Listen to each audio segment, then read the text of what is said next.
That now and see if we are live.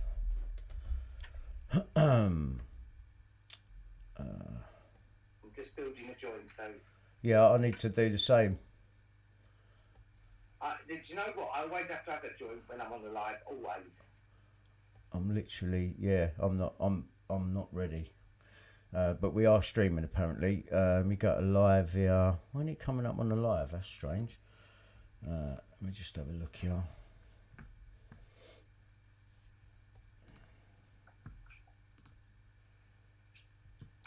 Yeah, it is live. Oh, well, I can see it is live there. Turn the sound down to that. Good evening, everyone. Thanks for tuning in. Long time no see. It's been a while, but I've been busy. I've been busy on other things, and before I even start today, 1 second. Let me just turn that sound back there a bit. That's better. Before I even start today, I would like to give a big thank you to my trolls for subscribing me to the Macmillan Cancer Support. Thank you.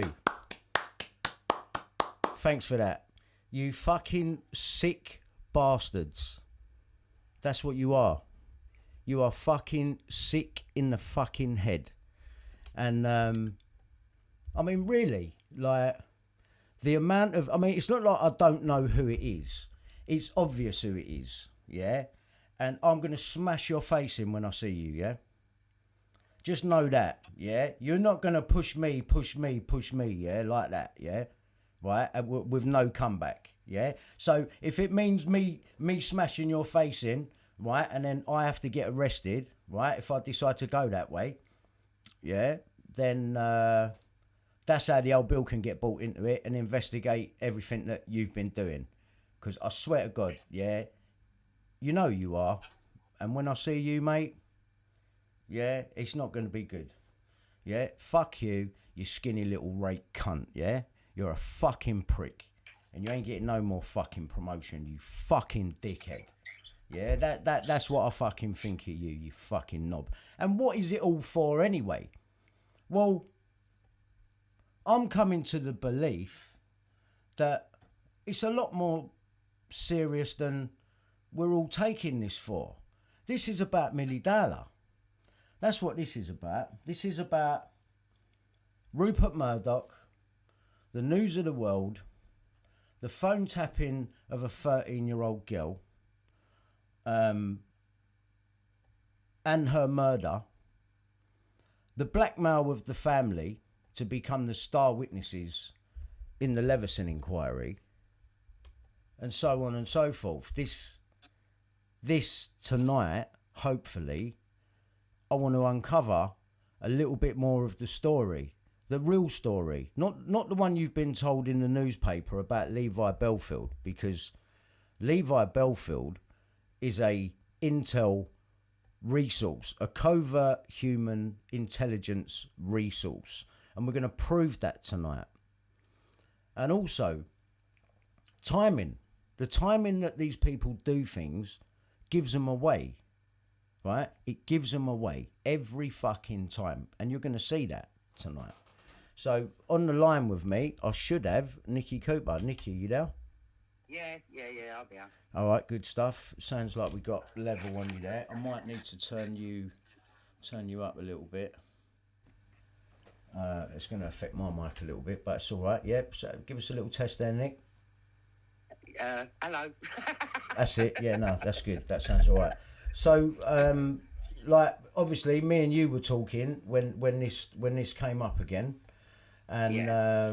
why don't I let you take it from here for a minute? Well, yeah. What it is, I watch a lot of My Five, right? I watch all documentaries on My Five. It's a very good channel for documentaries. Yeah. Right? Yeah. And I see a Milly Dowler one, and I thought, I ain't seen that before. And I was watching it, yeah, and I took my medication. It was after my live. On Friday. Yeah. And I took my medication. Yeah. But I was watching it, and I'm thinking to myself, like, this ain't right. Like, this, because I've got a lot of the story off of you. Yeah. I'm thinking, and you know, they touched on the Walton Hop and Jonathan King it was about 3 o'clock in the morning, and it was like, I wanted to text you then to tell you to watch it. Yeah, well, if you ever get that feeling, like, just do it anyway, you know what I mean? Because it's important. It goes to show you, though, you look at stuff with fresh eyes, yeah? Yeah. Right? Yeah. Because like you watched that documentary and you didn't even remember watching it to start with. No, I didn't. I didn't. Yeah. There was bits that were coming up, especially when they was talking to that Paul Samurai guy, because I remember him sitting at his computer and he had an iMac like what I got, he was talking about actual phone tapping, and I remember thinking, but fuck, there it is, there they are admitting to the actual phone tapping, not just the hacking that we're all getting told about. Because the hacking is listening to voicemail messages, yeah? Let's just make that clear. Yeah, let's just make that clear. When we say phone tapping and phone hacking, they are actually two different things. Phone hacking... They did actually touch upon the news of the world in this documentary. They were, you know, it was... But... It was like from the off. You noticed that the symbolism is just. And it is in there. It is in there. There's no reason for the copper. There's no reason for that copper to just have a black and white cushion in the background. I mean, not that that's the full extent of it, but it is there. They're signalling each other, and the hand signs. You know what I mean? It's there again. And the swirls. And the swirls. Yes. Right? They are there. And symbolism, people need to realise this. Like, I swear to God, when I started doing this, I wasn't too sure about symbolism, what symbolism meant. And I'm now 3 years deep into this shit, yeah? And it's their signature. That's what it is. It's like them leaving their signature. Yeah. Right? It signals to the other people. Yeah. It signals to the people who need to be signalled to. Yeah, if you know where to look, you will be able to look at a documentary on a murder of someone, and if you're in the know, I'm firmly of the belief the signals are in there to let you know, okay, I get it now. Someone that's in the know, a Mason, or someone that's involved in that, because this is Masonic. It is Masonic. It is, but then, like I was saying to you, like loads of people like the black and white, like the black and white. Yeah, not everyone that's got it is in the club, but let's just make that clear. No, they don't know. The general population, they don't know. And was it that Manly P. Hall who said that when people realise the significance of symbolism, it'd be like a valve falling, and it is. Because you see it all the time. Yeah, symbolism. Yeah? The symbolism will be their downfall. Yeah. And in this programme, this Milly Dowler documentary, it's not just one thing, Brian. Right? It's not just one fucking thing. No, it's not. Yeah? It's a lot. It's not. And it's the inconsistencies in between documentaries. Right, because you've got one with Colin Sutton on it, right, and it's called His Name Is Evil, which is an anagram of Levi, right? Levi, yeah. Right, so he on that documentary, not only is DCI Colin Sutton, who Martin Clune played in the serialisation of this for TV, but I'd never heard of him either. Do you know what I mean? Until that documentary came. I'd never heard of him before. Never heard of him, because there's so many other coppers on this case. And what was my original point there? What we were saying about Colin Sutton? Colin Sutton's on it, right? And because he's the one that's supposed to have solved the Milly Dowler case, he's on the same documentary as a guy that claims to be a friend or an ex-friend of Levi Bellfield, who also got attacked coincidentally with a blunt object over the head, you know, as if to give a backstory, and well, you know, that's what he's like, you know. So I'm not believing any of it. And this guy, and I'm going to show you this tonight, this guy clearly states that Levi Bellfield had a flat above Walton Bridge, and he used to fish over Walton Bridge sometimes. And he goes on to say that it's no coincidence then that, you know, Millie was taken under Walton Bridge. Now, that's not the story that we've got, and that's got Colin Sutton, who apparently solved the case on that, attached to that. That's not a small thing. not when you take into account the story we've all been fed, is that Millie, on the 21st of March, leaves school, right, goes to the train station, has chips in the station in a cafe. They left that out in this document. I know they did. Had chips in a cafe, right? Then calls her dad. Now they make it cloudy again, right? Because on the Millie Dowler Taken documentary, they say that her and her friend borrow the phone off of a boy where there's two boys because she had no credit, right? She had no credit. That's what she says on the Millie Dowler Taken story. When you watch the other one that you pointed out to me that we'd already seen, because it's the one where Kellaway's name was blanked out on it, I ended up realising where we'd covered that before. But watching it again, it brought new stuff to light. And there's conflicting evidence here in between the different documentaries. And obviously, I've gone back to that place 20 years to the day. Now, it don't look no different round now from what it did originally. Apart from he's got gates. Apart from that, there's gates there now, and that they knocked down the Bird's Eye building, right? And I don't know whether that is whether that's the car park bit now. But what I'm saying about that story now, the one that we've been fed, right? Now let me recap on it. Millie comes out of the train station 4:08.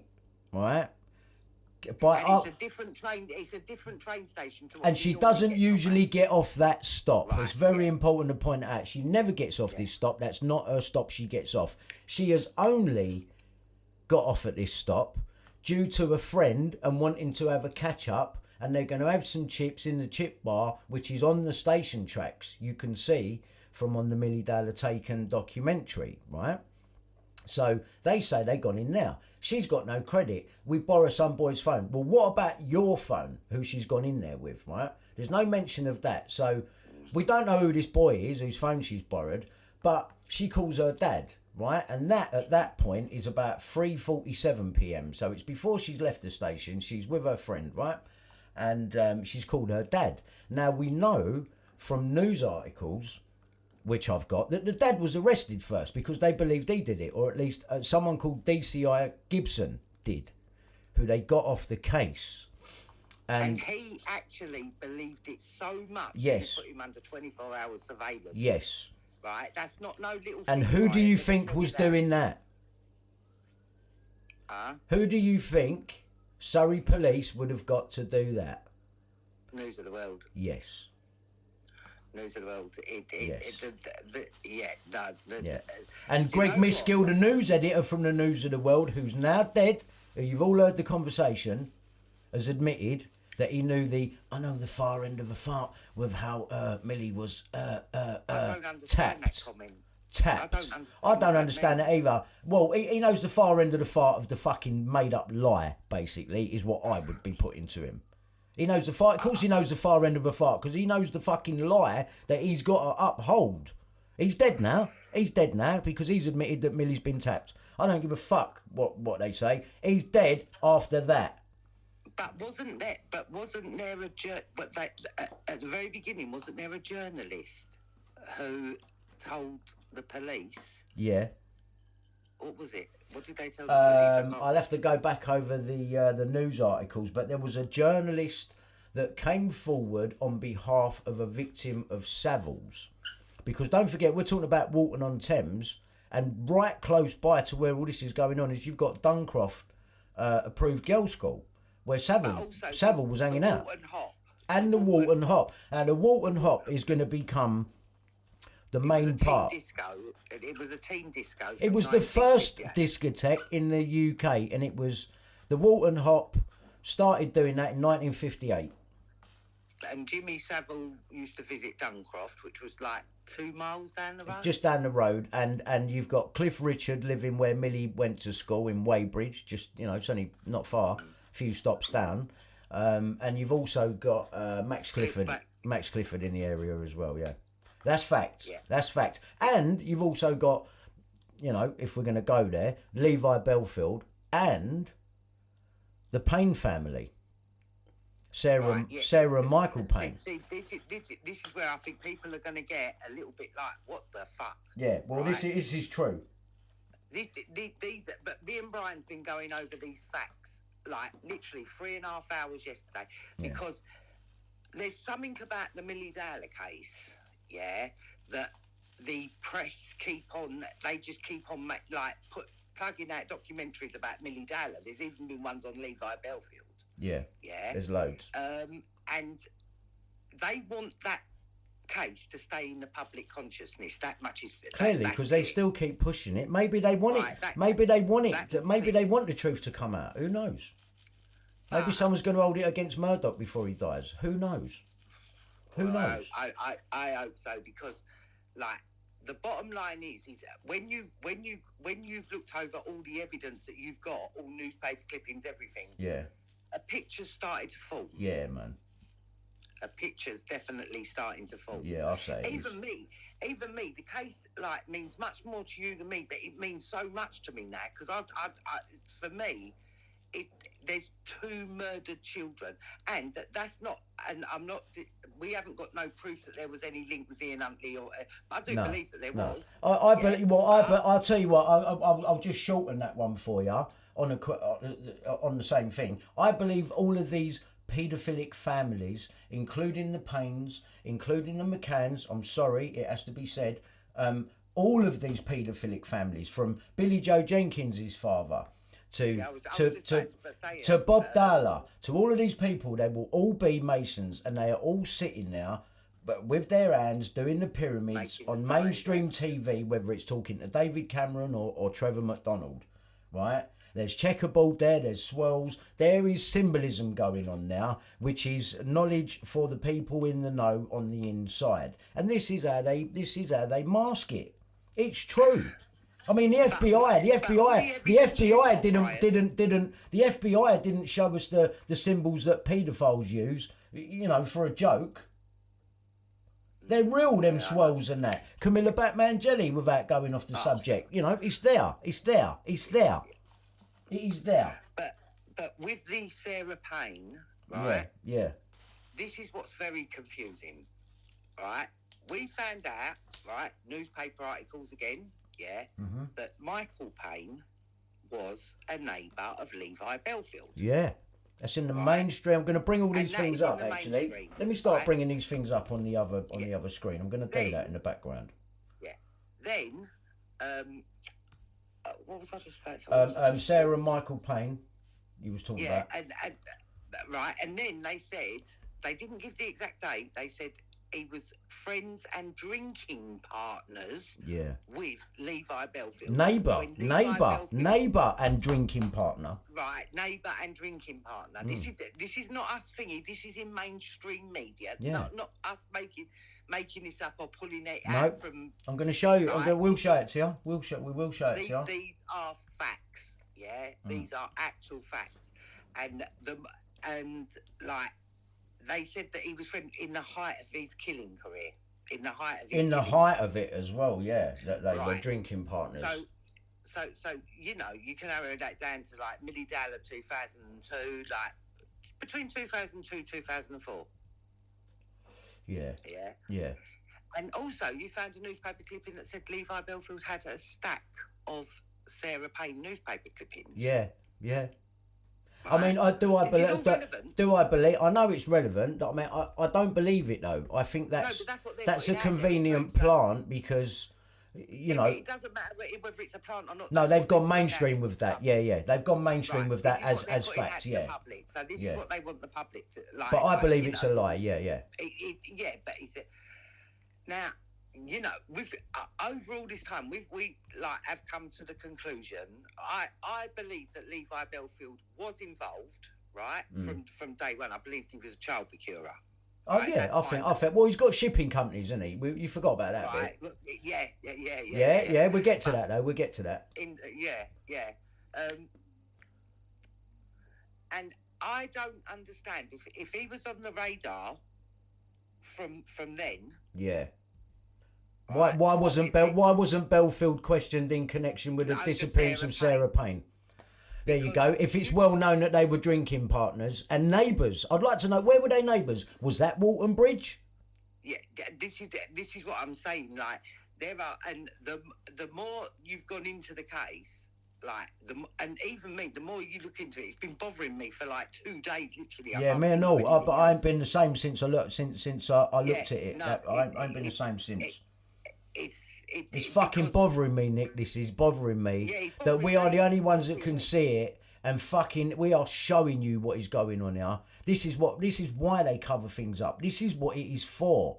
The news of the world, we know now, were phone tapping, and that, according to Paul McMullen, ex News of the World hack, he tried to make it look like they're still acting now. You know, Rebecca Brooks was on a mission to, you know, expose every bloody paedophile in the country and look like heroes. Fuck off. You were in on it. You lot were in on the paedophile ring. You and Surrey Police. That's why they let you destroy that fucking evidence. Because if it ever came out, if it ever came out that Surrey Police and the News of the World have covered up the real murder of Milly Dowler and what really happened, because I can show you right now, how much that the police thought that Bob Dowler did it.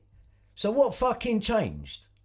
What changed? Now let's go on to the evidence about Bob Dowler. Yeah, let's go on to the evidence. I'm going to bring that up in the background. Let me bring that up. What's there against Bob Dowler? Let me bring that up in the background there. There we go. So on the screen right now, you've got Milly Dowler trial. Bob Dowler tells court of how he had been original suspect in her disappearance, which doesn't get mentioned anymore. It doesn't get mentioned in any of the documentaries, as a matter of fact. There is a reason for that. Oh, just don't go near it. You know, their little plan's working. Just don't ever go there again. We won't mention that bit. It's been dealt with. Yeah, let's make another video about Millie. Yeah. Video about Levi. Yeah. Let's get a book out. Yeah. Right, so this says, murdered Milly Dowler father told her stunned Old Bailey today that he had been the original suspect in her disappearance after police found bondage material at the family home. Right, so that doesn't make you guilty. I'm not saying that, right? But let's examine further, right? Let's examine further. That's the least of it. That's the least of it, mate. Don't worry about that. So let me bring up the right pages here. Just bring it up. Right. So Michael Payne, befriended by serial killer Levi Bellfield, who was a neighbour. Pair had weekly drinking sessions together at a pub in Walton-on-Thames. That is the pub that I go into on the video, Milly Dowler 33 seconds. It's called the Ashley Park Pub. And the guy that was running that pub for a while, a few years ago, ended up in the St John's Church down the end of my road and friends with my old next door neighbour. Strange, isn't it? Very strange, that. Very strange. I couldn't believe it when he said, I've been living in Walton. I thought, what? When I saw him on a YouTube video, I thought, what? That is why I walk in the pub and ask him about Comrade Bellfield. Not Comrade Brown, Mazza Mahmood's partner.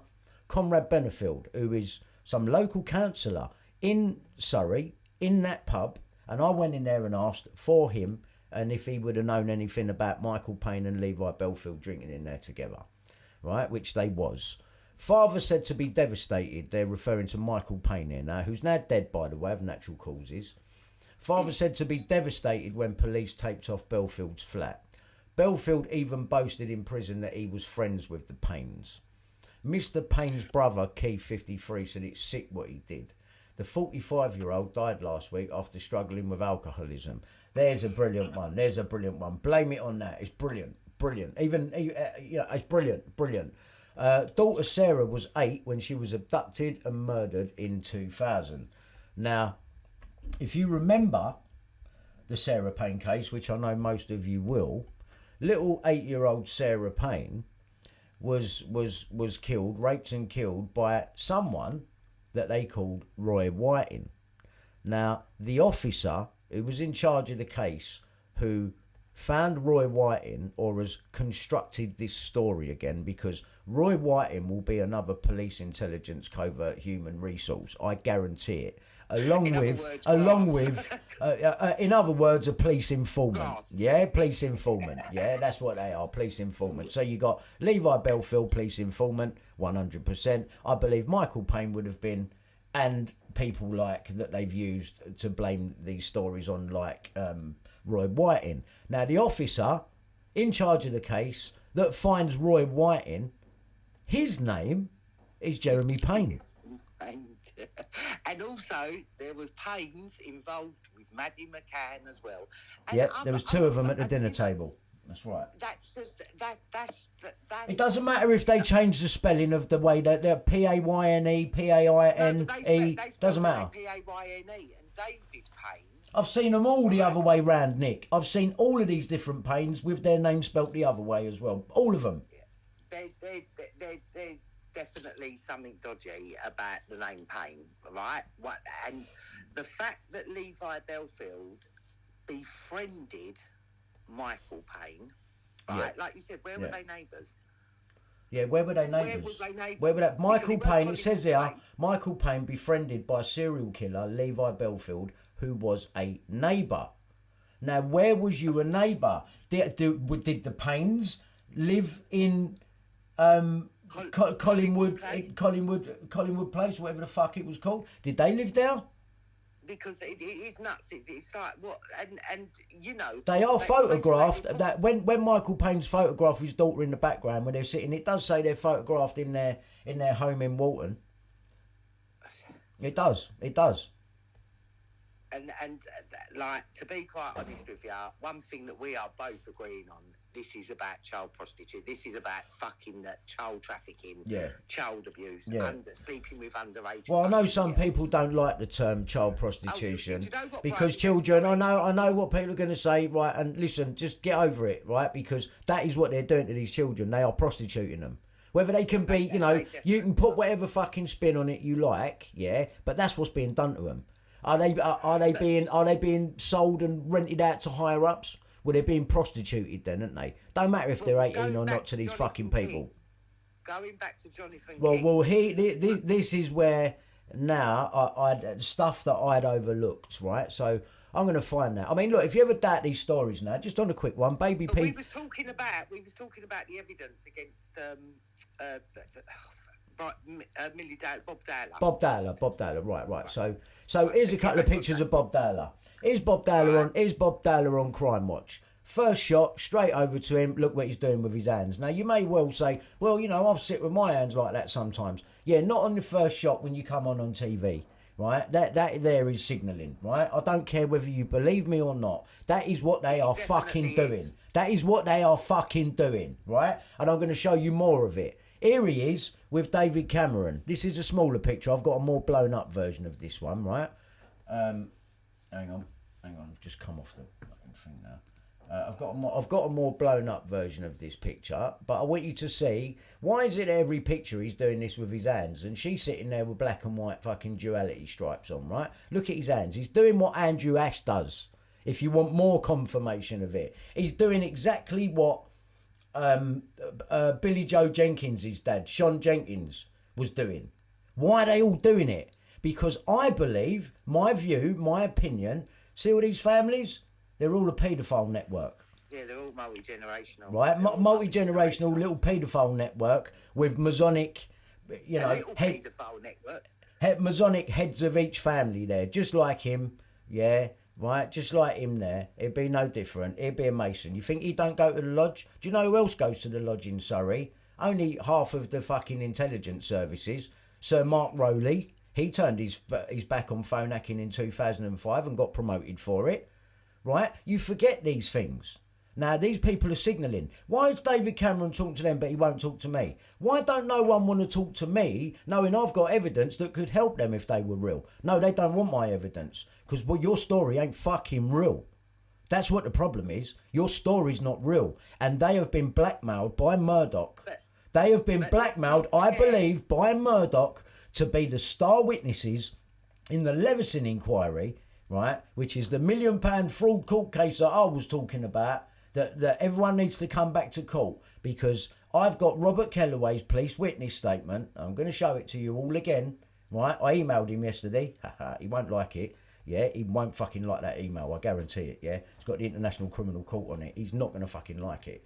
But yeah? Brian, what about in that documentary when they said that the police took the News of the World reporters on the Bellfield arrest, on the raid? Like when they went, now, like that showed me how powerful the News of the World. The News of the World were dictating to the police. Yeah, it was a cult.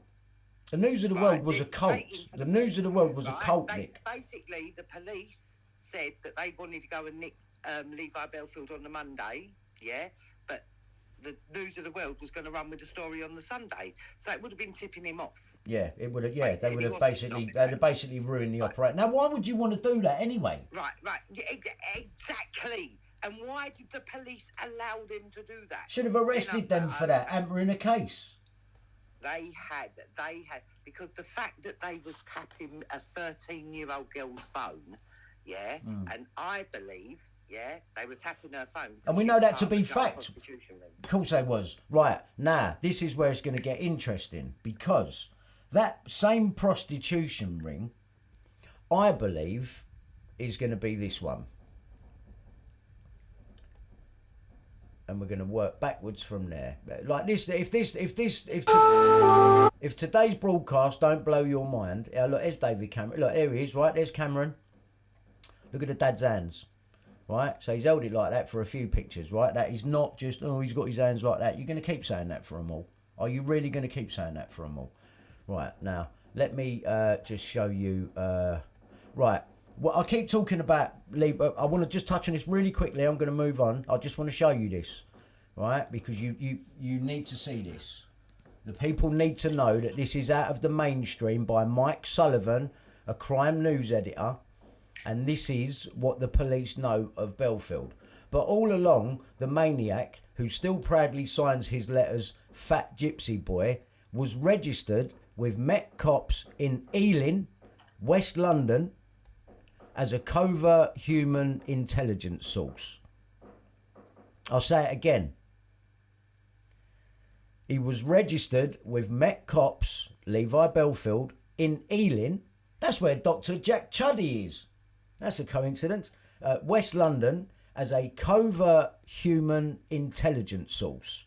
And what is a covert human intelligence source? Because they gave him... Go on. It's basically someone who they're not they don't belong to the police. Yeah, they're normal members of the public, and they offer their services. Police informant. But but they're covert surveillance kind of thing, and they never they never come out as being a criminal or anything like that. They just, and there's loads of them. Yeah, there's loads of them. So basically, what I'm saying when I show you this, right, is that the story of Levi Bellfield, I believe, based on what I'm seeing in the mainstream, which has been forgotten about, because these articles are from back then, in like 2002 or 2003 or whenever it was, right? These articles are old. But there it is. And there's more of that, where they say, I mean, look at his companies. 001 International Moving Services Limited, right? Atlas Ocean Air Limited, Atlantis Ocean Air Limited, right? And on those companies, he's got Joanna Collins on there with him, who appears to be on TV grassing him up like Joanne Magellix did with Ian Watkins. It's like that. It's a repeat. Yeah. They do that a lot. They do, like Joe, like you said, she was. Like, I don't. But I'm sorry if I'm wrong. I will apologise up front, honestly.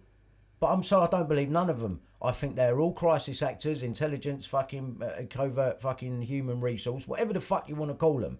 And that goes for all of them. Bill Maloney, John Wedger, fucking Andrew Ash. Oh, let's talk about John Wedger with the Baby P story. All right, well, it's here. What was we going to just before that, though? What was it you wanted me to show? Was it the Bob Dowler stuff? Yeah, hang on. No. Bob Dowler and there's Kellaway. Like, this is a guy, he's going to become very prevalent in a minute, but that's what he told the hacking inquiry on the 6th of November 2013. Kellaway confirms He knows nothing of phone hacking or Milly Dowler's voicemails being accessed. Bearing in mind, this is the guy, Robert Kellaway, who's bylined on the story that brought down the news of the world. Right? Oh, Cole Stephen Beach. Occupation, NHS. January 1968. Seven Val School. Forgot to tell you that bit in the press, didn't they? Let me just... I think Nikki's battery's gone here, so I'm just going to call her back. See if it goes through.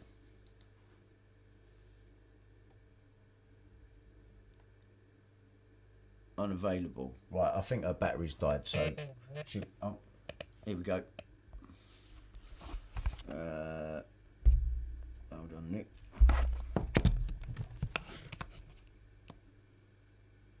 Yeah, you there, Nick? Yeah, I don't know what happened Oh, now. fuck knows what happened now. I ain't got a clue. I just said Cole Stephen Beach.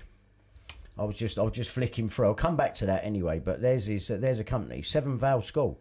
See, NHS worker, and look at the time, 13th of March 2017. That's when it was on top for him. Goes prison in 2019. So he was at a school. Yeah, there it is. 6 months after Millie's disappearance. No, I'm going to keep going. DCI Gibson. No. See these two here. This police jailed for on-duty sex had catalogue of misconduct, saying that they was having sex with underage whoever they were dealing with, and Andrew Lang and Mark Witcher. Now I know John Wedger knows a Dave Witcher. But what's interesting is look who the article in the Telegraph is by. A Stuart Payne. See, I believe the Paynes have got Jeremy Payne in the police, Stuart Payne in the media, at the very least. And then the Paynes that are at the McCann's dinner table, I reckon they'll be connected to those Paynes in some way. They're all part of the same sort of conspiracy. So let me keep going. Oh, and then those same policemen, right, right, get cleared of rape. 2 former Surrey police officers have been cleared of raping and indecently assaulting a woman while on duty. But Mark Witcher, 30, of Drayton, and Andrew Lang, 31, of Whitehall, both in Hampshire, were jailed for 15 months for willful misconduct in public office. Right, cleared of rape, but done 15 months for willful misconduct in public office. 2 former Surrey police officers. What's the date on that? Well, it was last updated on the 7th of March 2005. So I believe, possibly, if there is any truth to Bellfield, that he may have had video evidence of these lot. He could have done. Because I'm pretty sure it's 2006 when they arrest Bellfield for those 2 other murders. Emily de Lagrange and... I believe they were just a psyop. Well, listen, I think the whole thing is, so, yeah, it will be, won't it? I mean, I feel bad saying that, but I have to go with what I believe, and even if it sounds wrong, I'm sorry, but I'm going with what I believe. Whether you're wrong or whether you're right, Brian, which I think you're 100% right, there is a dead girl, there is a dead child. And that's what I'm doing this for. A 13-year-old girl. That's what I'm doing it for. That's what I'm doing it for. Yeah, because she weren't a psyop. She weren't a psyop. Right, she was real. And she was real. And I believe that Sarah Payne was probably real as well. Oh no, I believe those kids were real. I'm not trying to say they were made up or, you know, like, because I was saying some stuff about the Sarah Bully case, and I'm sorry, but there's some pictures there that don't look right, and I'm just going with that was definitely, and that right, Sarah, was it right? Sarah Everard and that. Yeah, I don't want to come off the subject, but I believe all they're fake. Yeah, that's what I believe. Buying time. Because they did that. They changed because that Sarah Everard. That changed kind of laws. It's like it was all in tune with the Me Too. Well, this is what happened with Sarah Payne. Laws were changed there. Sarah's law, and that just makes the news of the world look honourable. But it's not about that at all. Believe me. I just want to touch on John Wedger for a minute. Yeah. Because if people think this Baby P case didn't have no impact, they're crazy. Yeah, what that did, that baby P case, which I do not believe is real, because I don't believe John's real, so No. that baby P case. No, I'm going to bring the picture up. Yeah. Hang on, let me bring the picture up Right. as you're speaking about this, Nick, because it's Right. important, this one. Now, Here he is. that baby P case Yeah. made people trust that, like, social workers. It made it easier for social workers to take people's kids. Yeah, because Yeah, they thought they'd been that's harmed what by that done. people like this. Right, that baby P story made every social worker right. Yeah, whatever they did, you know, if they're taking a kid, that kid must Give social workers power. Yeah, give them too they much don't want power. another baby P. Yeah. Yeah. It's, Now, also, look who the journalist is on the story. James Fielding. Yeah. Even I know that. James Fielding. And who did James Fielding put out there recently, or a few years ago? Andrew Ash. There you go. And Andrew Ash is well acquainted with John Wedger. You know, used to go to the pub with him when he come down to London, if I remember rightly. People need to realise all these people, they're all linked. They are. It is interlinked. It is a one big interlinked web, and it is a big. What Bill Maloney said. I cannot believe as you scroll down that is Wedger on that case. That is now fully for me like these stories ain't right. And when I look at the story, James Fielding and fucking checkerboard in the background. Have a look on the Schofield interview in his passage in the background. You're going to see the same thing because what they're doing ain't real, right? And I don't care whether you believe it or not. It is fucking what is going on, and you need to open your eyes and notice it. And when you do, everything comes together for you. Because don't judge other people on what you wouldn't do, right? Yeah. Don't judge other people on what you wouldn't do because these people do it. And there's a lot of stake for these people. They hide in plain sight with this shit. And the symbolism is what's going to get them caught.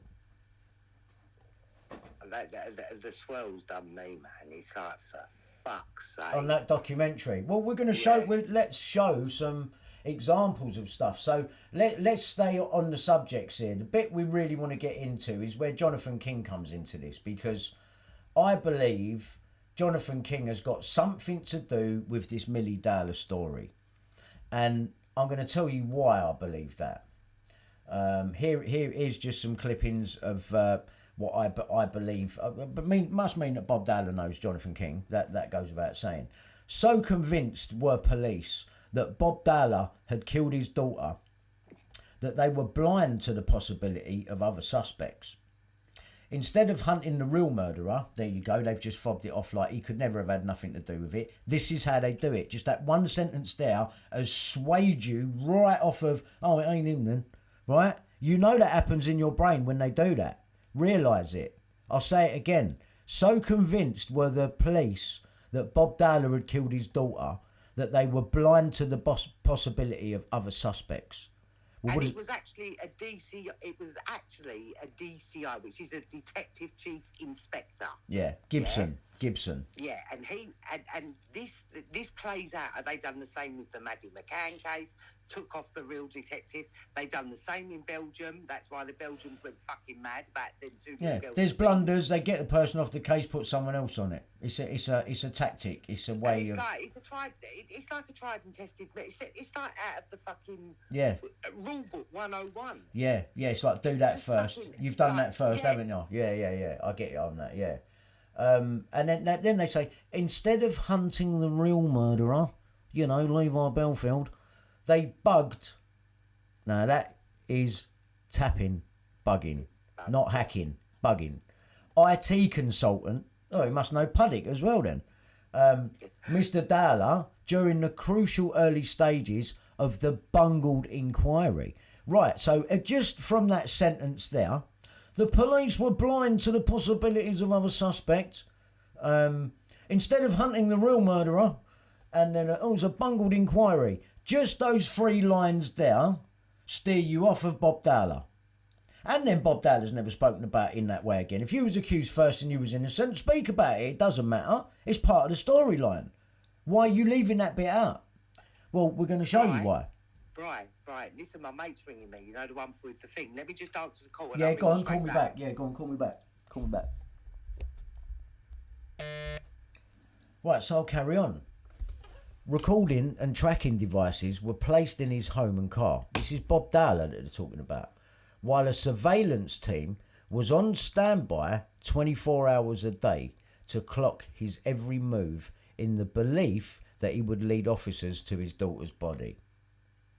Right, now, what led the police to believe this in the first place? They may say, well, you know, it's the first point of call, you know, we have to check the father out and the mother and where they come from at home first. Understandably, yeah, like, you know, I suppose it's protocol. You know, a lot of these things are a lot closer to home than you think. But recording and tracking devices were placed in his home and car. Now, you're not going to do that, right? Unless you are really like, we think he's done it. We need to get the proof. While a surveillance team was on standby 24 hours a day. Now, that surveillance team would have been the news of the world, right? That would have been the news of the world. And blunders of police who insisted Millie Dowler's dead did it. Right, blunders. Here we go. Yeah, blunders. All right. Here we go. The guy that was on it, Detective Chief Inspector Stuart Gibson. If you're out there, DCI Gibson, and you want to come forward, please contact me. There's many ways to do it. Just choose one of the social media sites and leave a message. I'd very much like to talk to you, mate. I really would. DCI Gibson was not available for comment. Right, so really, I need to... Let me just find my paedophilic looking glasses. Because they are fucking paedophilic looking. I don't care what anyone says. Pound Shop Paedophilic Enhancers. Yeah, it's alright, sorted now. Yeah, sorry. Alright, I'm just trying to find my pedos. Can't find them anywhere. My glasses. Just so I can read this. Me fucking there. Everyone looks like pedos in them Pound Shop glasses. It don't matter who you are. If you get the Pound Shop ones, you look like a pedo. Sorry. Got some PPs, man. Some pedo Pound Shops. Oh, that's better. I can see though. It has all gone very much HD. When Andrew Ashworth at Panzone. Panzone Land. I could have got these. Look like his glasses as well. That's the thing. Right. So let me now. Okay. Right. This is something else to do with the Millie Dowler case as well. The review team. So this is obviously after Gibson's gone, right? The review team was led by Detective Chief Superintendent Jeremy Payne, right? And they bring in this guy because he had something to do with jailing Jonathan King. Now, when was Jonathan King jailed? Right, 2001 for 7 years? Yeah. Right, Jonathan King, we've all seen the article, was running a pedo ring for VIP perverts. A VIP pervert ring. And we now know people that were in that ring were people like Jimmy Savile, the Get Stars in Their Eyes geezer, Matthew Kelly, Chris Denning, Jonathan King, Max Clifford, I said Savile, didn't I? Loads of people and loads of other people like these.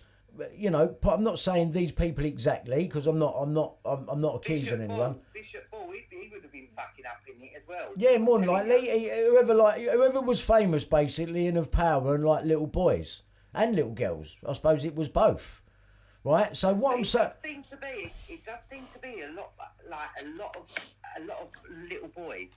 It's more about boys, mate. It's more about boys than it is girls. I think they give us these girl stories sometimes to even it out. So, right, the review team was led by Detective Chief Superintendent Jeremy Payne and Detective Superintendent Alan Ladley from Sussex Police. Both officers had previously tracked down paedophile Roy Whiting. I bet you fucking did. Remember I said to you, Jeremy Payne found Roy Whiting? Well, there it is. Yeah. For the Paynes. Yeah. And like the way, look, it's really hot, isn't it? Look at the way they spell Payne. Jeremy, Paine, and then, oh, for the murder of schoolgirl Sarah Payne, Payne. Like, you're not related. Don't give me that. Don't give me that. Stuart Payne, about him and all. You know what I mean? The Telegraph reporter. This is a family, load of paedophilic families. A network of them. They are. They're multi-generational families. Yeah. Multi-generational. So she travelled to Walton Station near her home with friends and went to the Travellers' Cafe to buy chips with friend Cara Dawson. Now look, man, Millie used another pal's mobile to tell her dad she'd be a little late home and started to walk about a mile to the family's £300,000 4-bedroom house. I mean, what's that got to do with it anyway? So there's no footage of this. There's no footage of her in this cafe. The only footage we've got of Millie is in the train station, where the rest of the picture's blurred out in black and white, and they make an oval shape around Millie, and they tell you what happened.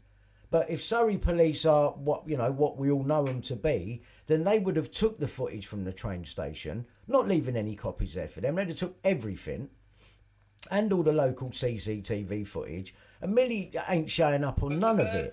From the bird's eye building. Right. So now let me get to that point, right? And let's stay on this now, right? So let's look at their story. Millie comes out the station 4:08, right? And she continues along on the right side of the road, right, which was the bird's eye side building, not the side of the bus stop or Bellfield's entrance. She walks along down the right side of the road, according to these people. One eyewitness, well, the two eyewitnesses, for a start, are both close friends that have probably got the same paedophilic multi-generational families, right? And I find it very strange that the last two people of any eyewitnesses of seeing her happen to be family, or Gemma Dowler's best friend, right? Who's sitting at the bus stop as Millie walks past. Now, I've sat there at the bus stop. Millie don't get off that bus stop, get off that train stop ever. It's not her stop. You've got the sister's best mate sitting opposite you. Right, you could have spat on her from now. Millie, where you going? I'm going that way. Come with me. How comes you got off the train here? That's what you'd say. And also, they said that she was walking home. They said that, but she could have jumped the bus. The bus was there. Well, the bus was coming along 30 seconds to a minute later. We counted that. 33 seconds later. Right?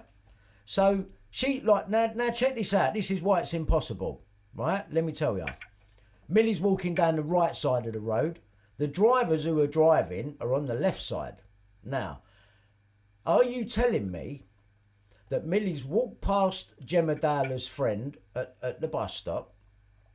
The bus has come along a few seconds later, and by the time she's got on the bus, because she would have had to have got on the bus, done her Oyster card, and then looked in the opposite direction. This is the only time frame when you could say, did Millie cross the road at that point? And then was she pulled into that turning? Right? But how would Bellfield have been there knowing she was coming? Because she don't even ever get off that fucking stop. So that's a lie. Right? Now we've got the story. Hang on. Now we've got the story of the car. The fucking red Daewoo. Right? Which I've seen articles of it was never found. Right? Which they say. Or some friend lent it to him. Right, there's no proof of it anywhere. You can't even see if that's him in the car. So let's have a look at the car suggestion. The car comes along then, does it? It must have went round the bus, caught up to Millie on the left side of the road. She's on the right side of the road. What do? Park the car up, get out in front of the oncoming traffic and drag her across the road and put her in the car? No, that didn't fucking happen either. And this all happens, Nick, this all happens as the mate's getting on the bus looking in the other direction and the bird's eye camera's facing the wall for 5 seconds. Please do me a favour. It's just beyond. But you need to read out that letter because we were talking about the evidence against Bob Dowler, right? Yeah. I heard you mention a letter and whatever, but I did not realise what that letter said. Yeah, let's find it and go through it. Let's find that letter. And also, they found semen in a room, and he said that he masturbated like in a bedroom. Yeah, he'd masturbated in a bedroom. He went back and changed his story. In fact, right, and then after he changed his story, all this Bellfield stuff he's created. Right, after that.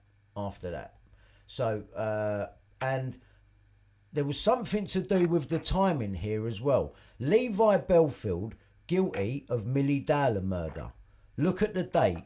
23rd of June 2011. Right? Just before we get to the Bob Dowler bit, please keep it in your head there, Nick, because I want to go there next and not jump subjects. But there's so much stuff along the way. Levi Bellfield, guilty of Milly Dowler murder. 23rd of June 2011. Right? Remember that date, 23rd of June 2011. What comes right after it? I'm going to show you what comes right after it. Just give me a sec. The news of the world shuts down. The news of the world shuts down, and they reopen on a Sun on Sunday, which is registered on the day everything goes to fucking press. So they knew at least a couple of weeks up front that they was going to close down the paper, which is what supports the fact that this is the reason for bringing down the paper themselves, as opposed to them being caught out. It's out of order and they've closed the paper. No, it didn't work. They could never allow the truth to get out. They couldn't have done, because the truth contains the police with him in on it and everything. It just could. It's just a no. It just can't happen. And the fact as well, with like the Savile, it's you know it's. Have a look at this, please. Have a look. The sunonsunday.co.uk. This is where Richard D. Hall got it from. So I went and checked it out myself. Just put it in myself and think, right, let me see what comes up. Domain name. Richard D. Hall, he's very thorough. No, he was bloody good. Sorry, he was good. I've got to give it to him on this. He was good. Domain name, The Sun on Sunday. This is a screenshot I took the other day. This is not his one. Register, relevant dates. The Sun on Sunday, registered on the 5th of July, 2011. Yeah? Just after the 23rd of June, 2011. He's been done now, is he? It's safe to open the new paper, get rid of the other one, and any evidence relating to anything that we've been doing with these paedophilic families and the blackmail and the police's involvement. Right? That's what's fucking happened. And the Dowlers, I believe, were just another paedophilic family, and they blackmailed them with their phone tapping and bugging evidence, along with the police's knowledge, and made them the star witnesses in the Leveson inquiry to pull on people's fucking heartstrings. It is fucking disgusting. He did. I know it did. I'll fucking show it to you. I've got it here. I'll show you. And that Gemma Dowler being friends with Ian Puddick, you couldn't make that shit up, man. Oh, man, I've got screenshots of that here. I've got it right here. Hang on, I'll show you that. I cannot believe that. It's like, what? So it does go high up then if Puddick's involved. Of course it does. How the fuck does he know Gemma Dowler? You know what I mean? He's even had other people tweeting him saying, what's going on with the Gemma Dowler thing there, mate? I'll show you. I've got it here. It's all in there.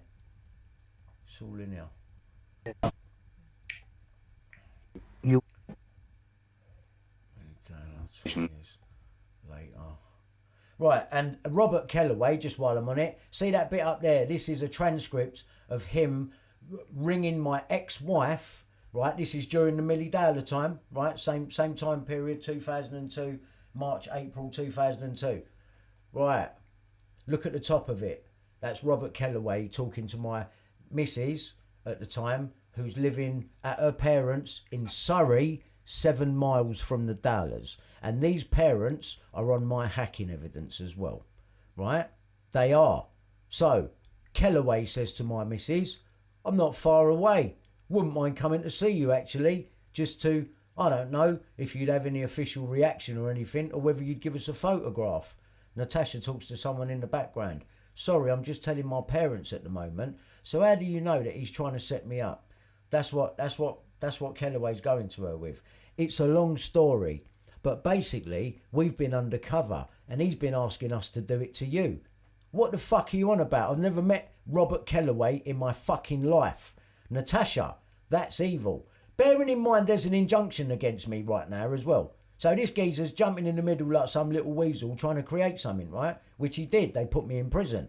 I know it's evil. That's exactly what I thought it was. What a cunt, coming from someone who's covered up the death of Milly Dowler. That's fucking rich, isn't it? But he's thinking we're going to do it for him. What? What do I think you're going to do for me, Kellaway? You need to come to court and explain this, because I don't fucking know you. Unless you're trying to tell me Zorba's part of your team.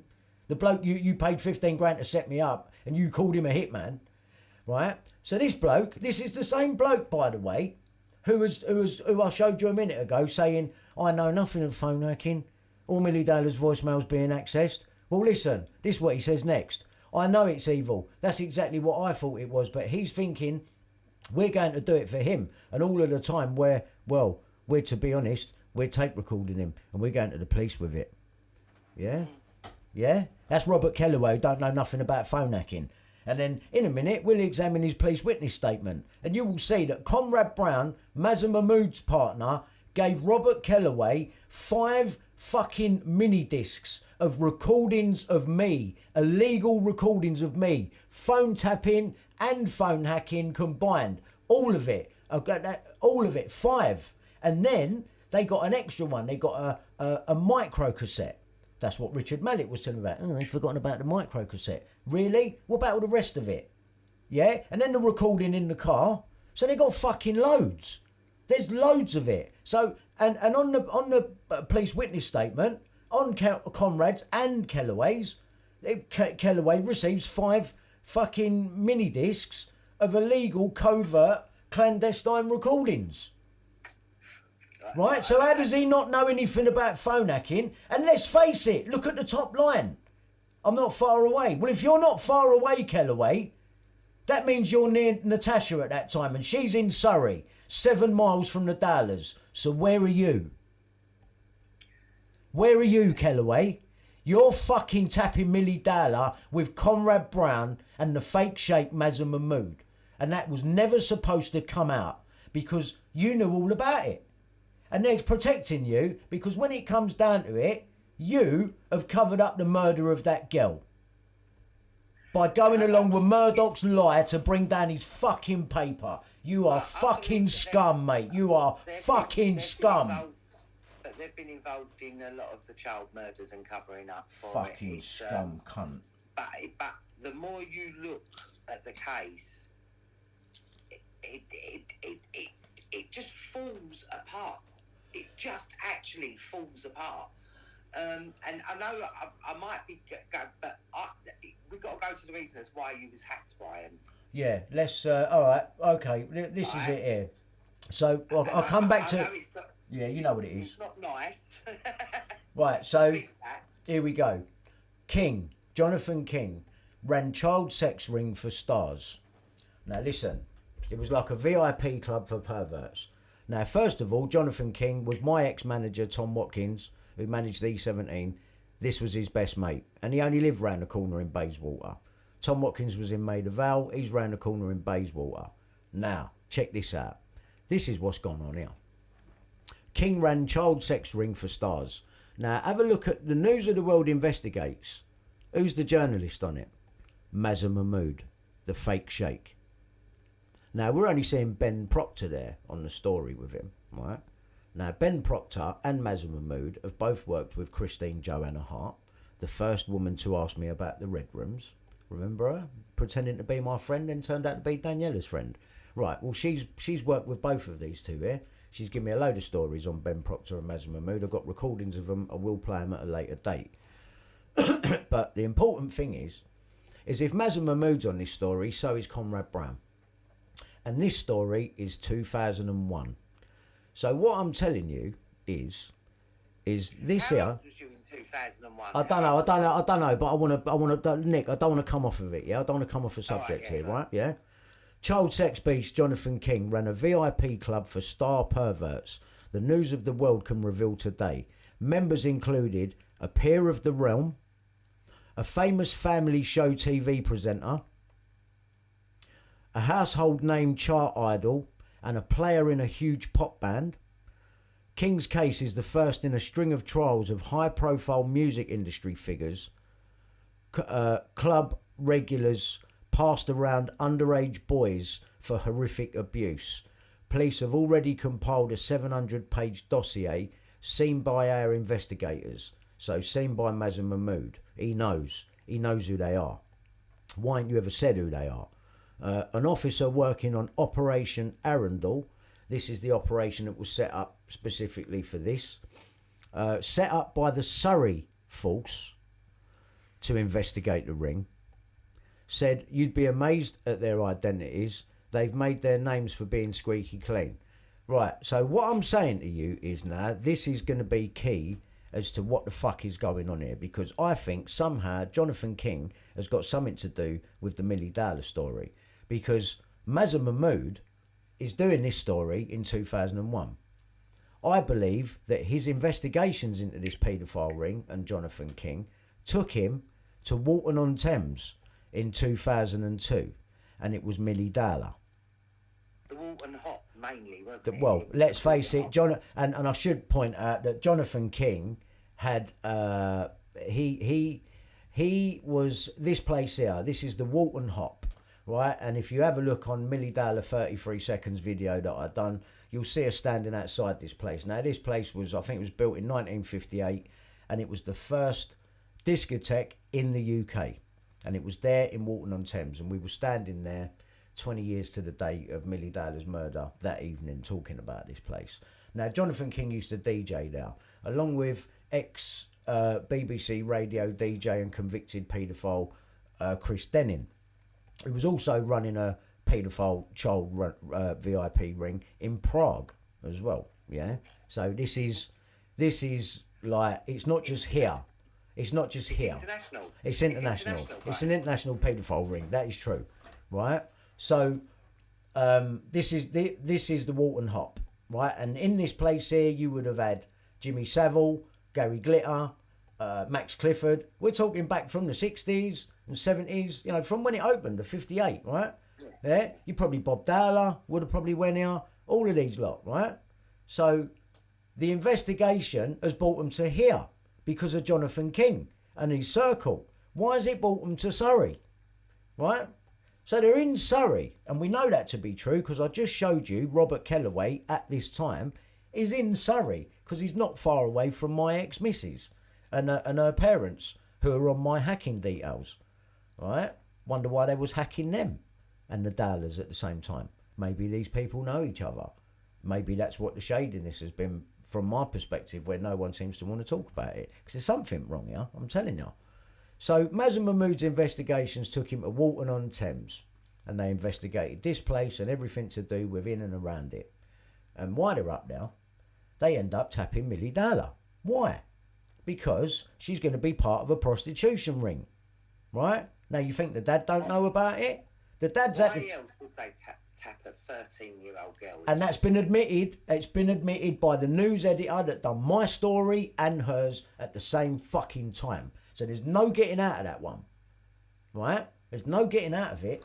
There is no getting out of it. She was phone tapped, and that never came out. Although it does say that they bugged the father. But then they've turned that into a blunder. Right? Because they're going to protect the father. Because the father will be like Michael Payne and all the rest of them. And he masturbated in her bed. Yeah, I mean, if you want evidence he's a wrong, and he's got fucking bondage stuff up in the loft, so you've got a fucking seedy side to actually go out and buy leather fucking shit, actually have it as well in the loft, and hidden. You're masturbating in your daughter's right? bedroom. And then you don't say I became aroused on the way home. Want to change my story? I became aroused on the way home, and because he's got to account for it. So you've just accounted for spunk on her bed. If it was on your bed, you wouldn't have to account for it, wouldn't you? Just say, yeah, I had a wank. But because you've got, why is there spunk on her bed? So you've been sleeping with Millie. It's obviously like that, and it's a weird, wonky setup. Read the letter, Brian. Right, let me find the letter that was supposedly found. Just on here's a couple of tweets. I'm not a fan of Ratwood either. He had Ian Puddick on slagging off Brian Harvey's evidence on Millie Dowler. Stooge, in my opinion. There's just one of the tweets there. You know, look, they put on the happy family, yeah? There's a picture of them. Yeah? Where's Millie? Poor cow.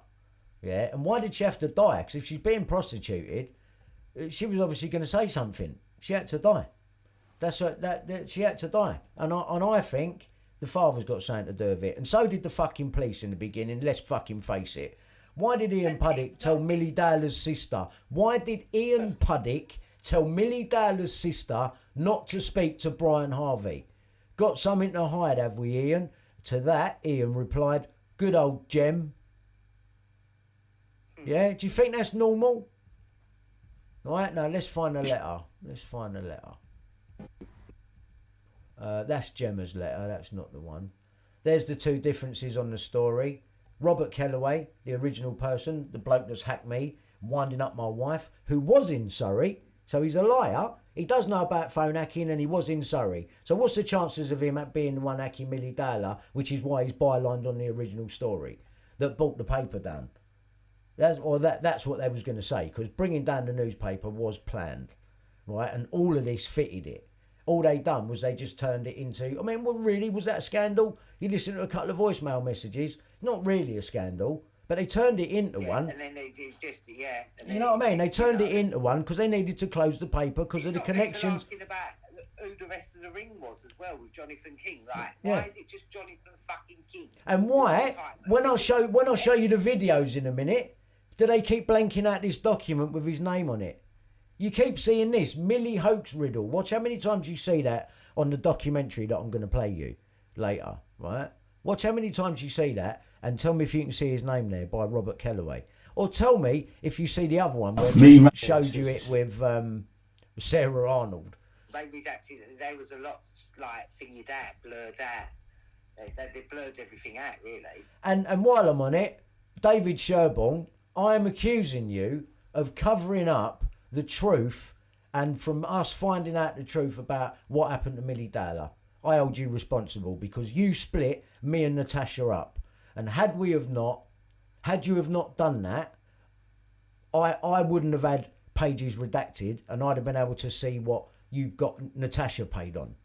Right, so it's all been a bit of a closed shop round me. So when I turn up screaming and shouting outside the thing and I'm trying to tell Prince Harry he's corrupt, Harry, what I meant to say is David Sherborne has helped cover up the death of Millie Dowler and the truth behind it. That's what I'm saying, mate. And if you don't think that's important, then you don't fucking talk to me. But there's your proof right in front of you on the screen right now that David Sherborne, after receiving Robert Kellaway's statement, he's now heard back from David Sherborne, who said that he's happy to make a counter offer to Linklaters, Murdoch solicitors of the time of 20 grand. He feels this is the level of offer which is about right to pitch the counter offer. You fucking cunt. You fucking dare ever try and threaten me with lawyers again, you fucking shit cunt. You fucking dare. I'm holding you responsible for covering up the death of Millie Dowler. Yeah? And the fucking... because you were the one who's running it in the court. Yeah? You're representing all the phone hacking victims. You're the fucking gatekeeper, mate. You're the gatekeeper. And you were my barrister, and there's your fucking proof. Yeah? So anyone that's out there who thinks you're going to doubt me, don't ever fucking doubt me again. Because I come with fucking receipts. I come with proof, and there it is. David Sherborne, I hold you responsible, mate. Yeah? You've covered up the death and the truth, yeah, and the corruption behind the truth of the death of Millie Dowler. About she's found in a fucking forest 6 months after a skull and bones. Millie's letter, which I'm about to find, I bet her dad made her write that. What's all the as above, so below in that? There's not Masonic symbols throughout all of this. You people are fucking scum. Let me find it. Levi Bellfield's got International Moving Services Company. What's he shipping? I thought he was a wool clamper. Yeah? And a fucking doorman. Lies. Lies upon lies upon lies. Fucking lies. And Bob Dowler, he sets up a fucking company, iNet Consulting. Where is the date on it? I'm sure it's 3 months after Millie goes missing, Nick. Fucking hell. Yeah, what's this? Mr. Robert Dowler. 1966. He's a fucking Mason. 12th of June. 12th of June 2002, he's appointed director of a company. Would you be thinking about a fucking company so soon after the death? January, February, March, April, January, February, March, April, May, June. 3 months, you cunt. Before he's worrying about fucking starting companies up. What happened? Did you get paid some money? Yeah, Form this is what a I'm saying, company? They get rewarded. They get rewarded with their own companies or something. Yeah, well, you had to form a company. That's 3 months after the death of your dog. Look, what the fuck? What's this company for? UK PLC client secretary. Ain't that what Andrew Guyan had on fucking, what's name? On that fucking, whatever that company was called, can't remember now. Hello, production. Yeah. I'm sure that UK PLC client secretary's on that as well. Oh, I've heard you to talk about that at UK. And Puddick, right? I'll show you Puddick's involvement, why he tweets Gemma Dowler, because he has me arrested on the same day as Levi Bellfield. There it is. 22nd of November. And when you have a look at his company, the other company that he's made, 22 Burford Gardens, yeah, do you know when he incorporated it? 26th of April, my hacking date. What a cunt. So he's not playing games, this bloke. You're going to get punished, mate, yeah? I ain't fucking done with you yet, you fucking piece of shit. I ain't fucking done with you. I allowed you for a minute because your dad died. Now I'm fucking back on you, you fat piece of fucking shit. You're going to get arrested, shit cunt. You understand me? All of you. You are fucked. You are all fucked. You have all been exposed. You're fucked. You're fucked. Yeah, the Millie story is just... Right, let's find the letter. Here it is, Nick. 22 Burford Gardens. Ian Puddick, 26th of April 2017. Same year he has me arrested. Do you think that's a coincidence? Or is he just like knowing I'm going to look on there and wants to wind me up in every way that he can? Well, like I said, Brian, if he's gone from being able to have your computers taken with fake fucking armed police, yeah, he's now had to resort to Paul Le Man. That's a big come down. You know. That's a big come down. Yeah, that's like a very big come down. That's right. You couldn't come down any less than that. Actually, Yeah, you couldn't actually come down any less than that. That's what I'm saying. It's like, but you need to read the letter. Yeah, I'm getting to it. It's just so much stuff all the way through. Same with that. Yeah. The Bellfield, guilty. Millie Dowler. Right, we got that one cleared up. Let's do the new company. You know what I mean? They think they're clever, these people, but you just got to, you know what I mean? Can see it. Yeah, look, covering up fucking Kellaway's name there when you Google it. Look, why are they doing that? But I don't understand why are they trying to keep this case in the public consciousness, because that's exactly what they're doing. Like, Brian, I said to you, there's more documentaries, yeah, about Millie Dowler, and also the wording on, and I know it may be a silly thing, right, but they called it the abduction of Millie Dowler. Well, that makes you believe that she's been abducted. So I believe the opposite. It's the dad, man. My belief, sir. It's my fucking opinion. It's like, the wording My on opinion. that, like, I would never have noticed it before, but because obviously, like, I've learned so much from you and about how the media, I'm starting to get it together now. Yeah. Yeah. But it's what I can't even remember. So it'll come back to you. It always comes back to you. It always comes back. Do you know what though? It's happening to me more and more. It's my age, isn't it? Really, I think. No, it's not. It's not your age. It's overload of where the information goes. You're just feeling that one. That's all. That's what I have to deal with every day. That information overload and sorting it out and putting it in order so you can relay it. All I know, Nick, right? All I know, I'm looking at Mr. Levi Bellfield, 6 Strawberry Hill, Twickenham, Middlesex, which is where they align him with the 2 other fake murders. I believe they're fake, right? I'm just going to come out and fucking say it. Yeah, Everything to do with Levi Bellfield and this murder is fake. It was always closer to home. This person is a human covert intelligence resource. What fucking more do you need to see? It was in the mainstream, for fuck's sake. Early days. 9 years. 9 fucking Well, years. no, what I'm saying is as well, is within these companies here, 001 International Moving Services Limited, that's got his ex-bird on it as well, the blonde bird who appears to be doing a Joanne Magellix on him. Atlas Ocean Air Limited, Atlantis Ocean Air Limited. These companies involve, when you go into them further, other investor companies that have got hundreds of companies in them. Now, there is no way Levi Bellfield is running about with a fucking hammer, killing people willy-nilly, when he's got so much companies with hundreds of companies invested in him. I'm sorry, that ain't real. That ain't real. Here's the address, 6 Strawberry Hill, and there just happens to be a little girl walking past in checkerboard trainers. So Google, you're in on it as well, are ya? You're in on the signalling as well. Yeah, look at the duality on the parking bit as you go through there, the black and white stripes. Look at her trainers. Do you think that is a coincidence? Do you? You could do, until you see his fucking doorstep, and then there's the checkerboard doorstep. Door number 6. Couldn't get any more satanic if you fucking tried. Right? This house here was Bellfield's house with Joanna Collins, and they got them companies International Moving Services. And when you Google it, this is what I mean by signalling to people, if you're in the know.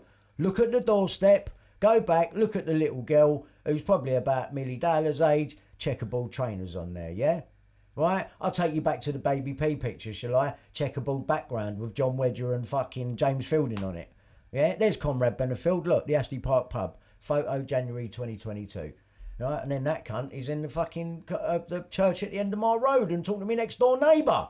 What the fuck is going on here? Yeah, burn her. That's what it says on Sarah Payne's top. In the photograph, in your face, in the paper. Look at that, look. Little chicken. Yeah, that's what they call these little girls, yeah? Little chickens. They call little boys. And I don't understand how they've done that cleverly, because it looks like burn. It says burn her, right? But the thing is called Burhill. So that's an H there, but it looks like an N. It looks like it says burn her, chicken. Yeah, that's what it looks like. Michael Payne befriended serial killer Levi Bellfield, who was a neighbour. Says it all, really. Why weren't Bellfield questioned in conjunction with the disappearance of Sarah Payne? Yeah, let's just fucking have it like that. And wasn't it on the newspaper thing said that his value to the police would have been more than... yeah, it was that's what hindered it. His usefulness to the Met may have been how he... look, James Fielding again. There you go, check the ball. John Wedger. Okay, say no more. Proof that Rebecca Wade editor knew I'd been phone tapped. There it is. There's this amount of phone tapping. They knew they set me up. That come from Richard Mallett, who's now been done for fraud, who's on Andrew Ash's list just before Ted Heath, the ex-Prime Minister, as an abuser. There you go. There's Bob Dowler doing the Baphomet.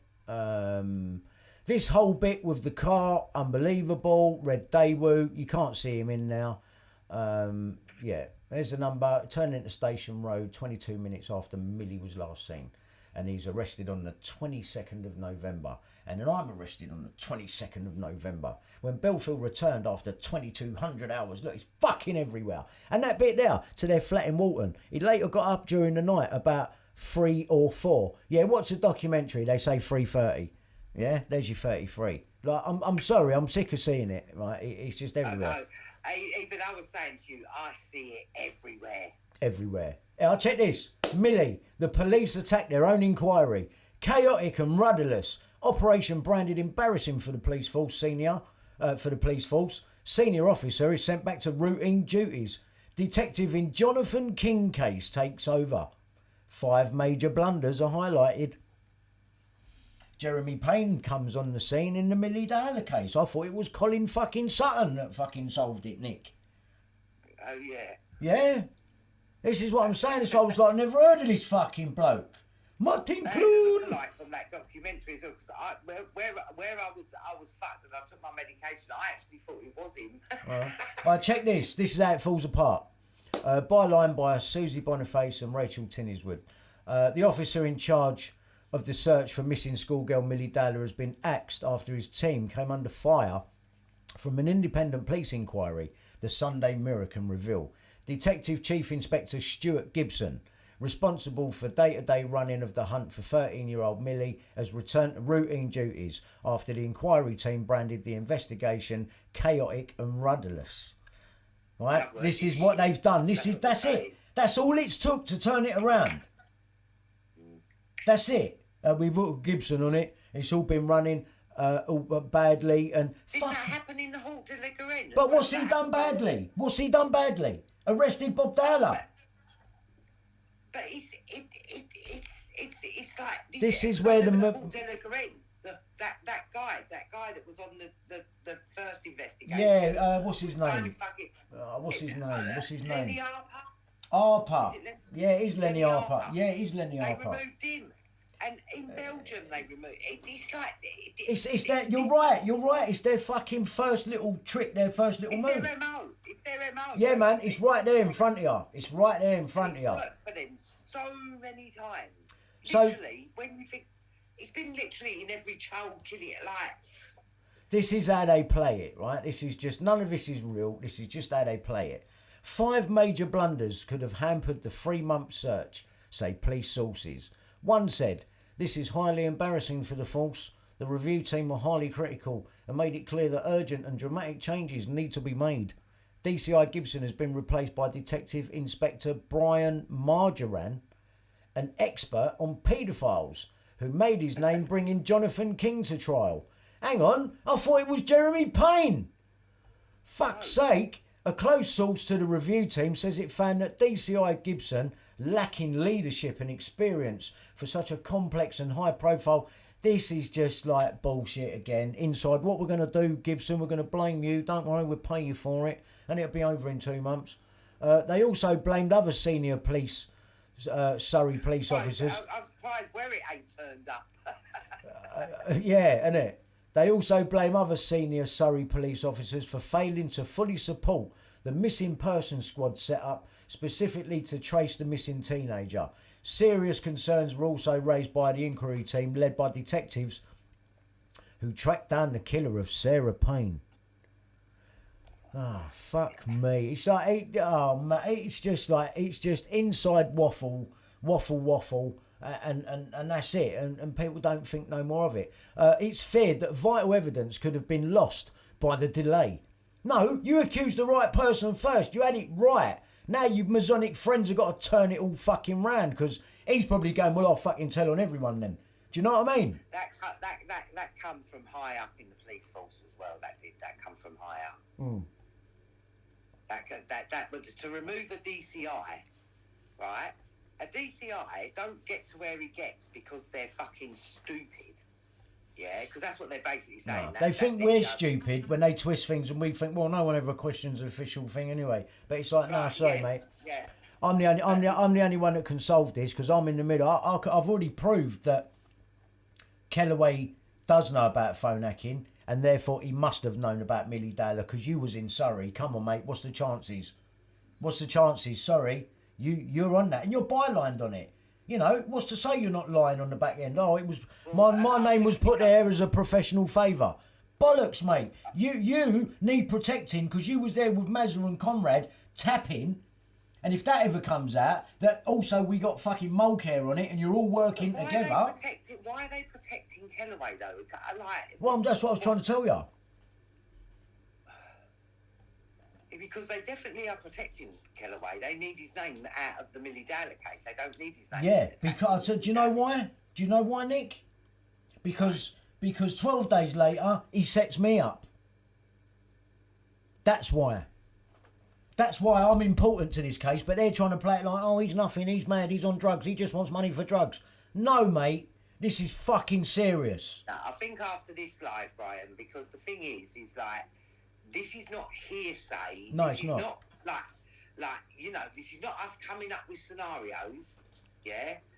Like, this is a lot of research. Yeah, a lot of research. Yeah. 10 years.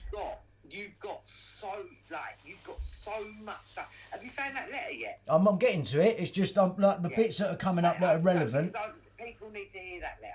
Yeah. People need to hear that letter. All right, so I'm getting to it. I am getting to it because this is leading to it. It is feared that vital evidence... It smashes the whole lovely family scenario. Yeah, it does. And don't forget, you know, he's got bondage stuff up in the thing and that, so he's a bit kinky, right? There's spunk found on Millie's bed, right? And then the police get the news of the world to tap him and bug him, right? Now, that can't be shown to ever be the case because you don't even know that them lot are up there. And Kellaway's saying, well, I weren't even up there. So it's clear it's a problem that they're all up there. But I know they're up there because you're talking to Tash, my ex, and she's in Surrey, and you're not far away, yeah? So you was going to go around and see her if you could. So you're up there, mate. So don't give it you don't know nothing. It's all very well trying to distance yourself, but I got your police witness statement, and your police witness statement says otherwise. And comrades, who only works with Mazza. I understand why they got to keep Mazza out of it, because he's just done Jonathan King. If they find out he's up there, it's going to be like, you know, he's just done Jonathan King. Is there a paedophile up here or something? But at the very least, the News of the World have held back because... No, they know everything. They know everything. They're at the heart of it. That's why they've closed the paper dam. Yeah. That is why they've closed the paper dam. Yeah, if the truth would have come out. And the thing is it worked because once the News of the World shut down... It ain't worked because it ain't over yet. It ain't worked because it ain't over yet. Yeah, and it's... Oh, and I'm still hanging in the claims. So, you know, it ain't over. It ain't over. It ain't over. It ain't even begun yet. The takedown of these people ain't begun yet. I ain't had the support yet. But I'll tell you, when I get the support... Do you know what? This ain't about me, you know. I'm not bothered about money. Don't bother trying to give me any... I'm not bothered about money. Yeah? I want the truth. I want the truth. I know you set me up. We know. Yeah, we know. I want the truth about this. Yeah? I want to get this girl justice. Fuck the family. Fuck everyone else that's helped cover it up. I'm going to get her justice because I'm the only one on this planet that can bring that for her. I'm the only person that can do it. Can you imagine what a weight that is on my fucking shoulders? It's ain't even about me now. This is about her. It's not even about me no more. Forget about me. I don't want your money, so you can't pay me. They're not going to put you in prison for me, but they might over this, when I prove this. And then my phone tapping evidence becomes supporting evidence in this. Because it's the same time frame. I can prove Kellaway has lied. Hands down. It's already proved. It's done. It's done. Why ain't the family ever come back and said anything to me? How does Ian Puddick know Gemma Dowler? All these questions, they're not ready to answer. You're not ready for me. You're not ready for me. You're not ready.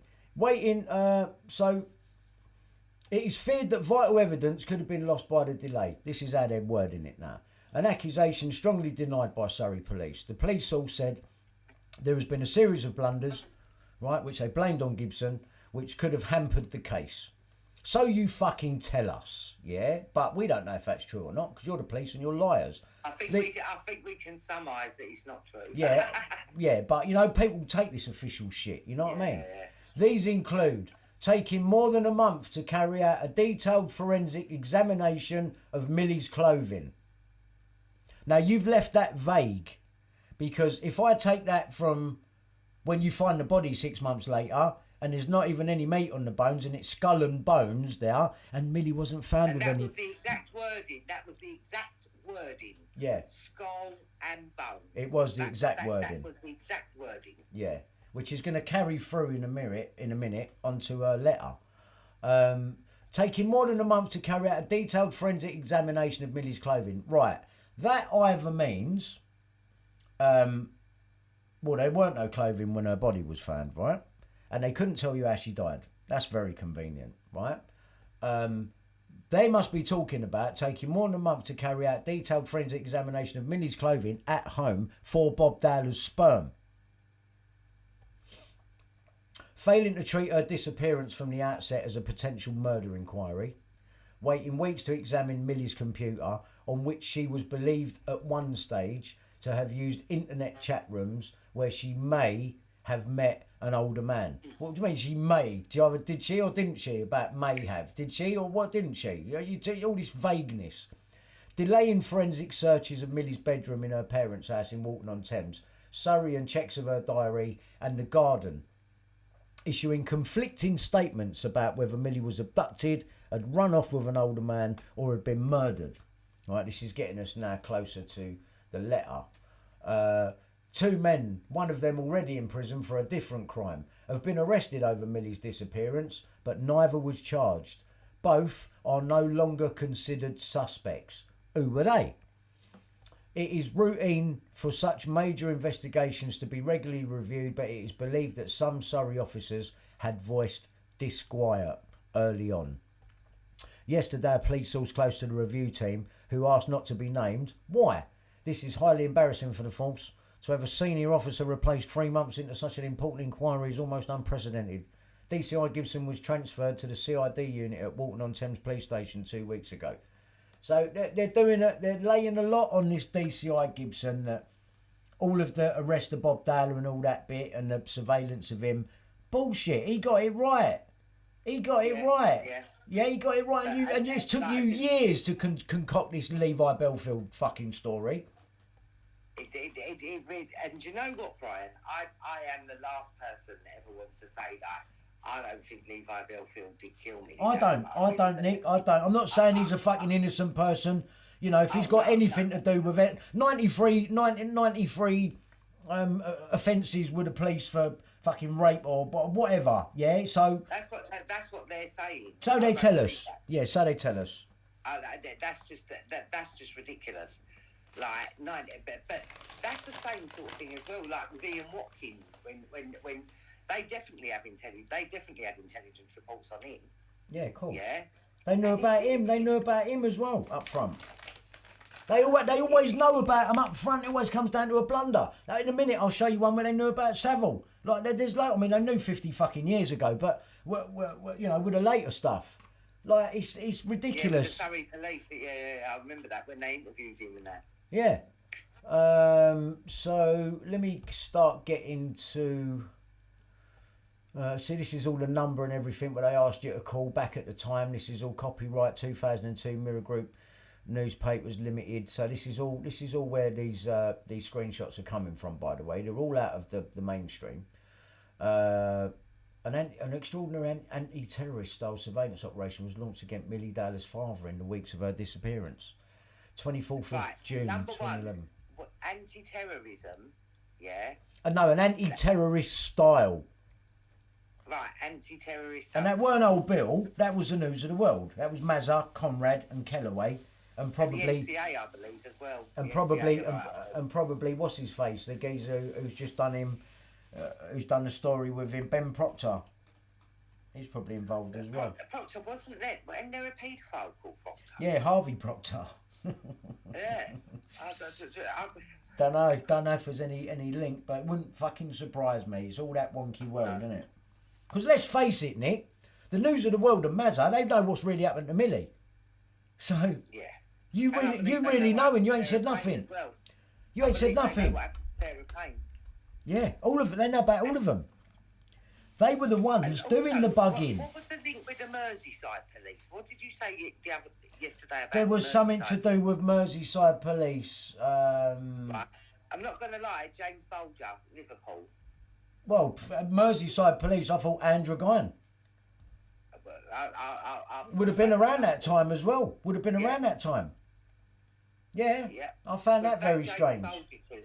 That James Bulger killing, I believe them two boys took him. I believe them two boys participated, but they did not inflict them injuries on that little boy. There is no way they could have inflicted, and the sexual injuries were just like, whoa. And I've believed for a long time that I don't believe them boys actually done the killing, but that's why they were seen taking him from the mall, right? Because you know, all they done is spend time in security unit. Yeah. You know. Yeah, they sent a couple of little boys out to take a little boy. It's going to be less recognised, like less suspects, isn't it? Obviously, there's going to be such horror at kids killing kids.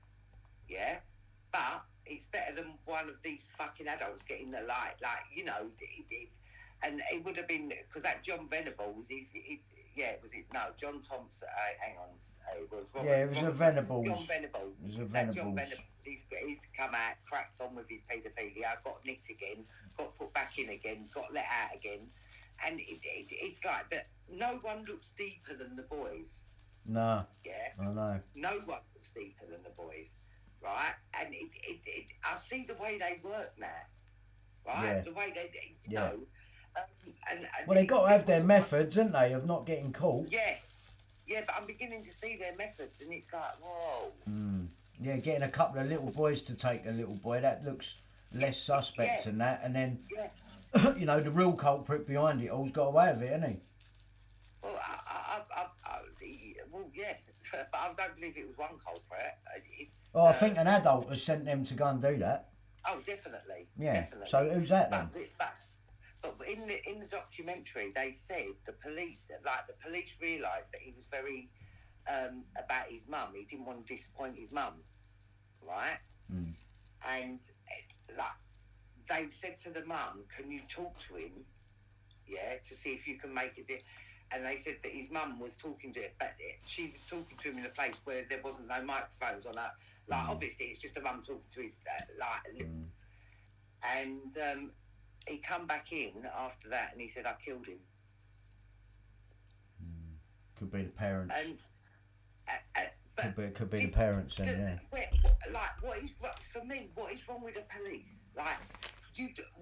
Obviously, if a child has took another child and you're saying that he's inflicted these injuries, where did he learn that shit? Where the fuck would he have learned that? Yeah. Yeah? Yeah, where? You know, and it's just like there's dead kid after dead kid after dead kid. And it's the same fucking shit. Yeah, and Puddick or Wedger or someone turns up in the middle of it. You know what I mean? That's what gets me. And he said I mean, look, here's that thing you was looking for. His usefulness to the Met last night feared to be one reason the child sex monster and serial rapist dodged justice for so long. By Mike Sullivan. Right, so they're basically saying that he's more important than the child's life.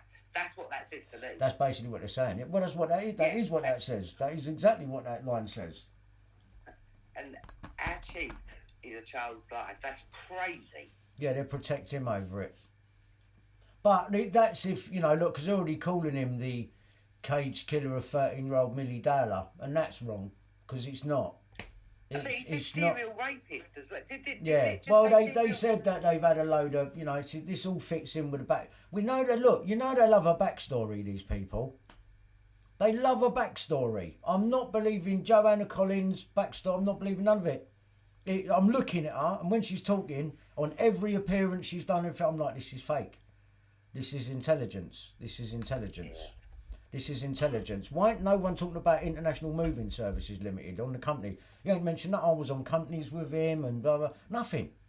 And why ain't none of the press done it? I mean, what a shit press we've got. Well, we know that anyway. But there you go. Mainstream media by Mike Sullivan, crime editor. Yeah, there it is. His usefulness to the Met last night. It's the same article where you get... the other line from about him being a covert human intelligence resource. Right, Mike Sullivan, crime editor. Google him, you'll see him. He's you know, long-term one, man. Been out there years. But you know, the bottom line is I don't even know if Levi Bellfield is a real... Do you know what I mean? It's like... No, he's created like fucking... Like Bill Maloney or John Wedger. Yeah. Or Roy Whiting or, you know... This is what you got to look at. The Walton Hop, Max Clifford, Chris Denning, Jonathan King, Randall, Savile and Duncroft approved school. The Walton Hop in Walton upon Thames, Surrey, was a teen disco, started in 1958 and was one of the first discos in the UK. The Hop was situated only 5 miles from Savile's haunt, the infamous Duncroft approved school. In the 70s and 80s, the Walton Hop was frequented by convicted paedophile and former Radio 1 DJ Chris Denning and paedophiles Jonathan King. It was Tam Patton, the Bay City Rollers, that introduced Jonathan King to the Hop. Like I said last night, I don't even know. So it is, again, here we go. Tam Patton was the manager of the Bay City Rollers, right? There was big abuse went on in the Bay City Rollers. He's friends with Jonathan King and Tom Watkins. Tom Watkins was my manager. He raped a band member. I know about it. And everyone's covered that up as well. Yeah? And because he's also the same as fucking Camilla. And the reason that they went so far in going in on me over that was because if that came out, that was then going to lead, because I don't blame the band member. I literally don't. It's this fucking manager shit cunt who's run away to fucking Honolulu with his fucking tummy tuck and his diabetes, the cunt. Cunts like you don't die at 70, Tom. I know you're fucking listening to me. Yeah? Brain of an ant, yeah? Really? Really? I'm cleverer than you fucking cunt. Yeah? I'm going to get you, mate. I'm going to get you. Yeah? Because all of this says so. You were fucking Jonathan King's mate. Yeah? Best mate. You bigged him up. I remember saying to you, oh, your mate's been done for being a paedophile. Oh, he's not a paedophile. I never even heard the fucking word before. just putting it out there as well. I think that there could be a link between Ian Watkins and Tom Watkins. Could be. Could be. Because I said like, and that Ian H. Watkins, like, if you come from Wales, the same place as what he come from, Ian Watkins, yeah. Well, he was in Steps. He was in Steps. Yeah, and he's gay. But Yeah, why mate. would you want to carry that man's name? That man was a baby and a toddler rapist, Brian. Right? There's no hearsay. That's fucking fact. Well, when you think back about, would you remember back on the Express interview with Andrew, when we go out for the room for a fag, but Chris Fay starts talking about the babysitting ring. Now, I've heard... Right, Child and toddler rape. And Bill's going, what, proper sexual babies? He's like, oh, you pay a lot of money for that. You remember Andrew talking about it? Yeah, well, he's right about that, because that's like... But I said, that doing that to a baby, and it's such an abomination, right? I'm not even religious, yeah? But that is... It's unthinkable, man. You couldn't even think of yourself doing something like that. You can't. Your brain don't let you. You could not try it. You could not go into any type of depth. You just could not do it. It could not happen. You couldn't. Your brain will stop you. It's like, what are you doing? It couldn't happen. Right, but women were offering their children to him. And then fucking Peaches Geldof put their name up. Look where it got her. And then she died. And then boom, she died. And Fern Cotton went out with him. What, she don't know? And Fern Cotton is mates with fucking Schofield's fucking sidekick. What, they don't know? They all fucking know. And that's why Schofield, in his poxy fucking interview, he's got a stupid checkerboard on the floor, stupid cunt. Fucking look like Paul Laman, you cunt. It's they're fucking disgusting, man. They just make me angry. They make me angry. They think they're so fucking clever, yeah, and you're wide open, mate. I've worked you out. I've fucking worked you out. And it's not even hearsay, because I've got your fucking police witness statements. You cunts. Yeah? How'd you like them apples? Hope you like apples. All being done to you through Apple. This is interesting. It could be the case. Burhill Primary School. This was where Sarah Payne went. This is where the burn her bit on the top comes from, right? This is the school, Burhill Primary School. The head teacher there is someone called Gemma Adams. I've heard a rumour that Gemma's got married. I don't know for certain. But if that did ever turn out to be her, that would be weird. So I can't confirm it, but I've just got a feeling. It's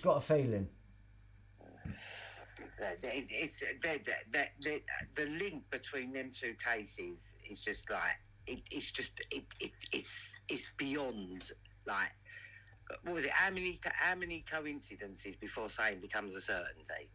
It's like fucking ridiculous. Yeah, how many before it's a plan? It's a fucking plan, isn't it? You know what I mean? Like this, and the paddock as well, man. It's like wherever that motherfucker turns up, you know, they're saying like fucks about it. They're like, boom. Yeah. You know. Yeah. But even with John Wedger, like, you know, that doing that baby P thing. Right, it just gives social workers carte blanche to take people's kids. Yeah, that's what he's helped do. So if John Wedger's done anything, he hasn't helped children. He's helped social services make it easier for them to take them. And that's his he crime. Turns up to a victim, he's got alcohol with him. That's like, Yeah, well, he had it when he came out. 6 cans of Red Stripe. He had it when he met me and Sarah at Clapham Common. A bottle of brandy. That's what I'm saying. So these people will go on. They think they're, you know what I mean? They just think they're clever. You know, if you're interviewing a victim, why would you bring alcohol?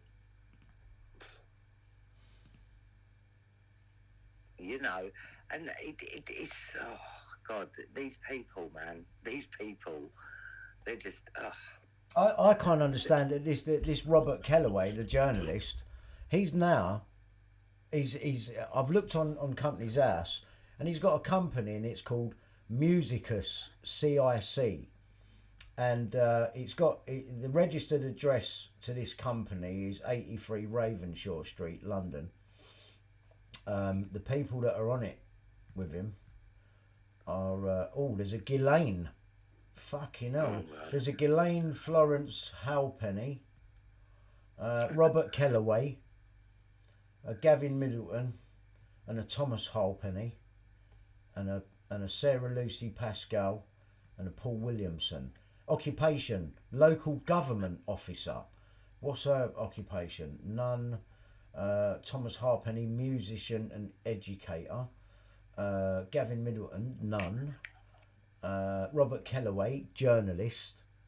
I mean, what is this company? Musicus.cic. I have no idea. Right, here's the bio. Here's the bio. Musicus provides. Right, let me pull this over and fucking show you. Musicus provides inspirational music education programs, workshops, and performances for children, young people, and adults across London. This is Robert Kellaway, who hacked me, and Tom Halpenny. So he's the bloke who obviously I've emailed, because I fucking emailed this yesterday. And let me go back a page. Home Musicus CIC. Yeah. On the company, Ghislaine Halpenny, Robert Kellaway. Robert Kellaway. Let's have a look at Robert Kellaway's other companies. Yeah, we're looking at the right person. What the fuck has he got to do with music? I mean, what is he doing? Trying to bet Kellaway Media Limited. Dissolved. This one's active. Musicus CIC. What's he doing? Trying to set himself up like he's part of some sort of charity and helps young people when he's about to get fucking taken to fucking court. Probably. He'll probably start working with free to be kids soon. He's having a fucking laugh. Milly Dowler letter. Let's find the. Yeah, because I think like people need to hear that letter. Yeah, that's what I want to find. Let me find it. Right, this is cross-examining Mr. Dowler. He said she had her demons, did she not? I think she had natural childhood fears like most people, Mr. Dowler said. The poem found in Millie's bedroom read, I don't know what it is I do. They all just seem to hate me. All they do is slag me off and force everyone against me. I know I'm pathetic and helpless, and I know I'm not pretty or fit, but what do they have that I haven't? Let's face it, I'm just totally shit, and I know what people think. I know how they feel. Why the fuck? I don't know. What do I do to make them hate me? Maybe I should just go. Sometimes I think how life would be without me for mum and dad, to have a beautiful little girl who is like Gemma. She would be everything I am not, everything I dream to be, pretty, smart, intelligent, wanted, loved. But then I hit myself and wake up to reality and how bad school's going to be in the morning. I hate it, but not nearly as much as I hate myself. The handwritten letter read, Dear Daddy and my beautiful mummy, by the time you find this letter, I will be gone, up there or down below. Up there or down below you. I've always been that way, below other people. I'm sorry, you deserve a better daughter, so I have left. If anything, you should be happy and you can concentrate on lovely Gemsy without me getting in the way. You should have had an abortion or at least had me adopted, then at least I wouldn't have made your life hell as well. I think it would be best if you try and forget me. It's nothing you have done. I just feel I had to go. Please don't let any harm get to any of you. Mum and Dad, please look after Gemma. I'm sorry, but goodbye. Millie signed the letter with her name. Lots of love as always. Your little disappointment, Amanda. Heart-shaped and kisses were at the end. Mr. Dowler broke down in tears after Mr. Samuels finished reading the letter to him. Mr. Samuels said, "I'm sorry." Millie's father said, "It's just very distressing." He said Millie had never given him the handwritten letter. Mr. Dowler said the poem was very sad, but when questioned by Brian Altman QC, said Millie had not given the impression that she hated herself. I mean, what the fuck? What the fuck? Now you've got a letter talking about, I mean, if this ain't the excuse that, you know, I'm going to go, you'll be better off without me. Are you, even this says like you're setting her up to kill her. Yeah. You was thinking about leaving a ransom note, and then the fucking spunk bubble got you in trouble, you cunt. That's what's happened here. I think you're right. I do think you're right. Yeah, I think I'm right. And I think Bob Dowler knows fucking Jonathan King and all the others. And then it'll be through... I've forgotten the cards, they will. They're all the... Yeah. Yeah. That's it. If I'm wrong, fucking come at me, innit? If I'm wrong, come at me. But you be prepared to be investigated on the other side. Because I'm not falling for your shit, man. I'm not falling for your shit. You are full of fucking shit, the lot of you. And you have been caught red-handed, and the evidence says so. You are fucked. All of you. Everyone that has been involved in covering up this case. And mine is right next door to it. And we know you set me up. And I knew you was in Surrey.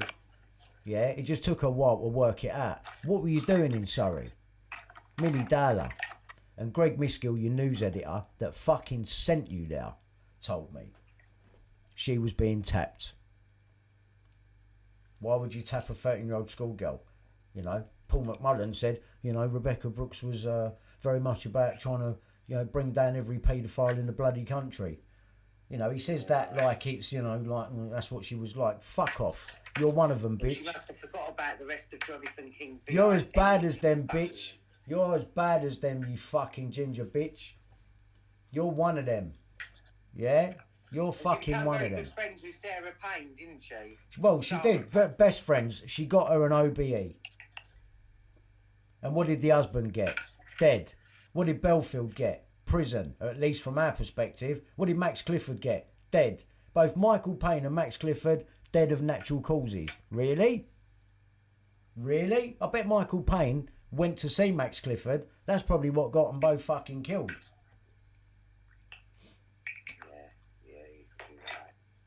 Because that Michael Payne, he always looked to me like a broken man. Very broken. Like he was carrying... From the, yeah, I mean, I don't know if it was his daughter going in there, like, amazing like that, but he always had that... You know that droopy dog? Like, remember that droopy dog character? Like, he looked like that. Mm. And he just looked like a man that was just completely broken. Yeah, and he looked like a swollen Paul Whitehouse to me, man. And then there is a White. See that Paul Whitehouse sketch of him standing at the window going, "My name is Michael Payne, and I am a nosy neighbour." But yeah, he was neighbours to Bellfield. He was neighbours to Bellfield. Yeah. So the mainstream media have gone with, but no one brings it up now. In any documentary, no one brings up that Bob Dowler was the original suspect and that, and no one wants to delve deeper. No one's bringing up Bellfield and his companies. Then, if there's any realness, you don't want to know because it's not fucking real story. They've closed that newspaper down on purpose because of the collusion between the police and the News of the World and private investigators. Right, they're all part of the cult basically, and they're all in it. They're all in it. So they had to close down the News of the World. Murdoch 100% knew he was going to close down the News of the World. He just waited for Bellfield to get the guilty, and then he went ahead with the closing down of the News of the World with a fake scandal, which was all controlled because I should have been there. Because in 2003, when I got not guilty, you leave the court without a stain on your character. The judge instructed the CPS to do a root and branch investigation as to how I ended up in the court in the first place, because they all knew I'd been phone tapped. And that root and branch investigation was never done. So it's strange to me that I weren't at the Leveson inquiry, or the Hacking inquiry for that matter. Both of them. Controlled. Who were your star witnesses? The Dowlers. What you got on them? And more to the point, what have you got on the police to make them go along with letting you come along with this raid or ruining the raid for them. That was just ridiculous. What's going on here? They admitted that in the documentary. They actually admitted that in the documentary. It's like, you know, that's unheard of. I need my local MP to bring it up in Parliament that I am requesting a private criminal prosecution, right? And I need that to take place, and I need the backing of my government and my local government. But Stella Creasy's too busy taking pictures with a fake E17 in the town hall behind me, dressed up in a white coat. I mean, they're doing this on purpose, so there's no... They're trying to come at me on every level. I mean, the latest thing I've got is a cancer package now from Macmillan. I mean, you fucking sick bastards. You know, if you do things like that, though, I'll tell you something, yeah? I'll give you something to think about. Karma comes to people like that, you know. Listen, whoever sent that, you're going to get cancer now. Right? That's how it works. That's how it works. I'll think about your next move if I was you, yeah? Because you're not gonna win here. Yeah? So I wouldn't keep chucking it if I was you. Yeah, because it's gonna come back on you, and you will. It will happen to you. Yeah? Because look what you're trying to get in the way of. Me solving this fucking murder of this girl. This ain't solved. It ain't fucking Levi Bellfield. Whether you drive round the back in a red Daewoo or whether you come in through the front. Didn't happen. Didn't happen. The train station footage has been manipulated because it's all Surrey. I told you when I went round there it was like the fucking Stepford Wives. It's a very fucking strange area, that part, I'll tell you. And it's all taking place 7 miles away from my ex-wife's parents as well, and I want to know what the involvement is there. Why David Sherborne felt it so important to split us up. Because everyone was in the know on this apart from me. That's what it was. So, yeah, you are corrupt, Sherborne, and I am coming for you. I am coming for you. Prince Harry or no Prince Harry, mate. Couldn't give a fuck. Couldn't give a fuck. He had his chance. Forget it now. I wouldn't even talk to you if you fucking asked me. You had your fucking chance. You chose to go along with David Sherborne bringing 33 cases for Prince Harry. Good luck, mate, yeah? You crack on with your life. Yeah? Why you quickly... When's Prince Andrew going to turn over the court case with Virginia? It's got to be round the corner now, isn't it? Any minute now. Any minute now. I can hear him coming. Yeah. Oh, Virginia. Oh, she's a fantasist. You wait for it. When you see it, you're going to... I can't wait for you to see it. I can't wait for you to see it. It's coming. It's only round the corner. They can't leave it much longer. But they have to keep stalling it every time I talk about it. I'm more important in this than you realise, than I realise. And I'm going to get that girl justice. Look at her little face. Look at her little face. Yeah? I believe him. It's him. It's him and his fucking little fucking Freemason mates. And that consists of all the people we've spoken about, including Jonathan King. Jonathan King's got something to do with this case. Because that investigation in 2001 led them to Walton. And then they're tapping Milly Dowler. And then they set me up. So what's the deal there? Why was you really tapping me? Is it because Jonathan King was Tom Watkins' best mate and you was watching him as well? You must have been. Of course they were. Right, so why ain't none of these people back me up in what I'm saying about what he's done to a band member? That's... It's because what it's going to uncover. Because then they're going to go, oh, Tom Watkins, who was he associated with? Well, Jonathan King, Jimmy Savile, all the local fucking people, Esther Ranson. Oh, we better look into that one. Yeah? What do you think you're going to find when you look into that one? That's what you're going to uncover, child trafficking. And the police helping cover up all this fucking shit for these people. The police are wank. They got to go. They need changing. Something else needs to come in there. It's all wrong. It's all back to front. It is, and it's Freemasons that are doing it. High up ones in the police, high up ones in government, high up fucking journalists, definitely. Ones that are just in the paedophile ring anyway and go to the lodge. It's all these cunts, and that's why they took the paper down. That's why it was all planned, and the timing of him setting up the Sun on Sunday shows that it was pre-planned. And their star witnesses, they made the Dowlers the star witnesses, and that's what's happened. I know it's not really relevant, but the mum, she looks like, I swear to God, she looks like a Cabbage Patch doll, man. Like, And they had to get Mazza and them lot to go up there and tap them because they was going to use that evidence against them because they thought we're going to use the Dowlers to close the papers down. So how was they going to get them to do that and get them on side? You see what I'm saying? It had to come from blackmail. Because otherwise Murdoch and the Met Police and Surrey Police, fucking hell, man, shitstorm like no one's no, ever... they would have just told Bob Dowler, like they would have been like... Yeah, but Bob Dowler's probably gone, well, fucking, if I'm going, you're all coming with me. No, I doubt that. Probably, but he seems like he's a go-along in their world.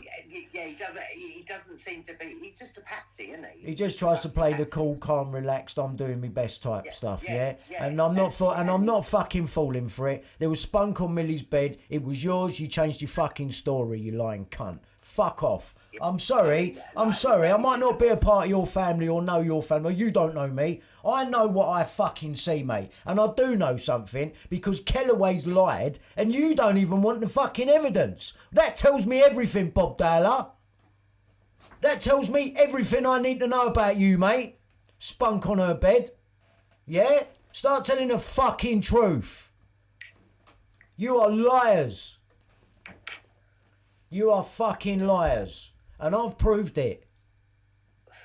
It's just crazy because it's like when you like I said to you yesterday, it's mad because everything that's been created around her, there's so much holes in it, but at the very core of it, there's a little fucking girl, man. I know. When you see that picture of her on the speedboat and all that, man, you know, it's like you just think that could be your daughter. It could be like, how could you do that? Exactly. How could you do that, man? How could you fucking... But there are people out there like this. How could they not notice if that letter...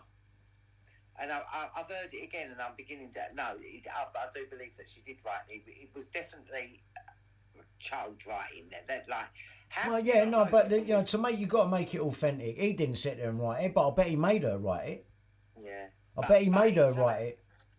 But even so, right, just on a parenting skill, how can you not know that your daughter feels like that? Well, why are you showing us all pictures then that are all fucking lovey-dovey like the perfect family? Right, then? exactly. Yeah, and take care of lovely gems, right? I know. It's just crazy. It's fucking... When you say, oh, it's all fake, it means like... I don't mean she's fake. No, the poor girl... Yeah, I know, Millie's not fake. And the thing... No, Millie's not fake, man. She's not fake. This girl actually ended up dead. So that tells me, with everything taken into account, she has ended up actually dead and unidentifiable to what the fuck has happened to her, right? That's very convenient for someone. But the mushroom foragers as well, like... Oh, they're just the excuse. They're not going to get scrutinised. They're just the excuse. We think it's Milly Dowler. Like, what? How the fuck would you know? Like, it's... Isn't it? How the fuck would you know? Exactly. And to be quite honest with you, there was no evidence connecting Levi Bellfield with Milly Dowler, really, was there? No, there wasn't, because there's no footage of her walking down that they couldn't get nothing from the bone. Nick, there's no footage of her walking down that road. The only footage that I've seen is they're showing us her in the train station. And the footage in the train station, well, let me fucking bring it up, innit? Let me bring it up, because I'll show you what they do. But it runs parallels with Maddie McCann as well.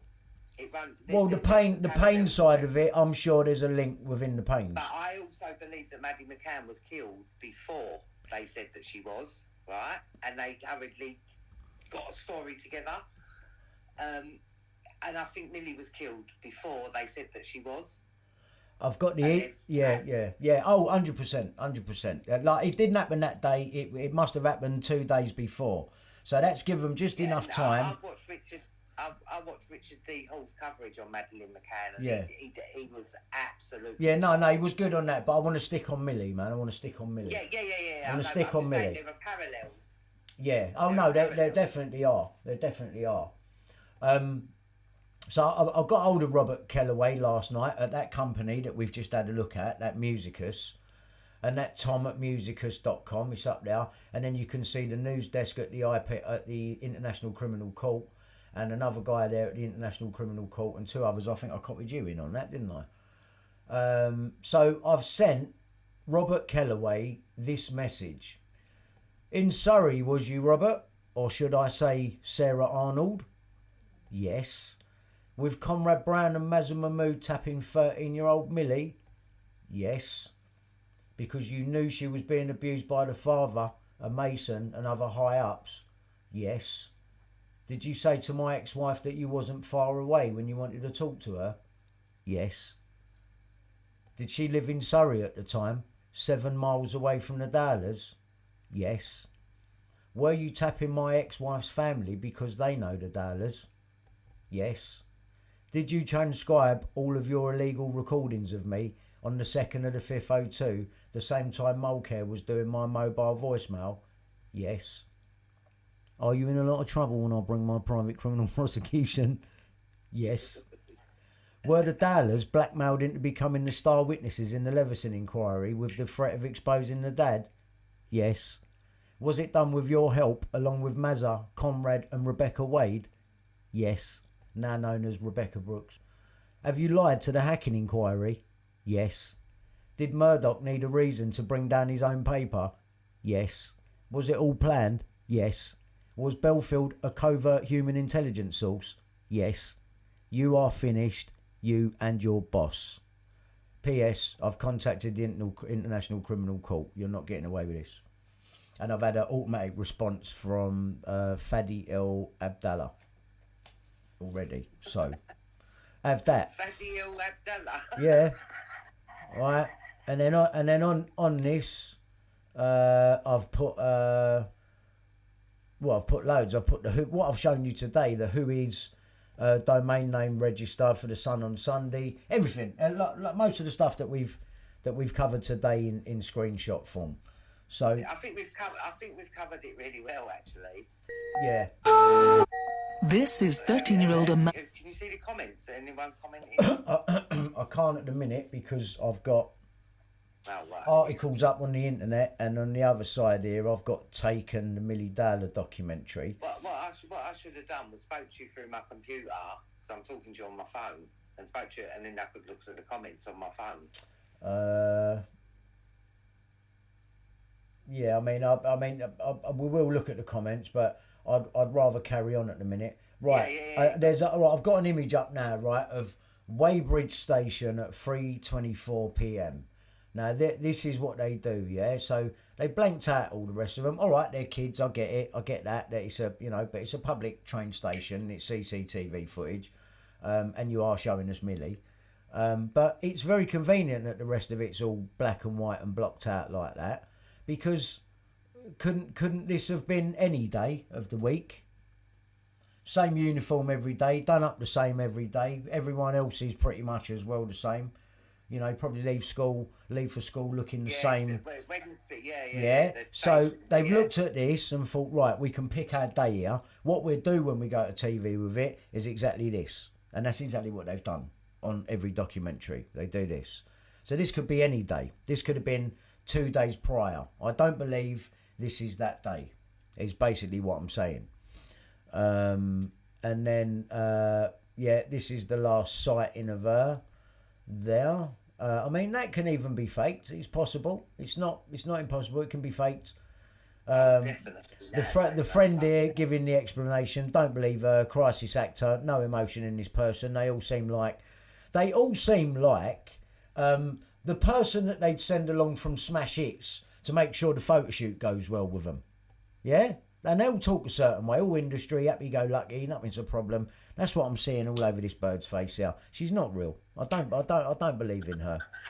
And this whole Millie getting off, if Bellfield's story doesn't work, if Millie doesn't get off of the train at this stop and go in this chip stall, which there's absolutely no footage for, she doesn't ring from her phone, even though the Channel 5... It's not normal behaviour. It's not her normal... It's not her normal route home. She doesn't call from her phone. No, that she was getting up, yeah. She don't call from her phone. Can't trace a call because we don't even know who the boy is. Right? Did she even get off here? There's no footage of that. right? So we're taking everyone's word for it so far. Eyewitnesses, pretend friends, that type stuff, right?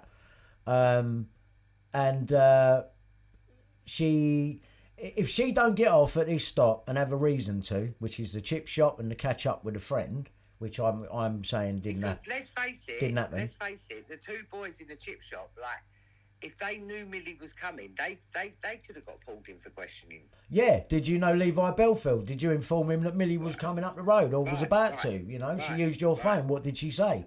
And then when she rings off this phone, it's now documented. That's 3:47 p.m. So she hangs about there for a bit longer, another 10, 12 minutes or so.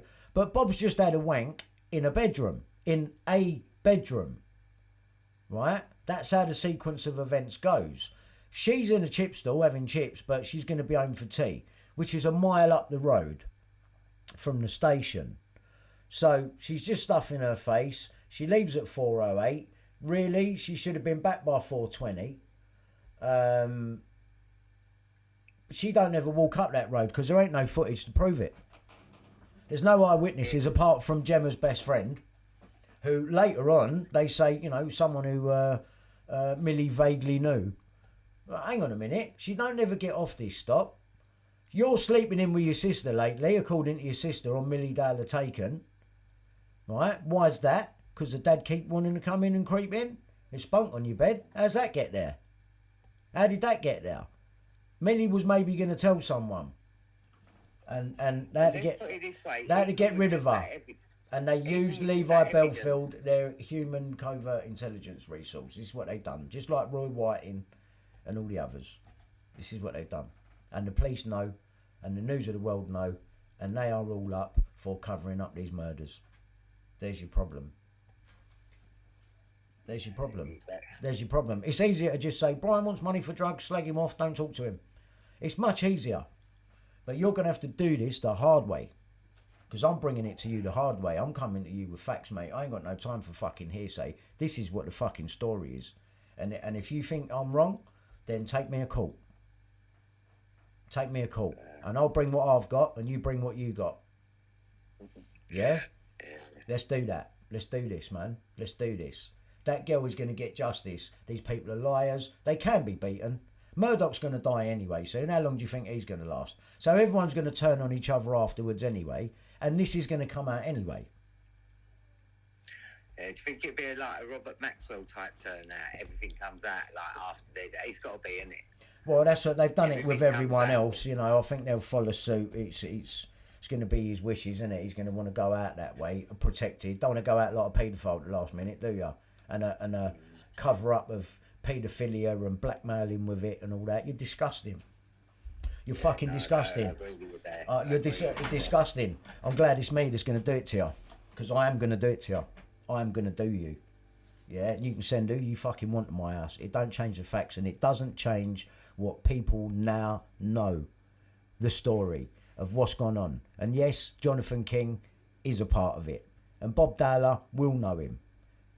Yeah, and Walton on Thames is very central. Surrey is very central to all of this. And the Freemasons are very big. Yeah. And they all look like Bob Dowler. Yeah. They do have a look. They do have a look. And that is the look, if I've ever seen it. It's like that I was saying to you the other day about that Sense of Freedom film with Tim Ballard. Sound of Freedom. Sound of Freedom. Yeah. I was devastated, man. I was actually devastated. Like, it did. And I know that being a Mormon elder doesn't say, but for me, Mormon elders in whatever fucking religion, whatever, the elders, it's never a good thing. Well, you're going to them and not the old Bill, so they're holding all the secrets. And no, I don't trust it. I will watch it again properly. I will watch the Resurrection because I did watch the Passion of the Christ. And when they have made the film The Resurrection, no doubt it will be good. But do I have any real godly faith in these people that are seeming to be representing the truth and the gospel? No, I don't. Yeah. No, I don't have no faith in them whatsoever. I believe it's for their own egos and personal benefit, and to make things look like something's being done about something, although it's not. That's what I believe. It's all about the front. Make it look good. There's a few people getting exposed. Oprah Winfrey, P Diddy. You know, a few people are getting it. Fucking hell. She was promoting that John of God guy. There you go. And fucking Naomi Campbell as well. Not just Oprah Winfrey, Naomi Campbell. Yeah. But they found baby skeletons on that in that school or whatever she does in, I don't know where it is. But she was promoting John of God. Yeah. There's no doubt about that. And he's friends with Marina Abramovich as well. But that you know, she was promoting him like he was a big massive guru. And the bottom line, he was a baby farmer. He was a fucking baby farmer. And the bottom line, they used to abduct women, keep them down the mines. And I remember Marina Abramovich, they was interviewing her, she was talking about she's been down the mines in Brazil and picked the crystals out herself. And I'm thinking to myself, no, I don't think that you did that, love. Yeah, because that's where that John of God was working in Brazil. And it was nuts. He was doing psychic surgery, but he was actually channeling. He said he was challenging something, and he was like cutting people and everything. It was fucking nuts. All very fucking strange, man. Strange people. It was just nuts how these people let him do the surgeries on them. Like, what the fuck? Yeah, with no anaesthetic and that, and just fucking laters, mate. Yeah. But no, man. Yeah. No fucking way. John of God, you know, geezer looked like he stunk. He just looked like he looked like a fat Mexican version of Wilfred Wong. Yeah, for real. Isn't it? But like, what is it, Pat? Why do these people always look like they stink?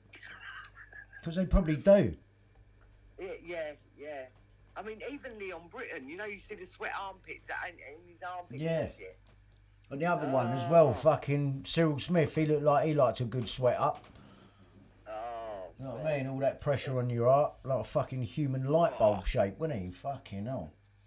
Oh man. But I think that's what has gone on here now, and that for me it's about pointing out the inconsistencies. This bit here where the friend Catherine, again, the actual interview of the person that this bird here does not feel believable. It feels like another person has turned up for Smash Hits, who, you know, who's going to oversee the photo shoot, you know, or, you know, just a journalist or something. You know, that's what they look like, these people that they're throwing in now. So she gets on the bus, the bird, the mate, Gemma's best mate, and looks to the right and don't see her nowhere. And she was walking down on the right side of the road. If Bellfield was driving, he would have had to have gone round the bus, because he's gonna have her seconds before the bus pulls away, isn't it? Yeah. For her to not be walking down that road as the bus pulls off, it means that he would have had to have drove round the bus, you know, pulled over. It means that Millie must have succumbed very quickly to, if he'd have kidnapped her. No, yeah. It didn't happen. That car. Yeah, that's what I'm saying. Like, the bottom line is, if like, the only thing I can say is it might have been chloroform. Right. Think of the let me just say something. Think of the excuses that we've had so far. Best mate, my sister's best mate didn't see, she was getting on the bus. The camera that would have caught it, had it have happened, was facing the fucking bird's eye building wall for 5 seconds, right? The phone call, the message. The message on Millie's mobile. Oh, there's a job for you, Amanda. That turns out to be someone dialed 1 digit wrong and still got someone with a name related to Mandy Amanda. Fuck off. Yeah? Fuck off with your dead end fucking excuses, pushed and confirmed by a load of fucking people that are pretending to be officers from back in the day that just look good. You know what I mean? Like fucking Bletchley. He comes out, well, I think, no, shut up. Fucking shut up, you fucking know-all cunt. Why don't you do something about it at the time then? Got the fucking answers now. You know what I mean? They're all wank, mate, a lot of them. They don't want to solve it because it's an inside job, and that's what the symbolism's about throughout when they show it on telly. They can't never solve that, mate, because that will open a can of worms that is like... You know, why is Robert Kellaway turned into Sarah Arnold on the story that brings the paper? Like, why? Why he took Kellaway off of it? Why is he so important? Because 12 days later, he does it to me. My case gets thrown out and the Crown Prosecution Service get told, do a root and branch. Well, they never done it. That's why I should have been in the Leveson inquiry. Fact. Not just me hoping, wishing. Fact. So, I can see what's gone on. I can see I've been kept out of it on purpose. I put the evidence down in front of Hugh fucking Grant, for fuck's sake. You know, hacked off have been round here, who tweeted the whole live trial. Peter Jukes. He's seen it for himself. He's on tape saying to me, I've never seen evidence like it. You may have the thing here if you've got police witness statements of Conrad and all that. I said, it's all there. He goes, yeah, and you got emails and stuff. It's like, yeah. I've stood outside Downing Street with it. No one gives a fuck. It don't make no sense. Why don't they want to solve this crime? I'm sorry, but whoever's involved... I think we know. I think we know because because to solve this crime, you have to go high up, and he's never going to go high up. Fuck your high up with your stupid, false, human-given rank and your fucking ego. Fuck you, you cunt. If you're a nonce... I mean, I was saying to you earlier on, like... If you're a nonce, mate, you're getting it. You're going down like the others, mate. But America's got a nonce president and we've got a nonce king. That's like, come on, man. Can't argue with that, can you? You can't argue with that. Otherwise, sit down, Prince Charles, and explain your whole Savile background. You're not going to do it. You're not going to do it. You're just going to go through with the king thing and hope that everything's all right, like the song. But it ain't. Yeah, no, this world's just... It's fucked. It is crazy. It is upside down and inside out, and it's going to take a story like this, man, to put things right. I tell you, like it's big. Everyone's going to be like, oh, no one's going to touch that. You're going to have to fucking touch it. The International Criminal Court have automatically replied now. I never got that before. Yeah. Yeah, I've got something to follow up now. You're done. You're done, and the timing's right as well, because I need a new kitchen. Because I ain't got one. Yeah, you still got that going on. Yeah, I ain't got no kitchen. I'm still sitting there. That's why I ain't been online, Nick. I ain't had time for it. I've just been here and getting on, and it's hard because I ain't got a kitchen. It's fucking hard without a kitchen. Uber Eats is taking all my money. I've had people fucking on my benefits again. I've given them a few names this time, and they've put it on a list, and I've made sure it's going to stay up on there for 18 months. So, you know, let them do it again, because... I mean, it's just ridiculous, Brian. It's just ridiculous. I'm getting Match.com fucking gay matches coming up on the fucking thing. It's just like, you know, I know it is. We know it is. It's Paul Man. You know, and you're doing it for Puddick because you're scared. And if that, carry on, mate. Carry on. I'm not, do you know what? I ain't even going to come after you. You carry on. I've got more important things to worry about than you, because you're a distraction, just a diversion. That's all you ever was. You ain't a real victim. You're just a skinny, ropey, smelly tramp, and I should have smashed your face in when I had the chance.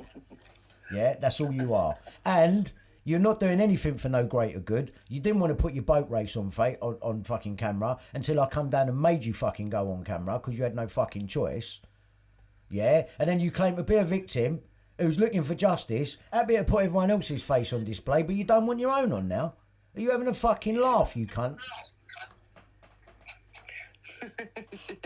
Yeah, well, I hope you're happy with yourself, because you're working for the wrong side, and that side is losing. Because if you think you're winning, you're not. I've been quiet for a little while. Don't worry, I've been researching you, you fuck.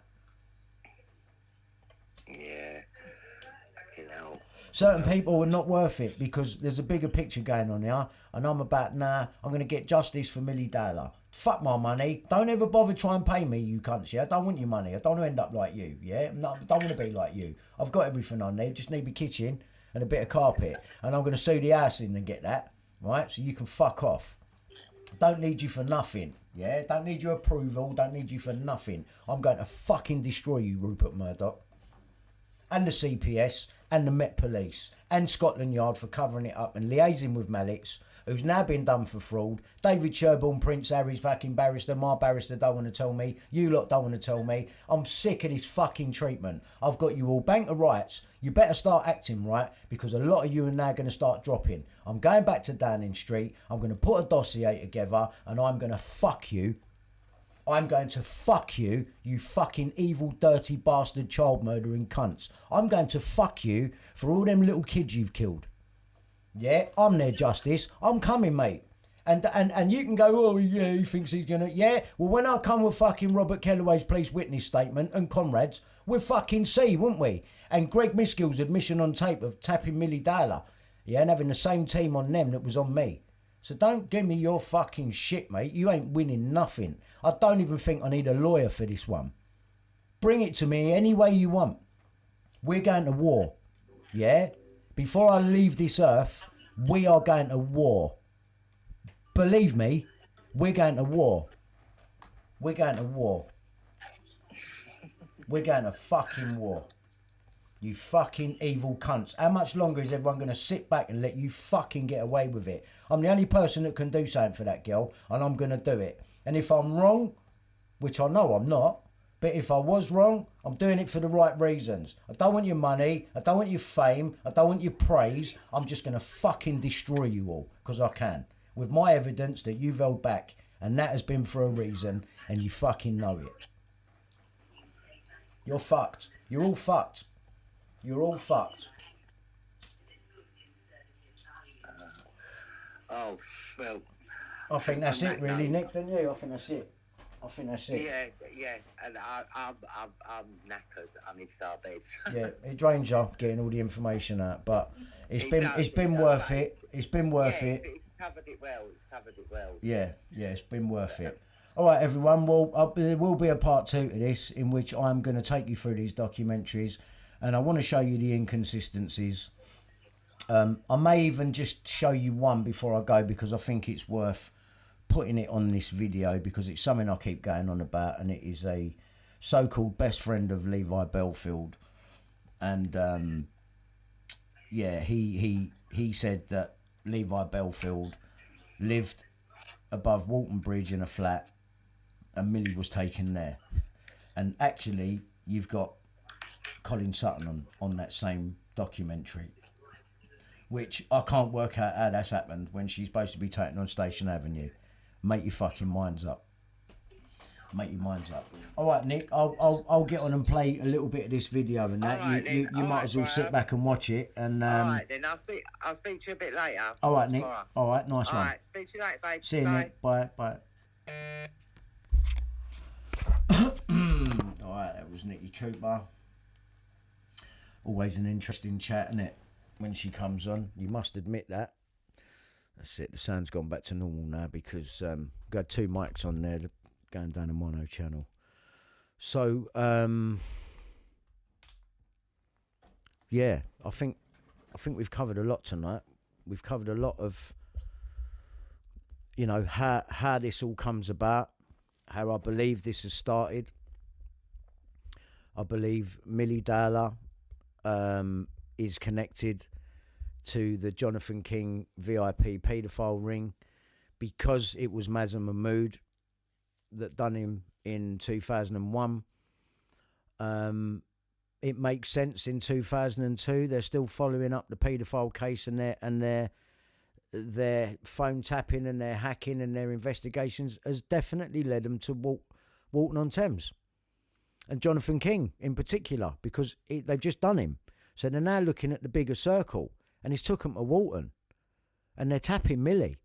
And it is that time frame. And then I am 12 days later.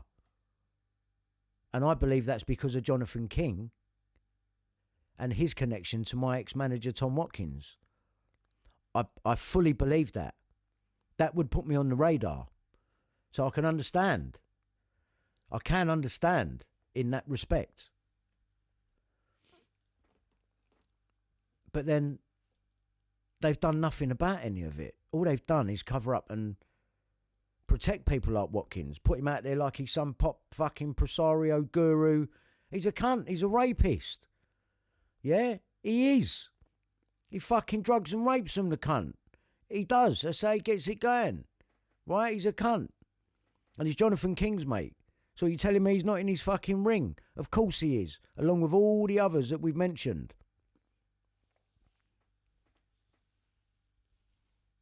So this is where we're at. The picture widens. And everything fits into place. And then even the tactic of getting the copper off of it, discrediting him, because the case has gone a certain way and they couldn't control it. Things must have happened quick.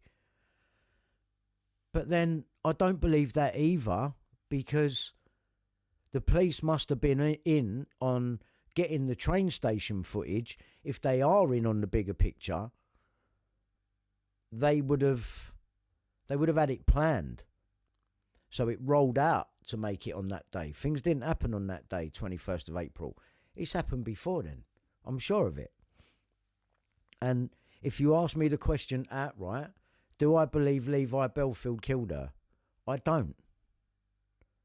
Based upon the evidence that I've shown you. I don't believe it. They didn't find Levi Bellfield spunk on her bed, did they? No. So let me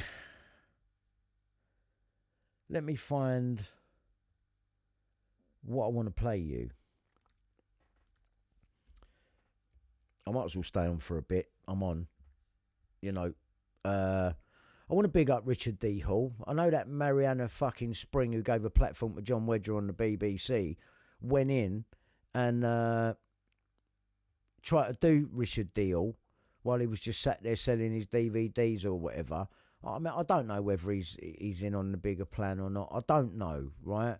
All I know is I have spoke to him once, and it was a good conversation. He opened my eyes up to a couple of things, definitely, and especially with his episode on the hacking. Like, the guy is good, right? And especially what he done on this. And let's play a bit of it, because it's really good. And this is where I got the information about the Who Is register, and I've checked that for myself, and it's spot on. So I cannot knock Richard D. Hall. I can't. I've got so much paperwork sitting in front of me at the minute. So this is an old broadcast. I really don't know where to start. But I thought I might as well start with this. This is an eye-opener. So why don't we go there now and take a look at Richard D. Hall.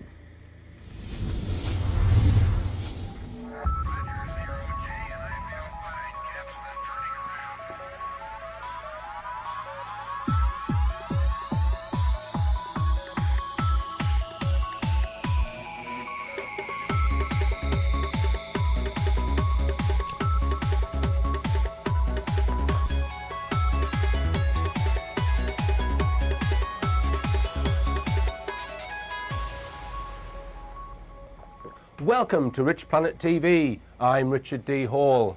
As you may know, at Rich Planet, we don't like to report on stories that are creations of mainstream media, because inevitably they turn out to be either false or pushed for an ulterior motive.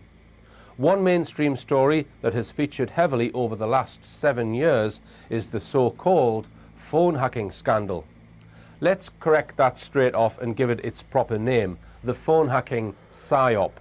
It was not a scandal, it was a carefully orchestrated pantomime, a psychological operation created for a specific purpose. Absolutely. Today, I am going to refocus this phony bone of contention and shine the spotlight onto the questions that this psyop was set up to hide. But before I do that, a quick bit of background. Phone hacking usually consists of obtaining somebody's mobile phone number and possibly their password, but that's not always necessary, then retrieving and listening to that person's messages remotely without having access to their actual phone. In some cases, it involves recording live telephone calls made by that person. With a mobile, this would normally require some help from a phone company or an intelligence agency. It's well known that people working for mainstream newspapers have been using such techniques to gather information on thousands of people going back to the 1990s, mainly to gather information on celebrities who they like to write stories about. Why bother to get off your arse to find out information when you can just hack someone's phone from your office? Up to 2011, the practice of phone hacking had been reported in mainstream media many times, with various people being named and arrested for such offences. The other thing to point out is there was, and perhaps still is, a relationship between those doing the hacking and the police. Hackers share information with the police about what they have retrieved and recorded, and in return the hackers get tip-offs on criminal cases. The hackers and the police both benefit from these activities, and the police do not usually pursue hackers for their crimes. It wasn't until July 2011, and I'm sure some of you remember the birth of the so-called hacking scandal, which started on the 5th of July that year. Initially with stories claiming that the phone of murdered schoolgirl Milly Dowler had been hacked 9 years previously, back in 2002. More phone hacking scandal stories followed the day after, then more the day after that, and we were then told that these stories were so scandalous that the News of the World had decided to close down its newspaper. If you believe this sequence of events on face value, you are as green as the grass at Wembley Stadium. You're as green as the grass you're smoking. Out of all the people who have had their phones hacked, do you believe that? The case which was central to the whole psyop was that of Milly Dowler. The Dowlers were the first people to be interviewed by the Leveson inquiry. The Dowlers were one of the few non-celebrity cases being investigated by Leveson. But more importantly, the phone hacking scandal had its kick-off time just a few days after the trial of Milly Dowler's killer had come to an end, despite the actual so-called hacking taking place in 2002. So just to recap, the Dowler case is the first case being exposed in the 2011 phone hacking scandals. It was the first case presented. That's right. It was the Robert Kellaway story that brought the paper down. This is what I keep saying to everyone. And they later changed that to Sarah Arnold. I mean, why? Anyway, I'll let him carry on. At Leveson, and the media scandal commenced immediately after the Milly Dowler trial. But why? Hang on. Come to an end, despite the actual so-called hacking taking place in 2002. So just to recap, the Dowler case is the first case being exposed in the 2011 phone hacking scandals. It was the first case presented at Leveson, and the media scandal commenced immediately after the Milly Dowler trial. But why? Say that again. Being exposed in the 2011 phone hacking scandals. It was the first case presented at Leveson, and the media scandal commenced immediately after the Milly Dowler trial. But why? Why did the phone hacking issue, which had been going on for years, suddenly become the most important thing on the planet when it was common knowledge that phone hacking was happening? For all them Why years. were these fairly minor crimes being blown out of all proportion and turned into a media circus? Because they needed to close down the paper because of the paedophilia cover-up, which involved all of these stories. All of these little girls that have gone missing. I mean, Sarah's Law was created off of that. Look what that says there. Burn her, you know. You think that's a mistake? The News of the World was central to all of these cases where these kids go missing.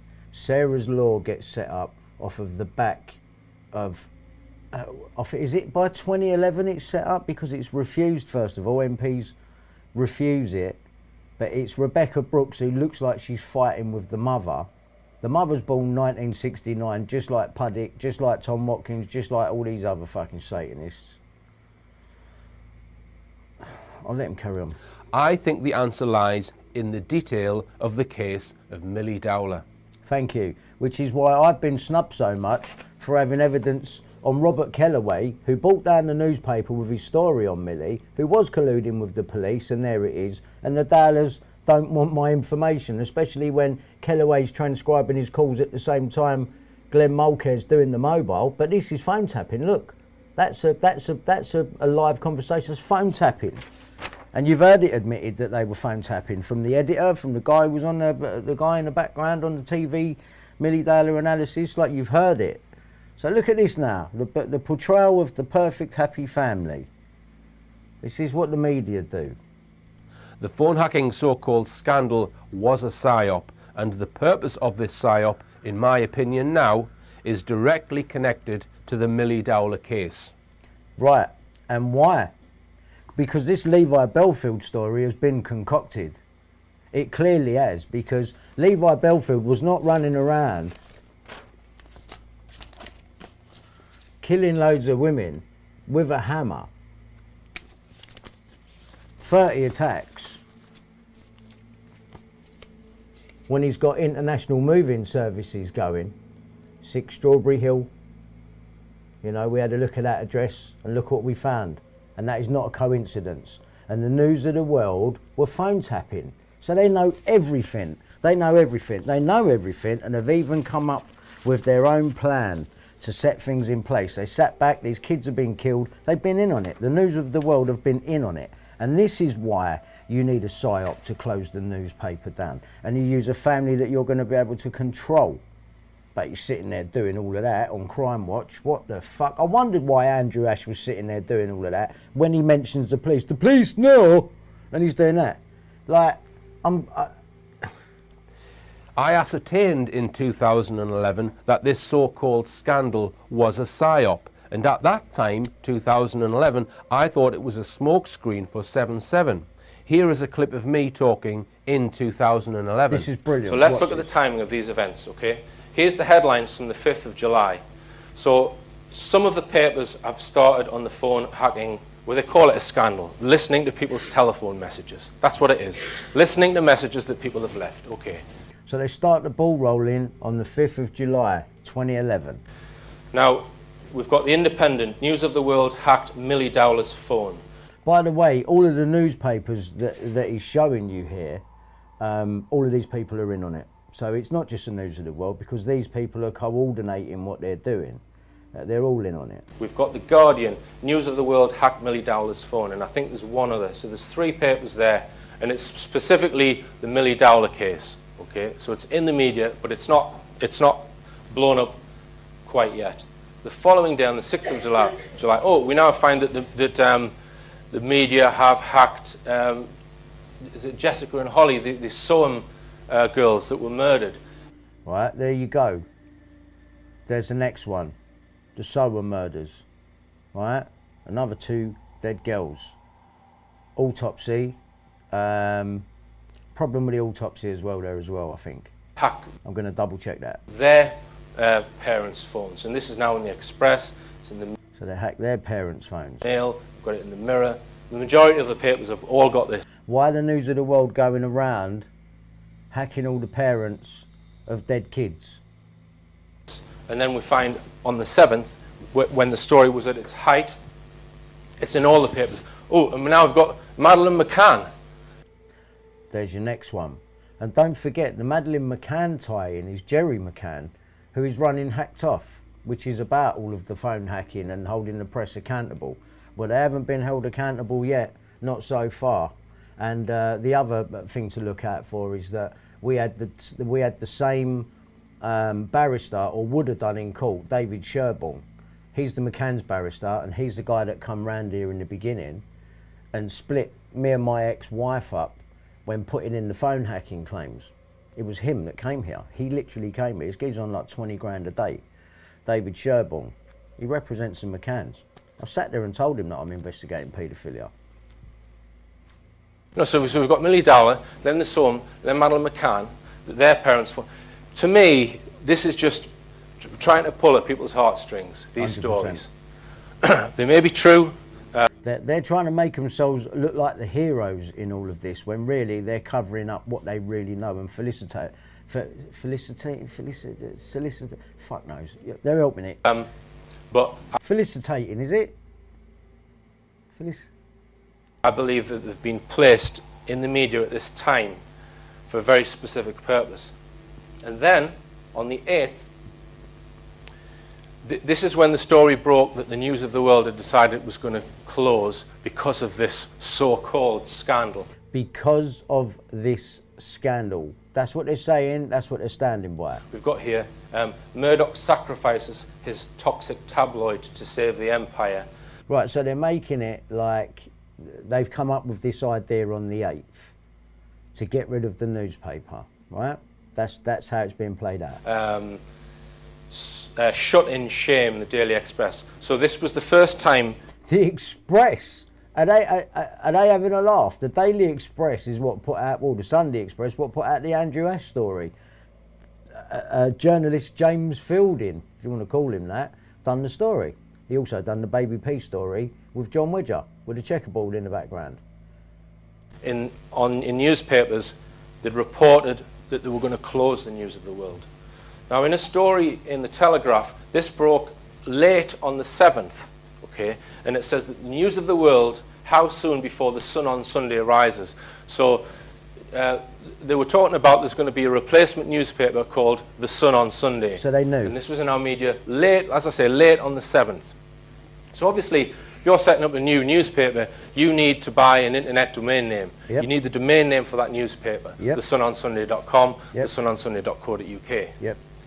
Now, if you check Takes a minute to who set is up. registered on the internet as to when those domain names were registered. I know from being This is, bhtv.uk. thesunonsunday.co.uk and also thesunonsunday.com. They were registered by News International on the 5th of July.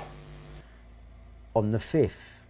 The Sun on Sunday is already registered on the 5th, but they make it look like from the last point of the 7th at night, let's say the 8th, from the 8th onwards they're going on like this new idea is they're going to close the paper to save the empire.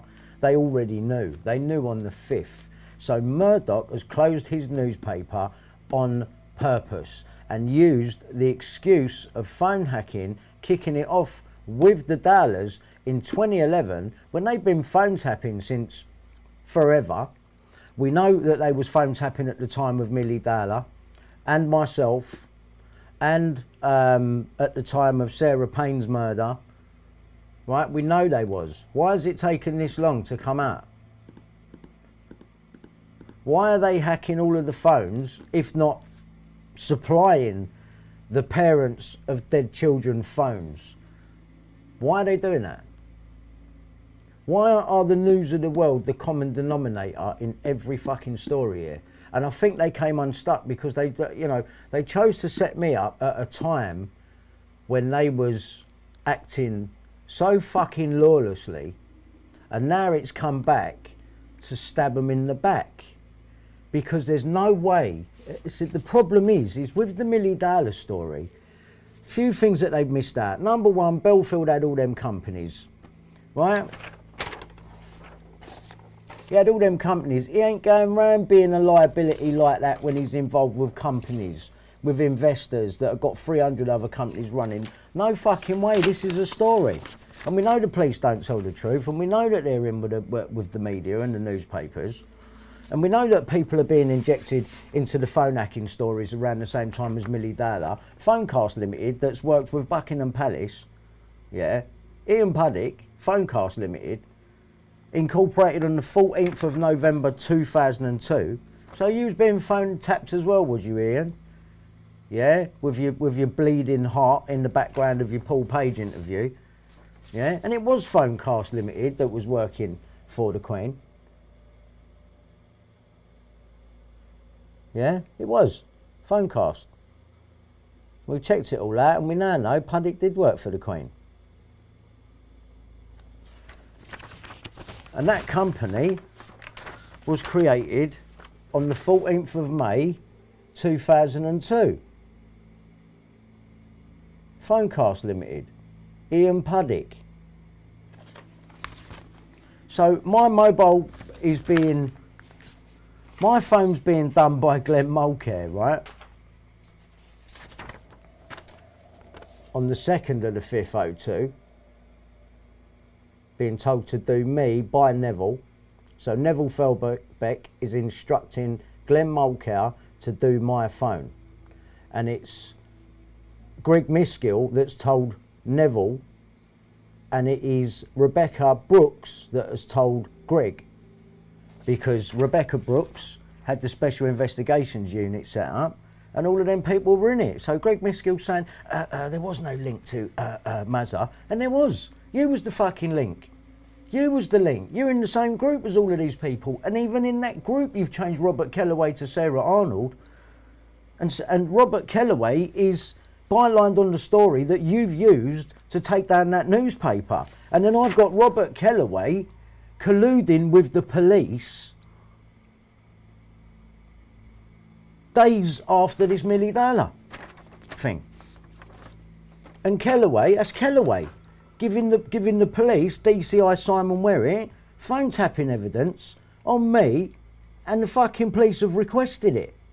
And when you look up DCI Werritt now, what's he doing? He's a Christian pastor in Southend. He's gone from the head of the Essex Serious Crime Directorate to a Christian pastor in Southend who's got a GoFundMe running for a building which doubles up as a church where they all pray and do a coffee shop prayer on a Sunday. But he knows about phone tapping. So the police, you know, it's just a small example of the police being, I mean, it's a massive one in this case because it's Kellaway. And you've seen what the extent they've gone to protect Kellaway from being in it. They blanked out that article that they showed you on the thing. You saw that. You all saw that. Why do that? They've done that for a reason. They're protecting Kellaway. Why? Because Kellaway was in the Special Investigations Unit along with Conrad Brown and Mazza Mahmood and Neville Felbeck, who's also called Agent George because he's an intelligence officer as well as chief reporter for the News of the World. Greg Miskill, and this was all put together by Rebecca Brooks. So there's police collusion. We know there was phone tapping, and they've been phone tapping. There was phone tapping at the time of Sarah Payne. There was phone tapping at the time of Milly Dowler. There was phone tapping at the time of Holly and Jessica's parents. And then all of these paedophiles, Roy Whiting, who's been blamed for Sarah Payne. But the thing is it came out, and everyone's missed it, that Levi Bellfield was a drinking partner, right, of Michael Payne, who's now dead. They say he died of alcoholism. Bullshit. He might have been an alcoholic, and they couldn't have an alcoholic running around like a loose cannon chatting. So I think they've got rid of him. Now the thing is, in 2002, they're fucking drinking partners. Right, so Sarah Payne's been killed in 2000. The parents have split up. The mum's born in 1969, by the way, and now she's got an MBE. And then the dad moves to Walton on Thames. He drinks in the pub that's right opposite the train station where Millie's supposed to have come out of, with Bellfield, and he don't find out until 2004 that Bellfield's up for Millie's murder when they tape off his house, and he's devastated by it. But the thing is the News of the World were phone tapping back then.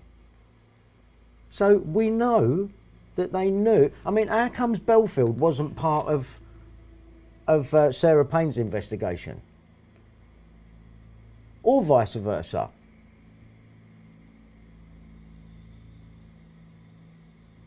They drank in the same pub.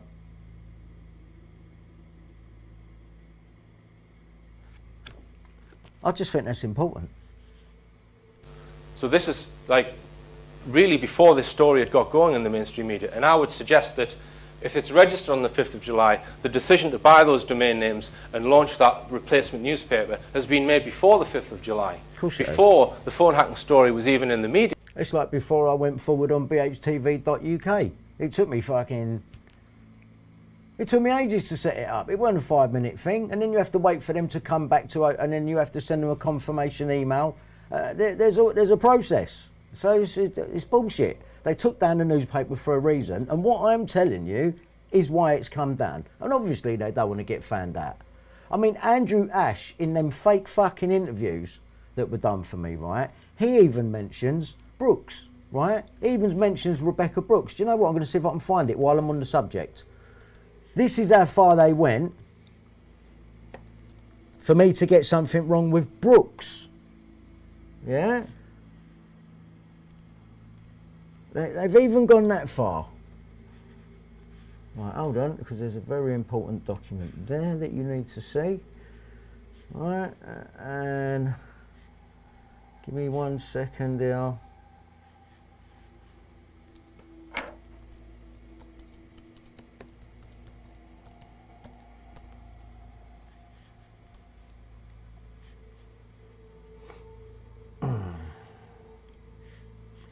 Right, here it is. I knew I had it. Right, now we know Andrew Ash is a crisis actor. Watch them lay in the trap for this one. I'll quickly play this because it's relevant. Yeah, and as things come into my head, we need to do this. The whole point is, MPs and everybody are saying the same stuff we're saying.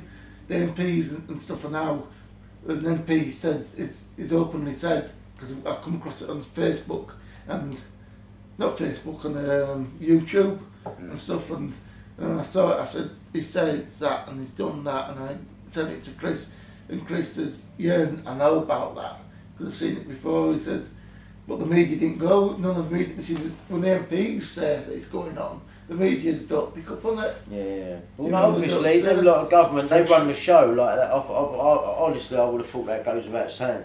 Something as big as an influence like a newspaper, something with that power of influence, obviously going to be fucking kept under. Rebecca Brooks, anything now?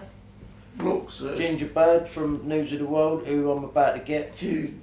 But if you've got anything else. She used to phone her. Yeah, they all used to do it back then. What, the hacking? Yeah. Yeah, nothing kiddie with her or anything like that. Nothing. Maxwell's boat parties. She used to go on a few of the boat and some of his yacht parties. What, where there was kids on the boat? Yeah, there was almost kids on the boat. And what, just paedophiles and kids and her? Right, so Ian Puddick funded that. The whole reason for me being now, Bill Maloney took me down now. That's John Wedger's good friend who's on the Baby P story. Right, with these people running the show, how can you fucking trust anything? You can't. Look what Andrew tried to do there. He's trying to tell me that Rebecca Brooks has been on Maxwell's boat parties. So it's Robert Maxwell again. No mention of Ghislaine though throughout any of this. But Bill knew some of this might come out later on when it's all over. So they mean when they've cleared Prince Andrew, what they was going to do was come back round for me if I would have believed Andrew Ash's shit that he was filling my head with, funded by Puddick, who worked for the Queen with Phonecast Limited. Do you see what I'm saying? Now you've got Ian Puddick out there with Paul Page, who's giving you information, inside information on Prince Andrew. This whole story of Prince Andrew having cuddly toys, I think the whole world knows about it and they have to be put back in a certain order. And there's a laminated picture. Well, that's come from Paul Page, who was interviewed by Ian Puddick in 2018. Who works for the Queen. Who funded me equipment to film this fake Fernbridge witness. For him to fill my head up with a load of stuff for me to get wrong. They needed me to get stuff wrong about certain individuals, because then they could rubbish me like I was a conspiracy theorist, like he just talks shit and he's mad and he's got mental problems. No. I'm fucking smarter than all you cunts. Yeah? How'd you like them apples, you fucking slags? How'd you like them? Yeah? Thick cunt, am I? I fucking call you out. All of you. All of you. And it ain't over yet. I'm still going. And you wait until you get to the end, until you get the cherry right on top. Oh, you're going to fucking understand where I've been coming from.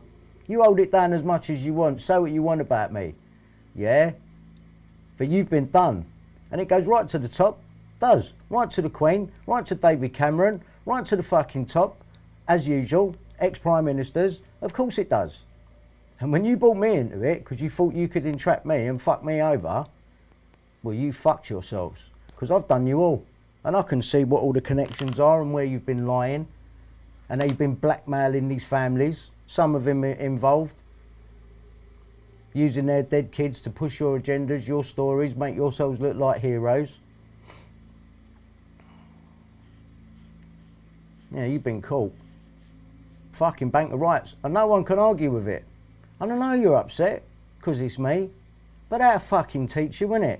Fuck my life up. Now I've found out I'm going to get justice for Millie Dowler. I'm going to get justice for this little girl over here. And I'm going to expose your fucking paedophile ring. That's what I'm going to do. And you're never going to fucking stop me. And if you kill me and you take me out, the whole world knows where to go looking. It's been well documented over the past 10 years. I fucking dare you. I fucking dare you, elite Freemasons. I dare you. Come and do to me what you've done to Caroline Flack and all these other people. I fucking dare you. I dare you. Come and try me. Come and try me. If you think you're bad. I ain't scared of you. I'm prepared to die for this. Are you? Are you? I don't think you are. I don't think you're ready to go where I'm going to go. Let's carry on with Richard Deal. Yeah. So I would read from that Murdoch has known that there's going to be this sequence of different people whose phones have been hacked, and then he's going to close that organisation. So for me, and it's just my opinion, I believe he's partly orchestrated that story himself. In order to explain why I now believe the whole phone hacking psyop was orchestrated because of the Millie Dowler case, I need to go through some key elements of the investigation. There's quite a lot of information in this book written by Millie Dowler's sister about the events following the disappearance.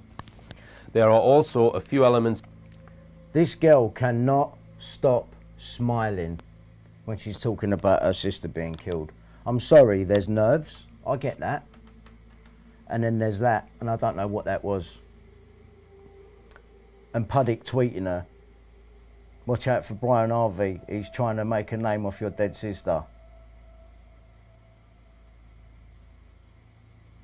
Just watch every time she's spoken to on TV, she cannot stop smiling. In this book, which I believe are being economic with the truth. Seems to me the publishers were probably in the pocket of those running the psyop. Do you think? I'd have a lot more faith in this book, as with any book, if it had been self-published. So just to summarise in short a time as possible, March 2002, 13-year-old Millie Dowler is on her way home from school in Walton on Thames. She gets off a train with friends, then starts to walk the last half-mile home by herself. Hang on a minute. She gets off at Walton on Thames, where she doesn't usually get off. And then she goes to a chip stall with a friend. And while she's in that chip stall with a friend, she uses a boy's phone, who apparently is from the school. Some black boy. We don't find out what his name is or see him interviewed saying, yeah, Millie borrowed my phone, none of that. So she borrows a phone. And she calls her dad at home. Says, yeah, she's in a chip stall, but she's going to be home for tea. So you're eating chips and then you're going home and eating as well? I don't understand. That don't make no sense either. They leave the chip stall. The other two mates walk off in one direction and Millie makes her way home, walking up Station Road or Station Avenue, whatever it's called, from where the train station is. Then she walks past the bus stop where Gemma Dowler's friend is sitting at. She doesn't call out to her because her bus is coming. Well, if her bus is coming, Millie would have seen that bus and got on it as well, yeah? Right or wrong? And you'd have called out to her. She just walked past her in front of you. So you're going to get on the bus, Gemma Dowler's sister's mate, and you're not going to call out to Millie, who would have been just there, 45, but she ain't seen the bus either coming that you've got on, which has distracted you from seeing Millie going up near Bellfields. Yeah? That didn't happen that day. That didn't happen like that. That's why you're in control of all the witnesses. Anyone can see that.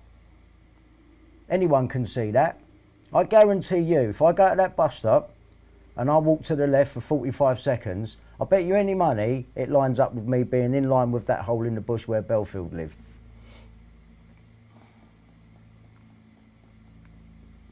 And haven't you got Michael Payne living there at this time as well?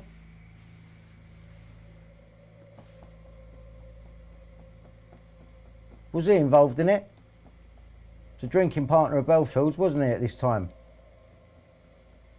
And you've killed him.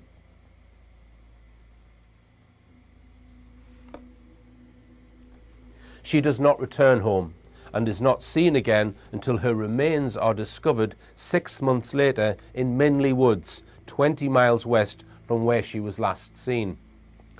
When she doesn't return home, her friends and family are ringing her repeatedly, leaving messages for her to contact home. Leaving messages and ringing her on a phone where she's got no credit.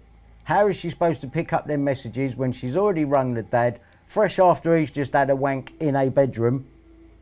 Remember? He answers the phone to Millie from the chip stall. She says she's eating chips, but she'll be home for tea. There's so much wrong with his fucking story. And she rings home, and Dad's just had a wank at home, hasn't he? In a bedroom. Doesn't say his bedroom. What was he, in Millie's bedroom having a wank? Yeah? This is a story that I don't believe this. I don't believe it. I don't believe this image of the perfect family. Bellfield was not a lone wolf. He's drinking with Michael Payne, whose kid's dead from 2002. You've blamed it on Roy Whiting, man with a van. You know, what you done? What you copy? The fucking Mark Dutroux story, man with a van thing there. And just, yeah, he looks good, we'll use him. They all end up locked up in Wakefield, just holding Sydney Cook that they want to put in the paper, but when you ring up, they can't confirm nothing. What is going on here? You got a geezer in a perspex box under that prison who's known for wanting to kill paedophiles, and you put him in a perspex box in Wakefield, under Wakefield prison, while all the paedophiles run about upstairs. Huntley, Bellfield. What's going on over there? What's going on in that fucking place you call a prison over there?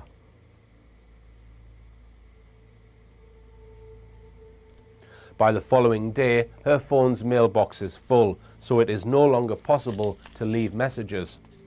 The family repeatedly call her phone despite not being able to leave messages.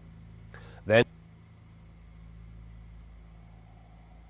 not being able to leave messages and her not having any credit to pick them up. 2 days later, when Millie's mother calls the phone, the mailbox is now allowing a message to be left.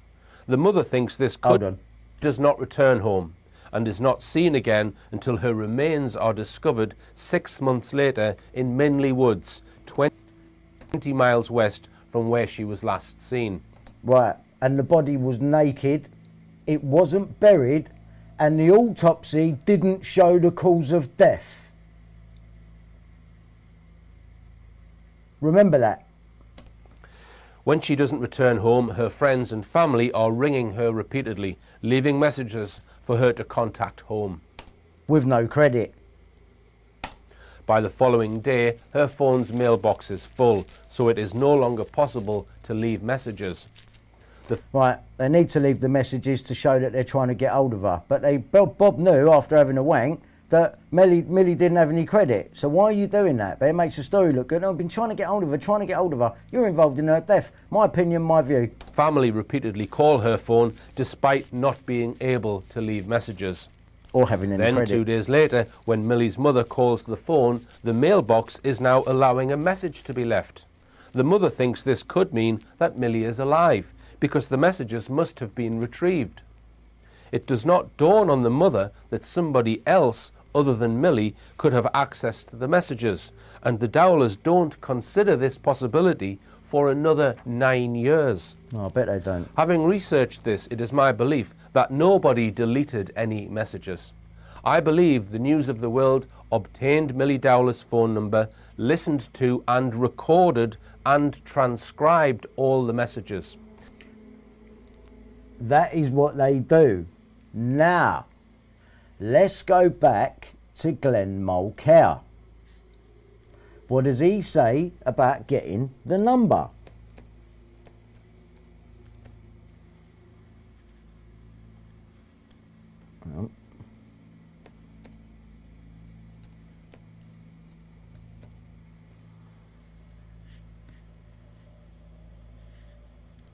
Right, now let's listen to Glenn Mulcair. Me ranting Reagan's and calling him out, he just go, no. He had Millie Dowler. He had Millie Dowler's number from the day she went missing up to the 12th or the 10th, up to... Sorry, I'm going to start that again. Me ranting and raving and calling him out, he just go, no. Right, when Glenn says me ranting and raving and just calling him out, he's referring to Neville. Yeah, Neville Felbeck, who's in that team with Glenn Mulcair, Greg Miskill, the editor, yeah? And that is Neville, who's on the top of my phone hacking. Neville. 2nd of the 5th, 02. Neville. That is who Glenn is talking about when he's saying this here. He's saying that Neville Felbeck got Millie's number from the police the day she went missing. They're officially saying the day she went missing was the 21st of March 2002.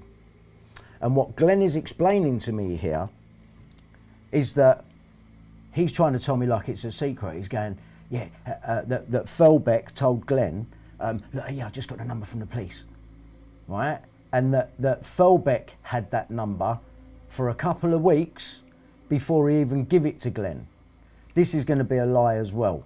This is them letting me think I'm in the know on the inside. And then you've got Greg Miskill, the editor, when he's questioned, no, he didn't, right? They're giving conflicting stories, but they're both working for Hacked Off, ex-hackers from the News of the World, right? And they've got conflicting stories.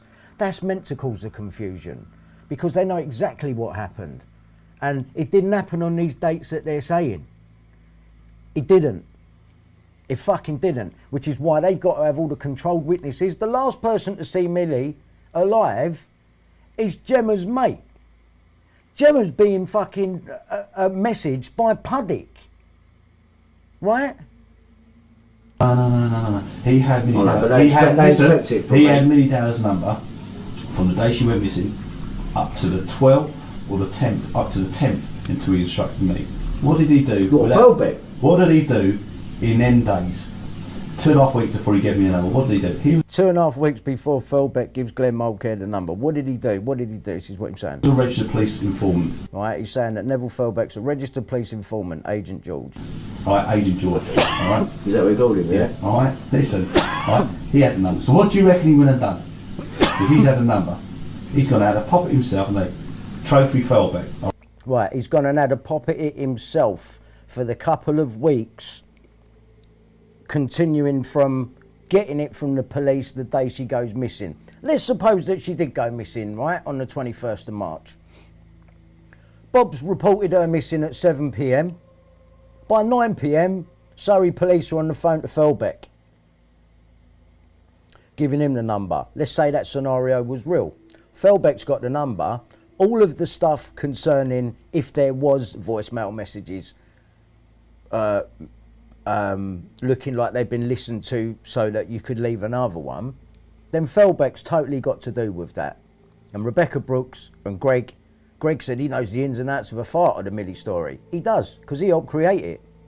And that's why he's so cagey when it comes to Robert Kellaway and Conrad Brown being involved in my story. And if Glenn's doing her on the 10th of April, I'm being done 2nd of the 5th, 02, so 2nd of May, 02,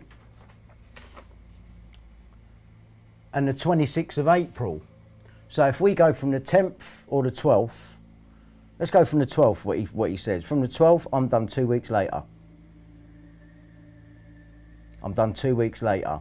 And therefore, that's why I've got page 58 and 60 of the Mulcair notes, but no page 59. And I've got the originals now off of Glenn, unblanked out because I decoded them, but Scotland Yard give them to me with half the numbers blanked out, which is what I was screaming about outside Scotland Yard, because I'd contacted Scotland Yard, RE, page 59, there it is. There's the letter I sent to Scotland Yard, Hugh Giles. Yeah, 2014, I think that was. Because the ones that Scotland Yard give me, the number's blanked out on them. Half my mobile number, and I'm like, well, why have you done that? So the police are in this, they're in it. Right, put size 16s all over it, then I get it on the 10th. Hello Glenn, I've just got the number from police now. On the 10th. He got Dowler's number from the police. Yeah. But he told everybody, and this is on record, that he got it from a school children. Now that was the official story that went out. They've said that they managed to get Millie's mobile number off of school children. So once again, they're doing the conflicting, oh, you know, Glenn's telling me he's supposed to be the inside man. Really, you should be believing him, but no. Oh, he says, give me it on the 10th. Yeah? He's give it to Glenn on the 10th. And pretending that he just got it from the police on the 10th. But he got it from the police on the day she went missing. But that is all fitting in with the mainstream narrative of the police getting Millie's number and being seen to be trying to find her. That's why I was doing it. No, bollocks. You concocted this whole story. You've known about all the paedophilia cases and they all tie together. They all tie together. And you are the common denominator between all of them. Let's carry on. Children. That's it, yeah. Well, now listen, they'll go from fucking any angle, mate. Yeah, now listen. I'm not saying he got it from the police, and I know, of course he did, alright? But he's a registered police informant. Yeah. I mean, how much more closer can you be, no. symbiotically, when you work with him, and then say, oh, they wouldn't have contacted me and wouldn't give me a number. Of course, it would be the first fucking thing. I like the way they all try and play it like they're enemies and that, you know what I mean? It's such bollocks. It is such bollocks. But all of this leaving you with conflicting stories and different ends as to how they got the number just creates more confusion. And as you're not thinking, well, you know, the fucking, this could have all happened before because it all seems so coordinated and the witnesses are friends of the whole, of the family and people involved. It's all controlled. And how do you get to use the Dowlers to bring down your fucking newspaper anyway and get them to go along with everything? You know, how do you get them to not want Kellaway's evidence? My evidence on Kellaway, who done the story that bought the paper, done the story on Millie, and he's saying he knows nothing about phone hacking or Millie Dowler's voicemails being accessed. Well, that document says he's a liar. So what other lies are they telling? Because that's proof right there. And all the people that have been around me, like Puddick, Phonecast and all these lot, what it all points to is, you know, they've tried to get me to accuse Prince Andrew of stuff through Andrew Ash. I saw him in the Red Rooms in 1994 with Ghislaine Maxwell. There was 2 minors in the room and 3 other adults. There was no sex going on, but clearly there was something fucking wrong there because they're behind a secret wall in a club, right, that you wouldn't even know was there. Yeah? So there is a problem now. And I believe that they were feeding me this shit so that I could go out there with that information and not remember what I saw in 1994. Well, unfucking lucky. Unlucky. Because that document now tells me everything I need to know. Royalty, actors and pop stars. Prince Andrew, Daniela Westbrook and me. Is kind of what that's referring to now. And then when I showed you that document before, the very same evening I showed it to you, the document's gone now, and I've got that as well, just to prove what they do. Someone's following me around and mopping up. I bet you that checkerboard fucking thing goes soon outside Bellfield's old house, if he even lived there. Someone's still living there now that's still pushing the checkerboard stuff, and Google are leaving them pictures up there on purpose, so they're in on it as well. Yeah, they're in on it as well. That's what it means. Let's carry on with Richard Deal. They then contacted Surrey Police and told the police they had messages and shared those messages with the police. News of the World even ran a... Right, by going back to the police and making that complaint, right, but now it looks like you've legitimately involved the police to now start looking into people like Bellfield. Because you know what I'm saying, Bellfield, man, I reckon he had blackmail against the police. There was a big falling out over there and they had to work, the police had to work out what they was going to do. Yeah, they get the News of the World to tap Bellfield. They tap Bellfield, find out he's talking to Millie. You know what I mean? They find out some shit with the dad, Millie and Bellfield. And probably the other geezer, Michael Payne. Yeah? The News of the World knew everything. And they was tapping Bellfield, so they find out about all the other stuff. If they didn't know about it before from Michael Payne, right? But the police are getting the news of the world to tap Bellfield. And in doing that, they find out about the Millie thing. Maybe they then blackmail Bob Dowler into helping them bring the paper down. But they got a few bits to set up first. We got to set Bellfield up. Do him for these 2 other murders. Milly Dowler and the other girl, while he's in Twickenham. So then we look to the Twickenham address, 6 Strawberry Hill, and look what we find. And the company, International Moving Service Limited. News International Moving Service Limited? What are you moving? 3 companies set up. All at that address. So what are you moving? This is not the way that they're all portraying it. They're not. They know that you can't get into the innards to look into what the truth is. And everyone else is playing along with their shit. All of the mainstream media, just like they did with Watkins when they all reported that he died, all at the same time on that afternoon, 17 days later. Yeah, he's living it up in Honolulu, mate. Don't worry about that. He didn't start setting up all companies so that he could die, soon to be Thin Limited. That means you've had a tummy tuck, you cunt. You've used it as, oh, I'm not well. Get the picture in the paper to make it like we need to get it out there so he believes he's not well. And then the trail ends with you dying. But you ain't dead, you're sitting there watching me now, you cunt. Yeah? You alright, Tom? It's fucking falling apart for you all, isn't it? Yeah, I'll have you, mate. Get your hitman. I don't give a fuck, mate, because if I get you, you're fucked. Do you understand me? Yeah? I know you're still alive, and I know you're watching me now, you fucking shit cunt. Keep watching. Story which featured the content of one of the messages. This must have been done with the approval of the police. I won't go into that actual message here. Just to say that I don't believe any phone message evidence was actually lost in this case. Yeah. I also doubt that any of the messages contained evidential value. I have looked into the possibility that Millie Dowler's killer, who I will come on to, may have known her previous to the abduction and contacted her on her mobile beforehand, but I have not found any evidence to support that. In my opinion, it does look like a random attack, so I do not think there was any important... Here's where we differ now. Here's where we differ. See, Richard's good. He'll give you a load of inside stuff. Fuck, I didn't know that. And now he's gone back to the official narrative. Now I understand why your Bill Maloney interview's still up. Evidence within the mailbox of Millie Dowler's phone, and I suspect the police were given transcripts of all the messages anyway. Therefore, the only negative aspects of this were that the Dowler family were given false hope when the mailbox was emptied, and second, that private messages, which should remain private, were listened to by journalists. Apart from that, I don't believe the police investigation was hampered at all by the phone being hacked. What?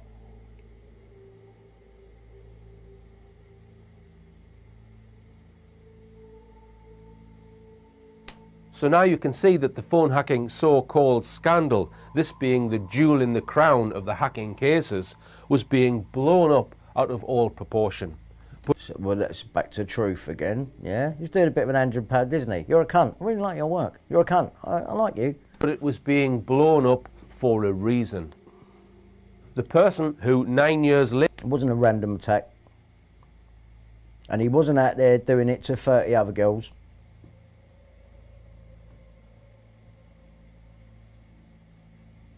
Not when you're in International Moving Services Limited. And I'm really surprised at Richard D. Hall that he hasn't found this information. I'm really surprised. It's me. I've found it. Does that make any fucking sense to you? Later was eventually convicted of killing her. Even I can't get my head around it. Nightclub bouncer Levi Bellfield. Nightclub bouncer Levi Bellfield, also director of 001 International Moving Services Limited, along with 2 other, Ocean Atlantic Air Limited. Lived just yards away from the place she was last seen. Well, you can only come to the thing is, it's been put together so that you can only come to the conclusion of, well, she went from there to there and then she was gone by the time the bus went past and that, and his house is right there. Well, it must be him. Because he's going to be waiting behind the bush when the front of the flats can see behind the bush where he'd be waiting. Unless his only other neighbour was Michael Payne, and John was on the roof with fucking night vision equipment going, "That's it, do it now, do it now." You know what I mean? Like when he's watching the children fucking auctions in the art galleries up London. He was also well known to the police.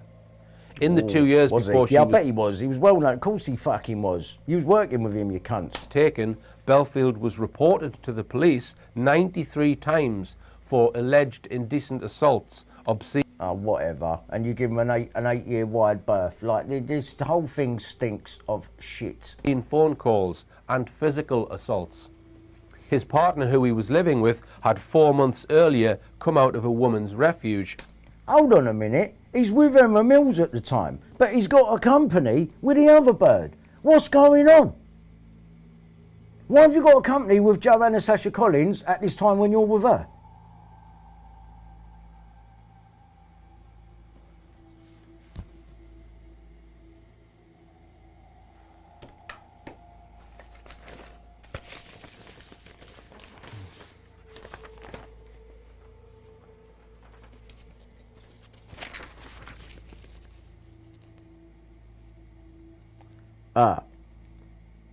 This was earlier. 16th of the 2nd, 96. So what, she came first? Joanna Sasha Collins came first then. All right. And when he was with her, he's running that company. But that same girlfriend is saying he's a doorman, he's a bouncer. No moving services limited being mentioned at all. Which she went to for protection against him. After the disappearance of Millie, the block of flats where Bellfield and his partner were living, Collingwood Place, was investigated by police. But number 24, their flat, was the only flat that police did not actually speak to anyone at. Bellfield insisted that they moved from this flat not long after the time Millie Dowler disappeared.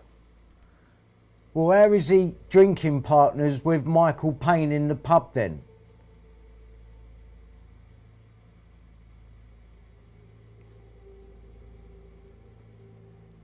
Let me hear that again. Nightclub bouncer Levi Bellfield lived just yards away from the place she was last seen. He was also well known to the police. In the 2 years before she was taken, Bellfield was reported to the police 93 times for alleged indecent assaults, obscene phone calls and physical assaults. His partner, who he was living with, had 4 months earlier come out of a woman's refuge, which she went to for protection against him. After the disappearance of Millie, the block of flats where Bellfield and his partner were living, Collingwood Place, was investigated by police. But number 24, their flat, was the only flat that police did not actually speak to anyone at. Bellfield insisted that they moved from this flat not long after the time Millie Dowler disappeared. Right, Bellfield moves from Collingwood Place, what, just after the 21st of March? Trying to make it look like he'd done it and then he's moving to get away from it all. Right, so Bellfield, hang on a minute.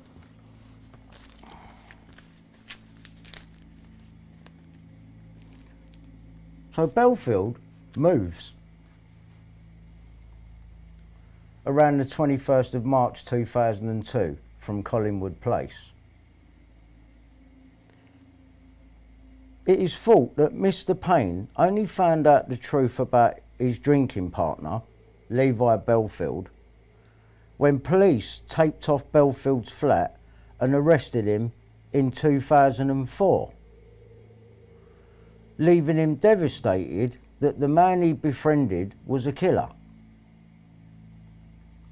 He's only moved there in 2002 after splitting with his missus, Michael Payne, Walton on Thames. 2002. But Bellfield gets out of there from the 21st of March 2002, January, February, March. How long was they drinking partners for? 3 months? because it is thought that Mr. Payne only found out the truth about his drinking partner when police taped off Bellfield's flat and arrested him in 2004. But they've been in 2004. But Bellfield's still drinking in the pub in Walton-on-Thames for 2 years after he's supposed to have got out of there.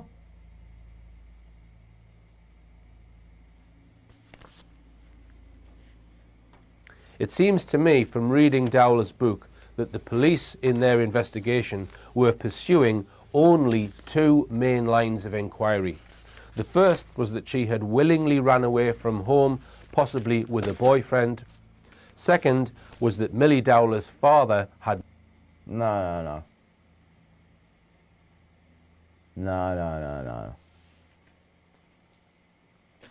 murdered her.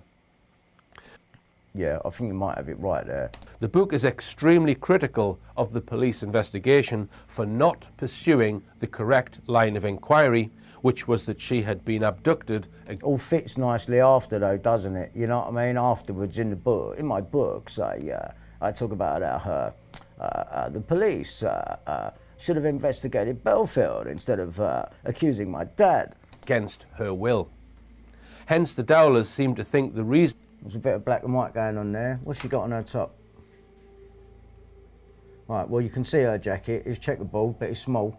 For the police not getting a conviction for 9 years was down to merely police incompetence. But I beg to differ. From the evidence, I suggest the police should have had Bellfield as a suspect from day one. And as the murderer of Sarah Payne. Don't forget, drinking Surely partner. some elementary research on day one would have thrown up his name as a suspect. Yeah, I think some early research would have thrown up some information that would have made him a suspect. I think so. I'm bewildered how the police and everyone missed that, unless you've done it on fucking purpose. You've done it on purpose. I am very doubtful that someone within the police service did not know Bellfield could be Dowler's abductor from the start. 001 Moving Services Limited. So this leads to the possibility that Bellfield was being protected by the police. Perhaps it was not incompetence, but deliberate perversion of justice by actively protecting the perpetrator. Yeah, to preserve themselves, because they had a plan for Bellfield. They had to play it out a certain way. It was going to take years. Yeah, it was going to take years. They had to get rid of these other two girls first, even if they're real. I don't even know if they're real. I don't even know if these other two girls were real. I really don't know. Because they arrested him for that first, and he's done for all of that by, I don't know, was it 2005 or something, or 2008? And then they get him for Millie on the way back, but they've already turned him into a monster. They've convinced you that this geezer was running around with a hammer all over London, thanks to Colin Sutton, the armchair detective's mate. And when I was talking to the armchair detective, you could have told me a few things, but you didn't. Because you go on tour with Colin Sutton. You know what I mean? Why don't you ask him about page 59? Why don't you ask him about the phone tapping? Didn't ask him nothing. All you said to me is, can't believe you're still alive. Thought you'd be dead by now. Certainly in the earlier years of the investigation, we can ask the question, was Bellfield being protected by the police? Yeah, for their own benefit, because they had a plan for how they was going to play it out with Bellfield, because he had blackmail against them, as if they was going to do anything. They had to get in there first, so that no matter what he said, he looked like a liar. When you throw into the pot more facts, the possibility of the police having knowledge of Bellfield's possible involvement grows further. Oh yes, it fucking certainly well does. Drinking partner.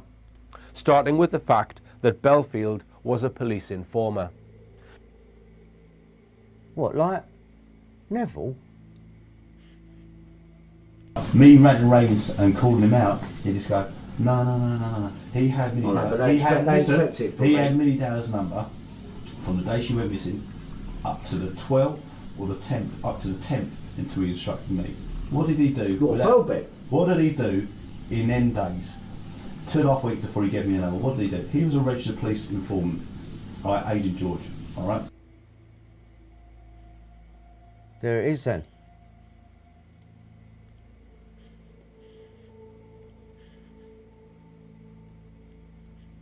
Years was down to merely police incompetence.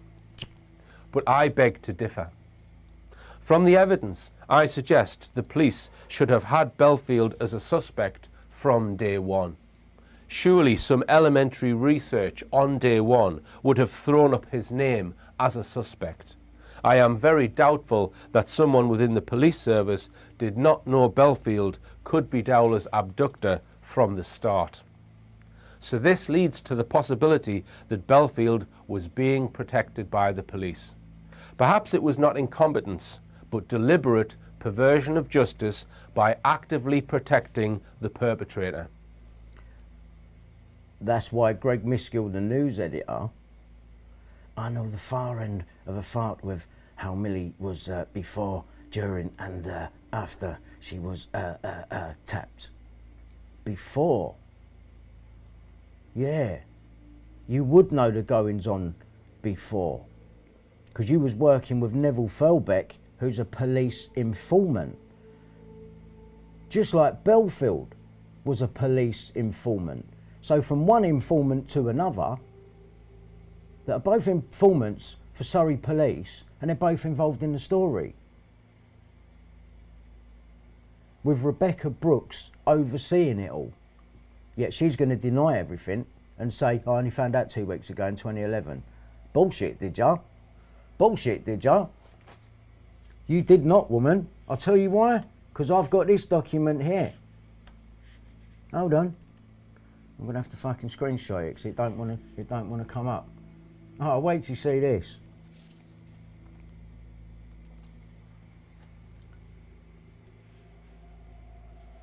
Oh, wait till you see this.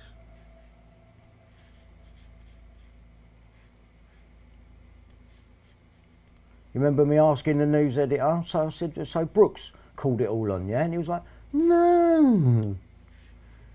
Well, when you read that, how did the News of the World find this stuff out? And this was in 2002. This was when Richard Mallett was on my side, right? For a bit, not totally, because he didn't sue him. He didn't do his job properly, right? He fucking didn't. He was still on the cover up for him back then because they was offering him work afterwards. I'll tell you what happened now. This was a Mallett document. My solicitor, the one that's now been done for fraud. Yeah, you remember, Richard Mallett. Turns up on Andrew Ash's list that Ian Puddick funded, who works for the Queen. You remember. Anyway, this was what was being said in 2002. How did the News of the World find this stuff out? Illegally obtained telephone numbers, bank details, medical details. News of the World won't want to disclose how they obtained this information. Word on the street is that the News of the World are worried. They know they set BH up. How did they record this? Illegally? Done it before? What source? Does this amount to phone tapping? Yeah, not phone hacking, phone tapping. What's the difference? Rebecca Wade, editor. News of the World does not want to be called to court. Apparently very unhappy about the way the case has been handled. Now she's running the team that are doing me. She knows everything that's gone on. That there tells you that she knows about the phone tapping. So how the fuck can she be telling the truth when she reckons she found out about it all in 2011 with regards to Milly Dowler, when this is so closely attached to mine with the same team on it? Yeah, there you go. She knew. And so did Andy Coulson. And I tried to tell the world at the time, but no one would listen. No one would fucking listen. Certainly in the earlier years of the investigation, we can ask the question, was Bellfield being protected by the police? When you throw into the pot more facts, the possibility of the police having knowledge of Bellfield's possible involvement they're involved in the paedophile further, ring. Come on, let's get starting real. with the fact that Bellfield was a police informer. It is well known that police informers are well protected and usually paid by the police. If they are a good asset, the police will allow them to continue in their crimes, often drug crime, which is one of the crimes Bellfield was involved with. This article, written in 2011, states, "His usefulness to the Met was last night feared to be one reason the child sex monster and serial rapist dodged justice for so long." Right, so like they're kind of trying to admit there that Bellfield was a police informant. Yeah, that it's kind of half admitted, isn't it? But still no International Moving Services Limited. Let me repeat that.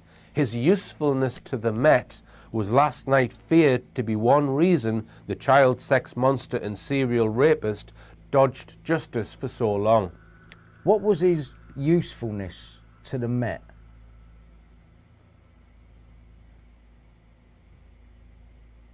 Supplying kids? Moving kids? Trafficking? How can the old Bill not know about International Moving Services Limited? Be the first thing they look up. Has he got any companies? Well, fucking don't take me for a cunt. But all along, the maniac was registered with Met Cops in Ealing, West London, as a covert human intelligence source. Let me repeat that. A covert human intelligence source. A covert human intelligence source. International Moving Services Limited, Atlas Ocean Air Limited, Atlantis Ocean Air Limited.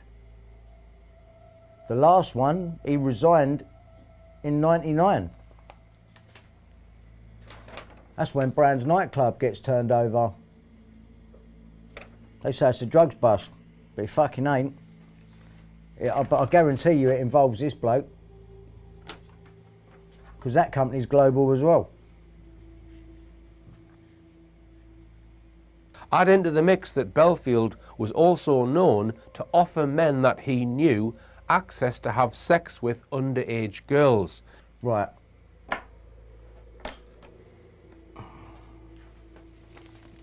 What? People like her dad? People like her dad? He was known, so in his drinking partner days,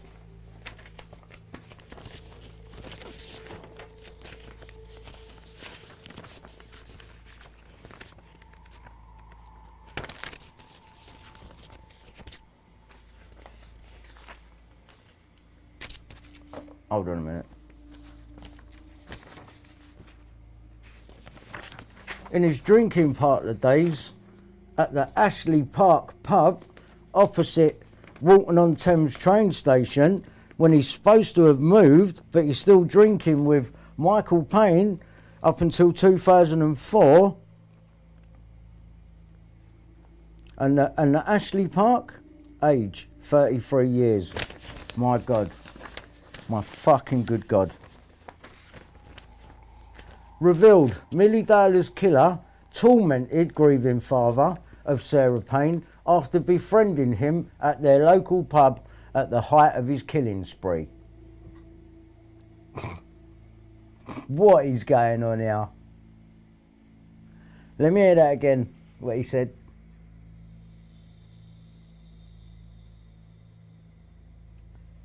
As a covert human intelligence source. Let me repeat that. A covert human intelligence source. So Bellfield is for the police as a covert human intelligence source. Intelligence on who? Add into the mix that Bellfield was also known to offer men that he knew access to have sex with underage girls. So, Bellfield must have offered Michael Payne sex with underage girls. And if he's offering it to Michael Payne, Bellfield has also offered it to police officers. And a couple of them police officers have taken him up on it. And they'll be the two police officers that Surrey Old Bill let go in 2015. Or 2014. It was one of the two. Might be 2014. So therefore he had blackmail against them. But they're saying he might be a human resource. That gets you out of explaining that he had blackmail against you, is what you mean, and you needed time to devise a plan to get this geezer.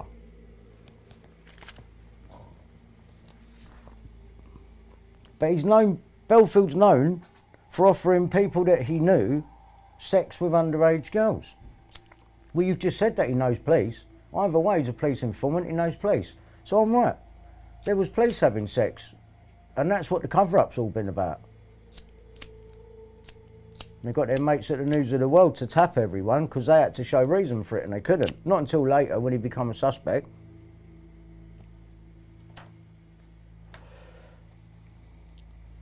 Let's carry on. In other words, he was acting as a pimp for underage prostitutes. Right, there you go. So, do you still think Millie Dowler was a random attack from this geezer? Because they're mixing the truth with lies here. They're being convenient with the truth. There's bits of truth in here, but it still comes down to Richard D. Hall believing it was a random attack, because he ain't mentioning none of these, is he? And I thought he was thorough. If Bellfield knew the identities of men who had had sex with underage girls, that could give him considerable power over them. Bear in mind that at his paedophile parties, he is alleged to have filmed men having sex with underage girls. There you go. Who had been drugged with GHB. Right. Now, it would be in Bellfield's interest to get a couple of old Bill under his wing that way, wouldn't it? And he fucking did. And he did. This story from 2005 explains how 2 Surrey police officers were jailed for a catalogue of inappropriate... There it is. There it is. There it is. That's the 2 I was talking about. Wow. Behaviour and having on-duty sex with teenage drunken women they had been called to help. Did they know Levi Bellfield? Yep. Were Surrey police having a clear-out before allowing Bellfield to be named as a suspect? Yep. The whole story about how Were them coppers involved in international moving services and JP called? Bellfield eventually did become a suspect in the Milly Dowler case also seems very fishy. Apparently, he was being investigated by the Met Police for other murders. And that is where Colin Sutton comes into it, who comes in and saves the day. And they decided to examine all his previous addresses for evidence. Were they looking for videos, I wonder? One of these addresses was 24 Collingwood Place, where he was living when Milly Dowler disappeared. But he moves just after, remember? You said just after the disappearance, 21st of March, so he weren't there very long, but he's still drinking with Michael Payne in the pub there on the corner, opposite the train station, until 2004. The police sealed off the flat and put up police tape, which then alerted the Dowler family to something being investigated. Hold on a minute, and it also alerted Michael Payne. I've got the article.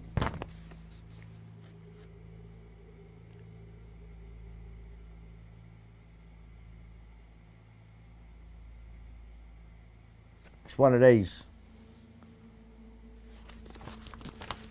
It just doesn't add up. At that place. When Milly Dowler's mother saw the police tape at the very place Milly was last seen... This is what they're saying about Michael Payne. He was distraught after he see Bellfield's place taped off. 2004.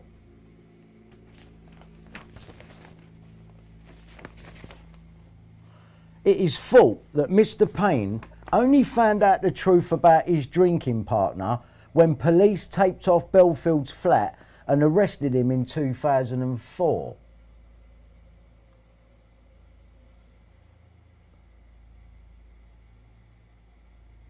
Oh God, it gets worse. Also reports that when police searched Bellfield's flat that he's moved out of, they found a stash of newspaper cuttings about Sarah's murder, Sarah Payne's. Oh God. So he had a clear out. he bothered to change all the bed and all this stuff like in the official story, but he specifically left news cuttings of Sarah Payne's murder, yeah? So why do all that other fucking stuff if you want to get caught for that murder? You'd want to get caught for Millie's as well, wouldn't you? Why bother change the fucking bed? Because it didn't fucking happen that way, that's why. Carry on. She was convinced the police were investigating the murder of her daughter. But this was not the case. They were investigating other murders that Bellfield... So it alerted Michael Payne and it alerted the Dowlers, yeah? All right. Make your mind up, because it sounds like people don't know which one they wanted to go with then. Did it alert the Dowlers? Maybe it alerted the Dowlers. Yes, we can use that. ...was eventually convicted for. So it was as if the Met Police stumbled across the Dowler killer by accident, a killer that Surrey Police had been allegedly looking for years. I know, when we finally convict Bellfield, we'll make it look like it comes from the other side of London for loads of other reasons. That makes our job much easier. Brilliant, brilliant plan. Go with it. In my books, I talk about how Bellfield was known to lust after young underage girls in school uniforms. Millie Dowler was in a school uniform, she had long legs and was wearing a short skirt. And was found naked, not buried, 6 months later in Yateley Woods, uniform gone. So making it look like, oh God, whoever did have her wanted her in a uniform. And someone, they must have seen her in the uniform to want her. Weren't Michael Payne, was it? Sitting in the pub opposite the train station where she comes out of? So it would appear that the murder of Millie Dowler was probably sexually motivated. There are other indications, which I won't go into here, why this may have been the case. However... Yeah, drinking with Michael Payne. His other murders, which followed the Dowler murder, seem rather different. They are summarised by this quote from the book The Bus Stop Killer. There were no witnesses to any of the attacks. That's bloody convenient for everyone, isn't it? You could tell us whatever you like, which you have done, by the way. No evidence directly linking Bellfield to the women. No forensic evidence to put him at the sites. No DNA evidence saying he had been present. No CCTV footage of the attacks themselves. No murder weapon in 2 of the cases. And perhaps most significant of all, no clear motive. Why had Bellfield decided to attack these 5 innocent young women whom he did not know without warning and for no apparent reason? Because he didn't. These murders almost sound like they could be contract killings. They are not the result of lust, like with the Millie Dowler murder. If there was any killings at all. Andrew Ash was fake. With everything he was saying, they put him on the front page and listened to him. I've racked my brains over this and thinking aloud, was Bellfield blackmailed to commit these subsequent murders by someone who knew of his role in the Dowler murder? No. No. These other murders were done by the police so they could blame it on Bellfield, arrest him for that, have Colin Sutton come in and say he's attacked all these other women, and then we'll come round and get him for Millie because we've turned him into a monster. But what we all forgot to check before we started any of this was 001 International Moving Services Limited and the other 2 companies. We might have got somewhere if we'd have looked at that, because we've got him down as a fucking bouncer. Was there a motive which connects all these girls to have them murdered? Yes. Surrey Police done it so they could blame it on Bellfield because Bellfield had blackmail against them. You've just said yourself there that he filmed people when he met them, people he liked, drinking partners. You know, he'll offer them to have sex with underage girls. Anyone with any thoughts on this, please get in touch. Shall I get in touch? The reason, ostensibly, it took so long to prosecute Levi Bellfield for the murder of Millie Dowler is because the Met Police wanted to finish their investigations and trials for his other murders. Oh, I bet you did.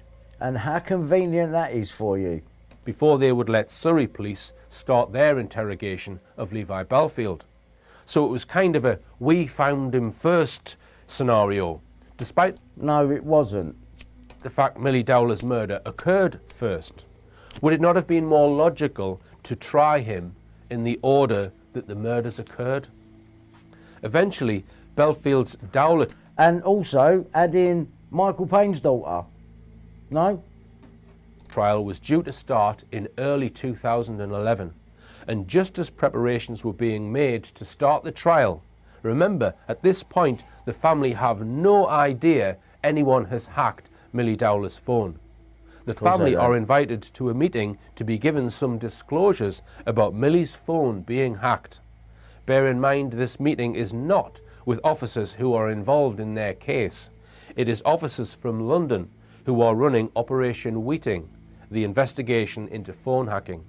They are sat down and told in dramatic fashion that the news of the world hacked Millie's phone, and are then shown pages from the notes of Glenn Mulcair, one of the hackers who has taken a lot of blame for the phone hacking scandal. It's been said by those in the know that Mulcair is very much a patsy in the whole hacking expose. The thousands of pages of Glenn Mulcair's notes seized He got paid to take the dairy, mate. by police feature heavily at the Leveson inquiry, which allegedly detailed who he hacked and when. However, at this meeting, the Dowlers asked for copies of Mulcair's notes pertaining to the hacking of Millie's phone, Well, don't get them off of Scotland Yard because they'll blank it all out. and the police refused to give them copies. I am not aware that Mulcair's famous No, refuse to give them copies because I'm fucking on them, that's why. hacking notes are available for public scrutiny. It seems they flashed these notes at the various phone hacking victims, but would not allow them to take copies. I've got copies. I showed you at the beginning. Got the Scotland Yard ones blanked out. I'll fucking show you.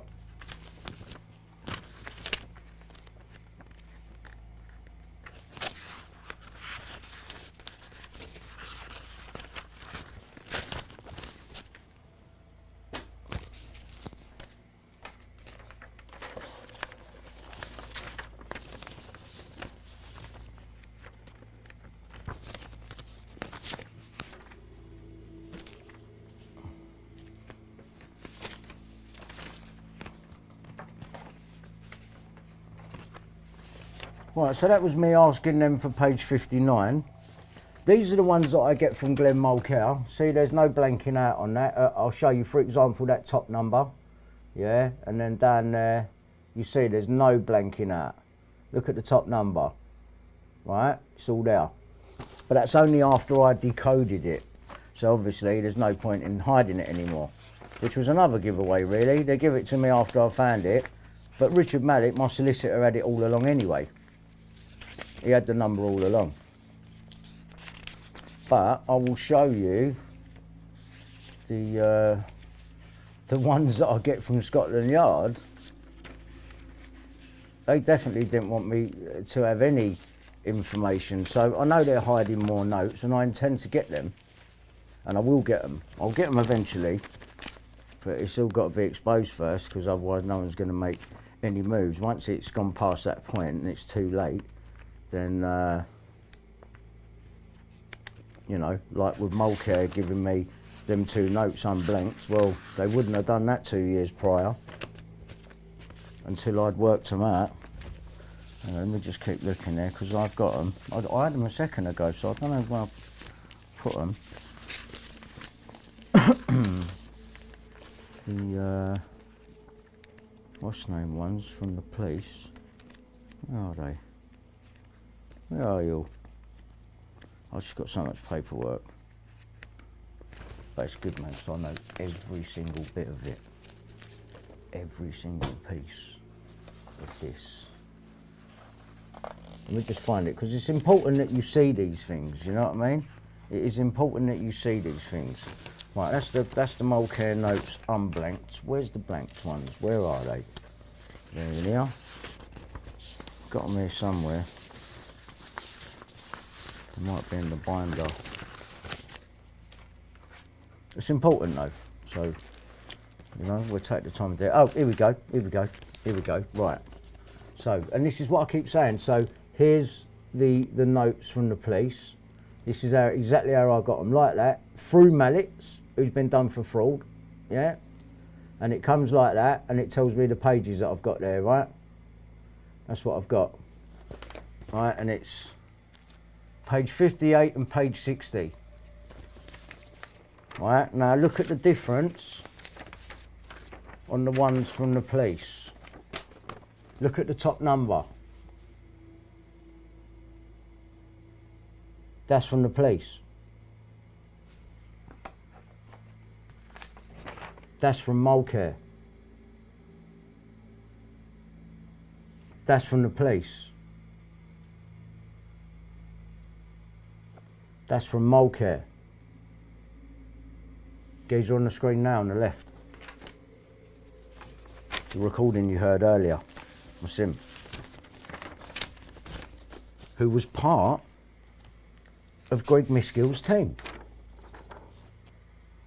That's Neville Felbeck there on the right, and that's Greg Miskill, the news editor you heard me talking to on the left, who knows I know the far end of a fart with Milly Dowler, before, during and after. Right? Mulcair, Miskill, Mazza Mahmood, and the Special Investigations Unit set up by Rebecca Brooks at the News of the World. But she didn't know nothing. She says in 2011, I didn't know nothing. But you did, because you saw the other document now that shows you about the, well, she did know. There, look, I'll just show you quickly. Yeah, she knew. Yeah, Rebecca Wade, she was called then. It's called Rebecca Brooks now. Yeah, she knew. She knew. But she wants to go on like, yeah, I didn't find out till 2011. Stupid bitch. Yeah, got caught now. Got caught. What are you hiding? You're involved in all these child murders. Covering them up. I don't know what your fucking reasons are. Maybe International Moving Services is News International Moving Services. Who fucking knows? I know Surrey Police knew though, for definite. And they're getting rid of people. You know what I mean? You saw that as well there. You saw that just spoken about. They're getting rid of people. So there you go. There you go. If they are not available to view, then I question the veracity of those notes. No, I've got them here, I am not Richard. suggesting there was no hacking, I've got 'em but here. I am Got 'em suggesting here. Mulcair is just a whipping boy, the notes being a prop or a pre-agreed disclosure, all done to protect others. Oh, yeah. So we can ask the question, why? Why, oh why? Why at that time were the Dowlers told about the hacking? I don't believe for 2011. 1 second it was because the police thought they had a duty to report this. No. They had a duty to unblank their Mulcair notes. They got a duty to take on this case. It's criminal. It's not a civil case. It's fucking criminal. There's no limitation on it. Yeah? I suspect the police were very worried just before the Milly Dowler Bellfield trial that information was going to come out at the trial and become publicly known that would not just question the police's competence, as the Dowlers have done, but would question whether Bellfield was protected by police in the earlier stages of their investigation. So you'd have people like Bernard Hogan Howe, Sir Bernard Hogan Howe, Commissioner of the Police, I think at that time, if not the other one, Condon, whatever his name was, and Cressida Dick. And we know what her conduct's like, don't we? In case you forgot about that, she got the sack. So who are we going to have in there next now in Scotland Yard? Are we going to be able to trust them? Is it going to be another Sir Paul fucking David Ballbag? Or fucking Sir Leslie Scrotum? Or some fucking shit, you know what I mean? Some reference to fucking cock and balls or fucking, you know, Sir David Bell or some shit like that, you know what I mean? And are you going to be transparent now in the future? Because you're getting caught out left, right and centre, and if you don't get it right this time, no one's ever going to trust you ever again. So, are you going to be transparent now? Are you going to give me the rest of the Mulcair notes, unblanked? Are you going to approach me as you've been liaising with a fraudulent solicitor who's been withholding phone hacking information and vital evidence concerning all of this? We'll see. Because if he was, it means the police were responsible for at least 2 further deaths since Milly Dowler's. I suspect around late 2010 and early 2011, when the Bellfield trial was being prepared, the police consulted a PR agency or an intelligence agency. An agency to advise them on how to protect their reputation against the possibility of people suspecting that they, the police, protected someone who turned out to be the killer of 3 young women and possibly more. No, you colluded. How could they do something to avert the damage that might follow the trial? I suspect the agency that may have helped the police came up with a corker. News of the world. We need a scandal to take people's attention off Bellfield. Something connected to Millie. Something controversial, which can be blown up out of all proportion. I know the fire. Something we can call a scandal. Something that can also include celebrities who will provide even more distraction. Yay! Distraction. What about a phone hacking scandal? Yeah, what about that? If we tell the family that Millie's phone was hacked, we can then steer their energy into complaining about that, rather than asking questions about Bellfield. We can then claim that the scandal is so great that the News of the World has to close. Hang on, we need the permission of the owner of the News of the World if we're going to do that. Hold on a minute. I don't think he's going to have a problem with it, do you? I don't think he's going to have a problem. It just gets worse and worse, doesn't it? International moving services. What were you moving? What was Bellfield moving? Yeah. Dun dun dun. Dun dun dun. Dun dun dun. Dun dun dun. Dun dun dun. Yeah, fucking should say it all, really, shouldn't it? Less, you know, you don't want to see it. Shouldn't have much of a problem out of the owner of the News of the World. How are we going to do this? Well, what we're going to do is we're going to go to press with it from the 5th of July in all the newspapers, because we control them all. And, you know, we'll get all our friends on it. Yeah? Oh, Piers? How's it going? He never liked me, this bloke. But he liked her. So that's all that matters. Do you remember Piers' front page story? Have you all forgotten about that? Do you remember that? Do you remember he said, well, we knew it was going on, but we didn't have proof. And look at him now, riding high on Murdoch's new media platform. Oh yeah. Oh yeah. Oh yeah. G'day. Fuck off, Bron Harvey. Fuck off. You're vile. Vile, I say. Vile. Vile. Look at that. All made up. And admitted. So, yeah. News on fucking Sun on Sunday was registered on the 5th. They did start going on about it on the 8th. Richard Deal's got half of it right. Harry's not come across International Moving Services after being so thorough with checking, you know, the date of registry on the Sun on Sunday and everything. You know, there's little bits coming in from everywhere, and when you put the whole thing together, it's bled at the top of your head off. Have you staring at a mound? Yes, I suspect that the News of the World knew as early as January 2011 it was going to go along with accepting the blame for the phone hacking scandal and close. This might offer a clue as to which PR firm was involved in dreaming up the phone hacking psyop. Any suggestions, folks? Someone who runs a successful PR firm that is linked to the Murdoch empire? As soon as the Millie Dowler trial finished, the phone hacking psyop was put into full swing. In my opinion, all the main players in the phone hacking pantomime are state assets. Leveson himself, There he David is. Sherborne. There he is, David Sherborne. And he represents the McCanns. And then down here on the right, bottom right, this is the Dowler's solicitor, Mark Lewis. And if you remember when I reported Richard Mallet and him, that thing come back from the Solicitors Regulation Authority saying we're already looking into him and Mallet. Well, after that, we see that Mallet got done for fraud.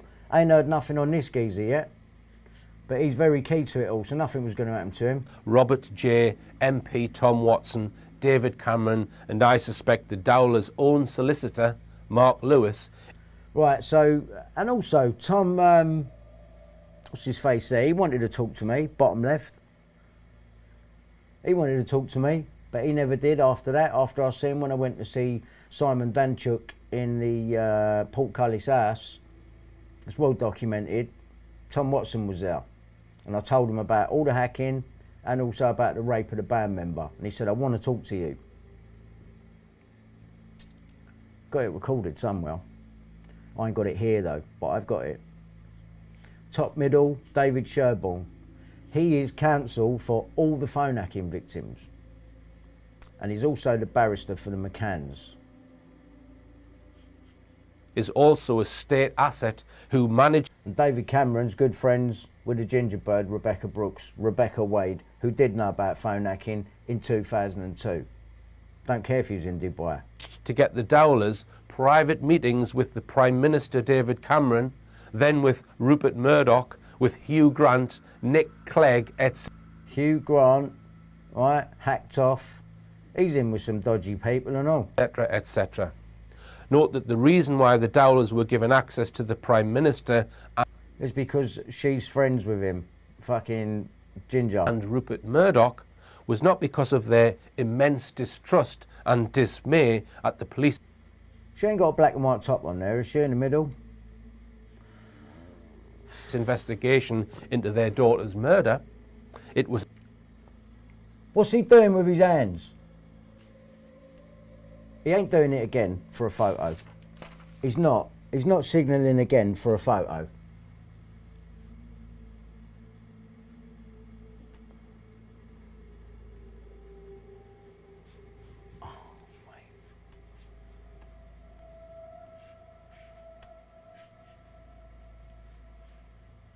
Oh, fuck me. Fuck me.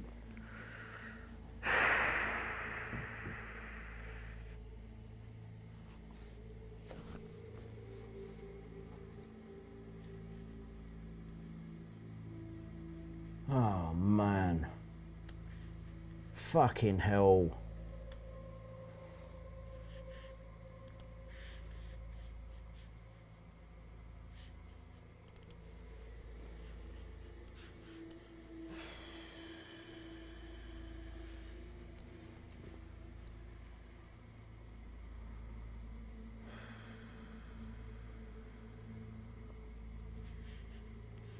I mean, does this guy just do this all the fucking time?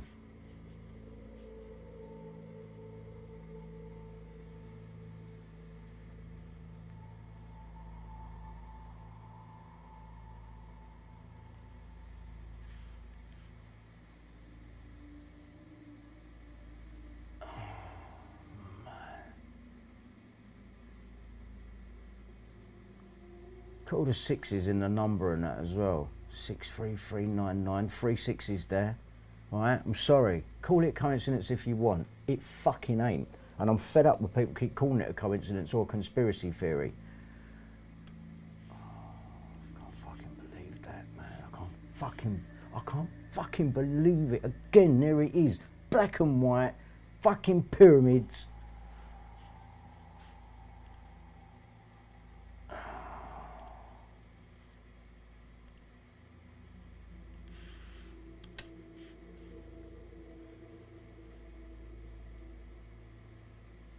No, that ain't a coincidence, no. Well, it weren't anyway, but...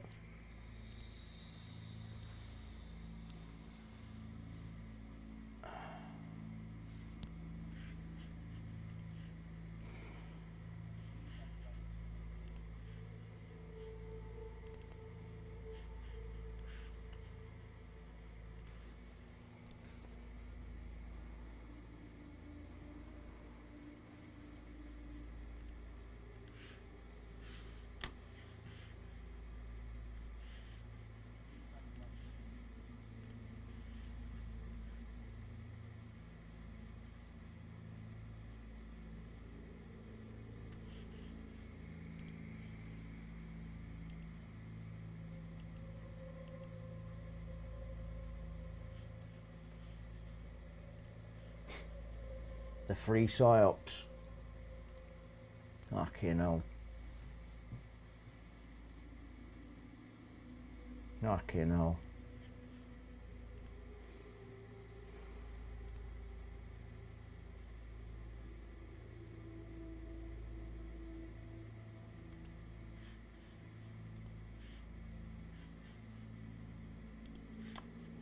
Let's carry on. Ostensibly because their daughter's phone had been hacked. The Leveson inquiry was carried out, I believe, by state actors I have just named, who were all paid handsomely for playing their parts. If you don't think that Rupert Murdoch was a witting actor in this nonsense scandal, just watch this clip and tell me he isn't acting. It's a matter of great regret of mine, my father's, and everyone at News Corporation. And these are standards, these actions do not live up to the standards that our company aspires to everywhere around the world. And it is our determination to both put things right, make sure these things don't happen again, and to be the company that I know we have always aspired to be. As for my comments, Mr. Chairman, and my statement, which I believe was around the closure of the News of the World newspaper. Before you get to that, I would just like to say one sentence. This is the most humble day of my life. The only people who were not actors were the Dowlers, and ironically the unwitting celebrities, many of whom are actual actors, who played their parts in the Leveson pantomime, helping to create a massive diversion from serious police corruption. It was hilarious to see the likes of Steve Coogan believing he was taking part in a genuine inquiry. Aha! Stick to comedy, Steve. If you had attended the Leveson inquiry as Alan, I might have more respect for you. Could I have a hot egg and a crescent of crisps, please? The fact that the Leveson recommendations were never implemented is confirmation that it was just a pantomime. Aha! A pantomime for the purposes of diversion. Aha! If you want phone hacking to end, you don't need Leveson. You just need the police to do their job properly. Of course, yeah, but Leveson is going to, well, yeah, not if it's controlled, but Leveson is going to bring the attention to it. If it's just left to the police, I think we've seen enough evidence that they can't be trusted. I mean, they're fucking underage girls are doing it. Like, it's just, it's dog shit. Hackers need to be dealt with in courts of law for crimes they committed and are committing. But you don't need a Leveson inquiry to do that. The next people on trial should be the police for not stopping the phone hacking in the first place. And the media. But Leveson hardly went near the police. Just putting that aside for now, because we need to concentrate on the real issue here. The real issue behind the whole phone hacking nonsense, which is the possible protection of Levi Bellfield. Which police officers was Levi Bellfield informing to? Who was Levi Bellfield's handler? What intelligence was gathered from his disclosures? Was he protected by the police? Was he doing the police favours because of what the police knew about his involvement in the Milly Dowler murder? This is where the spotlight should be, and Leveson was concocted, in my opinion, to move the spotlight away from these questions. After his arrest in 2004, Bellfield is alleged to have before that time called the Met Police 81 times. What were those phone calls about? Bellfield's called the police 81 times. During the time he's a drinking partner of Michael Payne, when he's moved. Were there officers in the Met or Surrey Police that for some reason could not afford to allow Bellfield to be arrested in 2002? Yeah, the 2 that they let go, that you saw on here earlier. Was he just too close to the police to be arrested for some reason? In the phone hacking scandal, the News of the World was used as a convenient black hole for much of the phone hacking blame to be flushed down. They didn't want any real fallout from this because it wasn't a real scandal. Now, if all you are doing is going after the News of the World and no one else with this issue, then you are aiding and assisting the phone hacking psychological operation. A psychological operation which may have been concocted to bury police corruption. Well, I went to Scotland Yard and you see what happened. They called the police on me. I mean, what'd you do? I've been outside Downing Street. I've fucking been everywhere. I've been campaigning online for 10 years. I don't see what else I can do. I agree that the media are the scum of the earth. No, the media are the fucking problem because they don't report the truth. They should be reporting the truth no matter what. They're so corrupt they don't. They're in bed with everyone. So until we sort that out, there is no media or no truth or no justice. All of these lot come hand in hand. It's all got to be dealt with at once, and the only way to deal with it is to expose it for what it is until they are forced into being exposed, and then the truth will come out. We can see that they're all involved. We can see that. Right, it's all there.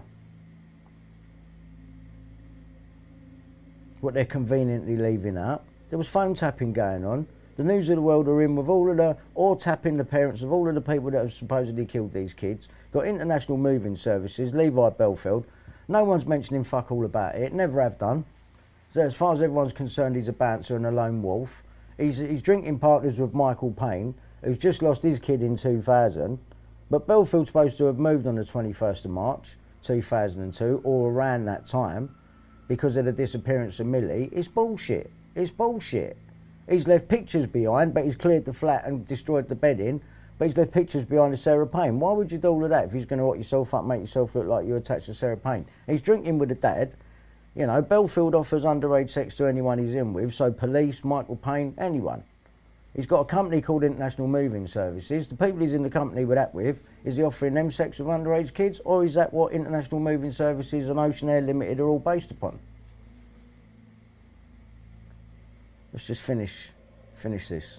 I agree that phone hacking is illegal and should be dealt with. But in this case, the News of the World were used to facilitate a diversion from something infinitely more serious than phone hacking. Yeah, our own establishment, our own police, our own CPS and the people that we run to if we get problems are disgusting and terrible people beyond anything you could possibly imagine from what I can gather so far. I believe a new ITV drama about the Millie Dowler case has been produced. If you are... Oh yeah, to enforce in the public minds, you know, this is how it happened when it fucking well didn't. All the signs are there, people. Yeah, all the signs are there. Unfortunate enough to watch it, just bear in mind what I have said here and see if that drama mentions the fact that Levi Bellfield was an important police informer. See if it exposes what he was informing about and which officers he was informing to. Anyone with information about Levi Bellfield or on his relationship with the police, please get in touch. That is what people should be talking about, not the phone hacking. Whoever controls the police need to stop protecting the police like they did with the Didcot murders psyop. That's the only way the police can improve. I am not against the police. I am for having a strong police force. But whenever it goes wrong... He's not against the police because his brother's in the police. He's forgetting to mention that bit. We need to have it out in the open so people can see it is corrected and therefore trust it. Those who run these cover-ups, do you really fear so much that the public will turn against the police to the point of civil unrest? I don't believe that would happen. The more transparent you are in the long run, the more respect people will have for the police. It might mean people learning some very painful truths, but in the end, they will respect the system only if it is transparent. Right, well, let's see something here.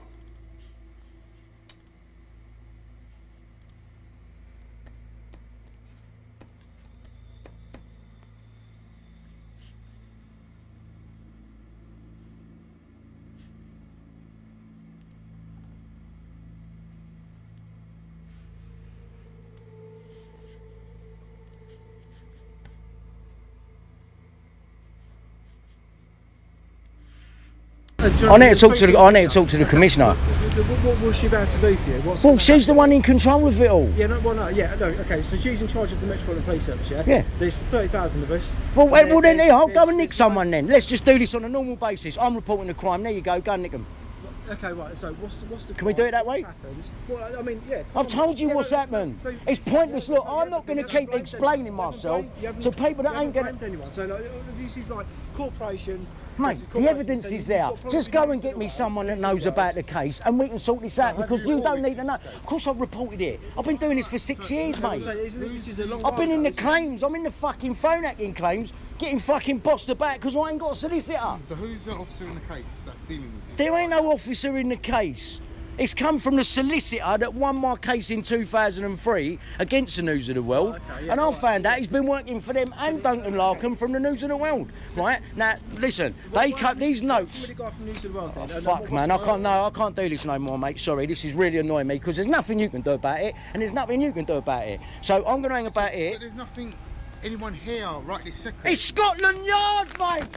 Fuck's sake! No, get out my way, man. Get out my way. Get out my fucking way. I've had enough of this shit. Right, are you going to get the commissioner or not? Because now you've called the fucking police on me and you're the ones that are acting illegally, mate. You're the ones that are acting illegal. Illegal! Illegal! Listen, right. Don't keep touching me, mate. Don't keep touching me, please. Right, well, arrest me then. We'll give it like, these guys have to be statements. Right, give a statement, give a statement. Right, okay. Let's do it, because you're going to paper why you done it. You know that, don't you? Right, yes. Right, honestly, listen to me. This is going to save you so much grief in the long run. Mate, I don't give a fuck anymore. If you're going to arrest me, you can arrest me right now. Ian, take my camera, I'm getting arrested. I'll take this, I'm getting arrested. I've fucking had enough of this. Let the newspapers ask why. I'm still in the cold. Right, these lot going to arrest me, so... No, come on, let's go. Oh, let's go! Let's go! Let's fucking go! Let's go! Let's go! Let's go! Come, let's go! Let's go! Let's go the long way about it. So, there's... that's how it went the last time I went to Scotland Yard. Alright. I was shouting and screaming, but it was only... Like I said to the geezer, if you watch the whole thing, you'll see I gave the geezer a chance. And then they just called the police on me. I would have sat there calm, waited for someone to come out. They didn't do that, they just called the police on me. So obviously I fucking went off, innit? Like, sometimes you have to, because I'm getting walked over here, and everyone's being lied to, and no one else is putting their fucking neck on the line to try and get the truth out there. I'm holding the truth here, right? And if I know I'm holding the truth, I've got an obligation to tell you, haven't I? Or not? Or just keep it to myself, or see if I can make a few quid out of it, innit? I can bleed them for a few more quid if I shut up about that. Is that what I should do? What would you do? I'm on my own over here in this. You know what I mean? I'm on my own. This is what I do now. I work these fucking people out, and I have worked them out. And this story is just getting bigger and bigger and bigger all the time. And at some point, it has to go mainstream. Yes, Come it on, does. man. None of this sits right. None of it. And it's not speculation or rumour. I'm showing you factual evidence. I am a phone hacking victim, phone tapping victim. But I now know that I'm a victim of so much more than just that. They put me in prison. Look at the police officers they sent round here when Puddick took my computers. They had guns. Are they armed response? Armed response don't turn up and come in and take your computers away for a year. Yeah? For a geezer that works for the Queen. All right. So, yeah, I mean...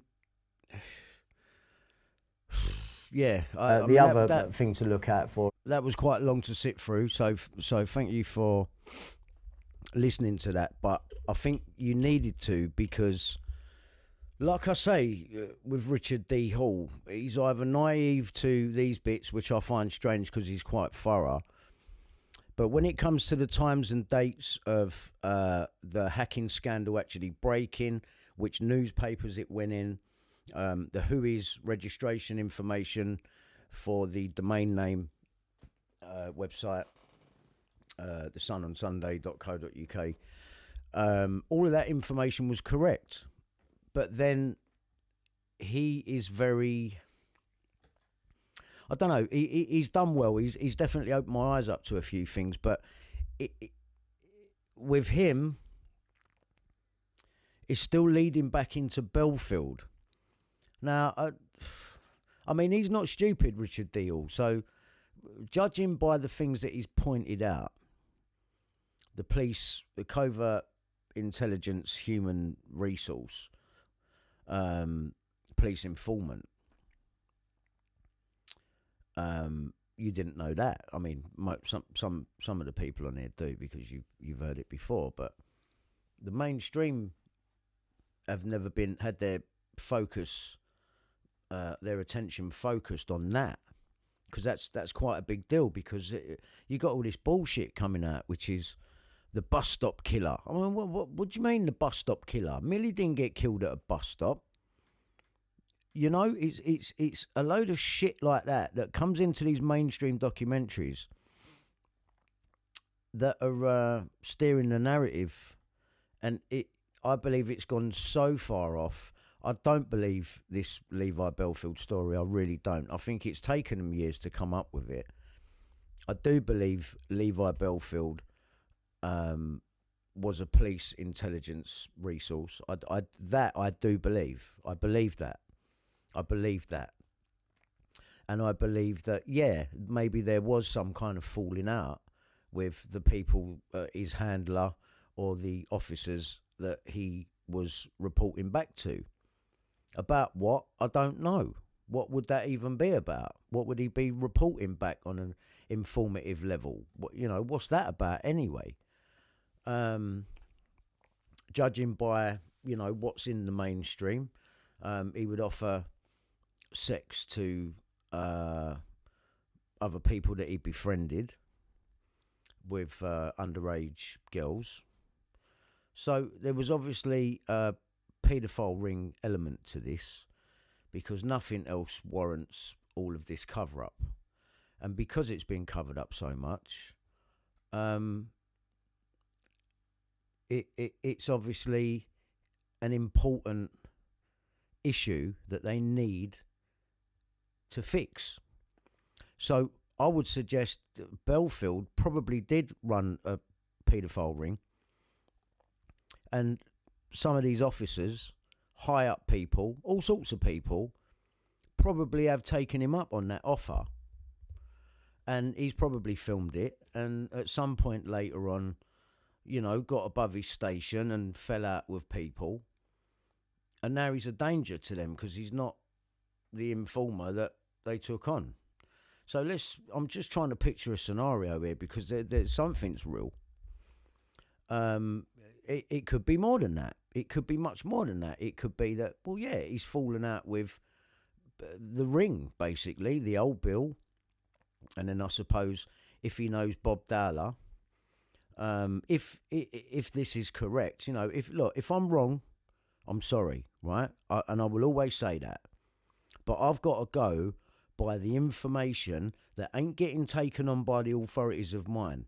And I cannot understand why the Dowlers would not want my information on Robert Kellaway, who is bylined on the story that supposedly brings down the paper and starts all of this. I cannot understand why they wouldn't want that.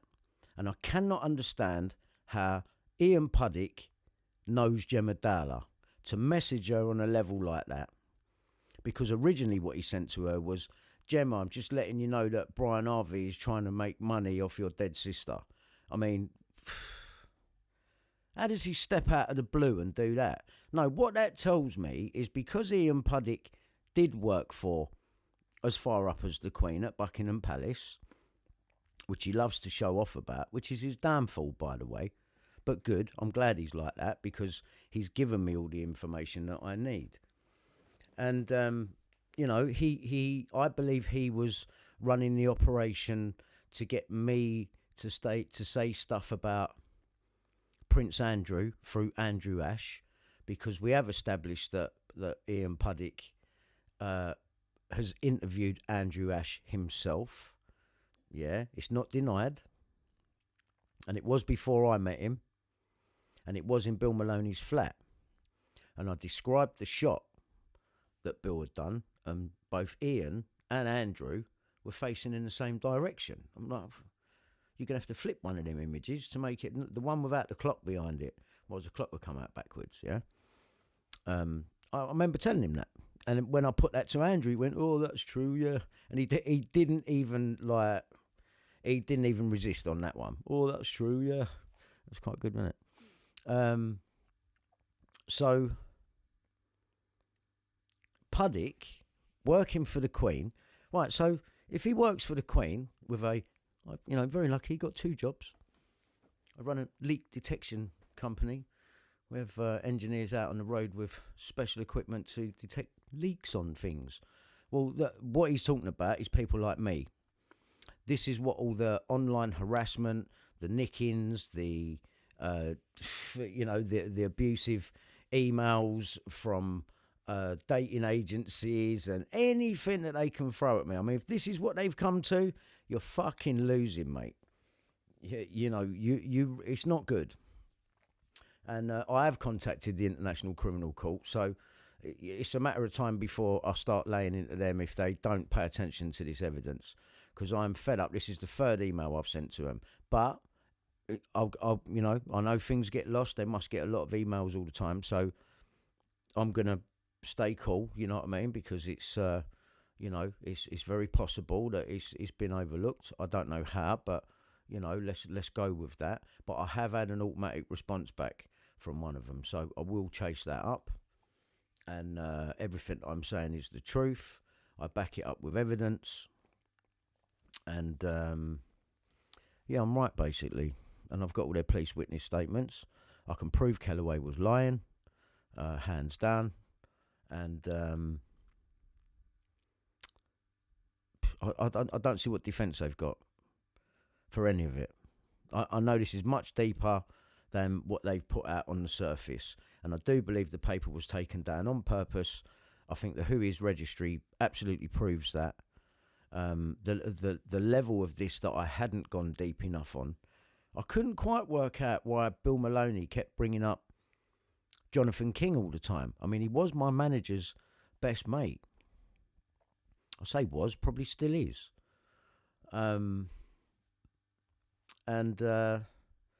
There has to be a connection there. Well, there was, because Andrew Ash was also throwing in red herrings for Tom Watkins, if you remember, in one of the cabin interviews with me and Mick.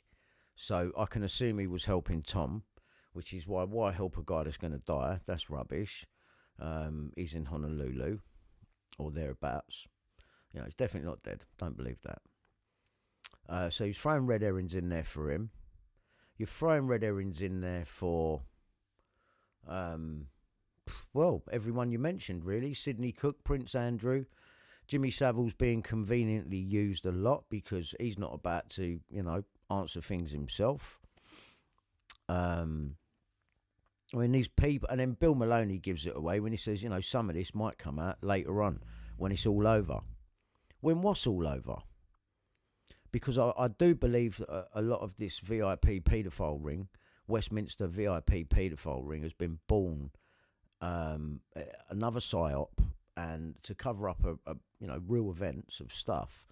But you'll never hear about what those real events are, or if you have got some truth. No doubt there's people out there now in the position that I'm in, trying to get their truth out and know they're not going to get anywhere. But you mustn't believe that anything's possible if you've got the truth. But you have to have the truth. If you haven't, then don't bother. But I have got the truth, and while I've got that truth, I don't want no money. I'm not bothered about your money. I just want the truth out. I want to know the depths of what was going on with me, because it's left me confused in life. I'm just like, why me? Fucking Truman Show. It's not fair. It's not fair. But I'm getting somewhere. Yeah, not with any of their help, but they keep trying to stitch me up and entrap me and do these things. They're giving me the picture. They're giving me the bigger picture. And who's involved and why they're doing it. But at the heart of what they're all covering up by taking down the News of the World, I believe that is just blatant collusion between more or less Surrey police. There will be Met Police involvement there. But top Surrey kind of free Masonic police, lodge, top people there. And who knows who's been supplied to who. I do know that Millie Dowler ended up dead. Why? Why dead? Well, it sounds plausible if you believe the Levi Bellfield story. And he's a covert human intelligence resource.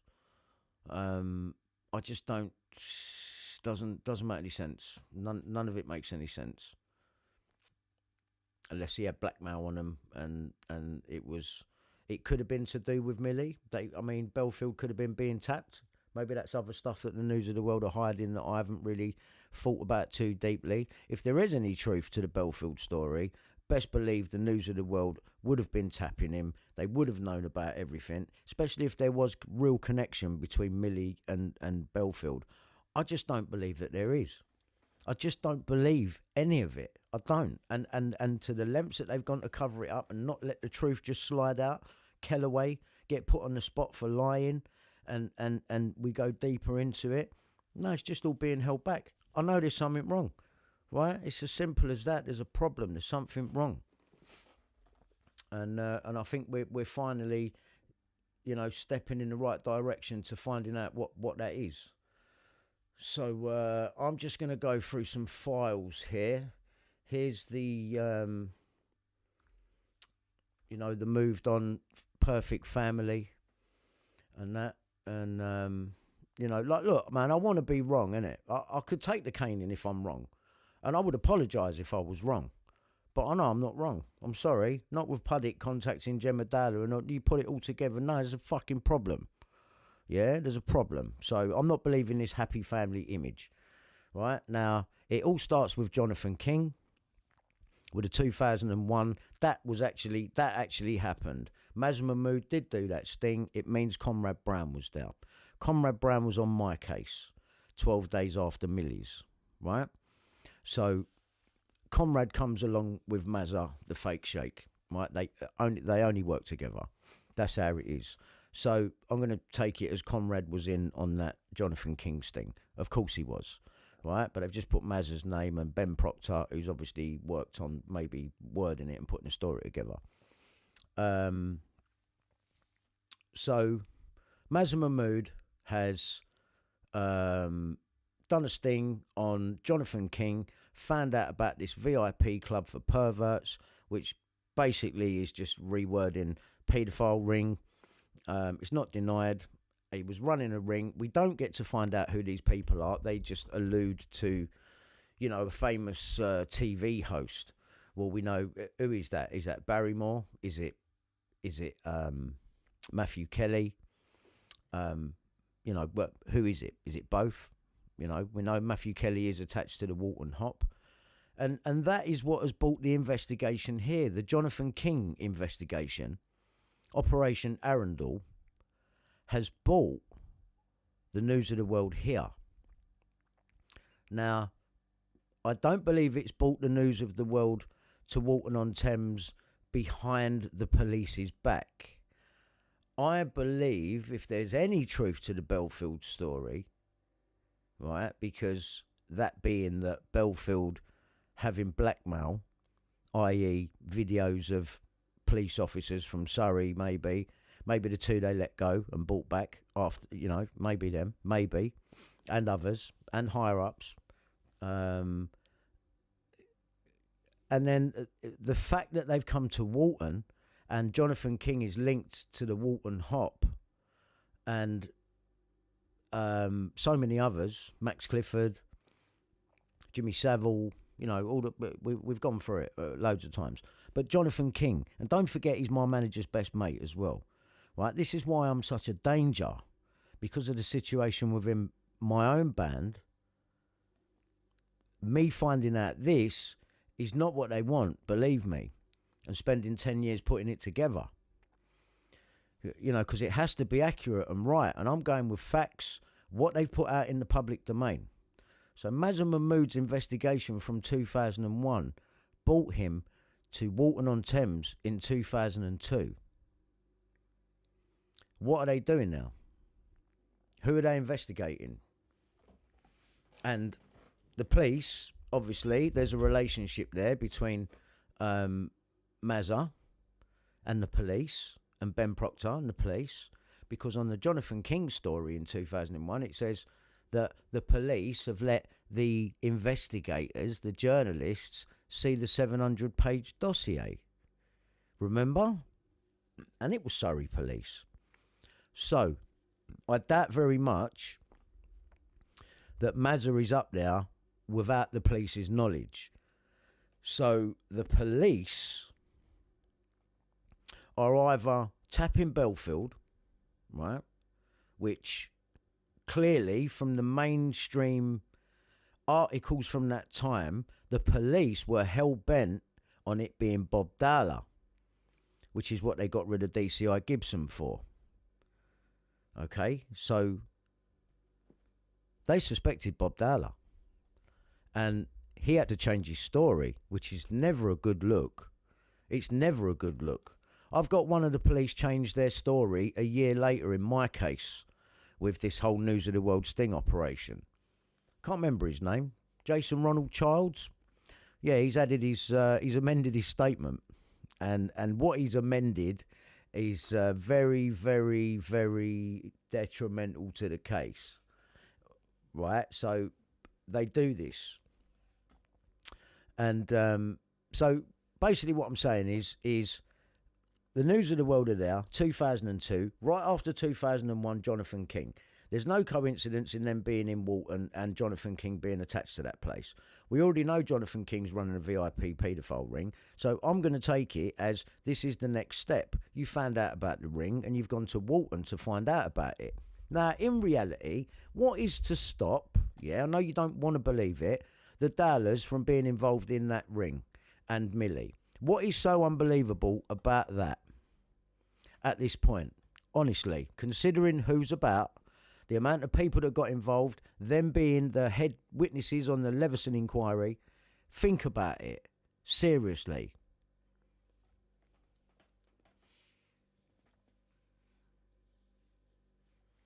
So, we know for a fact from Greg Miskill, the news editor of the time, who's now dead, who I spoke to. I can play you that part in the conversation again. I more than likely will.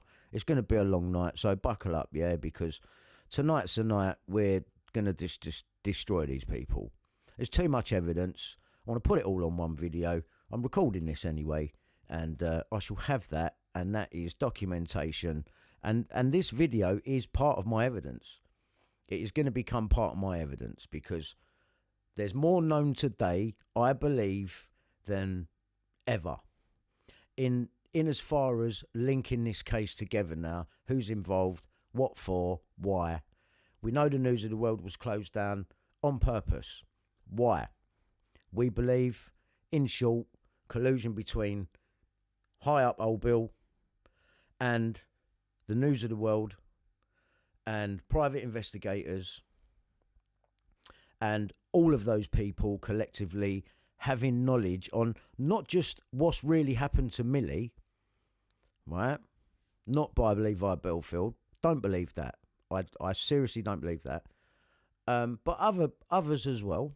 Others as well, because you notice they bring in, on Millie's case, I thought it was Colin Sutton who solved it, but in the papers of the time, you can see that they brought in Jeremy Payne, who's found Roy Whiting in the Sarah Payne case. I mean, how ridiculous is that? And everyone forgets to ask if Bellfield's got anything to do with it. Well, that just goes to show you what the police informant that he is, and they even left him alone from that. He should have been a suspect from day one. But he wasn't made a suspect. Jeremy Payne went and found Roy Whiting. And when you watch the documentary about him, the symbolism on it is fucking crazy. It really is. Checkerboard on the bottom of the toy. Fucking 33 they flash to when he's filling up his car, like his van, Roy Whiting, in the reconstructions. I mean, it's God, man, it's so bad. So you got Jeremy Payne now in the Millie Dowler case. I don't remember him coming up in the Martin Clune documentary or TV series, fucking whatever. No. And then when we get documentaries, now we get this Sue Day and this other bloke. Like, who are they? Who are they? Was you on it, or did you just hear it on the radio at the time and thought you'd take a fucking walk down to the site? I don't get it. Or maybe they was involved. If they was, sorry. Just none of this makes any sense. And then Millie's found conveniently, no clothes, seriously decomposed, so much so that they literally say in the news article that a skull and bones was found. Now, that's not good, especially when you're suspecting people with Masonic connections, which is fucking clearly there, because I didn't get in to see David Cameron, but he did. Maybe if I'd have stood outside and made a pyramid, I might have got in. Who knows? But, and he said he wanted a hugger hoodie. Well, you know, you missed that opportunity, mate. But then he tells the police to, you know, without fear or favour, go where the evidence goes. But then I'm ringing DSL, well, if he was even really a copper, and he's like, no, we're not gonna go into historic. It's like, fucking you lot brought me into this, you cunts. Because now I've worked it out. You went, oh no, we're not going there. Like, fuck off, man, with that shit. Come on, are we not past this now? When are we going to move on as a nation and have a truthful backing to our fucking society? This is bullshit, man. Serious bullshit. Fucking protecting these paedophiles. Let's have them out in the open, for fuck's sake. God, and the thing is, you know, what I'm saying is true, that everyone knows what's really gone on in the background, especially Mazza Mahmood, the fake sheikh, and people like Conrad Brown. They'll have all the tapping, all the information on all the people as to what's really going on. Have they told you? No, they haven't, have they? No, they've not told you who's in the ring and been clear about it. They haven't. It's all like, oh, it comes out when they're dead. What fucking good is that? When are we going to stop doing that? It's not on, man. It's not on. So, let's get back to it. Try and be clear. Jonathan King, 2001. Running VIP sex ring for perverts. Paedophile ring, right? Some high up people in that paedophile ring. Who are they? Don't know. They didn't tell us. We can speculate, but they've not told us, actually. They always do that, don't they? You know, female MP abused boy in care. Who's that then? Yeah, right? So they do it all the time. It's a fucking tactic. It's getting boring. Tell us who's who, for fuck's sake. But they're not going to, because they're all in on it. Yeah? They're all in on it. So, Jonathan King, 2001, paedophile ring. March, possibly even before that. Yeah, but let's go with what they're saying. March 21st, Neville Feldbeck gets a number from the police, and they're tapping from that point. They're tapping from that point that they have so much inside knowledge that they're going to try and be clever and come up with a reason to have a voicemail message delete, so they can come up with the excuse, well, that indicated to the Dowlers that she was still alive, you see. Right? It ticks that box, which then creates the controversial scandal. But all the while, the news of the world are claiming, well, you know, we just wanted to find her. We thought we found her. We thought we cracked it. There's all sorts of mind games going on here. And you only ever get their version of events. You never get anyone real talking, or anyone that you think's going to be real. It's all controlled. And then they got a book coming out. You know what I mean? It's fuck, man. None of these people have got any element of truth. And you have been lied to, and they have suppressed my evidence and my information, tried to make you believe that I'm a crazy person, when clearly my actions and what I'm showing you and the depth of what we're going into, these are not the ramblings of someone who's fucking mad, all right? I am seriously trying to stitch together the real life evidence to paint the picture for you of how serious the situation is, that not only what has happened, but what I'm still going through today. And that's without a kitchen, by the way. Yeah? So, fucking just, you know, what else can I do? I can only show you the evidence. That's all I can do. But this is what's gone on, I'm telling you. And where we don't know exactly what's gone on, well, we'll look at the the other scenarios that could be possible now, right? So they're in Walton on Thames in 2002, and they're definitely tapping Millie because Greg Miskill told us. He wouldn't admit to tapping me, but he admitted to tapping Millie. And he didn't mean to do it either. So we got a bit of insight there. She was definitely being tapped. Now, in the public domain, we have seen that they were tapping Bob Dowler, right? And that they were bugging his car and doing all this stuff, and they had a 24-hour surveillance team to do that. So I point you again in the direction of this transcript here between Robert Kellaway and Natasha, my ex-wife. He's here. If you, I ain't got a screenshot of the page before. I wish I did, because there's a bit down here where really I want some answers from this guy from in a court, right? The bit that's got the ring round it, yeah, which we spoke about earlier. But at the top, he is saying to Natasha, I'm not far away. I wouldn't mind coming to see you, actually, right? They're in Surrey. Tash was in Surrey at her parents', and they were being hacked as well, which now to me is quite strange, right? Because that's not listening to Tasha's mobile, is it? You know, you've got the parents' address on there, or the ex address on there, right? And why? I always assumed that was because Tash was staying there, and you know, it's because of me, and they're listening to what we're doing, where we're going for a court battle and all this type of stuff. And I never looked past that, really, until I looked at how far away my ex-wife's parents are from the Dowlers, and it's 7 miles. And I know her dad, at least, is 100% Freemason. And I believe Bob Dowler to be, from the symbolism that I'm seeing from him. He's never going to come out and tell you, is he? It wouldn't be a fucking secret then, right? But yeah, I think we all know what to look for nowadays. It's not fucking secret anymore, is it? And clearly, when you see these people get the help, like the McCanns, Jerry McCann, like, you know, just get help in it, and all you do is hear stories about them. But they get their help, don't they? The government help, right? So when you see that, you know what I mean? That's a red flag straight away, because they're not help me, who's got actual fucking evidence, but no, they're going to help everyone else. No, that's because everyone's protecting themselves within doing that. But they've made it look like the Dowlers are victims of, you know, to bring about this story of how they're going to close down the paper, which is the end game now. And they did it. And they did it. And the only loose ends to tie up, really, was my case, which is so close to Milly Dowler's, and it's the same people. And I've just proved there that Robert Kellaway is in Surrey. Right? He said he had nothing to do with Milly Dowler or the accessing of her voicemails or phone hacking. I've shown you parts of his police witness statement where he receives 5 mini discs from Comrade Brown and a micro cassette and whatever else they had, a 25-minute recording of me and Zulber in the car, who they've put me in the paper with as me hiring a hitman and giving him cocaine, when really he's part of Mazza's team, because Peter Dukes from Hacked Off confirmed that when he came round here, right?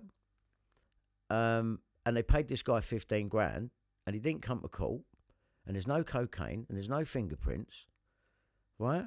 The thing fell apart, it got thrown out, you leave the court without a stain on your character.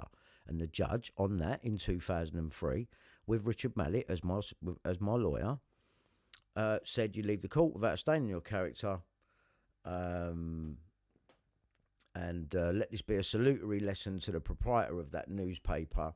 And he also stated to the CPS to do a root and branch investigation as to how I ended up in the court in the first place, because they all knew by what had been presented that I had been phone tapped. So that's why it got thrown out. Information gathered illegally. You've printed and published stuff that you haven't given us any tapes for. You've handed in compilations and not the original tapes, which also the same with Molecare. I've got pages missing, and Scotland Yard were doing the redaction process. They've redacted numbers on that, not Molecare. But then when Molecare came in my house, he come with the 2 pages that I already had decoded, unblanked. I should have been getting that really from Scotland Yard, who haven't even informed me that Richard Mallett has been done for fraud. He's been thrown under the bus by, well, it's a long story, but he's been thrown under the bus. David Sherborne was my barrister, who is saying that I should take £20,000 from NI, News International, not News Group Newspapers Limited. Oh, no. Oh, no. He thinks I should take 20 grand. Him and Mallett both agree I should take the offer. I didn't. And which is why I'm accusing David Sherborne of covering up the phone tapping of myself and Millie Dowler, hiding it from the court, and enticing someone with mental health into getting involved in this in the first place, because I didn't want nothing to do with it, really. And then Mallett said, yes, it's millions, blah, blah, blah, it's slam dunk. He made it sound easy, and it was like, you know, this was, well, what do you need from me, Richard? So I gave him the authority, and then don't hear from him for ages. He comes back in February 2013, because he first turns up on the 24th of the 4th, 2012. That's nearly 10 years later to the day I got hacked. Well, it is 10 years later, because it didn't start on the 26th of April, it was before. And he comes to me near 10 years to the day. Well, I think you got a really good case there, you know. And you was definitely phone tapped and phone hacked. They've forgotten about the micro cassette, this, that, and the other. And this is millions, slam dunk case. Do you want me to deal with it? So I give him the authority. And then he comes back, makes me sign another thing. I don't realise that it's kind of changed the terms. Telephone hacking. It's telephone, you know, it's telephone. Doesn't say anything to do with mobile. It's telephone. In February of 2013, they've changed it to mobile telephone voicemail interception litigation, which is the listening to of voicemail messages, which is a different thing altogether. But Mallett's sitting there with all the transcripts from 2002 when they do this to me at the same time as Millie Dowler. And what, and you've not submitted that to the court? And then when I find out later, September 17th, 2017, 2013, yeah, September 2013, he's got Kellaway's statement in his office, but he sent people round to me, like David Sherborne and Fat Chris out of Mallett's, to say to me, oh, you know, can you find anything that indicates that Zorba was given recording equipment? And I'm like, yeah, you've got it. And he'd never sent it to me. From the 24th of the 4th, 12 to 17th of September 2013. I'd fucking pissed off. I thought I've had enough of this. So I rung up. And Andrew Ferrugia sent me Robert Kellaway's police witness statement. And the shit hit the fan, because that's September 17th, 2013. November 2013, the 6th, Robert Kellaway's giving fucking evidence to the hacking inquiry, and he's going to say that he knows nothing of phone hacking or Millie Dowler's voicemails being accessed.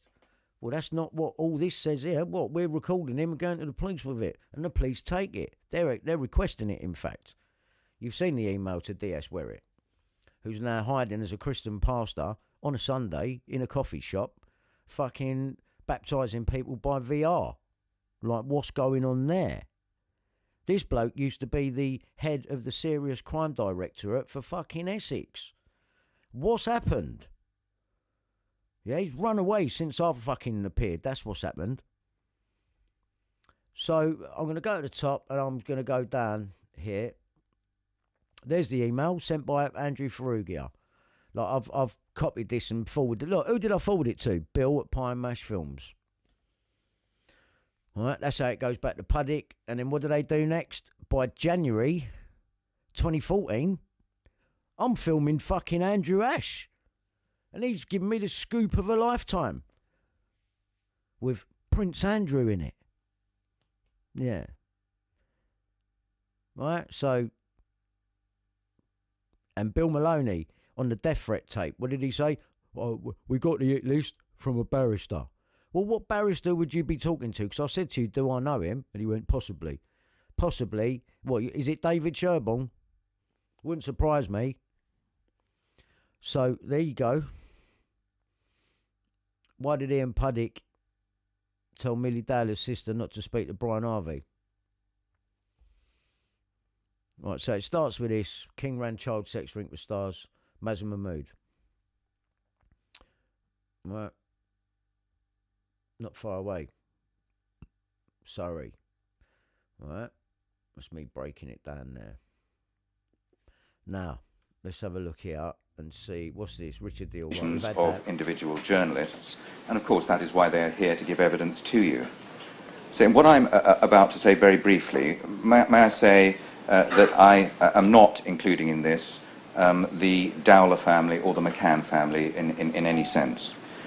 But we do believe that where criticism is made, especially of individuals, and if it is our belief that that criticism is incorrect or for whatever reason false, that common fairness requires that we or any other core participant who are affected ought to be able to put questions to that witness in order to put the record straight, or at the very least to put the other side.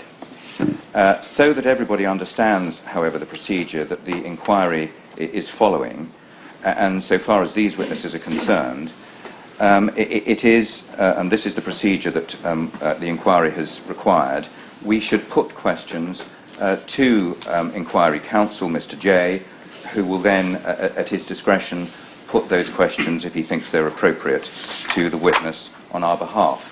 And I say I have no doubt at all that Mr. J will do a better job than I would. But I do not want to hide what is an important concern, and that is that reputational criticism can be made by these witnesses in what is a televised... God, this geezer's boring, isn't he? Right, let's go forward a bit. And this Leveson, he don't look right to me either.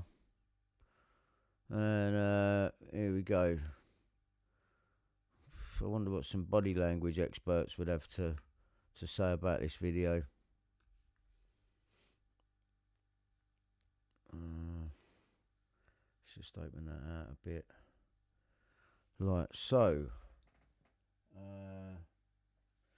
Right. Let's have a look at this. Can you say it on your right side? Yeah.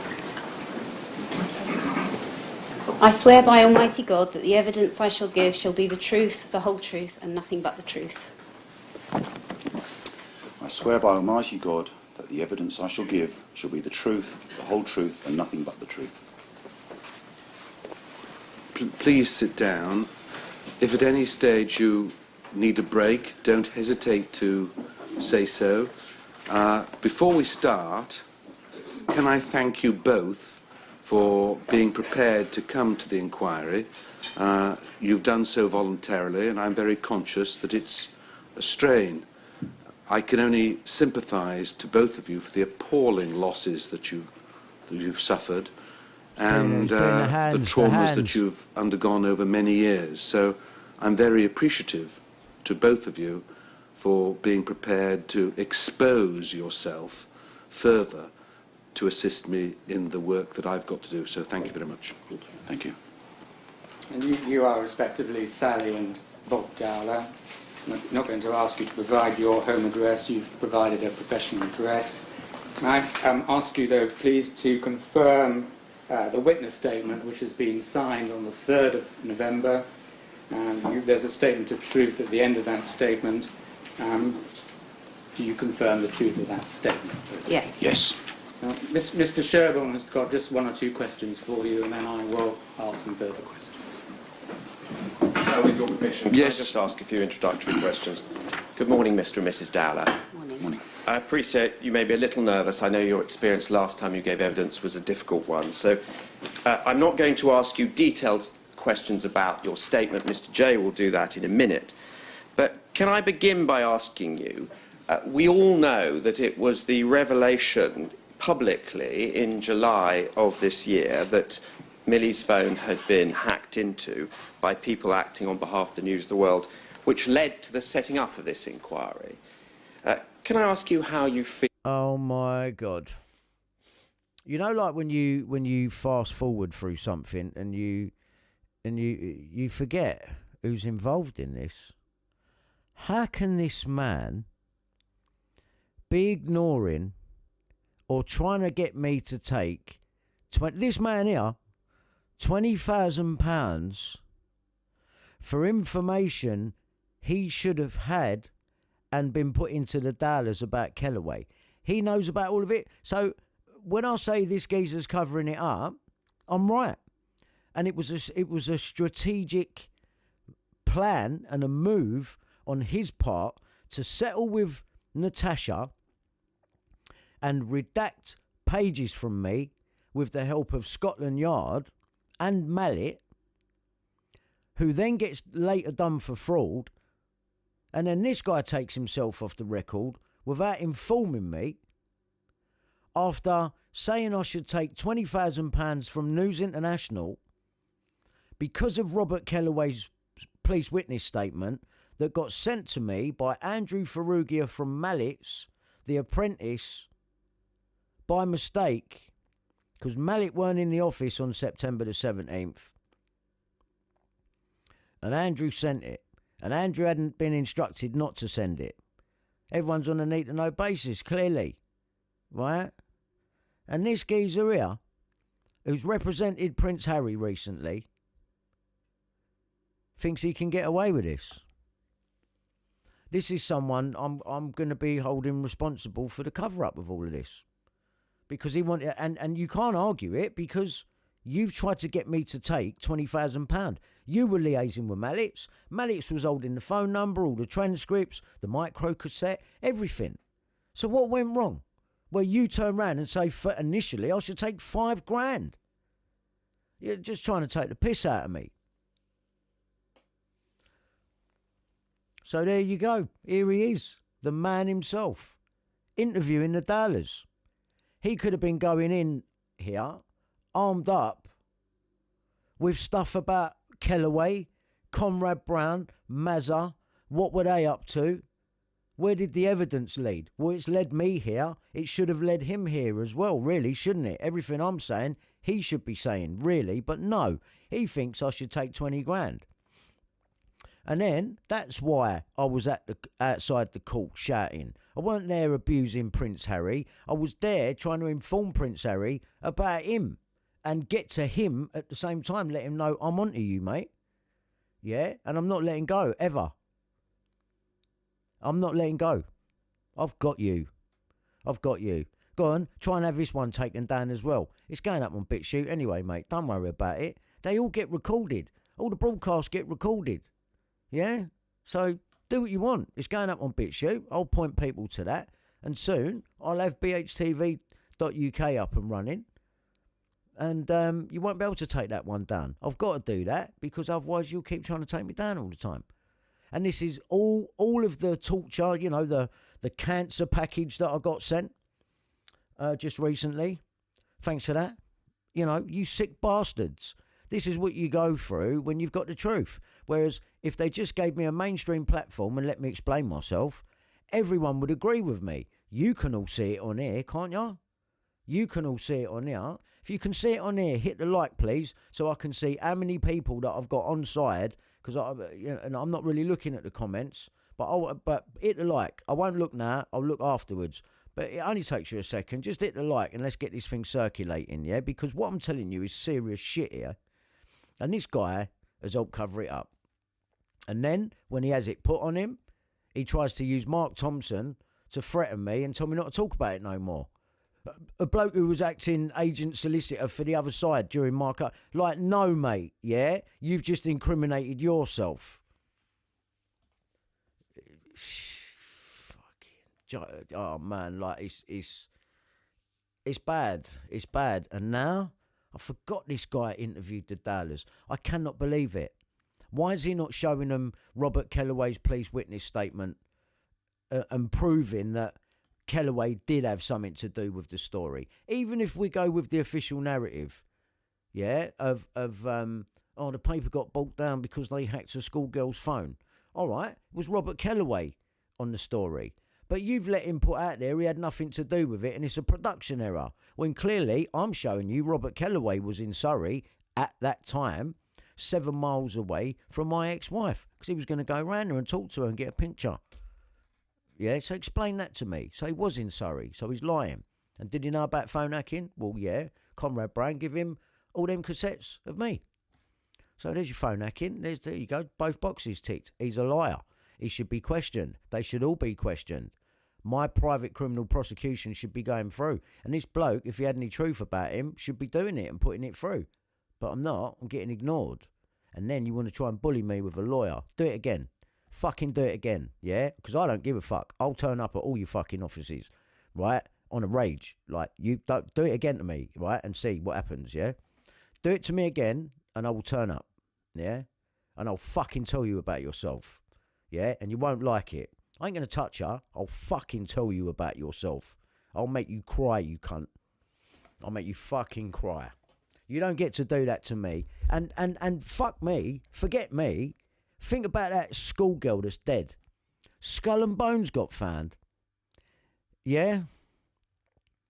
They just want to palm it off on some story that they've concocted.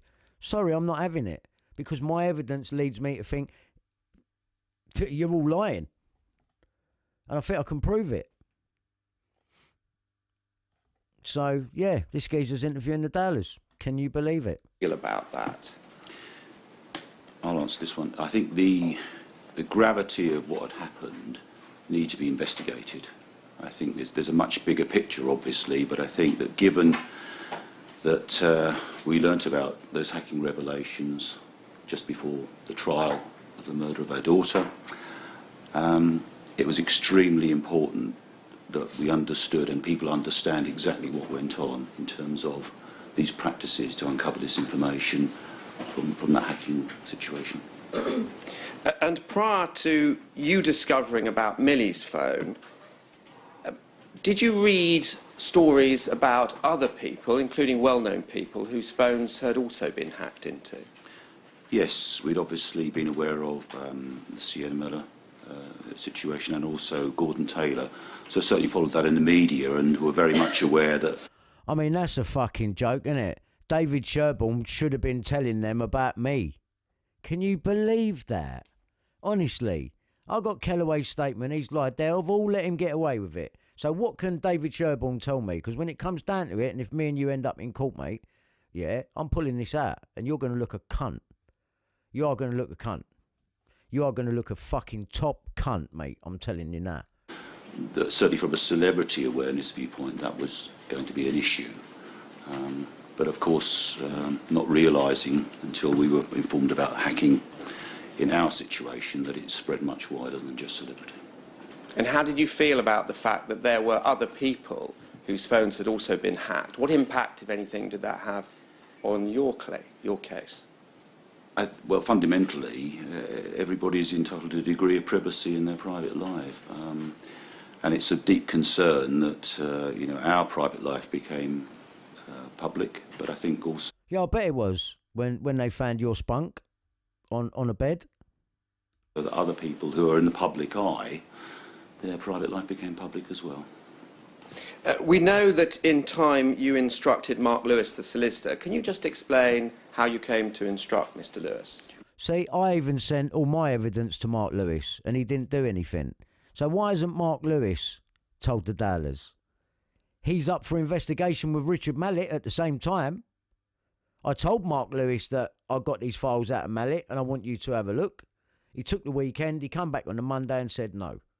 I called him MC Hammer because he said he can't touch this. Now you know why. Well, it was during the trial, just before the trial, we'd found out about Millie's phone being hacked. When we were given that information, it was like terribly difficult. She looks like she's trying to remember a backstory, right? I'm sorry, but she does. To process it, because what do you do with that information when it's in your mind? And I was worried about the sort of forthcoming trial, but also aware of what had happened with Sienna Miller and things. I can't understand why the Dowlers wouldn't want Robert Kellaway's police witness statement. I'm sorry, I can't get my fucking head around it. It makes no sense. Don't you want to find out the truth? That someone could be lying to you? Do you not want to find out the truth? No, you don't, do you? No, clearly. And thinking, I cannot believe David Sherborne hasn't mentioned me, my case, Robert Kellaway. I cannot fucking believe it. They're so close together as well. Why would he not do that? Why would you try and get me to take 20 grand when I've just got Kellaway's statement? Why would you do that? Why would you do that?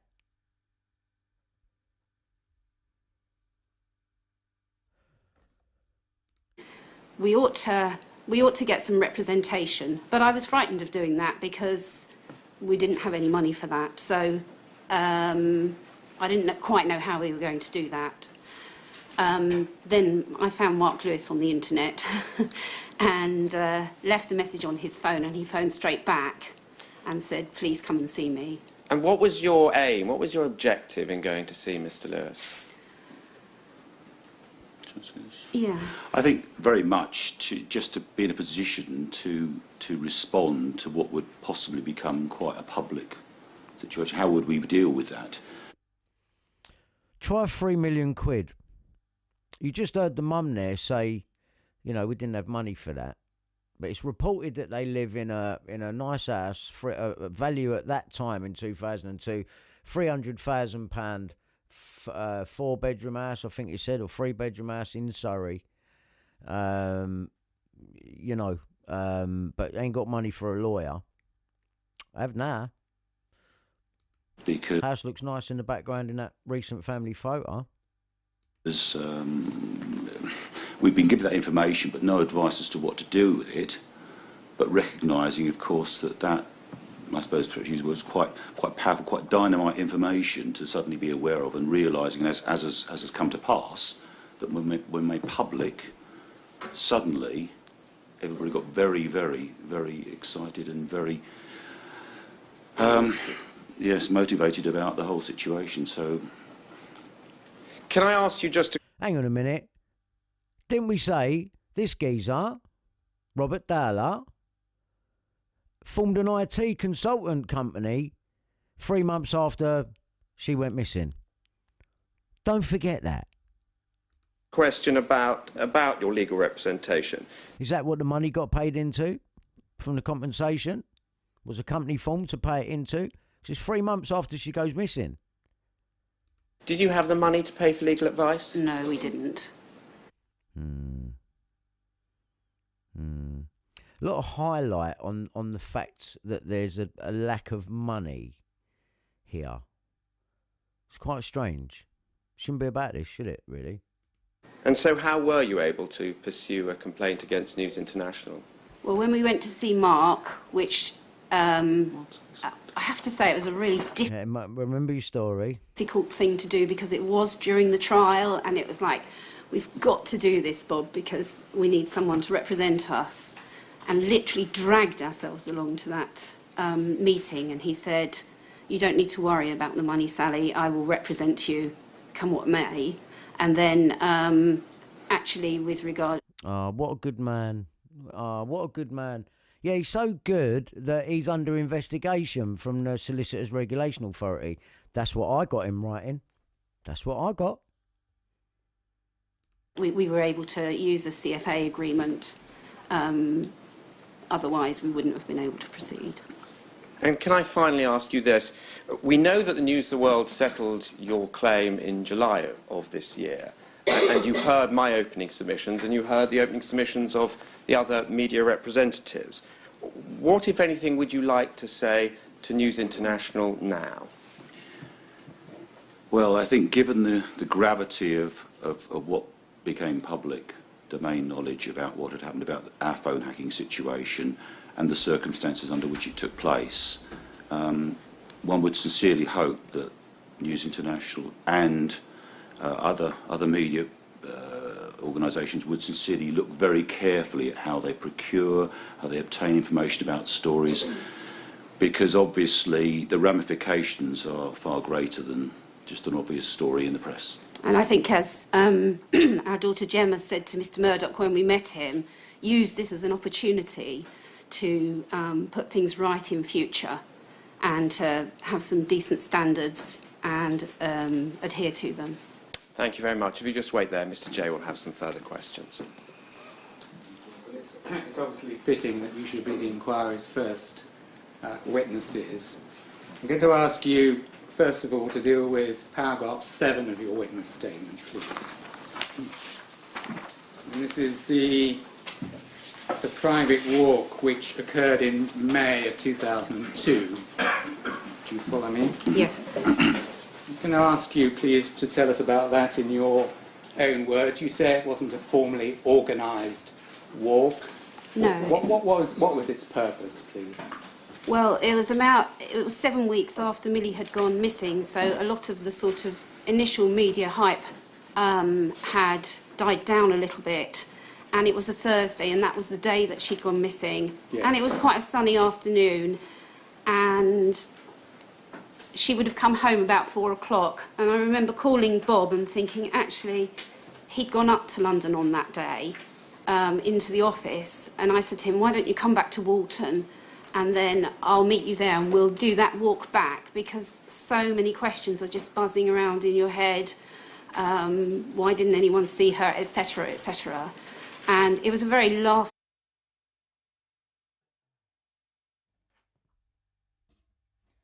Oh dear. I just read something completely different there to what she just said. What's that at? Oh, look, yeah, there's something in it. Look at the time code where it stopped. 14:33. Right, hang on 1 second. We're going to come back to that. I have just got to come over here a second. Just for 1 second.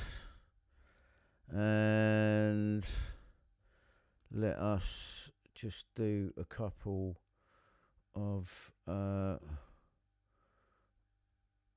things here.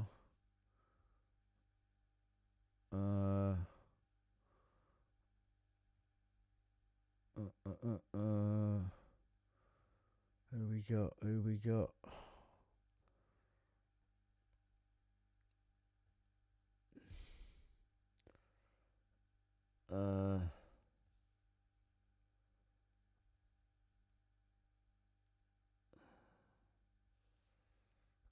Sorry, I'm just going back over a couple of things here. Just give me 1 second.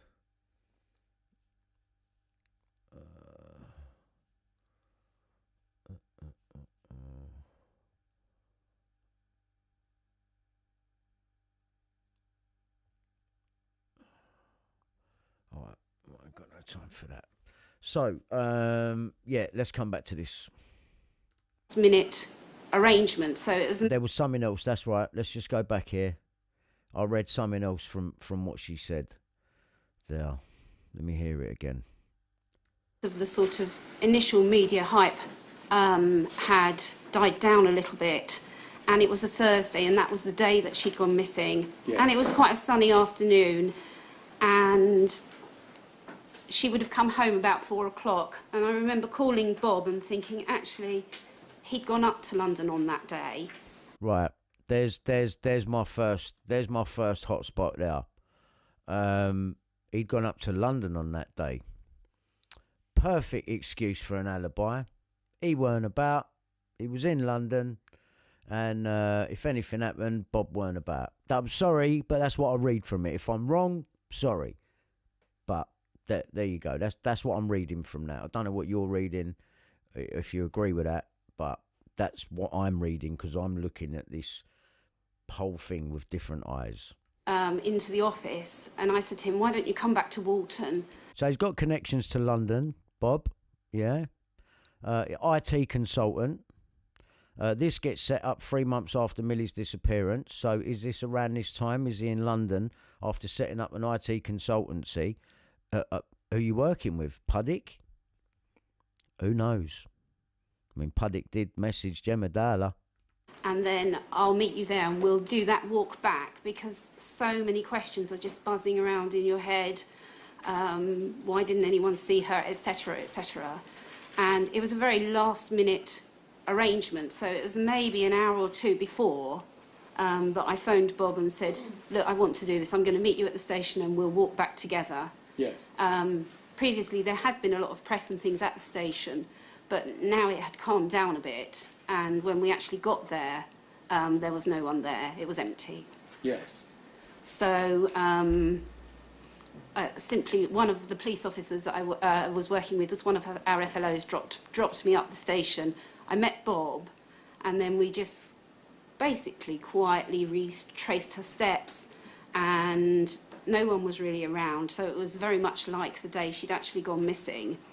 And we put out missing leaflets with her photograph and a telephone number on, and that number had been changed, and I was checking the posters to see if the number, if the right poster was up, and as I walked along I was sort of touching the posters.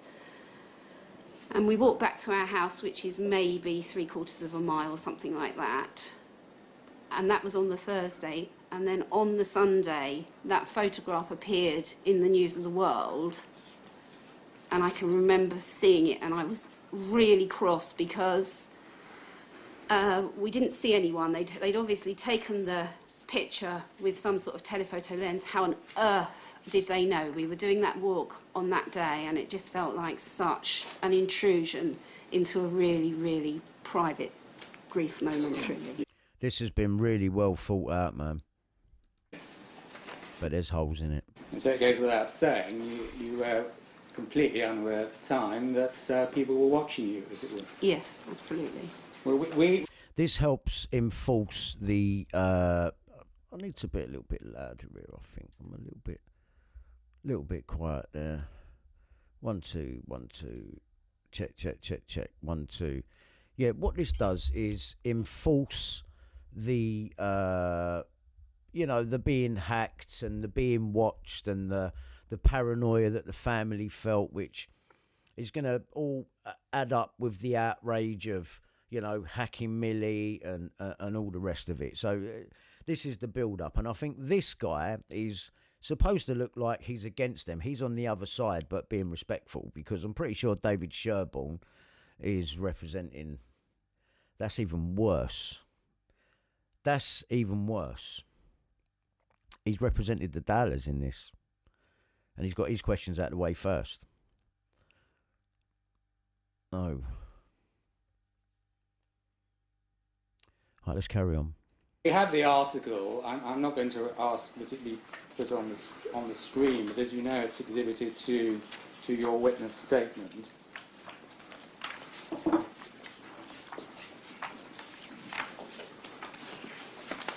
We can draw our own inferences as to where the photographer must have been, some distance, of course, in front of you. Yes, I don't know where he would have been to take those pictures. Yeah. Maybe in a parked car down Rydens Road somewhere, I don't know. But I think the thing I'd add, you'd see from the picture that we're basically just walking along, completely immersed in the moment is the honest phrase I suppose I'd use. And just Sally suddenly saw the poster and decided to check it. Yes. A convenient newspaper opportunity there. You know, not set up at all. You know, they can say what they want. I'm sorry, I'm not believing none of this. Not when you've seen Murdoch and you've come up with this plan together. I'm sorry. We see on the second page that they do give the Surrey Police Reward hotline, for what it's worth. Yes. Did you make any complaint about this beyond telephoning the police family liaison officer? No. No, I just phoned, did phone our FLO on that day and had a little bit of a rant. Yes. And asked, how did they get this picture? But in the scheme of things, at the time... I mean, you know, is this really all relevant? Or is it just waffle taking you in directions that... I mean, what the fuck is this bit? Why are we not, in this inquiry here, get into the nitty gritty of everything. Yeah? They're not, are they? This is just stuff that just make it look like they're being targeted by the press. More importantly was the fact that Millie was missing. Yes, of course. And Yeah, you got to bring it back there. that was more mind-consuming. So it wouldn't have entered your mind, presumably, to contact the press complaints division? Not at that time, no. No, we understand. I don't believe you because you don't seem to want to find out the real truth, because you don't want Robert Kellaway's police witness statement. And let's face it, Dowlers, you've had every opportunity to have that. If you really wanted to go, I would want to go in depth. Why don't you want to? I'm not believing this act. Sorry, I'm not falling for it. I have the right to my opinion based on evidence that I'm holding that you lot don't seem to want. Well, to me, that's very strange.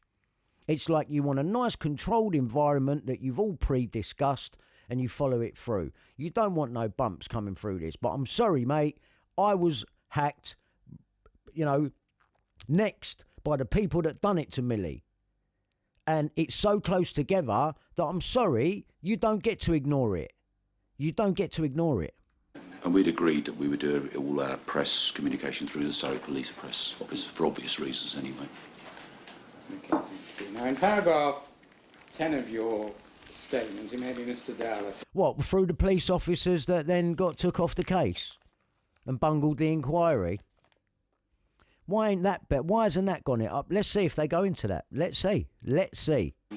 Best deal with this, but I'm in your hands. You referred to situations when you were doorstepped by journalists and photographers. Can you tell us a little bit more about that, please? Well, certainly it became quite a regular event for people to knock on the door. We'd established that we wouldn't do any interviews. We'd actually only do everything through Surrey Police Press Office, for the simple reason of not wanting to create any media war. No, I'm not buying this. These are all safety answers. I'm not buying a single word of it. I'm sorry.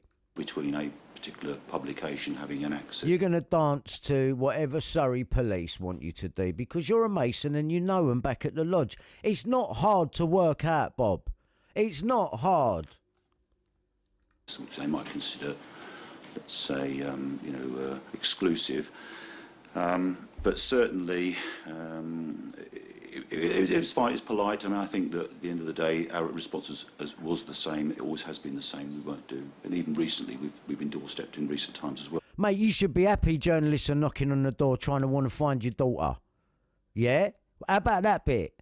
How about using everything you can do instead of listening to the police that bungled your inquiry? Well, are you glad you listened to them now? Let's ask you now. You glad you listened to them? If you believe that was a bungled inquiry, no. That was to turn the situation around for you because you had to change your story. Yeah? Let's see if that gets mentioned in the Leveson inquiry. But I think the thing that probably was quite difficult was that on our own property, I was out the front on our front drive, probably putting something in our recycling bin or something, and suddenly this... If I was them, I would be wanting to be doorstepped. Yeah? Let me tell you that now. If I was them, I would be wanting to be doorstepped. Yeah? By the media. I swear to God. In that circumstance, but he's like, worried about privacy. What's the matter? What are you hiding? I know what you're hiding. Person just popped from behind the hedge and approached me, and it was just the moment I remember it specifically, is that because it was the time that the head of the investigation of the Surrey Police team was changed. Let me go back. DCI Gibson. Okay, let's see. Are you going to say why they changed him? Bin or something, and suddenly this person just popped from behind the hedge and approached me, and it was just the moment I remember it specifically, is that because it was the time that the... What, popped his head round the edge like Levi did outside Collingwood Place? Like that, was it? Head of the investigation of the Surrey Police team was changed, and he immediately said to me, what do you think of the head of the investigation being changed? And, I mean, really, it was a sort of, well, possibly am I going to say? You know, unfortunately, the foresight. I think. Ah, okay. You're going to play the dumb one there, yeah? All right. All right. So let's hear that again. Let's hear that again. But look at the innocent face. You know, what do you want me to say about it? You know damn well that by changing the head of that investigation, who was accusing you, Bob, that you had nothing to say about that. Oh, no, it doesn't bother me. These are the things that tell me who you really are. You think people can't see through your act? I'm sorry. This is an act. Let's hear it. Let's hear it. Here it is. You see the way it gets skipped over as well? Yeah. Now you know it's a serious point. Oh, you know, what could I possibly have to say about it? What do you mean? What do you mean? This geezer had you up, mate. You was under surveillance. What are you talking about? Well, you weren't relieved that Eagle was off of it? And they brought in Jeremy fucking Payne, who done the Jonathan King story. Yeah, they brought him in. Oh, man, come off it, mate. Head of the investigation of the Surrey police team was changed. And he immediately said to me, so what do you think of the head of the investigation being changed? And, I mean, really, it was a sort of, well, what possibly am I going to say? You know, unfortunately, the foresight to think, well, actually, I'm not going to say anything. Yes. Nah, I bet you're not. We'll just let it change. We'll just let it turn into a bungled inquiry, and that's how we save Bob. To say I've got no comment, and I think that, I think you might have introduced which video it was from, but I think something, you know, appeared in the paper probably the next day to say, you know, Mr. Dowler said no comment or something to that effect. Yeah, we all know. Like, we've all seen it. I've got it screenshotted. You saw it earlier. Can you see the bungle that's coming out here? I'm sorry. This is all lies. This is all lies. This is an act. He's playing out to see the innocent face. And what would I have to say about it? I'd have a lot to say about it if the head of police was accusing me of the death of my own daughter. I'd have a lot to say about it if they got rid of that top copper, moved him off to traffic duty, teach him a lesson. They slagged him off in the media enough, didn't they? Let's face it, it's DCI Gibson. If you're out there, DCI Gibson, come forward, I'll talk to you. Yeah? But I'm sorry, Bob's innocent face ain't cutting it, mate. I'm sorry, yeah? I believe he did it. Yeah? And that's my fucking prerogative if I want to believe that. Ow. It's the way that I want to live. Yeah? I believe that. Sorry. And I think the evidence points towards it. And the fact that he don't want Robert Kellaway's police witness statement and David Sherborne ain't told him, fuck off. You've all had a meeting about it. Even Ian Puddick's tweeted Gemma Dowler, so don't give me your shit. So your innocent face there to the copper coming off the... Look, there it is. Look now. Oh, well, that mean nothing to me. You know, if the police want to investigate me, I'll let them go about their duties. Fuck off, man. Fuck off. And, I mean, really, it was a sort of, well, what possibly am I going to say? You know, unfortunately, how about whoopee? How about whoopee do? I'm off the fucking hook.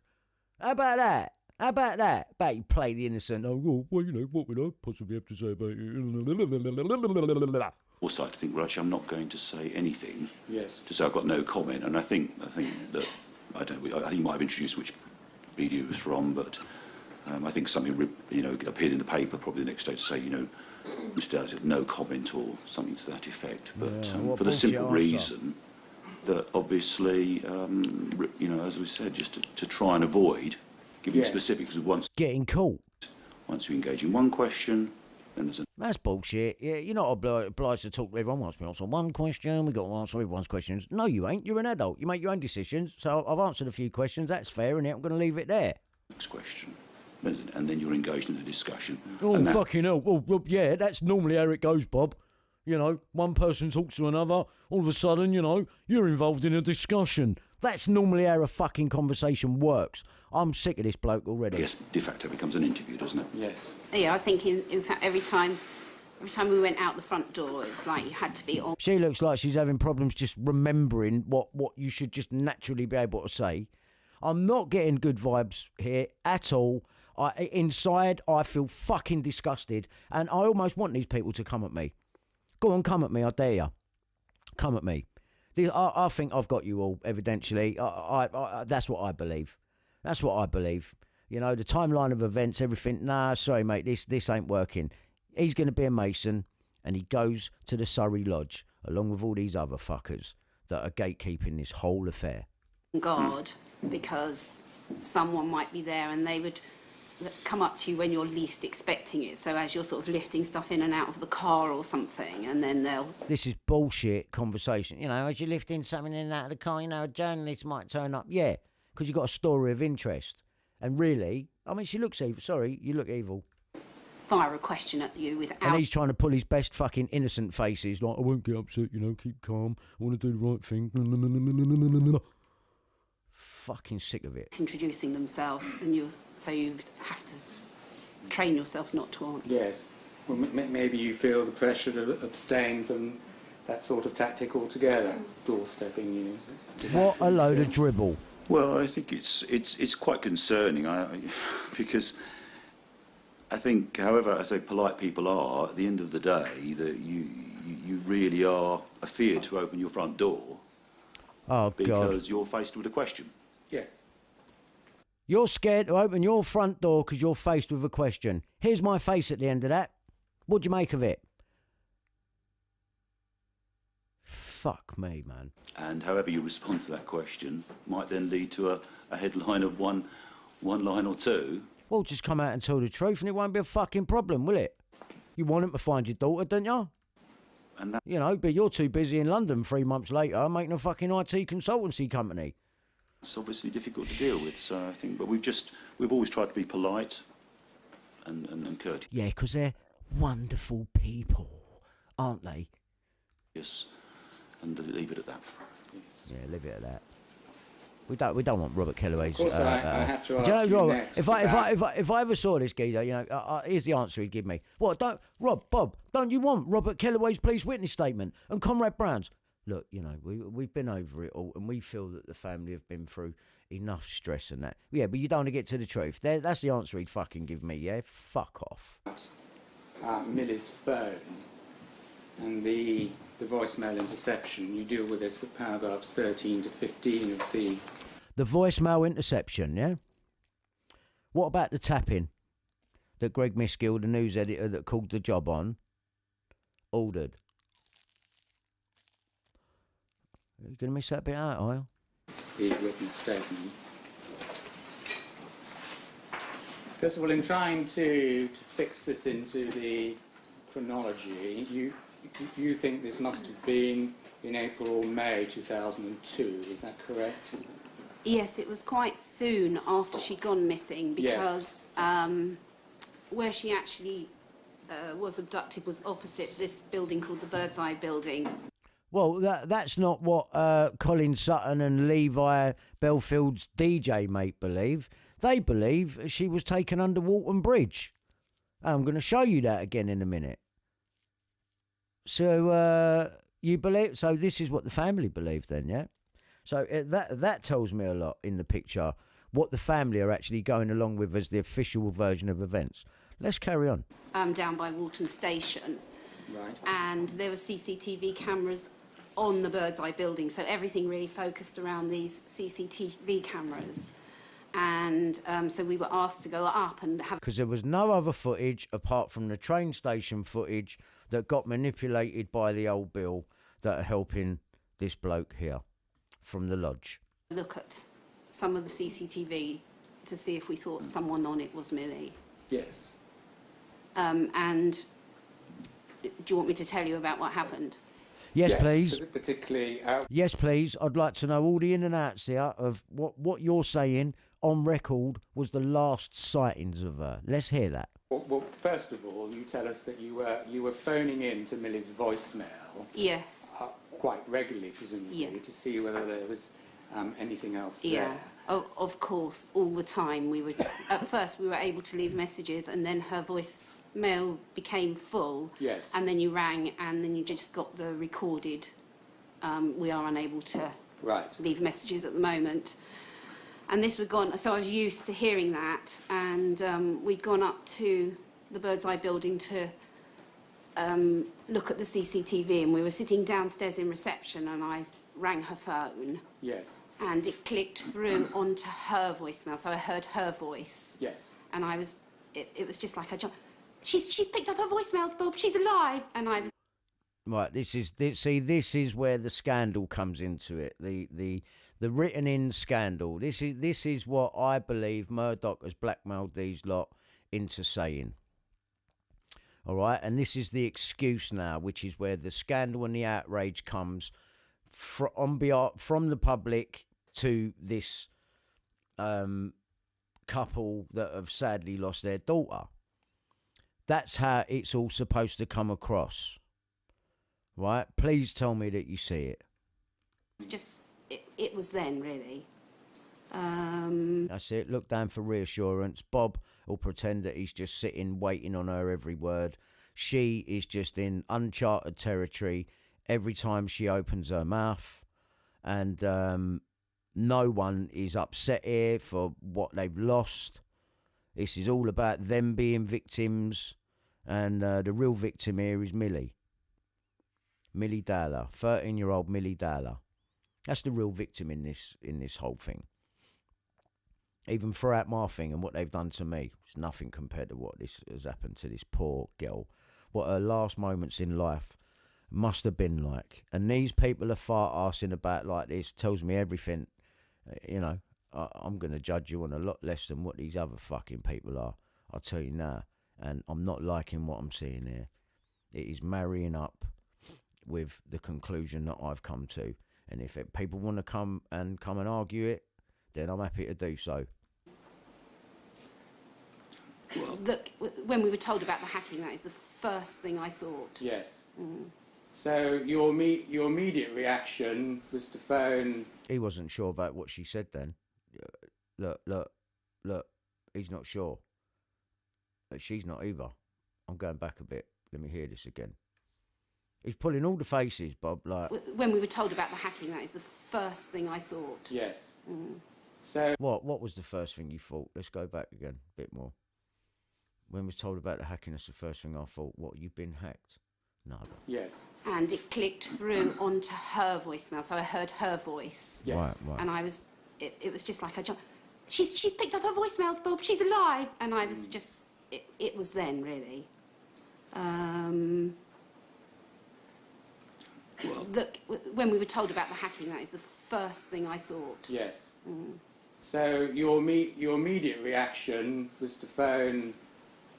He wasn't sure there, was he? No, is that right? Gemma, yes. I spoke to Gemma and then it sort of died down afterwards because you're thinking, oh, is that the only reason that could have happened or what have you? But it was the... Like I told my friends, oh, she's picked up her voicemail. Yes. She's picked up her voicemail.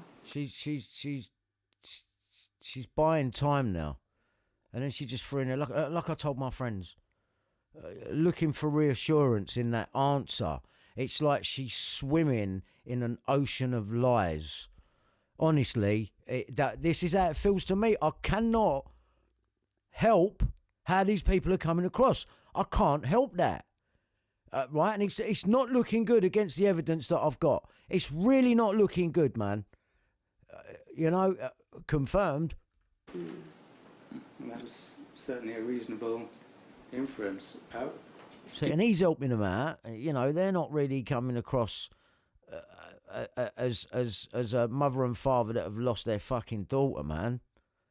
Can you tell us anything about the police reaction when you shared that with them? Well, I remember all I can remember is that... rubbing the eye as she's doing told us they put some credit on her phone because she was very low on... Well, she had no credit on her phone. Right, she had no credit on her phone. So they're going with that as the official narrative. We know that anyway from the official Milly Dowler Taken documentary, that they're saying that she had no credit. And the friend is saying, that's why we borrowed some boys' phones from our school in the chip shop, in the chip cafe, on the train track at the station where Millie don't normally get off. Right? So, all right, everyone's going along with the no credit thing. Now, someone mentioned earlier, I'm not sure. I know today I need credit on my phone if I'm going to get my messages, like where you'd have to use your phone as a phone normally on your mobile. I can't get them if there's no credit. Doesn't work through the router off of the broadband in the house. It doesn't. I don't know whether it did back then, whether you had to have credit on your phone. If you had credit on your phone, even if someone rung you, you could get through to the voicemail messages. I don't know. I never done it. I don't know how it worked. I know I was one that wouldn't have changed the PIN code on that. I'm pretty sure of it back then. So that's obviously, Glenn Mulcair was doing his bit. But let's carry on, because this is getting interesting. And, I can only really remember them telling us they put some credit on her phone. Who put credit on her phone? The police. The police have put credit on her phone. Credit on her phone, because she was very low on, she had no credit on her phone. Yes. And, I can only really remember them telling us they put some credit on her phone. Right, that's the first I've ever heard of that. Right, true. No credit, no voicemail pickup. Right, there you go. Yes. And when you told them that you managed to get through to the old Bill putting credit on her phone. What's that? So that the hacker can go in and listen to the voicemail messages. That's what that'd be for. And the day that they say they report her going missing, I don't believe she was killed on that day. I believe it was a couple of days before that. Bob reports her missing to the police at 7 p.m. that night. That's on the 21st of March. We've already had it out of Glenn Mulcair in my house. He says Neville Felbeck got a number from the police on the day she went missing. You'd heard that earlier. I don't need to play it again. So Neville Felbeck would have got Millie Dowler's number on the 21st of March 2002, sometime after Bob goes and reports her missing. So it has to happen just after that if he's getting it the same day, because there's only 5 hours left of that day. So Neville Felbeck gets the number sometime between 8 p.m. and 11 p.m. and has a go at it himself. So the police have topped up the phone then for Neville to do the business on the phone, because he's a police informant, isn't he, Agent George? And so let's carry on. voicemail message. Yes. Did that excite any particular reaction from the police? I can't really remember that. I think one of the FLOs was with us, I think, wasn't it, at the Bird's Eye building? But yes. But it's unfortunately, I mean, that's 9 years ago for us to remember. Yeah, of course.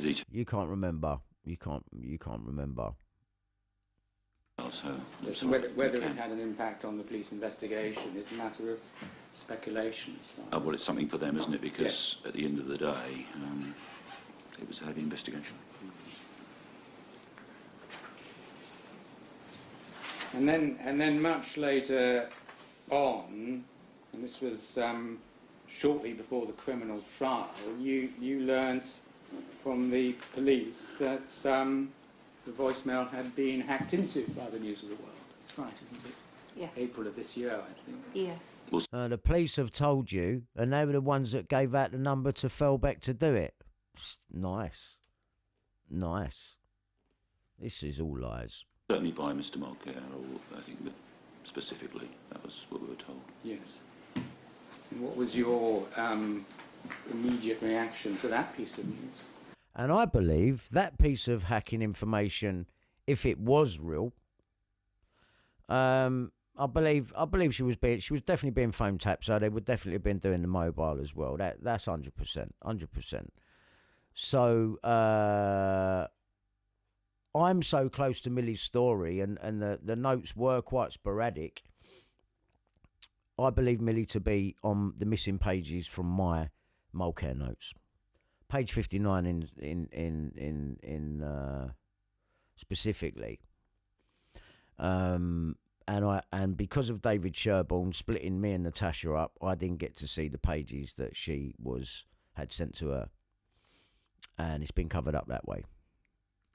Well, we got a call from our FLO. David Sherborne's talking to the Dowlers in this room and hasn't even brought up my case to them, or other evidence from other people that have been hacked it's a closed shop. To say that the Met Police wanted to see us. Yes. And Bet they did. to tell us vaguely what it was about. You're not police, human intelligence, covert resources as well, are you? And as soon as I was told it was about phone hacking, literally I didn't sleep for about 3 nights because you're replaying everything in your mind and just thinking, oh, that makes sense now, that makes sense. Yeah. Right, in hindsight now, right, with the news of the world and all of this hacking, all of this is so outrageous, yeah, if you believe the official narrative. Well, did the Dowlers know that when they raided Levi Bellfield, the news of the world were going to kill the raid by going with it a day before the raid?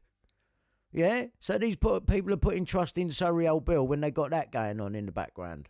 Yeah? They let the news of the world come on the raid with Bellfield. Yeah? They did. That's the power that they got. But you're placing your trust in Surrey Old Bill. It's bullshit. This is a concocted story. And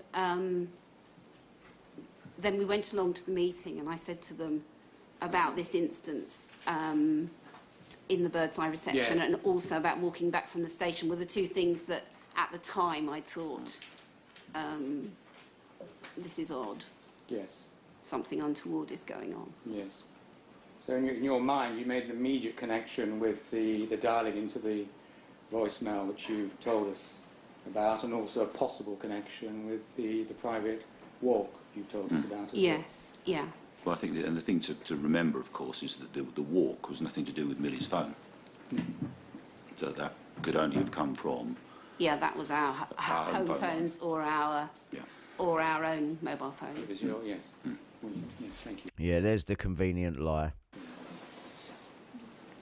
And we know for obvious reasons, namely the fact of the criminal trial. We know that because we was on a walk and we didn't even talk about Millie's phone and bullshit. That this was information you could not share more widely until the trial had concluded.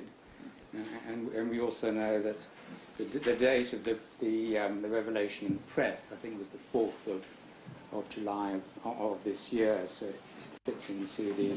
The revelation in the press, 4th of July, 2011, and on the 5th of July, you've got the Sun on Sunday.co.uk being registered on the Whois site. To the chronology. Yeah, the chronology. Check it, mate. You're fucking up. Can I ask you about some wider questions?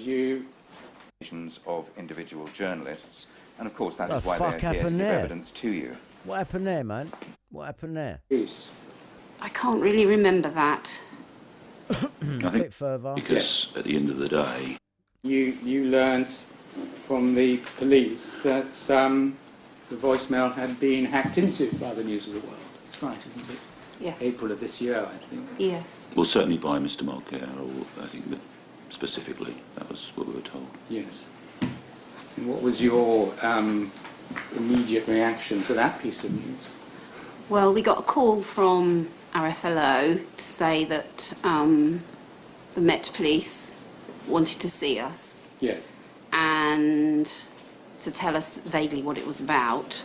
Did they know that Levi Bellfield was a covert human intelligence resource for Surrey Police?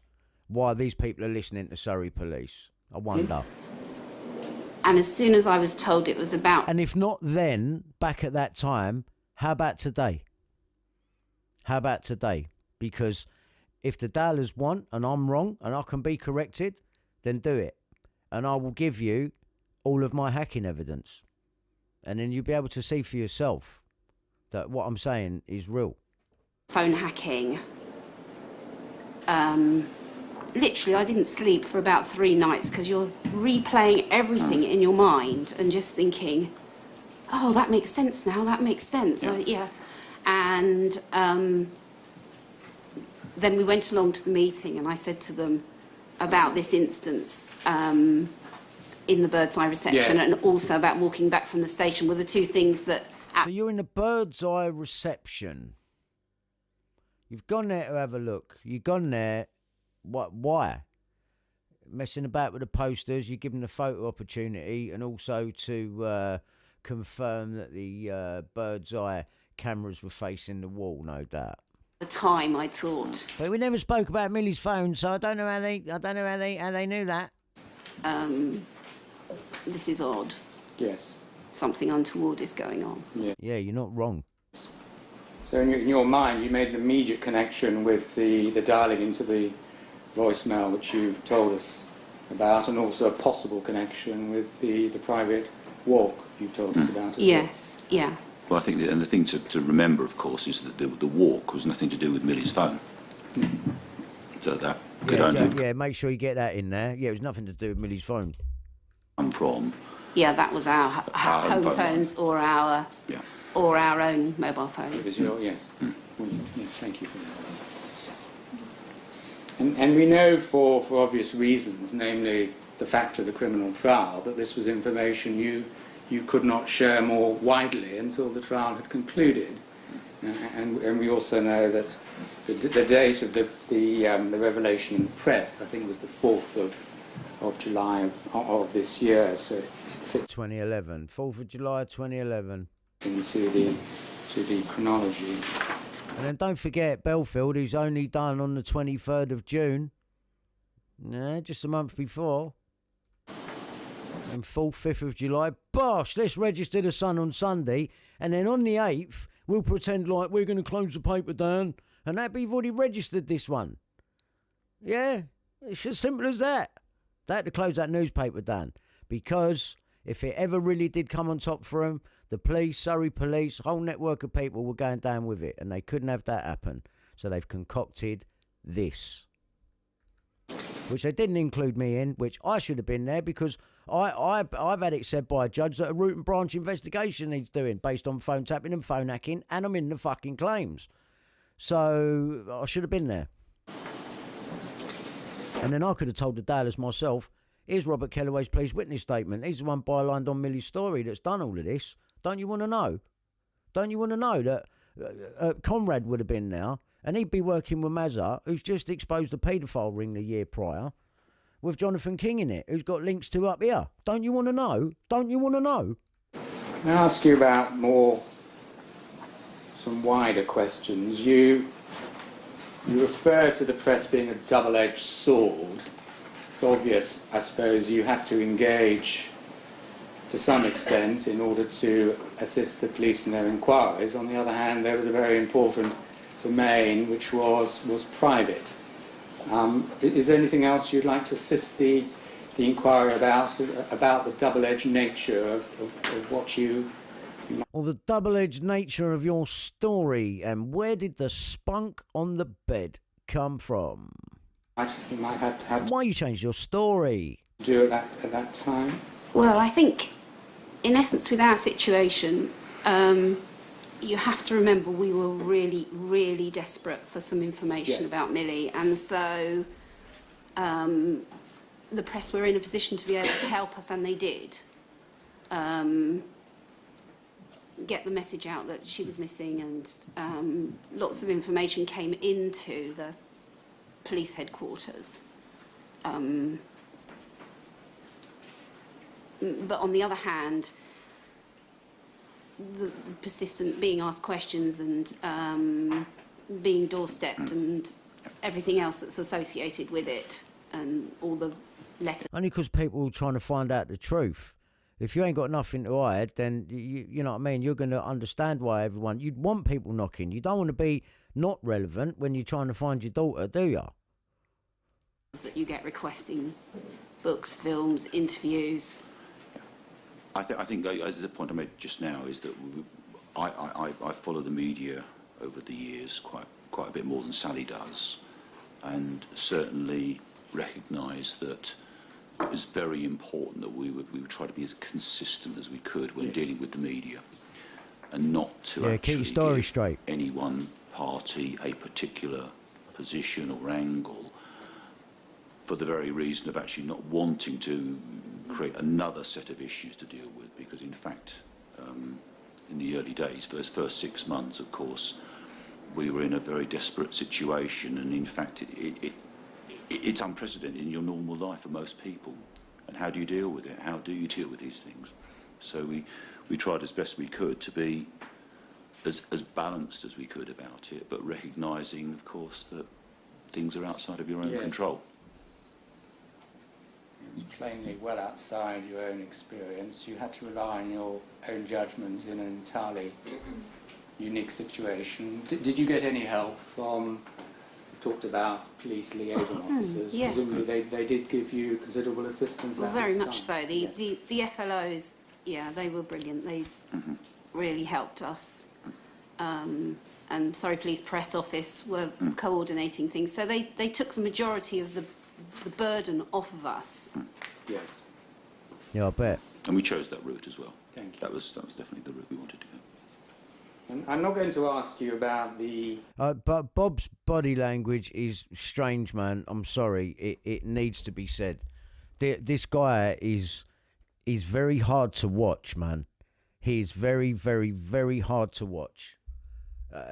His confusion look at everything and anything is just really making me uncomfortable, man. It really is.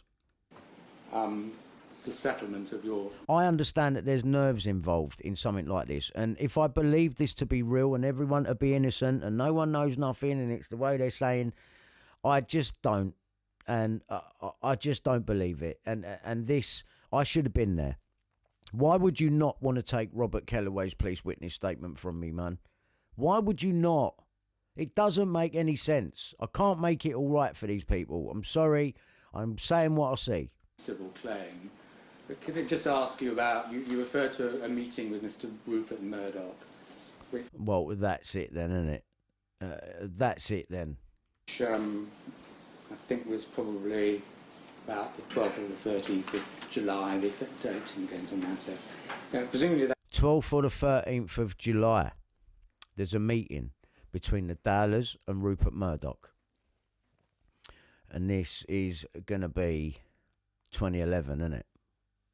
This is going to be 2011. Because you got Levi Bellfield being found guilty 23rd of June. Right? And then by the 5th of July, you've got all the stories coming out about the hacking from the 4th. On the 5th, the Sun on Sunday's registered.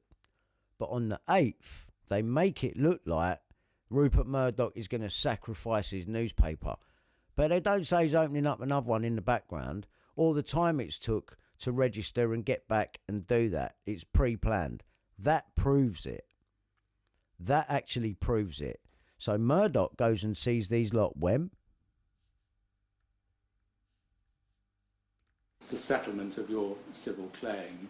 But could I just ask you about, you referred to a meeting with Mr. Rupert Murdoch, which I think was probably about the 12th or the 13th of July. The exact date isn't going to matter. Presumably that was a difficult meeting for both of you. Is that right? When I say both of you, I mean for both of you and for Mr. Murdoch. Yes, it was a very tense meeting. Yes. Yeah, I bet. And he made it clear that what had happened was totally unacceptable, didn't he? He did, yes, and he was very sincere. Really? You know he's Ghislaine Maxwell's mate, don't you? And if these people are real and they really are victims, they've had the piss taken out of them. And I believe they're in on it. I believe Murdoch blackmails them at this point. You referred to a letter from the then CEO of the company and a meeting with the Prime Minister, which I don't think... Then a meeting with the Prime Minister set up. It's necessary to go into unless you'd like to. Can I ask you, though, both of you, about the section of your statement which deals with the future? You touched on this a little bit, Mr. Dowler. This inquiry is here to consider press culture, practices and ethics, which to some extent looking back in time, it's looking at the present and it will look at the future. It's also here to make some recommendations. You know, this is your chance. Is there anything that you would like to suggest to Lord Justice Leveson for him to think about at this stage? Well, I think when we went to see the three party leaders and the Prime Minister, we were asked that question at that time. And the problem that Sally and I got, we're ordinary people, so we have no experience in such a public life situation, and certainly no experience from a media control, media involvement situation. So it's always been on our own best judgment as to how we've dealt with these matters. I think it was more we wanted the extent of it exposed, and then the inquiry could make the decisions. Yes, I mean, it appears to the inquiry that your judgment has been, if I may say so, extremely well exercised throughout in phenomenally difficult circumstances, and we understand and appreciate that. Just if you have anything more general which you would invite the inquiry to think about, but if not, there's no problem. We'll be thinking. I think we'll leave that up to you. Yeah, I'm sorry, we're not. How very generous of you, thank you. Well, I have no further questions for you, but I'm extremely grateful for your evidence and the way in which you've kindly and frankly answered my questions. Nope. Thank you very much. Thank you very much. Mr. Sherborne, I think you're entitled to make an application as the acting for the Dowlers, but is there any other questions that you want to ask? I have no further questions. Thank you very much indeed. Thank you. Thank you very much for coming. Thank you.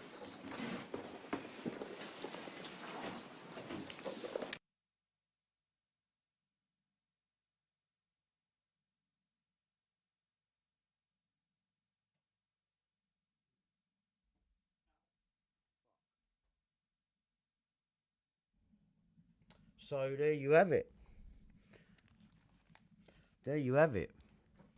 David Sherborne acting for the Dowlers. There you have it. I mean, come on. A serious lack of communication going on here and negligence.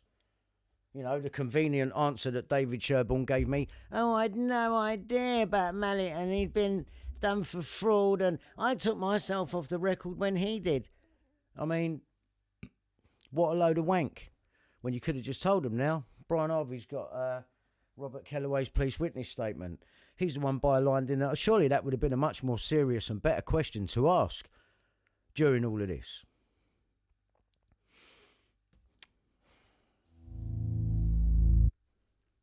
So, let me play you a bit of this now, right? This is something that I put together. Milly Dowler, 20 years later, part 1.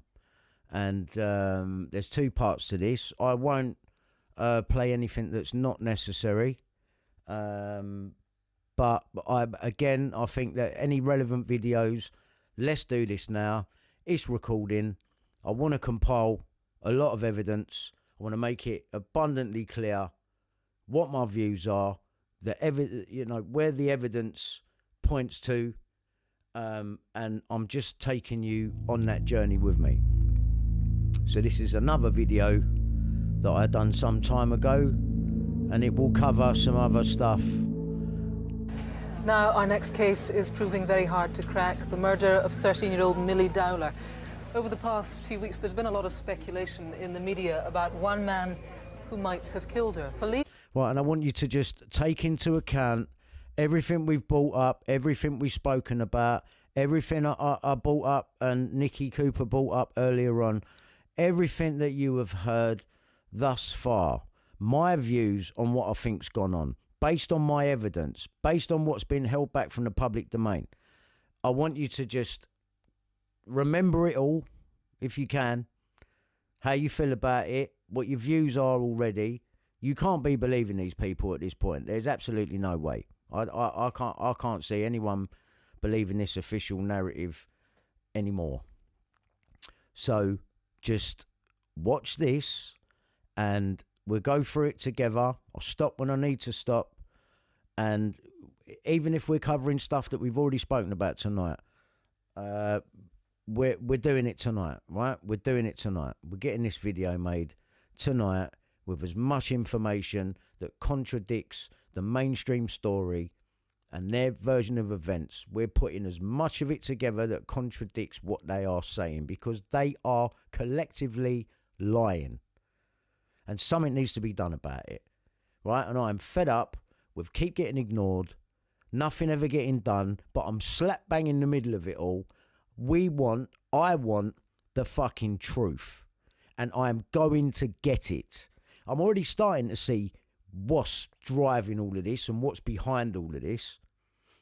And so much so now that I've just put my case is just going to help solve this case. That's what my case is for. That's what it's for. That's the right thing to do in these circumstances. That's the right thing to do. And that is what I'm doing. And in doing that, and in succeeding in doing that, we will then change how the police act, you know, and how the media act.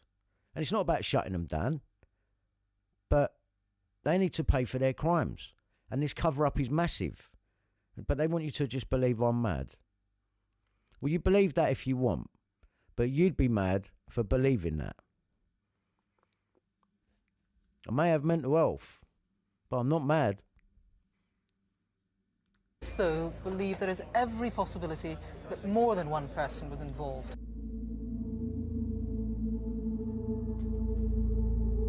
Take it all in.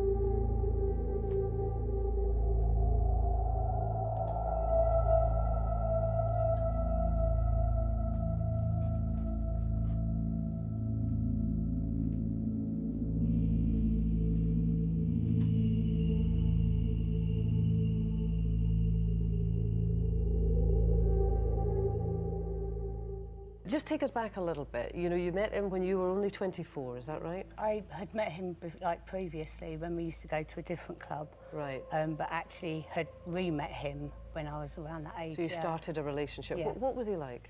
To start off with, he was an absolute angel. You couldn't have asked for a nicer person. You know, always bought you flowers, always, you know, really nice, took you to nice places. He had a bit of a reputation, though, as a bad boy. Oh, yeah. And a womaniser, didn't yeah, he? big time. Did he worked at a nightclub, didn't he? Yes. But yeah, he was a doorman. Nothing there that made you think, oh no. No, not really. I mean, like if you look at the pictures of him now to when I was with him, he doesn't even look like the same person. He was actually quite a good-looking man in them days. Yeah. But so what changed then? When did you first start noticing the changes in him? Probably about 3 months after I started seeing him. We had, I can't even remember what the argument was about, something trivial, and he slapped me. And you actually, when you first get the first slap, you think, you know, I know that's not happening, you've got to go. But they, you know, how sorry he is, and he didn't mean it, and he'd never Also, felt this way. Sorry to interrupt, but you were pregnant already at this time, weren't you? I'd fallen pregnant almost straight away. But, and so, yeah, you actually do believe them when they say that, you know, they're really sorry, and you think, you know, it will never happen again. And then when it does happen again, you're... You know, had this whole start. I mean, look, you know, this woman couldn't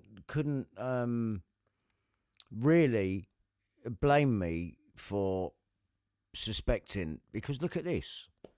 You're on the company with him. You know, he's being built up as a car clamper and a doorman. But what is this? It's not a small thing. Could this have something to do? Could this have something to do with the disappearance of Millie and what's happened? Is there someone involved in these companies? Because there's an investor company that comes into this as well, as part director. So I find it very strange that they've not mentioned any of these companies. So involved, and you've already become part of that puzzle in the bubble. You can't. You've got a baby on the way, and I believe that he had children previously. JP Called Limited director. They've all gone on around the same time. Joanna Sasha Collins is company secretary. Bellfield director. JP Called Limited director. Yeah, there it is. Children, and he was a good father. He was a very good dad. Very good dad, yeah. That's the sad part.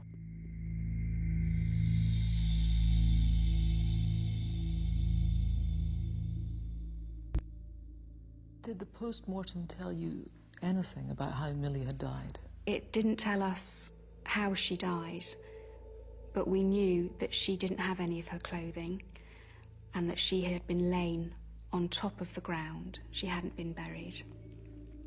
So we knew it wasn't a natural death. Her remains were discovered in woodland 25 miles from where she disappeared. Millie's sister Gemma and her parents Bob and Sally are with us. Thanks very much for taking the time to join us. Her remains were discovered in woodland 25 miles from where she disappeared. Millie's sister Gemma and her parents Bob and Sally are with us. Thanks very much for taking the time to join us.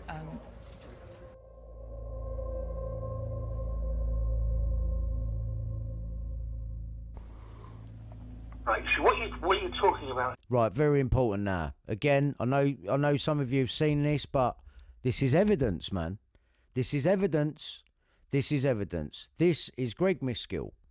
He was a news editor of the time. He answered to Rebecca Brooks and Andy Coulson.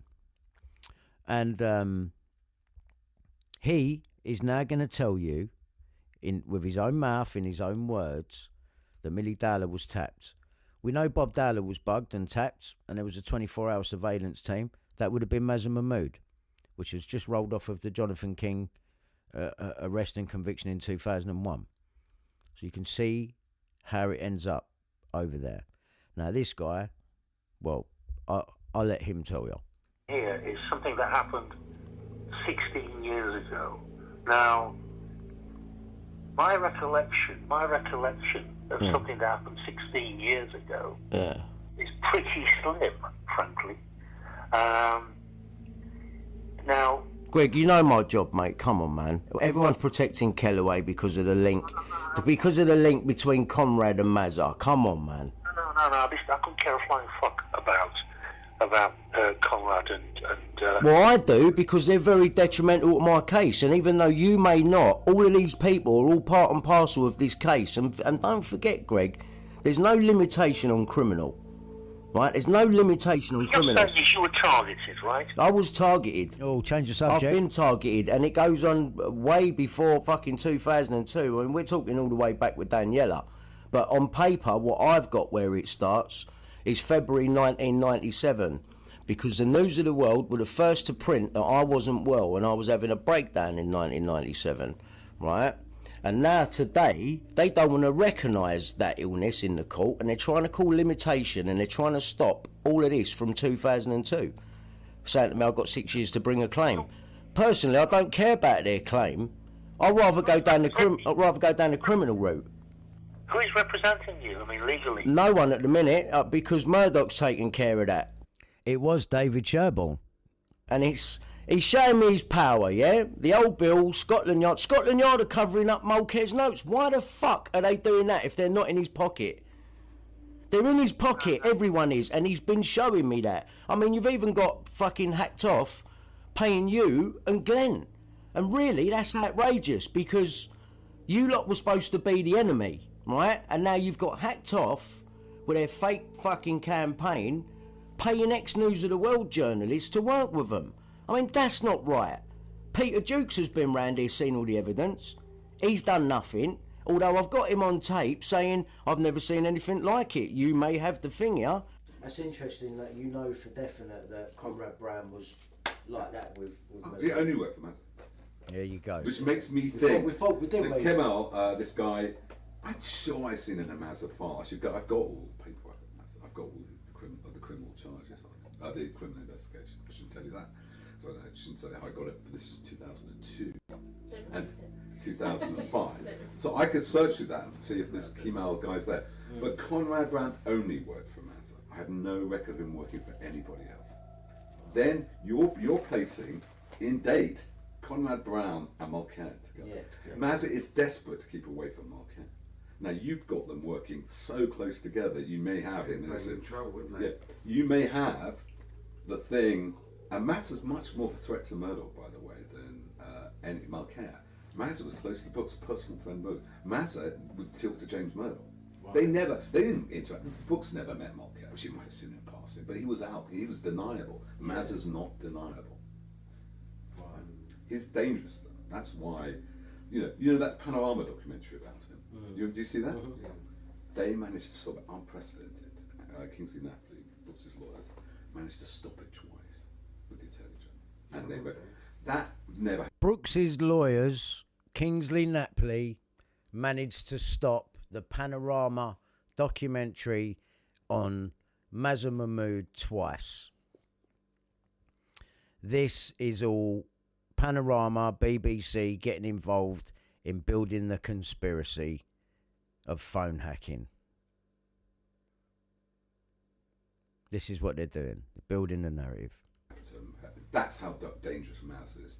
And you see, you're moving into that, and you've got both Mulcair and potentially, I'm not promising anything, but from what I've never seen evidence putting those two together. Right. So that, you have now. To me, is for somebody who wants to, somebody want to go for murder or prove the whole conspiracy with the East International. Tying them two together is it's very significant. No one has ever proved a link between Mulcair, right, and Mazza, and I can do that through Conrad Brown. I've got his police witness statement, and all of them, Steen, all of them. There was no link between Mazza and Mulcair. Well, there was, because, and I'll tell you why, because... it was you. Let me you why. You got Robert Kellaway, right? You sent it. Yeah, it was you, Greg. You was the link. Chinkford. He's transcribing all of his illegal recordings. I mean, if we only had that, that would be enough. What's he doing recording my private telephone conversations? Who does he think he is? You know what I mean? Look, here you see, right? This is Robert Kellaway, the man that hacked Milly Dowler and has denied it. Says he knew nothing about phone hacking or Milly Dowler's voicemails being accessed. But here he is. This is just after 26th of April. I'd say 24th of April, I'm hacked. 12 days after Milly Dowler. Same time frame, same people. Here is Simon Werrett, who I told you is now hiding as a Christian pastor in a coffee shop on a Sunday, baptising people by VR. Turned into a Christian. He used to be the Essex Serious Crime Directorate. Now here he is requesting Kellaway's transcripts. If Kellaway ain't done nothing wrong, then come forward, innit? Come forward and play your tapes. And the police were requesting it. And that is what Peter Jukes was just referring to. I mean, you've got emails. And there it is. So, Robert Kellaway, if we look down the bottom, transcripts of conversation between blah, blah, blah, blah, blah. Transcripts of this call began at nearly 8:30 at night on the 2nd of the 5th, 02. And that is what is on the top of page 60 of the Mulcair notes, with Neville above it, 2nd of the 5th, 02. They all work for the News of the World. They all work for the same place. They're all on me. Glenn Mulcair's doing the mobile, while Kellaway's... And he's doing that whilst Kellaway is transcribing his things, because they're trying to lump up as much as possible. And the police are taking it. Yeah. Have a warrant from the Home Office, Greg. Right, these people have acted illegally, and I've got them bank of rights. And I plan to go forward on it. I'm not fucking about, man. I'm the one that got wronged here. You remember me, don't you, Greg? Yeah, you remember me. I still get played every year at Christmas. I've done nothing wrong to no one. I've never sold a story on anyone. And at that time in 2002, I was trying to see my kid. And yous lot got involved and set me up, sided with Natasha. She's been paid. Right? Now, I know that Surrey Old Bill, Surrey Old Bill, right, there it is, who gave Neville Fellbeck Milly Dowler's number, Surrey Old Bill around the corner from my ex-wife and their family, Reg Carnegie, who's a Freemason, right, and he kept in the background on that. Now, Surrey Old Bill gave Fellbeck Milly's number on the day she went missing. I've had that out of Glenn. He's been in my house and admitted it. No, Brian, they didn't. They didn't. Well, why is he saying that then, if that's not true? Because it goes against the official story that they've put out and makes everyone look like a liar, Greg.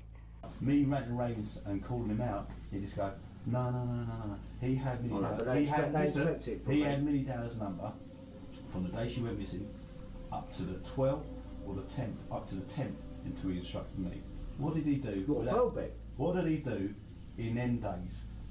2.5 weeks before he gave me a number, what did he do? He was a registered police informant right, Agent George, all right? Is that recorded? Yeah. All right, listen, all right, he had the number. So what do you reckon he would have done if he's had the number? He's gone out to pop it himself and trophy Felbeck, all right? Put size 16s all over it, then I get it on the 10th. Hello, Glenn, I've just got the number from the police now. On the 10th. He got Dowler's number from the police. Yeah. But he told everybody, and this is on record, that he got it from school children. School children. That's it, yeah. Well, now listen, see, Glenn's saying he got Millie Dowler's number on the 10th of April. Right? On the 10th. So, mine's starting on paper from the 24th. There's 2 weeks between me and Millie. They'll go from fucking any angle, mate. Yeah, now listen, I'm not saying he got it from the police, and I know, of course he did, alright? But he's a registered police informant. Yeah. I mean, how much more closer can you be, symbiotically, alright? And then say, oh, they wouldn't have What, you mean like Bellfield? contacted me and wouldn't give me no. Of course, it'd be the first fucking thing, you know? He's going to say that, though. He's got to say that, hasn't he? He's got to say that. It's not. Listen, I mean, I know the far end of a fart about Millie Dowler, and I know exactly what happened, and I know exactly how the information was gleaned, and I know the workings of what happened after her, well, before and during and after her phone was tapped. It had nothing to do with Surrey Police. Trying to cover for Surrey Police. All right. You heard what he said there. He knows the workings and the far end of a fart of when Millie was tapped. Before, during, and after. Right? Before she was tapped. So what are we talking about? If Glenn Mulcair's got Millie's number on the 10th, he's not tapping her, he's doing the voicemail. The tapping is being done by Robert Kellaway, Comrade Brown and Mazza Mahmood. Because they're in Surrey. Off the record though. And they are there, phone tapping for Surrey Police. That's why Greg is making the excuse it's got nothing to do with Surrey Police. Yes, it fucking has. Right? Because according to Glenn Mulcair, it's Surrey Police, yeah, the people that are supposed to be looking after the Dowlers, that give Neville Felbeck, their police informant, their second one, Bellfield's one as well, except this one works for the News of the World. And he's on my note, Neville, 2nd of the 5th, 02. So he's called the job on. So the bloke that has got Millie Dowler's number from the police first has called for Glenn Mulcair to do my mobile. Never thought of that before. Yeah. Interesting.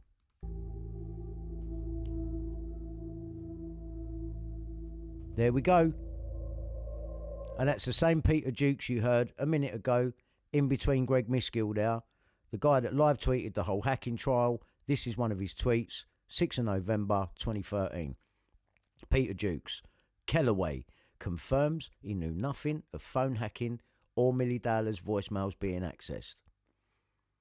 Peter Jukes comes round, sees that. What's he said about it? Nothing. Has he corrected this? No. So he knows about it. You heard him. I've never seen evidence putting these two together before. Yeah? You can see the cover-up. They don't get more fucking blatant than that. So Kellaway's lied. This, for me, is a big piece of evidence because Kellaway confirms to the hacking inquiry, 6th of November 2013, I've got Kellaway's statement from Malik Solicitors on the 17th of September 2013. October I'm being watched, and from that point onwards, which you would, I get it, because Kellaway in November is going to say this. It's already been pre-planned. So this shows you that Kellaway is distancing himself from the story, even though he is bylined on the initial story that brings down the news of the world. So they want us to believe. But then he's given a quick get-out clause in the hacking inquiry. Oh, Kellaway confirms he knows nothing. And his excuse was that it must have been a professional favour. Well, that is bollocks, because you was in Surrey, confirmed. And you do know about phone hacking, confirmed. All right? And in black and white, your police witness statement proves that. And the timing of it. And this must have been the next job that you did after Milly Dowler. It's that fucking simple, really. It's that simple. Or is there a connection? Jonathan King, my ex-wife's parents, what's the connection? Freemasonry, Surrey Lodge, my ex-wife's dad, and Bob Dowler. They know each other. No doubt about it. That's why it's all been so cagey. And then David Sherborne splits us up, puts us through individually. All planned. So they could redact Mulcair note pages from me. Yeah. And the police let them do it. And they even blanked out my numbers. Imagine that. So when I turn up at Scotland Yard screaming and shouting, it's no wonder why, really, is it? Yeah? It's no wonder why, is it? Shouldn't really be a surprise to them. Let's call the police on him. Yeah, that'll do it. They weren't even real police that turned up, because they would have arrested me. But what for? I don't know, when I'm holding evidence to the contrary in my fucking hand.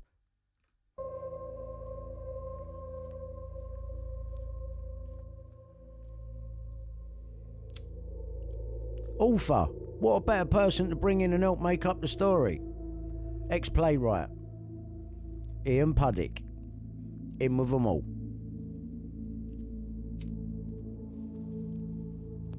Don't forget he's just made Phonecast Limited 14th of May 2002. Don't forget that.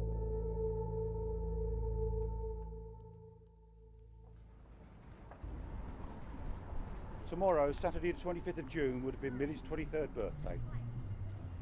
And as always, we will remember the happy, fun-loving and talented girl that she was, but who was never allowed to fulfil her potential. This is a gap in our lives that can never be filled. We would ask now to be left alone to try and put the pieces of our life back together and try and look to the future. To actually see that man in court, a man capable of such a vile and inhuman crime, has been grotesque and distressing for us. The length the system goes to protect his human rights seems so unfair compared to what we as a family... Create another scandal, another diversion away from the fact that the news of the world needed investigating further, corporately, criminally. ...have had to endure. And that would have affected his whole empire, News International. So they narrowed it down to News Group Newspapers Limited, and all about claims, about money, and everyone's gone for it. I hope, whilst he is in prison, he is treated with the same brutality he dealt out to his victims, and that his life is a living hell. For a mother to bury her child in any circumstances is truly agonising. But to bury your child when... Would you really need it written down to go out and address the press after a court case like this? And this court case, what's this? So the date that Bellfield gets put in prison, 23rd of June, 2011. 5th of July 2011, Sun on Sunday's re-registered. On the 8th of July, they make it look like they've just come up with the idea to close down the News of the World. All runs through absolutely swimmingly, doesn't it? You know, perfect. Just how they planned it. Just how they planned it. And these lot have been blackmailed to be the star witnesses. And that is what I believe, and I don't care. You know she died in such an appallingly awful way is terrible. No comment. That's exactly what you said. No comment. Found that very... Oh, look at this. Look on the screen. The counter. I just had to pause that, because the bit that they then cut to show you, right, just happens to have 33 on there. 222 33. See it there? You may think it's nothing, but this is how they signal each other. Interesting, and I'll tell you for why. You didn't deny it. You didn't say, it's not me. When this all happened 90 years ago, I was 16. I had no other choice but to grow up. I feel I have missed out on some wonderful teenage years. I waved goodbye to the happy family we were, and I realised life would never be the same again. The scale seemed to be tipped so much towards the defendant rather than us, the family who have suffered an almighty loss. It feels like we are the criminals and our family has been on trial. I feel like that you're actually the criminals. That's my feeling. She was the best sister anyone could ask for. She was a shoulder to cry on, a fashion guru, a person who could make you laugh even when you felt sad, and she would light up a room as soon as she entered. And you didn't like that? She really was a star. Do you honestly believe that your actions over the 21st and the 22nd of March 2002 are the actions of an innocent man? Then are you an innocent man? Serial killer Levi Bellfield has today been given a whole life sentence for murdering 13-year-old Surrey schoolgirl Milly Dowler. This ends 9 years of uncertainty for Millie's parents, Bob and Sally, and her sister Gemma, and I want to pay tribute to them for their outstanding strength and courage. The judge has discharged the jury on the attempted kidnap of 11-year-old Rachel Cowles due to the inappropriate level of media reporting. We are enormously disappointed that the jury were not given the opportunity to reach their verdict on Rachel due to the media coverage in some quarters since yesterday afternoon. I would like to pay tribute to Rachel, who showed enormous strength and courage in facing Bellfield in court. Given evidence What's in this court case? brought back many memories, and I hope now I can put this ordeal behind me and move on with my life. I'm pleased that justice has been served. That's it, all come out and read your script. And that the verdicts will start to bring some closure to them. And lastly, I would like to thank my family and friends for all their hard love and support during this time and the last 9 years. Thank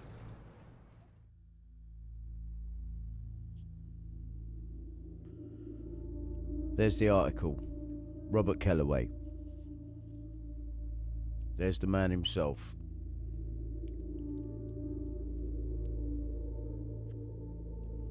Kellaway. Some of his earlier stories.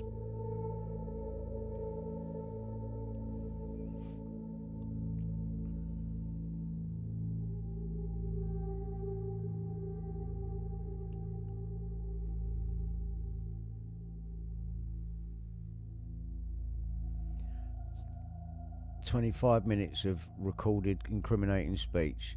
That'd be that conversation, what they're fucking trying to refer to, 25 minutes. What about the 5 mini discs? They are, Comrade. Bought them in. They outlined what they are. Kellaway, not far away. Wouldn't mind coming to see you, because you're in Surrey. 3rd of May, yeah? Why ain't these all signed as well? Got them from Richard Mallet. Telephone conversation, 26 of the 4th, 02. Yeah? I think I've proved myself beyond any reasonable doubt. There's the original article, Robert Kellaway on it. And they change it to Sarah Arnold for TV. Don't forget that either.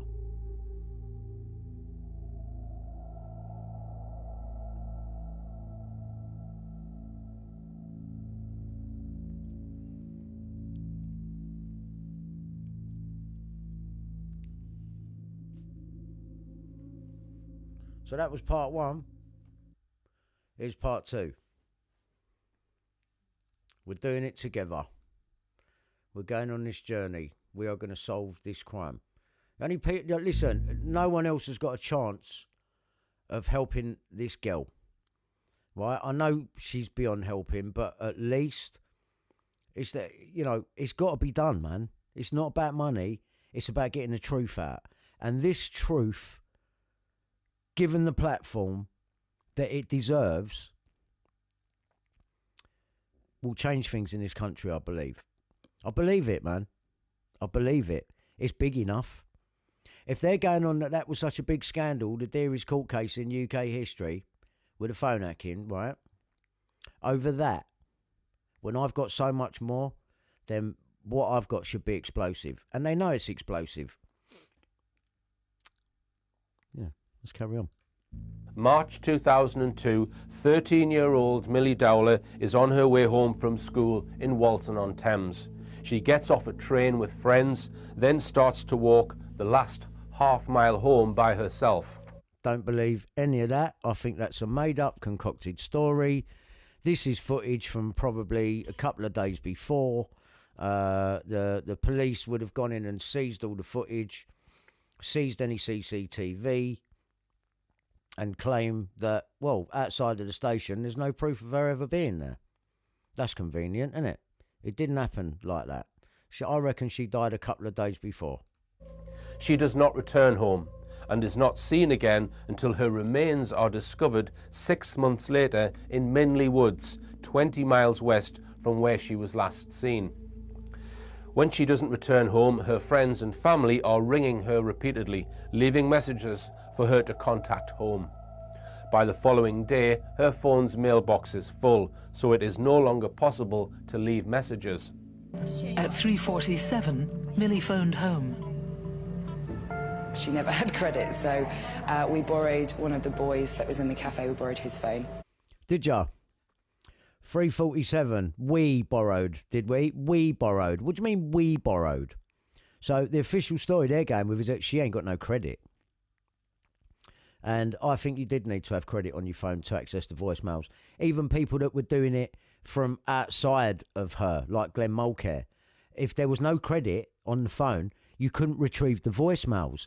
And we know that to be true because the mum in the Leveson inquiry said the police put credit on her phone to retrieve the voicemails.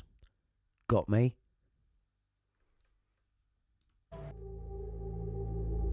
Yeah. Because the police put some credit on there, didn't they? And that proves what I'm saying. Called from another boy's phone. Who was the boy? Who was the boy? You know, it's fucking relevant in a murder case. But you don't know.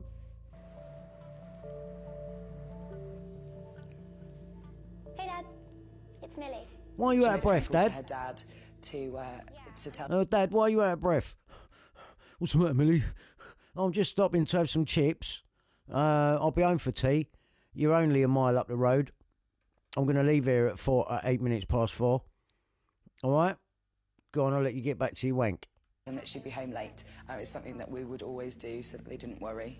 Yeah, no, I'll be home for tea. This is probably to corroborate that he's at home when he's not. Ready, come on. Well, my sister arrived and didn't want to wait. Because the story of this now, at home, he had masturbated in a bedroom before receiving a call from Millie saying she was fine but would be late because she was having chips with friends at the station. That is what we just saw. And this is what was in the newspaper after he changed his story. And then they get rid of DCI Gibson and bring in Jeremy Payne. Although it was DCI Colin Sutton that solved the case. Right?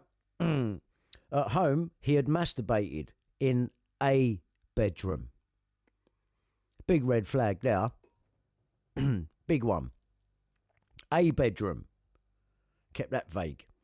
Before receiving a call from Millie saying she was fine but she would be late because she was having chips with friends at the station. So let's just go back and see that again.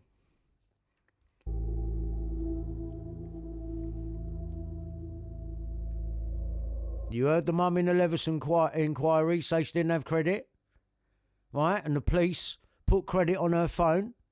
That was so they could do the voicemails. They needed a reason for it. To leave messages. Now listen. At 3:47, Millie phoned home.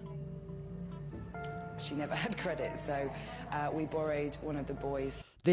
What this does is to corroborate that she's at the chip stall.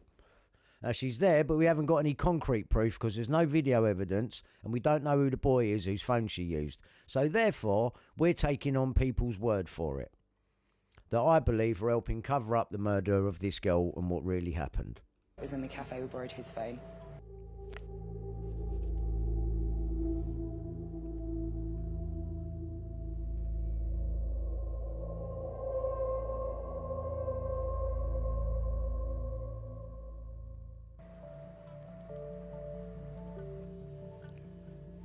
Hey, Dad. What do you want, Millie? It's Millie. She made a phone call to her dad to tell him that she'd be home late. It's something that we would always do so that they didn't worry. Yeah, no, I'll be home for tea. Bullshit. So she'd nearly be home by now, and he's indoors wanking. Imagine that. If she hadn't have gone and stopped off at the chips, she'd have walked in and caught him wanking, wouldn't she? There'd be another spunk dot on the bed. Are you ready? Come on. Well, my sister arrived and didn't want to wait around at the cafe, so she ushered us out quite quickly. I'll see you tomorrow. Okay. I said to her, will you be all right walking home on your own? We were all looked after each other, but we live in a nice area. It was broad daylight. Crisis. She was walking along a main road. Obviously, I double-checked with her, and the question itself seemed silly. I don't believe her. She looks like someone has turned up again to make the photo shoot I'm going to do with Smash Hits Go OK. Yeah, she's one of them. That's it. There's no personality in her. She laughed. None of them have got a personality, if you notice. None of the friends, anyway. The two eyewitnesses that see her last. Yeah, and the chip stall that they've come out of is on the train tracks there. It's actually on there. And just said, don't be ridiculous, I'll be absolutely fine. There was no reason why she shouldn't have been. Weird thing to say, you know. She's only lives a mile up the road. Weird, yeah. Did make it sound like, you know, we did say that at the time. Don't believe ya. So let's look at the timing of these events, okay? Here's the headlines from the 5th of July. So some of the papers have started on the phone hacking, well, they call it a scandal, listening to people's telephone messages. That's what it is. Listening to messages that people have left, okay. Now, we've got the Independent, News of the World hacked Millie Dowler's phone. We've got the Guardian, News of the World hacked Millie Dowler's phone, and I think there's one other. So there's 3 papers there, and it's specifically the Millie Dowler case. Funny how they've gone to press with it all days after we've just got the guilty verdict on Bellfield. So the story's gone to plan. They're moving into the next phase of the plan now, and that is to create a scandal around Millie Dowler. They all know what really happened to her because she was being phone tapped, as we now know. But this is the way they've worked it now, because they need to close down the paper in case at some point it could all come on top for Murdoch and he'll lose the whole lot, because they have been phone tapping paedophilic families, blackmailing them. I mean, so much so Sarah Payne, mother of Sarah Payne, ended up with an MBE, not an OBE. It was an MBE, and the dad ended up dead. Died of natural causes. Yeah. Okay, so it's in the media, but it's not blown up quite yet. The following day, on the 6th of July, we now find that the media have hacked, is it Jessica and Holly, the Soham girls that were murdered, hacked their parents' phones. And this is now in the Express, it's in the Mail, we've got it in the Mirror. The majority of the papers have all got this. And then we find on the 7th, when the story was at its height, it's in all the papers. Oh, and now we've got Madeleine McCann. No, so we've got Millie Dowler, then the Soham, then Madeleine McCann, their parents. To me, this is just trying to pull at people's heartstrings, these stories. They may be true, but I believe that they've been placed in the media at this time for a very specific purpose. And then, on the 8th,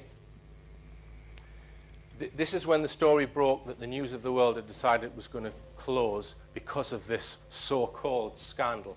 We've got here, Murdoch sacrifices his toxic tabloid to save the empire. Shut in shame, the Daily Express. So this was the first time in newspapers that reported. That's the narrative. I mean, if they're telling the truth, right, and they was only trying to find this girl and this was all genuine, then why are you shut in shame if you was only trying to find a dead girl?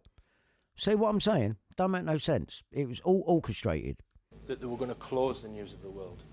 Now, in a story in the Telegraph, this broke late on the 7th, okay? And it says that the news of the world... Who wrote that? Stuart Payne? How soon before the Sun on Sunday rises. So they were talking about there's going to be a replacement newspaper called The Sun on Sunday. And this was in our media late, as I say, late on the 7th. On the 7th? Fucking hell, it didn't fuck about with announcing it. So it was registered on the 5th. They're announcing it on the 7th. So obviously, you're setting up... Or beginning to.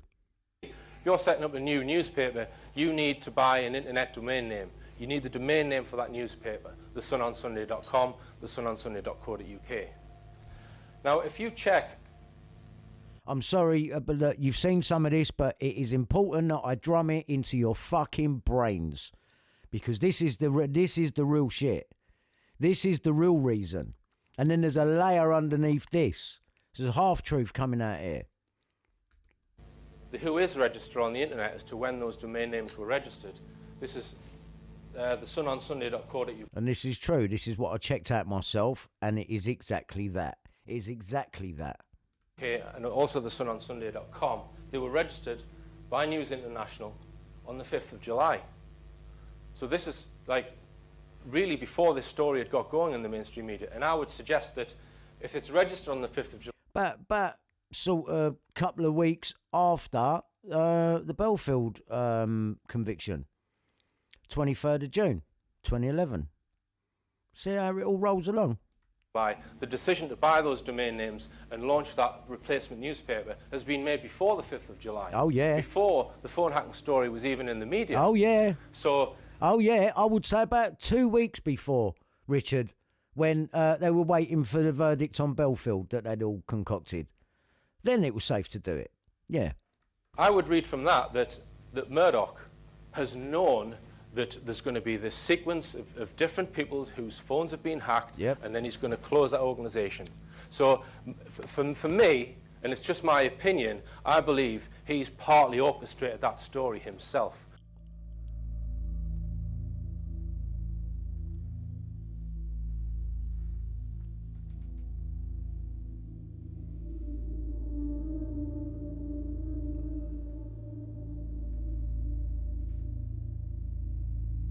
That is ridiculous, isn't it? You telling me this ain't a plan? And the way things are rolled out, cameras facing walls, friends getting on buses facing the other way. You know, they've really fucking played a game on you all. You see it now, I know you do. I know you do. You see it. If you ever doubted it, there it all is. News of the world close to close, 7th. Yeah, you're right. 7th of July. They just let the guilty verdict on Bellfield die down. From a business. Look at this, look. Telford in Shropshire that appeared to be look at this. Millie a job in their business. Oh yeah, this is the news of the world. Look, why are they blanking it? On the 14th of April. Why are you blanking?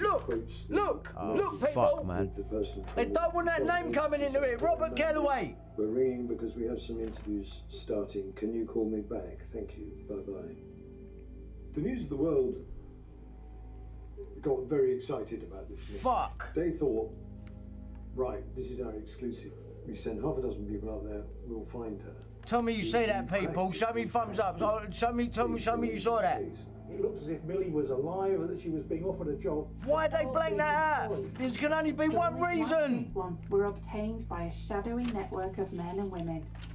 If you needed the information and had the money, it seemed anything was possible.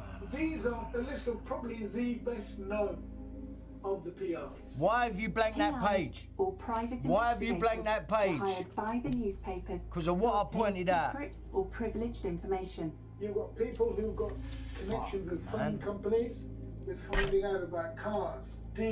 A major TV documentary comes on, putting Millie Dowler in the public's minds all over again, and you blank out Robert Kellaway when you know otherwise about this man and the group that was formed by Rebecca Brooks specifically for this. Yeah? You see what I'm saying now? Why would they be covering up Robert Kellaway's name? And it gets worse. They change it. It's exactly the same page. Exactly the same page. And all of a sudden he's being called Sarah Arnold. And the reason they're blanking it out in this was because I exposed that a few years prior. Around 2018. Something like that. I'd already exposed it. So by this point, 2020, around that time, they've covered up the name to play it safe. And then people who within... Why? We know Kellaway's lying. Why have they covered up his name? You tell me if anything else makes any sense now, apart from what I've been telling you. Why would you cover up Kellaway's name? Why has he completely got rid of his media company who's got something to do with helping young people now with music? What? Why is DCI Werrett, ex-serious crime directorate for Essex, hanging about in a coffee shop on a Sunday in a VR helmet baptising people? What is going on? That network are phone tappers, specialist tracers who can get hold of all records. They were providing a service which was accepted.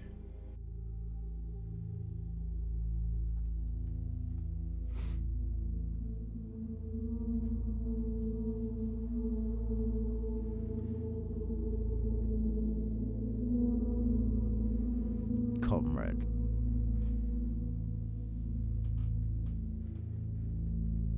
Greg Miskill, one on the end is Neville Fellback. Rebecca Wade.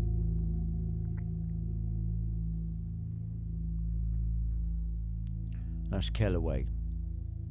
How can you live with yourself, man? How can you fucking live with yourself?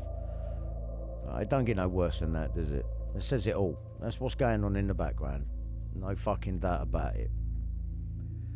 John Brockman, he's the one that said he see Prince Andrew getting a foot massage in Epstein's house in New York. See, they all know one another. Hillary Clinton, Esther Ranson, Pizzagate, Watkins, Esther Ranson. Watkins is Jonathan King's best mate. Childline, let's sex pests get away. That's a joke, isn't it?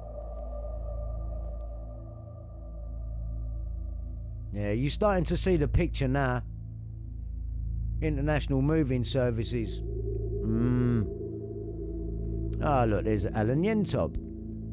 Paul the man knows him. I'm sticking up for you online. Why? Yeah, there it is. You know why they blanked that out, didn't you? Yeah, that's why. Robert Kellaway.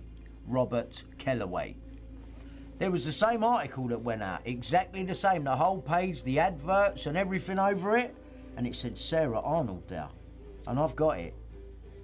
But I've got that, more importantly, what they just blanked out from you. Yeah, there's the actual page. There's a Sarah Arnold one. Oh my God. Oh my God. Oh my good God.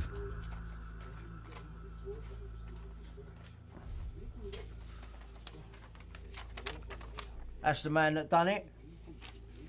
That's Comrade Brown. That's Robert Kellaway, who should have been on that article that they just blurred off. That's Comrade Brown, the fake Shake's partner. That's Glenn Mulcair. And that is the fake Shake. And they are all in on it together. Yeah, make no mistake about it. Because that is why they just covered that up. Why would you cover up Robert Kellaway's...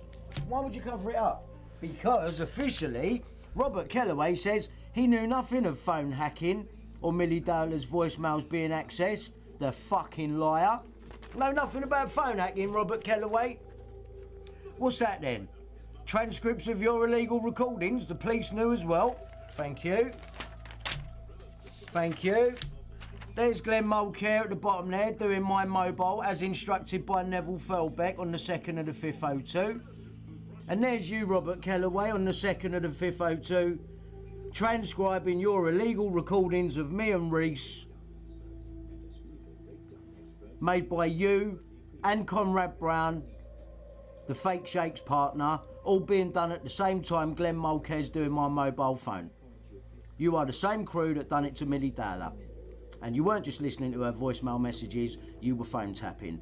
And the editor, Greg Miskill, has admitted it, and you heard it. Listen, I mean, I know the far end of a fart about Milly Dowler, and I know exactly what happened, and I know exactly how the information was gleaned, and I know the workings of what happened after her, well, before and during and after her phone was tapped. It had nothing to do with Surrey police. Right, so she was phone tapped, and that has never come out, and that has never come out, Greg. Yeah. So she was destroying. You remember you hearing about it? So laptops and loads of paperwork, setting it on fire in a skip and that. Why didn't the police arrest her? Because it was in the police's interest. That's why. Just like it was in the police's interest not to ever let this come out. DS Werrett from Essex Police liaising with Robert Kellaway, who hacked Milly Dowler. DS Werrett is now a Christian pastor called Reverend Eastwood Evan in Southend. And if he's a Christian, I would say come forward and tell the fucking truth about what you know, Werrett. Tell the truth about what you fucking know. Because either you do that, or you're getting arrested, mate. You're getting nicked. I don't care if you're fucking serious crime directorate. Yeah? You're a fraud, fucking lying cunt, cover-up merchant.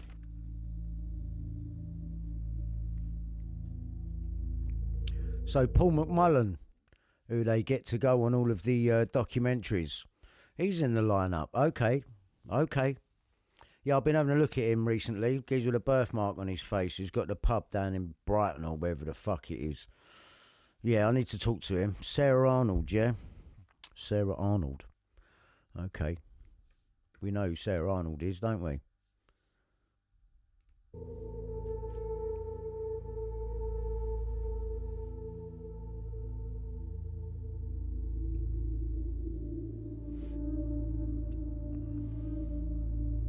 All set up by Rebecca Brooks. So how does she not know about all the phone tapping? Well, she does, because she's made a quote within my case. She didn't want to be called to court. Very unhappy about the way the case was handled.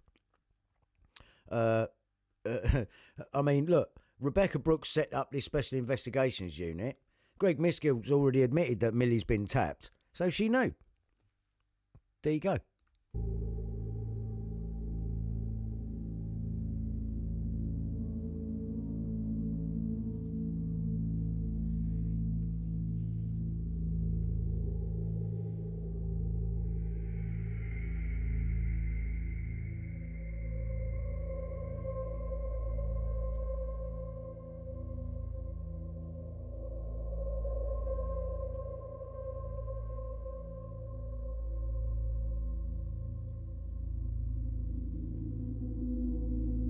There's the phone, look, right? So, what? Look. You may not think there's nothing in it, but this is what I mean by symbolism. There's no reason for him to be doing that with his hand, showing you the back of that phone. No reason. That's Baphomet, what he's doing there, right?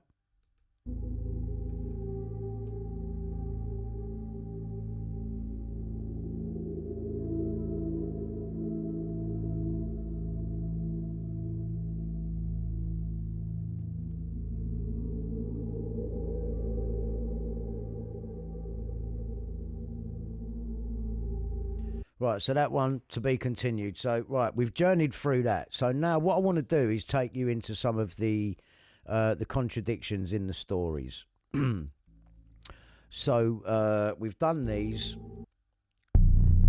33 seconds. All right, so what we're going to do now is we're going to go to... this is something I put together, and I did this 20 years to the day, to the hour. Now, I'm not going to go through the whole thing.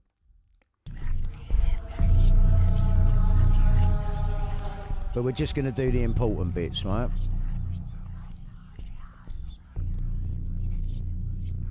Just going to do the important bits.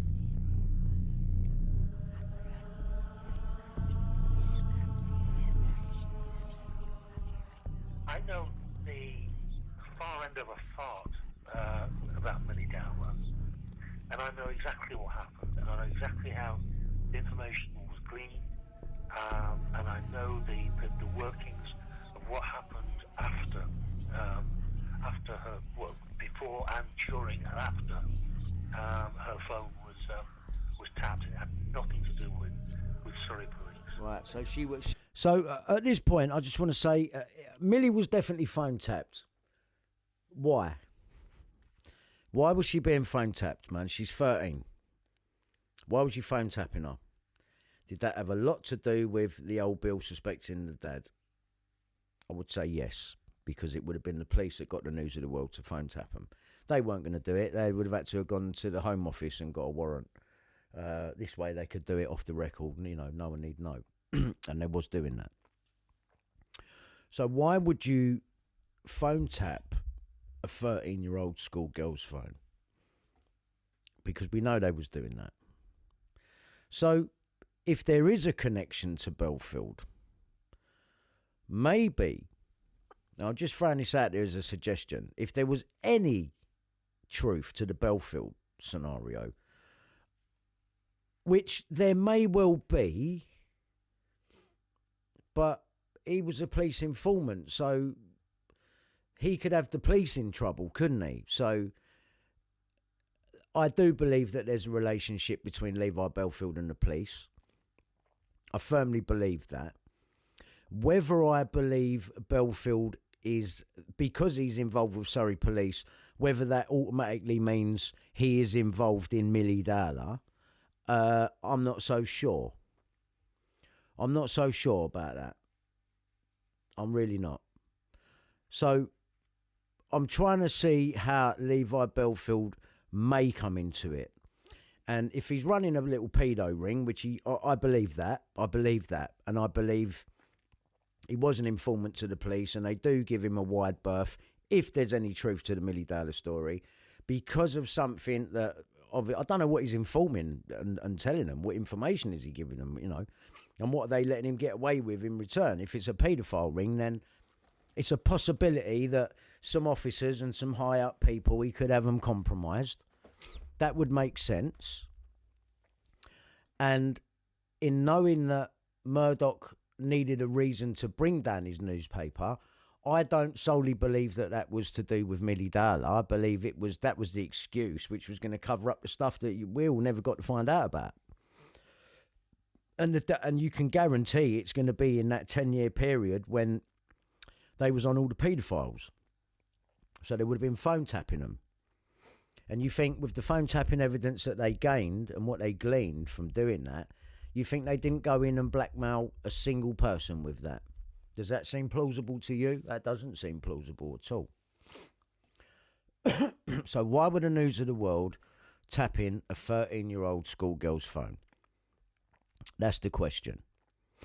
If it was to do with Bellfield, it would make sense that the police get the News of the World to tap Millie and tap Bellfield because they already knew of the paedophile ring, and maybe Millie was part of that. And I definitely believe that there was something with Millie that she could have been a risk, because she's ended up dead in such a way. And I don't believe she was fake. I believe she's a real person. And this girl was killed. And to kill someone like that, it would be, but they were going to say something. For some reason, I don't believe it was she got hired out to someone and they killed her and it all went wrong. I don't believe that either. I believe because the police were so sure about Bob Dowler in the beginning, that it points to that the police getting the News of the World to tap Millie, which we know happened. That means that they, well, from what we've learned, that they suspected the dad. So they would have, because it did go that way. It did go that way, didn't it? They did accuse the dad. So, and the police were hell-bent and believed that. So, and on the basis of the bed thing, which is why Bob Dowler had to change his story. So,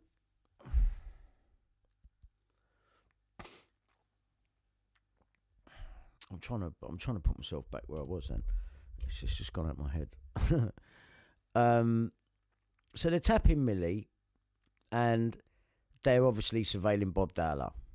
Now, does Bob Dowler know Bellfield? Does Millie know Bellfield? Right, prostitution ring.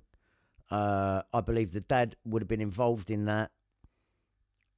You know, that kind of caters for the, you know, the odd fucking stuff that was found in his loft. He's gone out of his way to put it in a fucking loft, for fuck's sake. You know, bondage gear and magazines and stuff. So he's into securing people down while he has his way. Let's put it that way, yeah? That's what it indicates to. So, you know, he's a bit kinky, he's a bit weird. I doubt his missus is fulfilling his dreams if he's into stuff like that, right? So, this is my opinion, all right? This is my opinion. And for the police to be wanting the news of the world to phone tap Bob, they was phone tapping Millie, so that suggests they think something's going on between the dad and Millie. And I believe that that could be the information that was used against the Dowlers in order to get them to be the star witnesses in the Leveson inquiry. There you go. Right? But why was the news of the world tapping Millie Dowler? It's not denied. Pedophile ring. Right?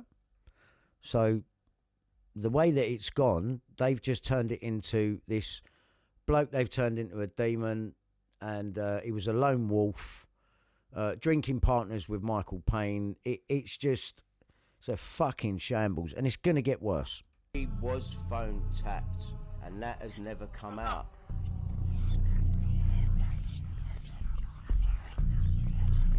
Right, so let's go forward and let's see what we've got. Right, this is what jars me. Before she went missing, we were actually sharing the same room, even though we had two rooms, because we just got really, really close. Right, why?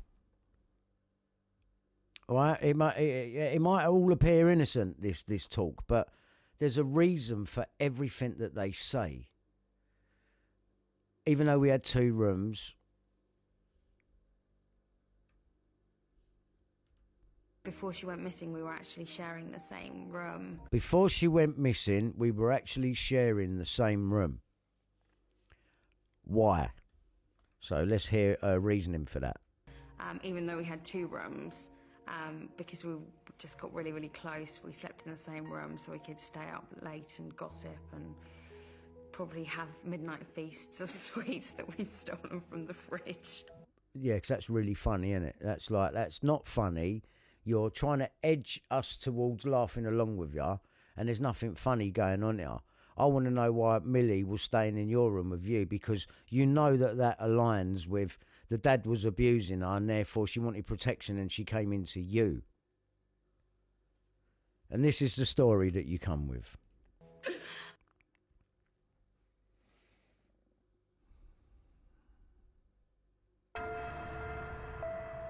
On Thursday, the 21st of March 2002, Millie left Heathside School in Weybridge at... Notice there's no time code on the video apart from what they just flashed up just now, which is done by them, because that's a transition effect there.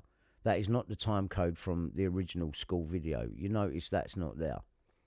And if they dress like this every day, then they're going to look the same every day. So I don't believe this. I believe she's already dead at this point, 21st of March. Millie left Heathside School in Weybridge as normal at 3:05.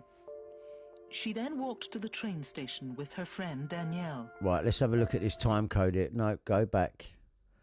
Right, we have got to take it as gospel that this here on the bottom left hasn't been fucked with. Right?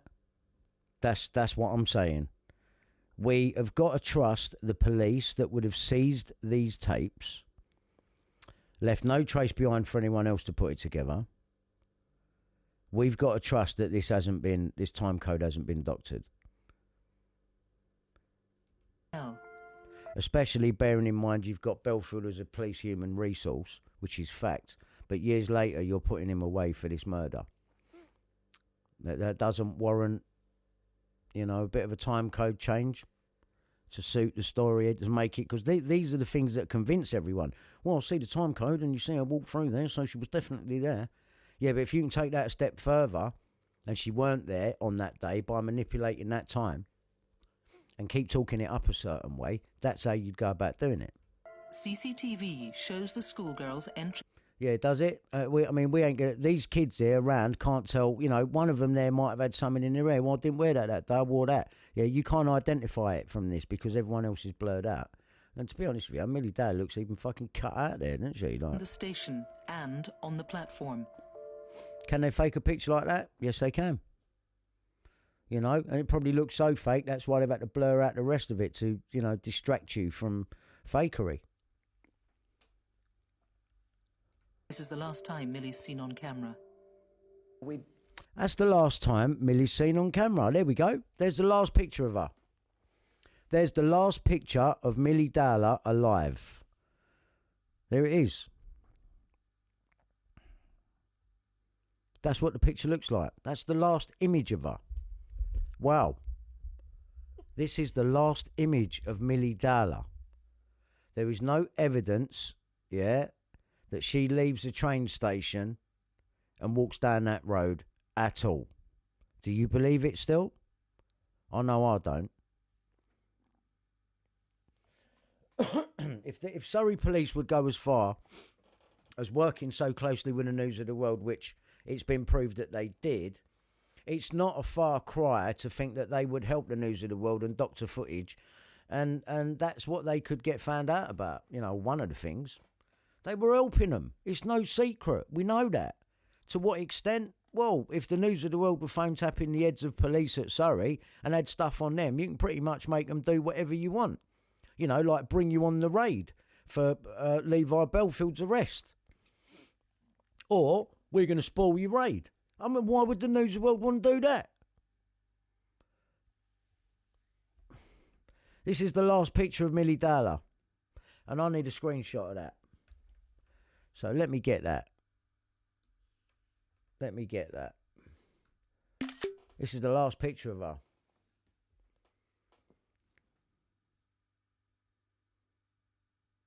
Pixelated.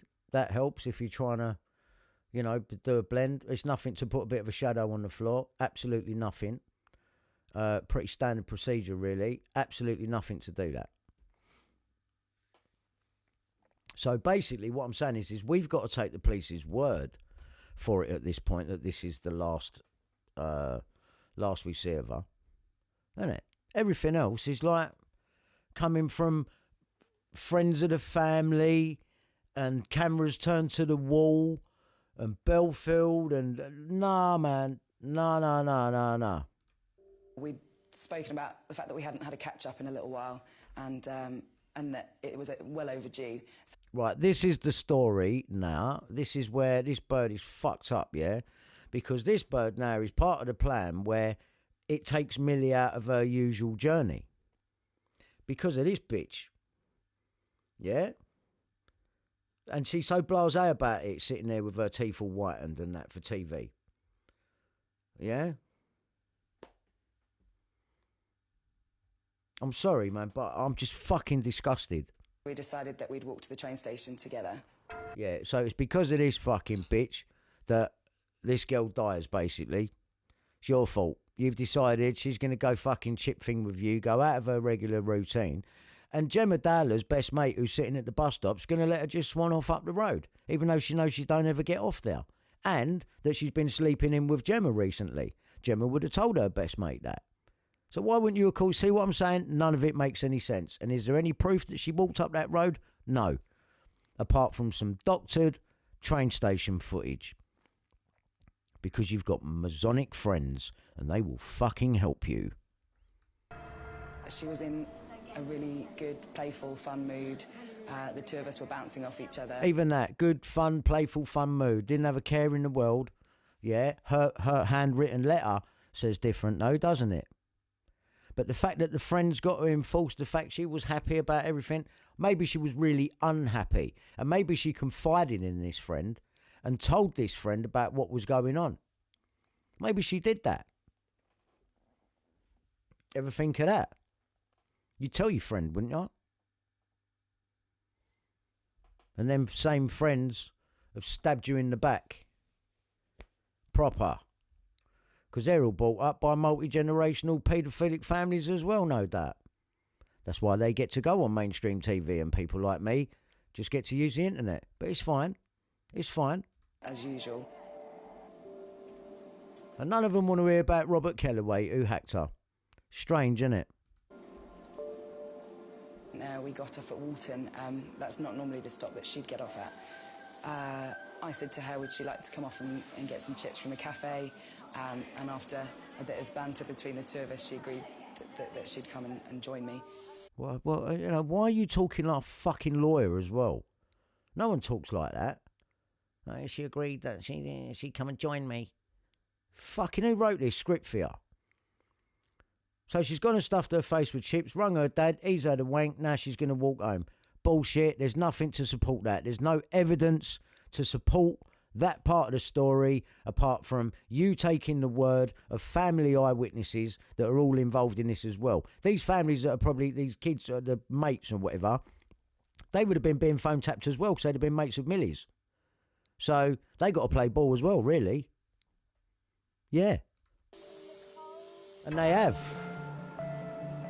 The official version of events could not happen if Millie wasn't taken out of her normal daily routine and not got off the train where she usually does. This was all planned. They knew they was going to take the train station footage, doctor it. They had it all covered from all angles, really. Even someone to blame it on.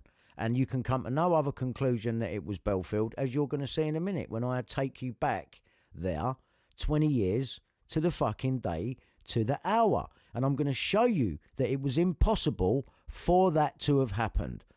Right? It's impossible. Watch.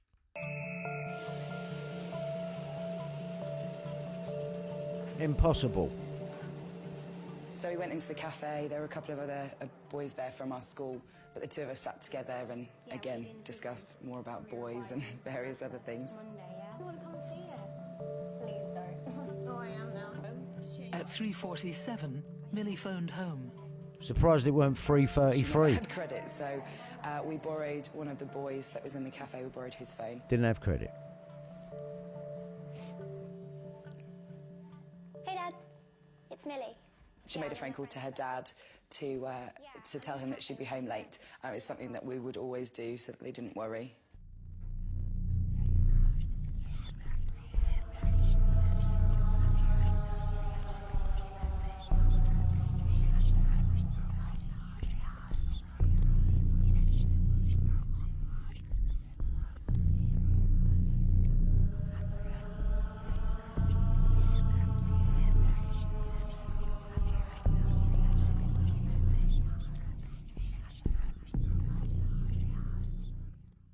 Yeah, no, I'll be home for tea.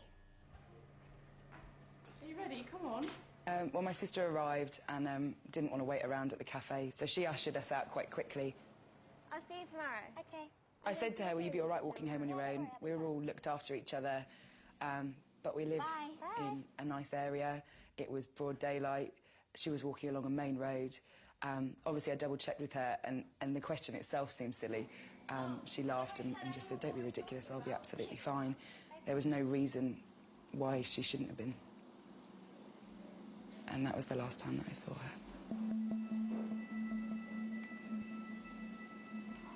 Millie left the station just after 4, setting off alone down Station Avenue. So you say.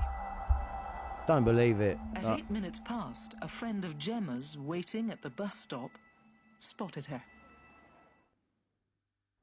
Right, 4:08. She comes out of here. Right, watch. She would have gone across here.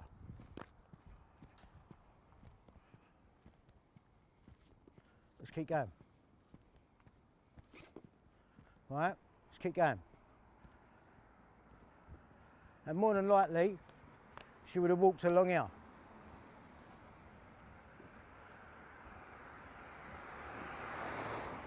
This is the way it was made to look to me, right?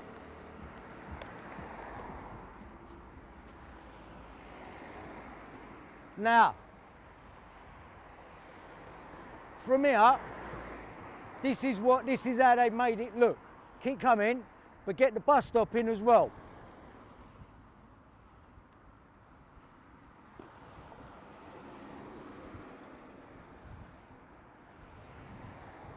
Keep coming. Keep coming.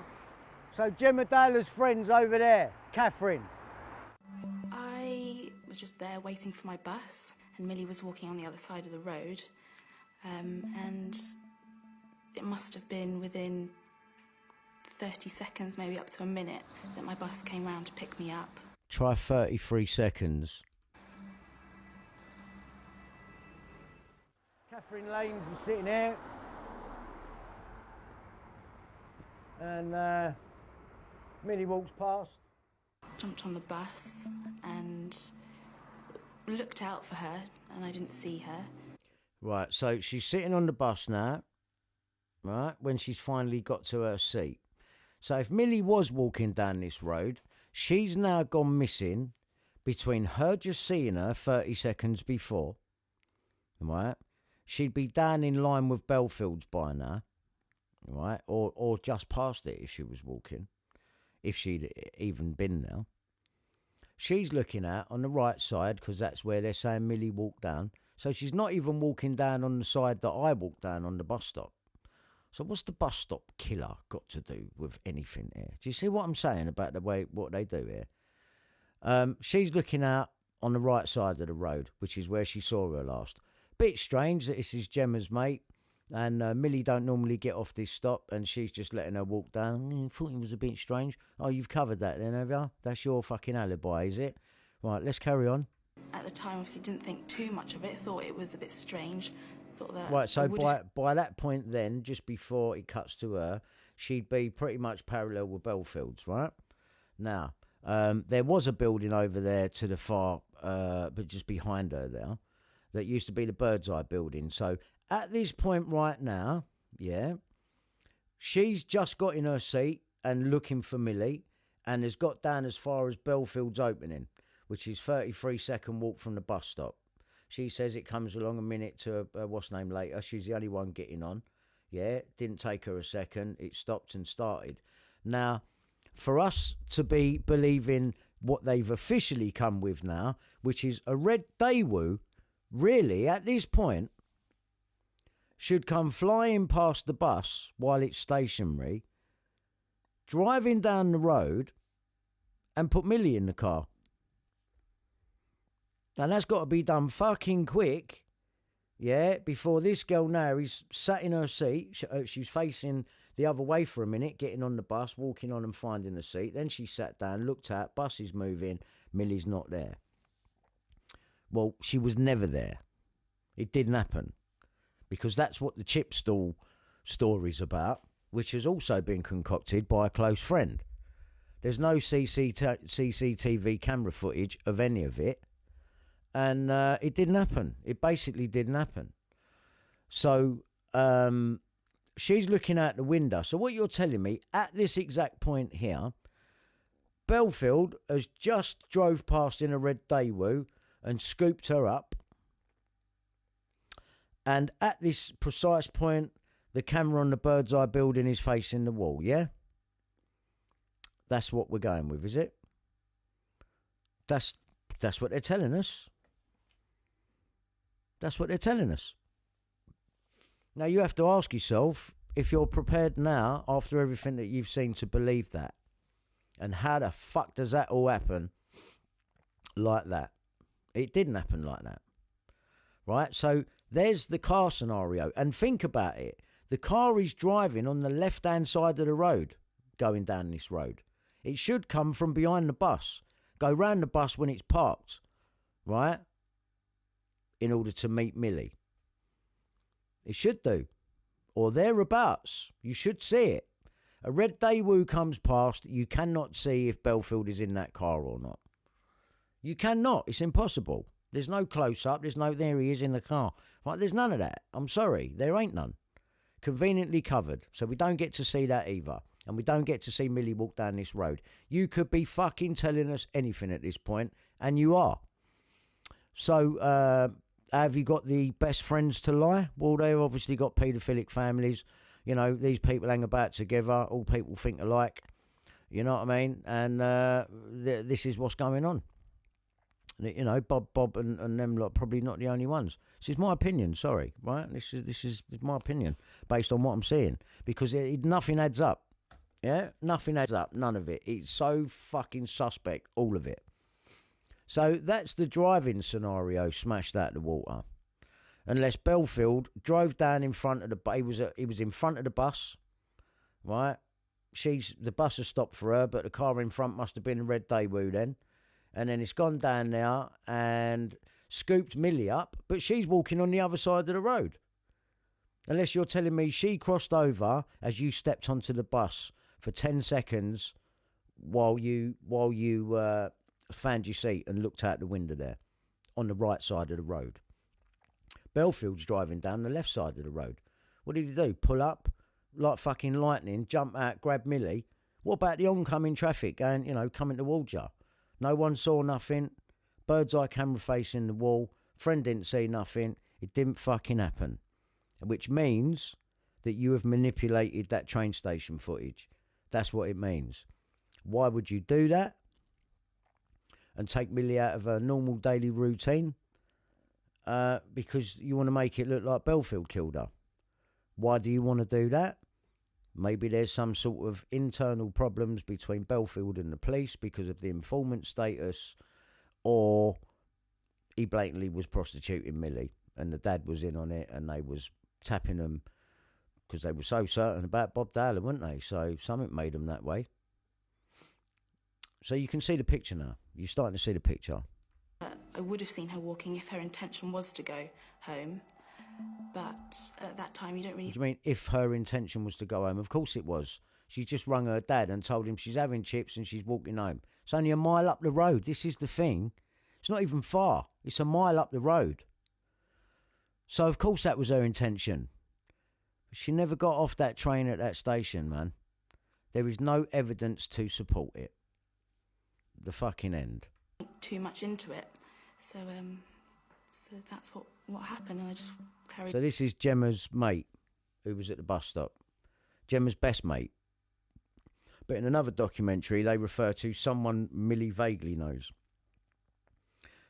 This is how they twist it. And went home.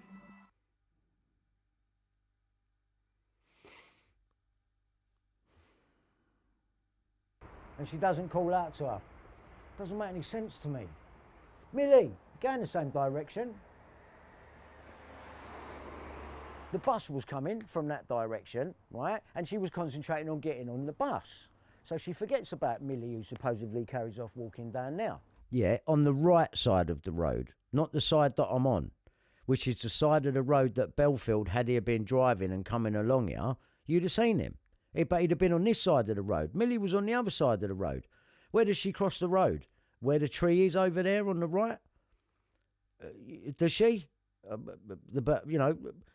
Catherine Haynes or whatever her name is, or Lanes or whatever, she ain't seen it. She only got on the bus for a second. It all must have happened in a split second. And the fact that bird's eye camera was facing the wall that otherwise would have got it, sorry, no, too many coincidences. I'm not having that. Right? Now, she gets on the bus and she says when she got on the bus, it was between 30 seconds and a minute later. It must have been within 30 seconds, maybe up to a minute, that my bus came round to pick me up. Jumped on the bus. So that's taken up her time, and she's looked down there and I can't see Millie anywhere. And she's the only one there at the bus stop as well. Looked out for her and I didn't see her. At the time, obviously didn't think too much of it, thought it was a bit strange, thought that I would have seen her walking if her intention was to go home. But at that time, you don't really think too much into it. Don't you?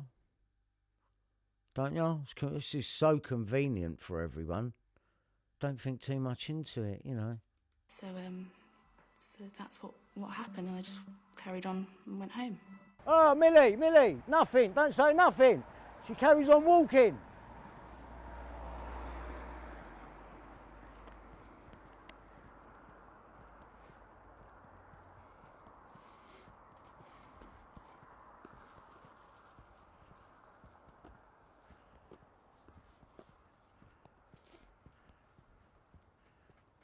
walking. She's walking. This is much later in the day now than it was. It was bright. There's still traffic even now happening. 40 seconds later, boom. At that time, there's not many people walking down the road.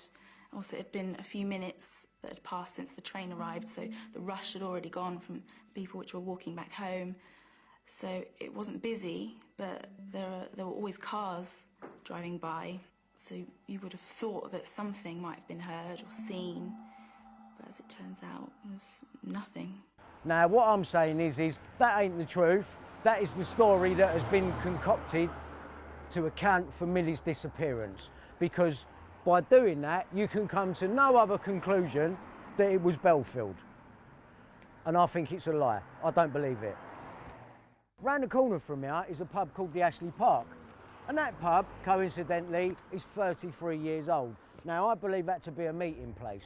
Now, we've heard that Levi Bellfield was drinking partners with Michael Payne, the father of murdered schoolgirl Sarah Payne. That happens in 2000, and Bellfield is drinking with Michael Payne in the Ashley Park pub round the corner up until 2004. They say up until Michael Payne realised that Bellfield's flat up there at Collingwood Place had been taped off and thought, what's going on here? And that he was devastated apparently when he found out that Bellfield had killed Millie, knowing that Michael Payne had just lost his... I just need to go back. Right, so here we go. So here's another thing that really has just struck me, right? Michael Payne befriended by serial killer Levi Bellfield, who was a neighbour. So when Levi first befriends Michael Payne, they're neighbours. What's Bellfield's address? Collingwood Place. Michael Payne must have lived there. It does account for the, my name is Michael Payne and I am a nosy neighbour. It really does. I'm sorry, it just does. He was a neighbour. And it makes sense. You would have weekly drinking sessions at that local pub just there if you was neighbours in that close. Right? It's coming together. It is coming together. When he found out that Bellfield had killed Millie, knowing that Michael Payne had just lost his daughter in 2000. Now, here's the interesting thing. Why would you even talk to Levi Bellfield, who's offering sex with underage girls after you've just lost your daughter? Think about it. Drinking partner. Yeah, it don't make no sense. That they bring in Jeremy Payne. All right, we know this. I'm going to push on. We do know this. 5 major blunders. Detectives brought in on the Jonathan King case. Jeremy Payne, right? Not Colin Sutton. Yeah, all the excuse now. We have some woman come up to us, go in the Ashley Park pub, don't really get anywhere. There's no point in playing all of that. Right, so let's get to Bellfield's. Right, let's get to Bellfield's. By Bellfield, and not on that date. This is Levi Bellfield's old address, 24 Collingwood Place. Allegedly, this is where Millie was taken when she was killed. This is what they want you to believe. Bellfield is hiding behind here, waiting for Millie to walk past. Right, so you've got 2 scenarios, yeah? Because they've made it feel, and especially on that recent re-upload of the Channel 5 documentary, they make it look like, on that documentary, that you can see the gap between the trees from Bellfield's flat, from the door. All right? And I'm going to show you that you can't. And he wouldn't be hiding there, because behind you, you are on full display of loads of flats. Trust me. So that didn't happen. Thing is just behind is the front view of all the front of the flats. So there's no way he was standing here waiting for Millie to come out, do that, right, you do get people walking past. As you see, we've got a guy coming down here now. It's quite busy. It's not overly busy, but you'd really have to time it right if that's really the way that it worked. Let's go and have a look and see if we can get to the door of 24 Collingwood Place. Let's have a look at the journey that Millie would have took, right? So the official story is she's here. Bellfield's hiding behind here. Come this way with me, Lee. Right, it's a bit of a tight gap here. Right, but Bellfield's apparently hiding here. Now, people walk past here all of the time, you would have been seen. Plus, you'd be seen by that lot. There's no way a guy's going to be hiding here. You know, look at the layout. I don't think the gate was there at the time. There's no way a geezer's hiding here with all that going on behind you. Have a look, please. And waiting for someone that you don't know's coming. Already, I mean, I feel like I'm being watched here. Yeah, it don't make sense. It didn't 24, happen. This way. Right, now watch. So she's brought in here, allegedly. So from this archway here, you'll see the back view in a minute when we turn round. You can see the gap in the bush from here. To get to Bellfields, you've got to go through here, go round to the right, and right again to get to the entrance to how you get into the flat. So this didn't happen either. He dragged Millie all through here. It didn't happen. It did not happen. In full view of all of this, so she was able to come through here.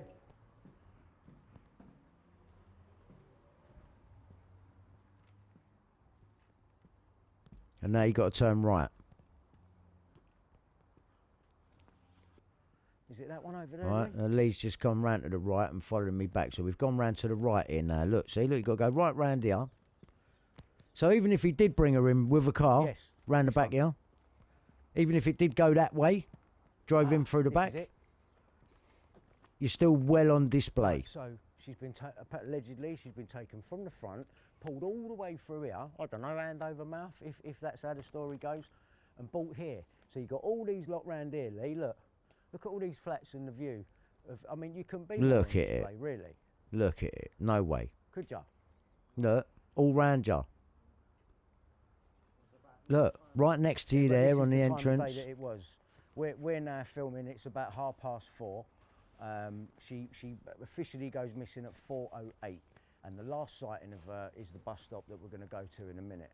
And then allegedly he's hiding behind that bush, in full view. Or in the car. The flats, or in the car. Took her through that thing, brought her around here. Or, you know, if there's any noise, someone would hear. People in there, people up there, and then she's brought to here. I mean, look. No way. So 23. Absolutely no way. This is it. So that. Trade. Right, we're not going to be able to go in there. So let's carry on then. Let's go back to where we came from. Right, look at all them houses. See, look, yeah, this is us. We've got like we're through the tunnel and right, and that's where it is. Yeah, that's where the flat is, right? Not that bit, the bit to the right there. Yeah, the bottom of that bit there. Right now, look where I've got to go back to. You know, all of this being dragged through here. Yeah, look, going through here. Yeah. And when you get to the other side of this little tunnel, you can see the bush. Let's go back to the road. Right, watch. Watch. Just remember, we've just come from round at the right now. Right? So look, when you get to this bit, you'll be able to see, there you go, there's the break in the bush. Right, so over there would be the back of the hedge, right? And that's where allegedly Bellfield is hiding until Millie comes past the bus stop and she's seen walking past the bus stop by one of Gemma's friends. People on the family side are pulling up all the eyewitnesses, right? And I do not trust Bob Dowler. Yeah, I don't. I'm sorry, I don't. Yeah, so that didn't happen. He wasn't hiding there. I think the official version of events is that they have gone with the car, the red Nexia, Daewoo Nexia. I've not seen anything there concrete to support that. You know, they start going into car crushers and all that on the documentary. So that's another useless fucking. They're just using whatever they fucking got, whoever's rode past on tape. you know, or let's say made someone ride past and they knew they was going to, you know, rely on that and marry it up to a car that he may have borrowed once in the past. Who fucking knows? But it's not a real version of events. Now watch this. This ain't a coincidence either. Someone would have seen cars going, well, he's done that, come on. Yeah? Now come here. And tell me you wouldn't have been seen. By all them, all of this, there's still traffic now. Yeah? At that time, there's not many people walking down the road.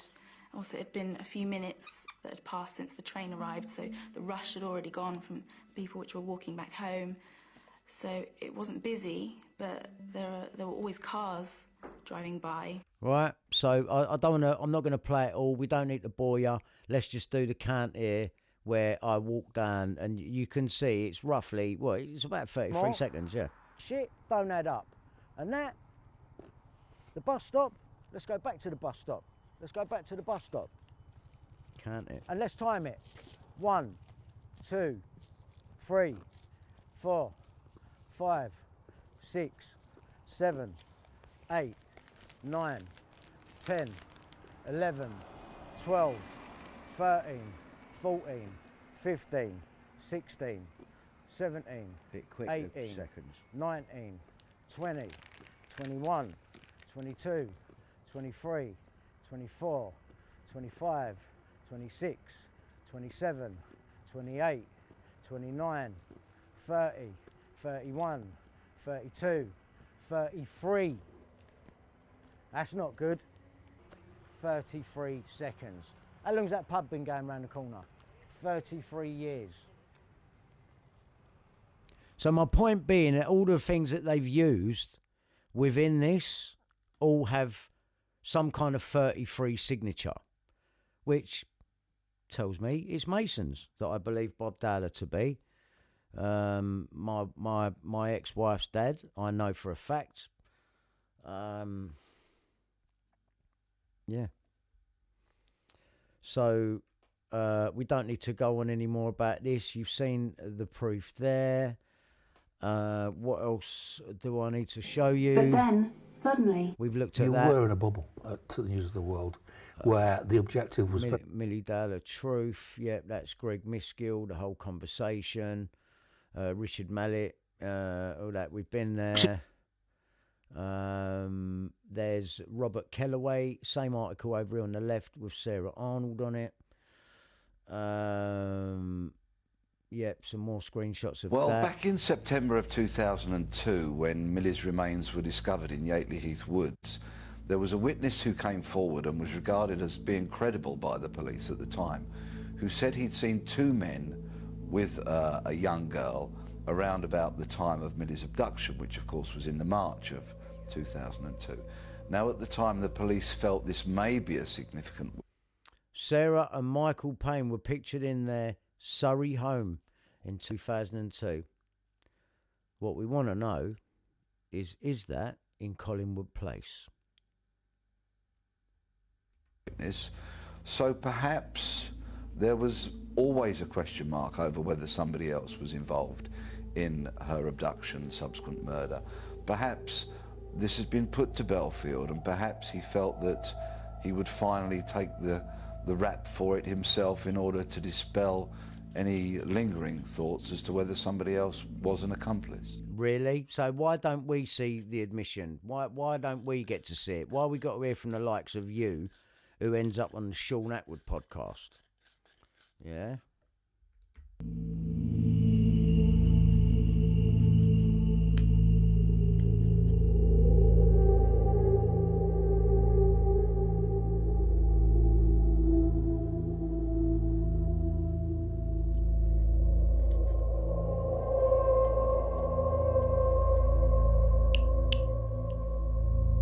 See, these are all the signs that tell me this is all Masonic and made up. So bloody obvious. So obvious.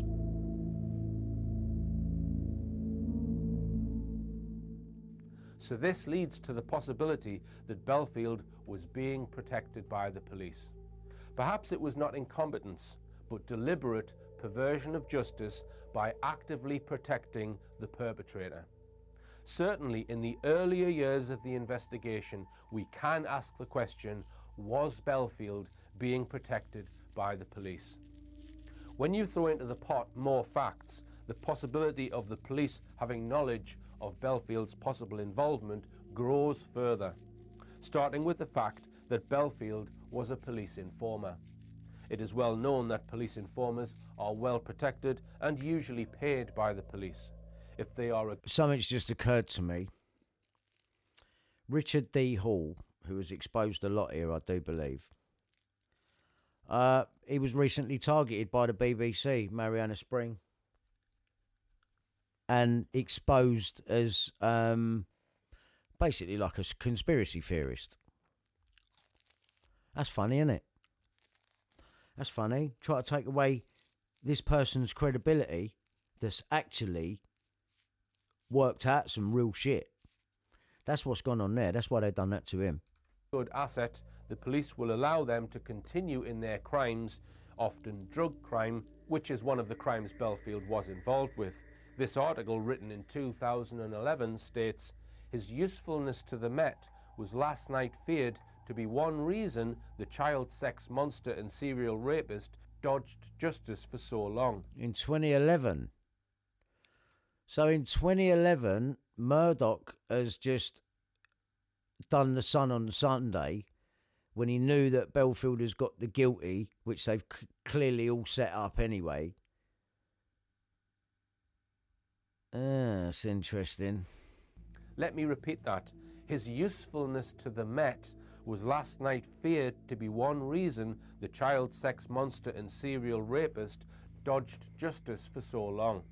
But all along, the maniac was registered with Met cops in Ealing, West London, as a covert human intelligence source. Let me repeat that, a covert human intelligence source. This is why they've had to discredit Richard D. Hall. He has actually exposed some things there that really have thrown doubt over the whole thing. That's why they've discredited him. Add into the mix that Bellfield was also known to offer men that he knew access to have sex with underage girls. In other words, he was acting as a pimp for underage prostitutes.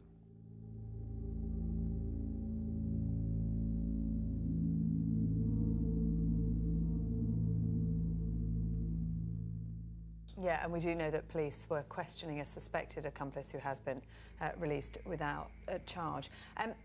Does this change anything for Levi Bellfield himself? No, it doesn't. Levi Bellfield will never taste freedom. Prior to that, basically what that means is we will never see him again, because he's gone away for life for all of this. That's a good way of never having to show him to us again, isn't it? Being convicted for Millie's murder, he was convicted of 2 other murders of Marsha MacDonald and Emily Delagrange in separate incidents. 2 young women in the prime of life. They do sound like a couple of made-up identities. In the dark, at night, both attacked cowardly from behind and both brutally murdered. Millie, of course, makes his tally of murders 3. He is... Right, I can't listen to any more from this geezer, so I'm going to move to the next one. More supporting evidence of a pedo ring.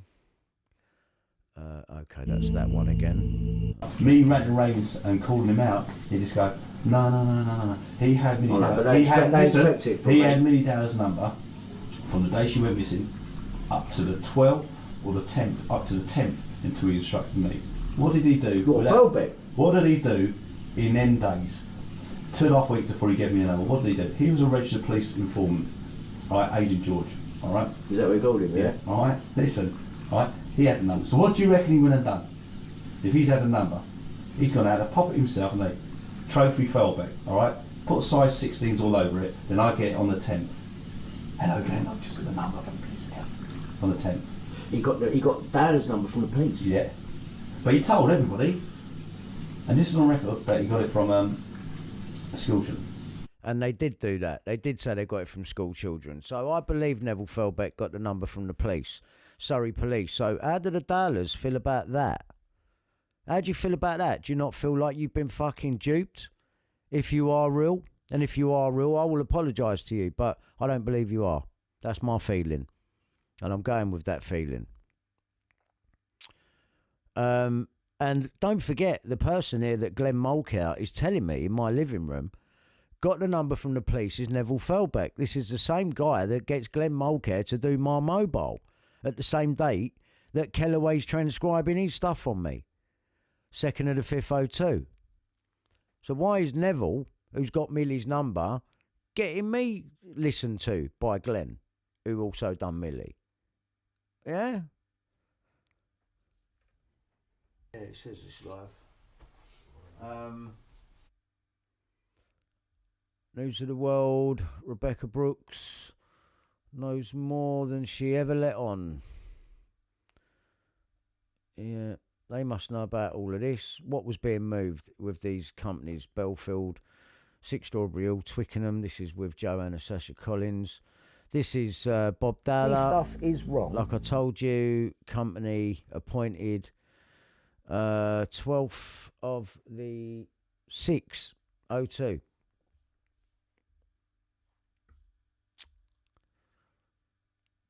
January, February, March.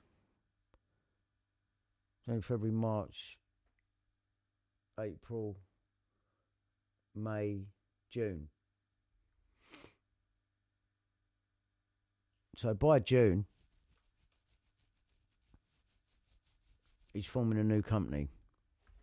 3 months after Millie goes missing.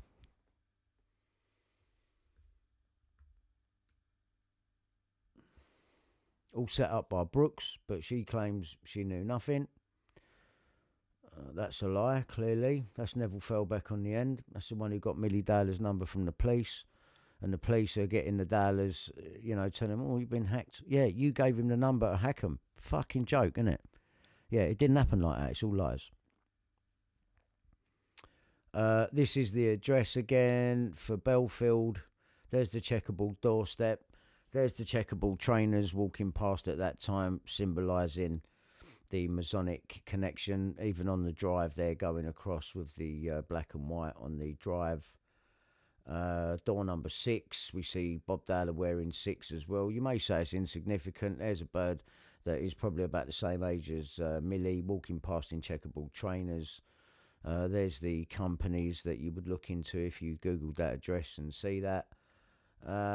Yeah, that's not a coincidence. Like I said to you, Google are in on it. That's how big it is. So it is an international paedophile ring, and them moving companies could be associated with that. Baby P detective sues bully police after exposing child abuse and corruption. James Fielding, who done the Andrew Ash story. Do you believe him? And, oh, look, checkerboard floor. So, probably another paedophilic family. Don't know what John Wedger's doing in it, though, look.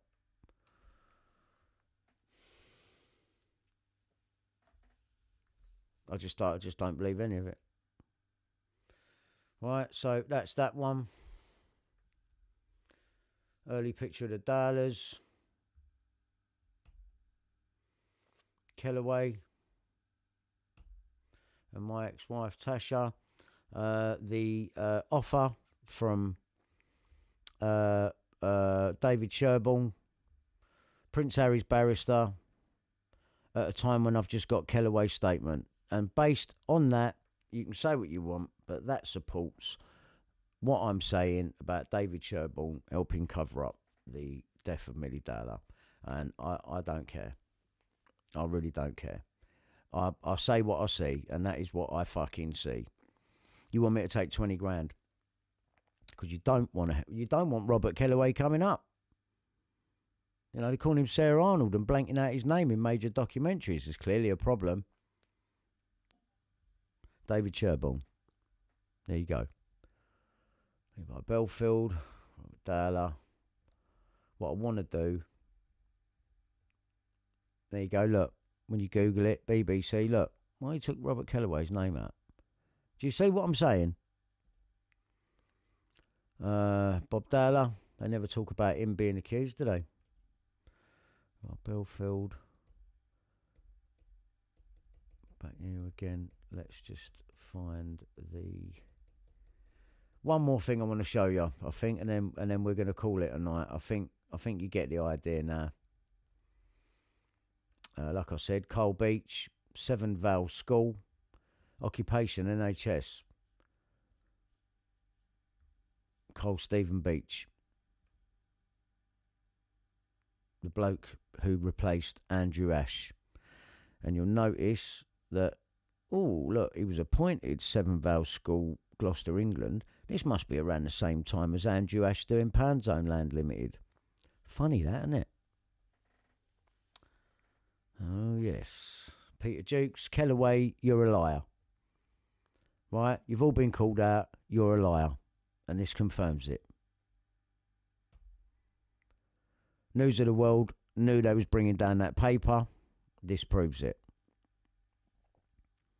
They just left it a couple of weeks and let the Bellfield guilty thing blow over.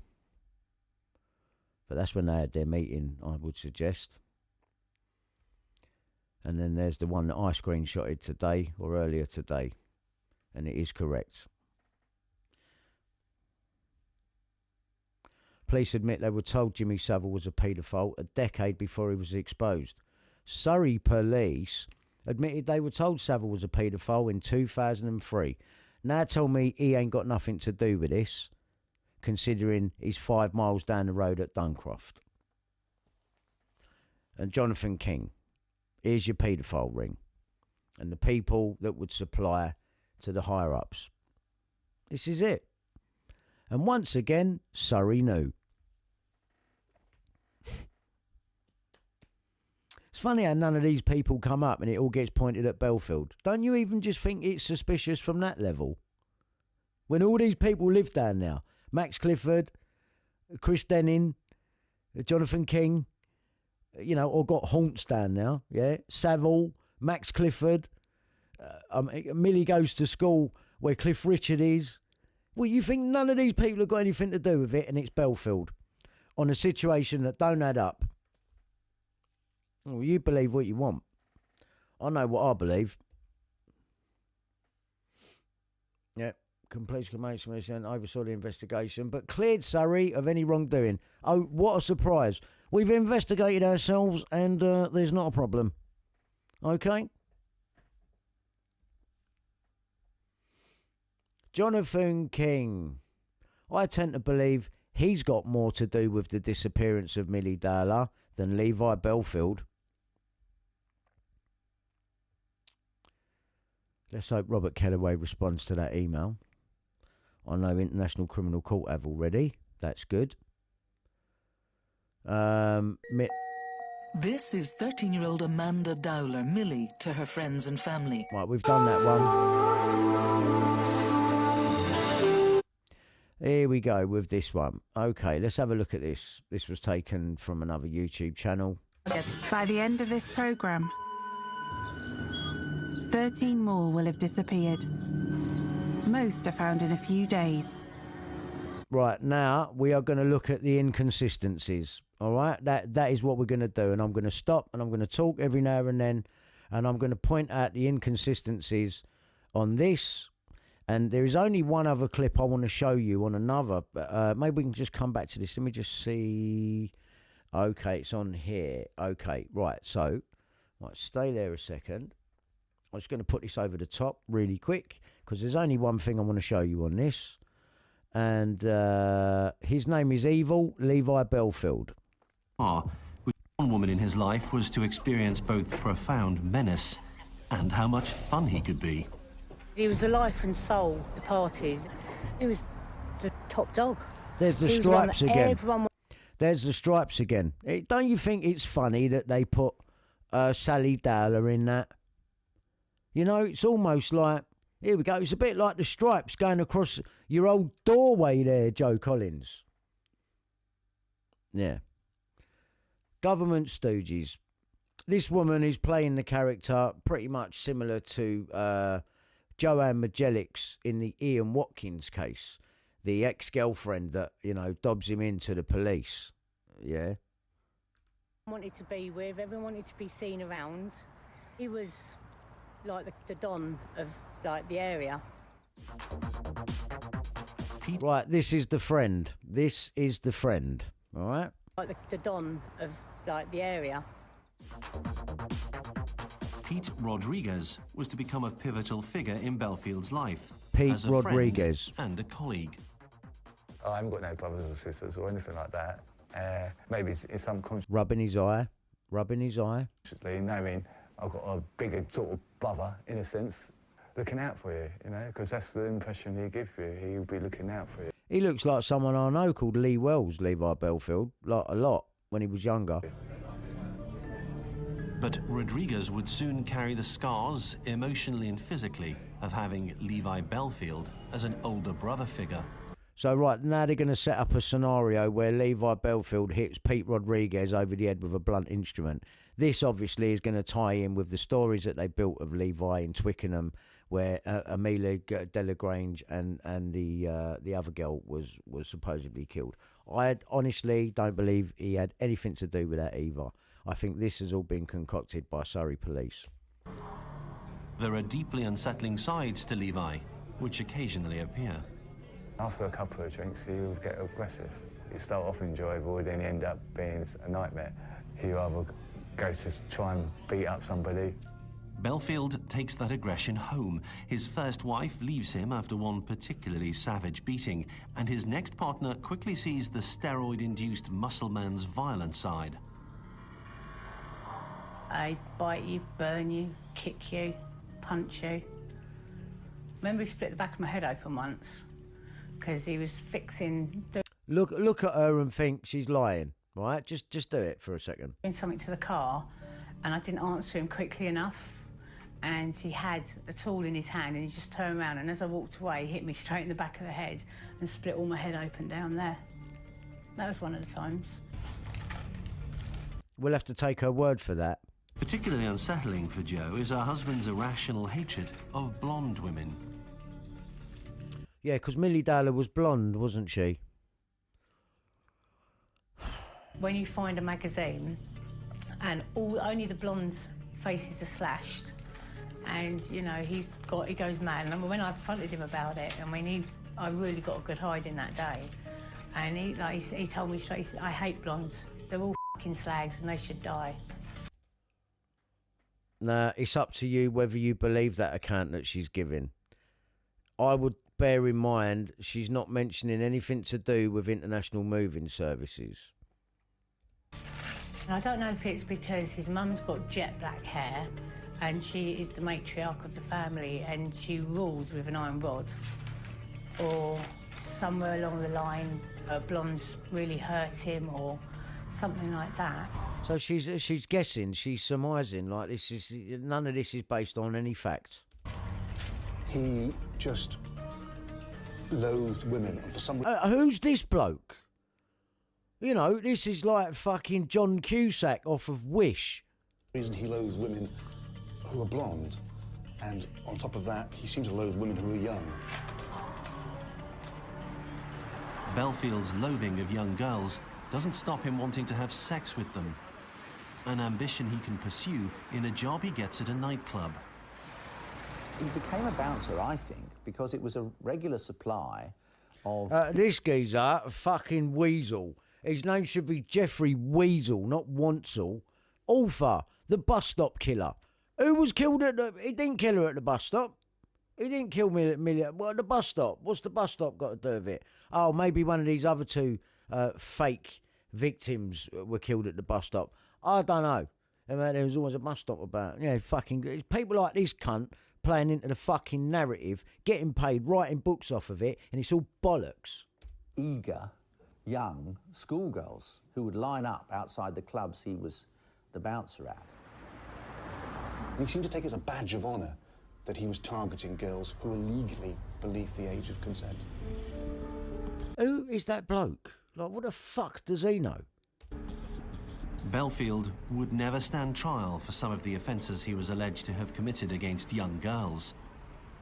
He would leave no DNA trace as he forced himself on some of the girls that he comes across. He was someone who kept a mattress in the back of one of his vans, whereby he would sometimes ply girls with ketamine, a very powerful tranquilizing drug, or sometimes cocaine. He would sell them, and sometimes in exchange for sexual favors, or sometimes, even more menacingly, he would actually abuse them after they were high on drugs. Between 1995 and 2001, a string of complaints are made to police by young girls. But right, so if that's true what they're saying, between 1995 and 2001, a string of complaints were made to the police about him and young girls, and they don't think to question Levi in conjunction with the disappearance of Sarah Payne in 2000, even though he's drinking partners with the dad and neighbours. Yeah? All right, let's carry on. Their memories are almost always hazy. Drugs taken unwittingly mean that his victim's evidence is unreliable. Nothing is ever pinned on Bellfield. With other, even more serious crimes to put before a jury, the sex offences were to remain on Here the he files is, Colin without further Sutton. action. Here he I sent is. a report to the Crown Prosecution Service. Okay, DCI Colin Sutton. The man that solved the Milly Dowler case, yeah? All right. Well, what happened to Jeremy Payne and the bloke that solved the Jonathan King case? And don't you think it's strange that they bring in a guy that solved the Jonathan King case, who's clearly worked with Mazen Mahmood, but bringing him to justice, right? But they're not working together in Surrey, no. On this case, no, they're not. I know Kellaway's bylined on the story, but no, they're not. No, it wasn't like that. I know the far end of a fart. Yeah. Now, what I can't believe is that DCI Colin Sutton, who was played by Martin Clune, is on this documentary. His name is Evil, Levi Bellfield, 2012. Obviously, this is 12 years ago, and nearly, and the story has changed a lot. And I can't believe this guy is on the same documentary as what you're about to hear in a minute. Right? Asking for directions on a series of 5 drug-induced rapes on teenage girls between the ages of 14 and 17. The evidence wasn't there at that time. But you didn't think to question him in conjunction with the disappearance of Sarah Payne. No, you just let Jeremy Payne get Roy White in. Yeah, that's what he did. In the late 90s, Bellfield had begun to apply his intimidating frame to one of his jobs, wheel clamping. Well, in the late 90s, he was already registered, right, with International Moving Services Limited. So why aren't you mentioning that? Late 90s, I would say 96 onwards. That's the date on the company. From the Twickenham address. He will have no mercy, and no matter who it is, his first and only concern is getting the money out for the person. And when he takes on a third job, buying and selling vehicles, he uncovers a car-crushing concern that will become vital to his needs. That was part of his modus operandi, was to, we'll have one car 1 minute, and when we have 3 cars. How would you know, you prat? And that car tomorrow. So if you ever wanted to try and find him, which car were you going to look for? No, see, this is all just bungle, just a distraction. He adds a final chilling element to his methods. The nerve to approach any female, young or old, and ask for sex at any time of the night or day. No, that don't make no sense to me. This bloke was involved in investor companies, and he could not afford to go around being a liability like that. I'm sorry, that is what makes me disbelieve that. Yeah? Simple. Levi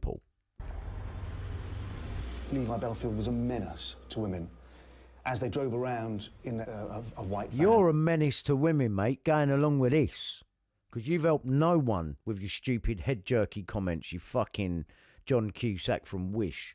He would lean out the window, shout, leer at other women. He would wolf whistle, and he would be generous. How do you know? You weren't fucking there.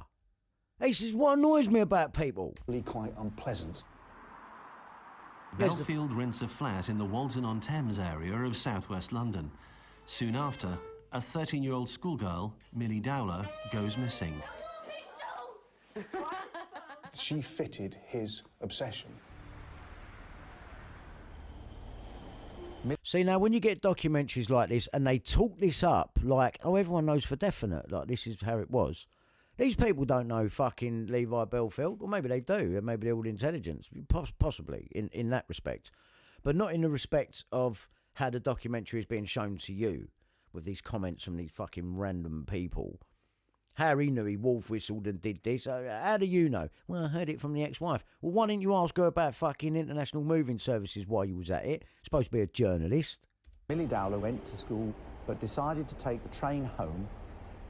She walked out of the station, turned right, north to walk home to her parents' house.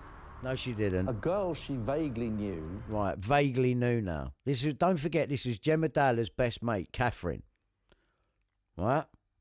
Now, where's Levi's car going past there now?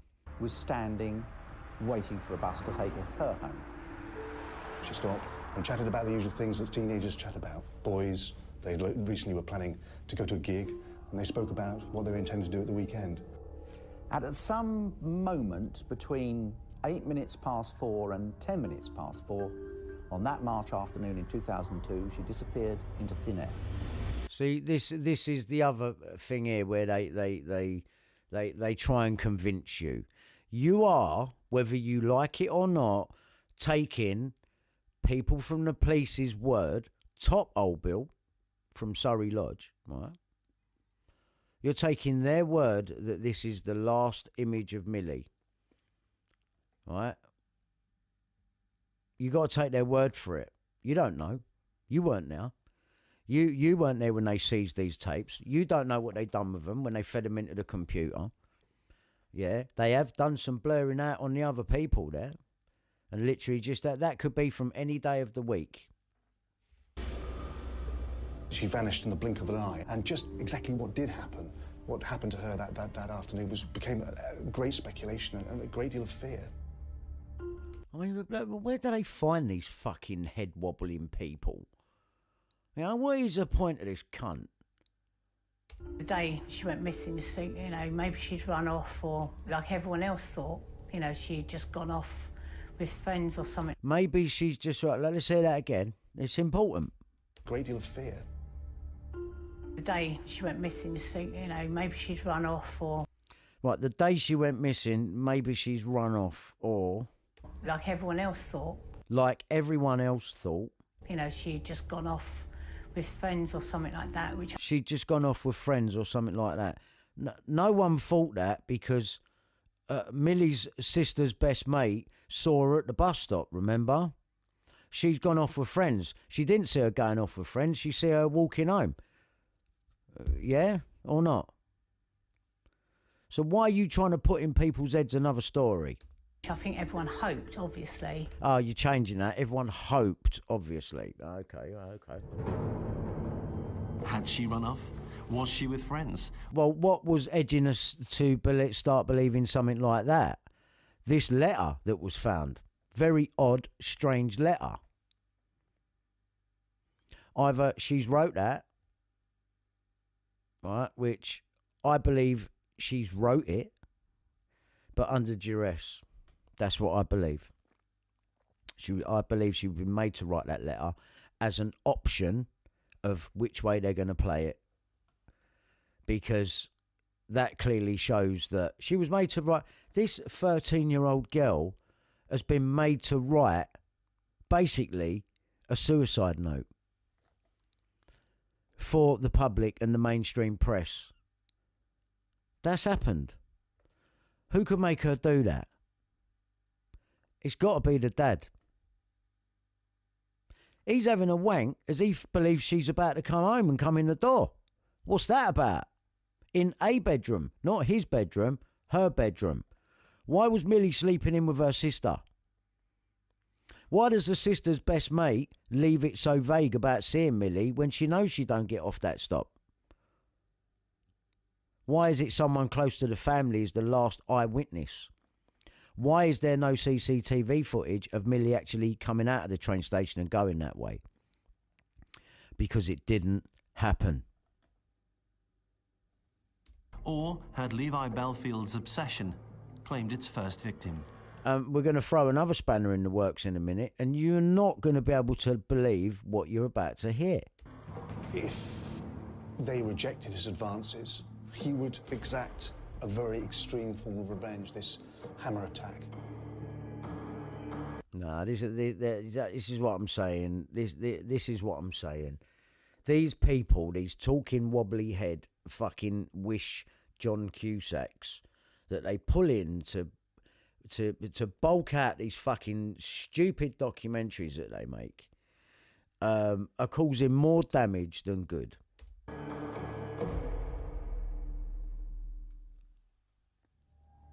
Look at that poor girl. Police are searching. She was found a skull and bones.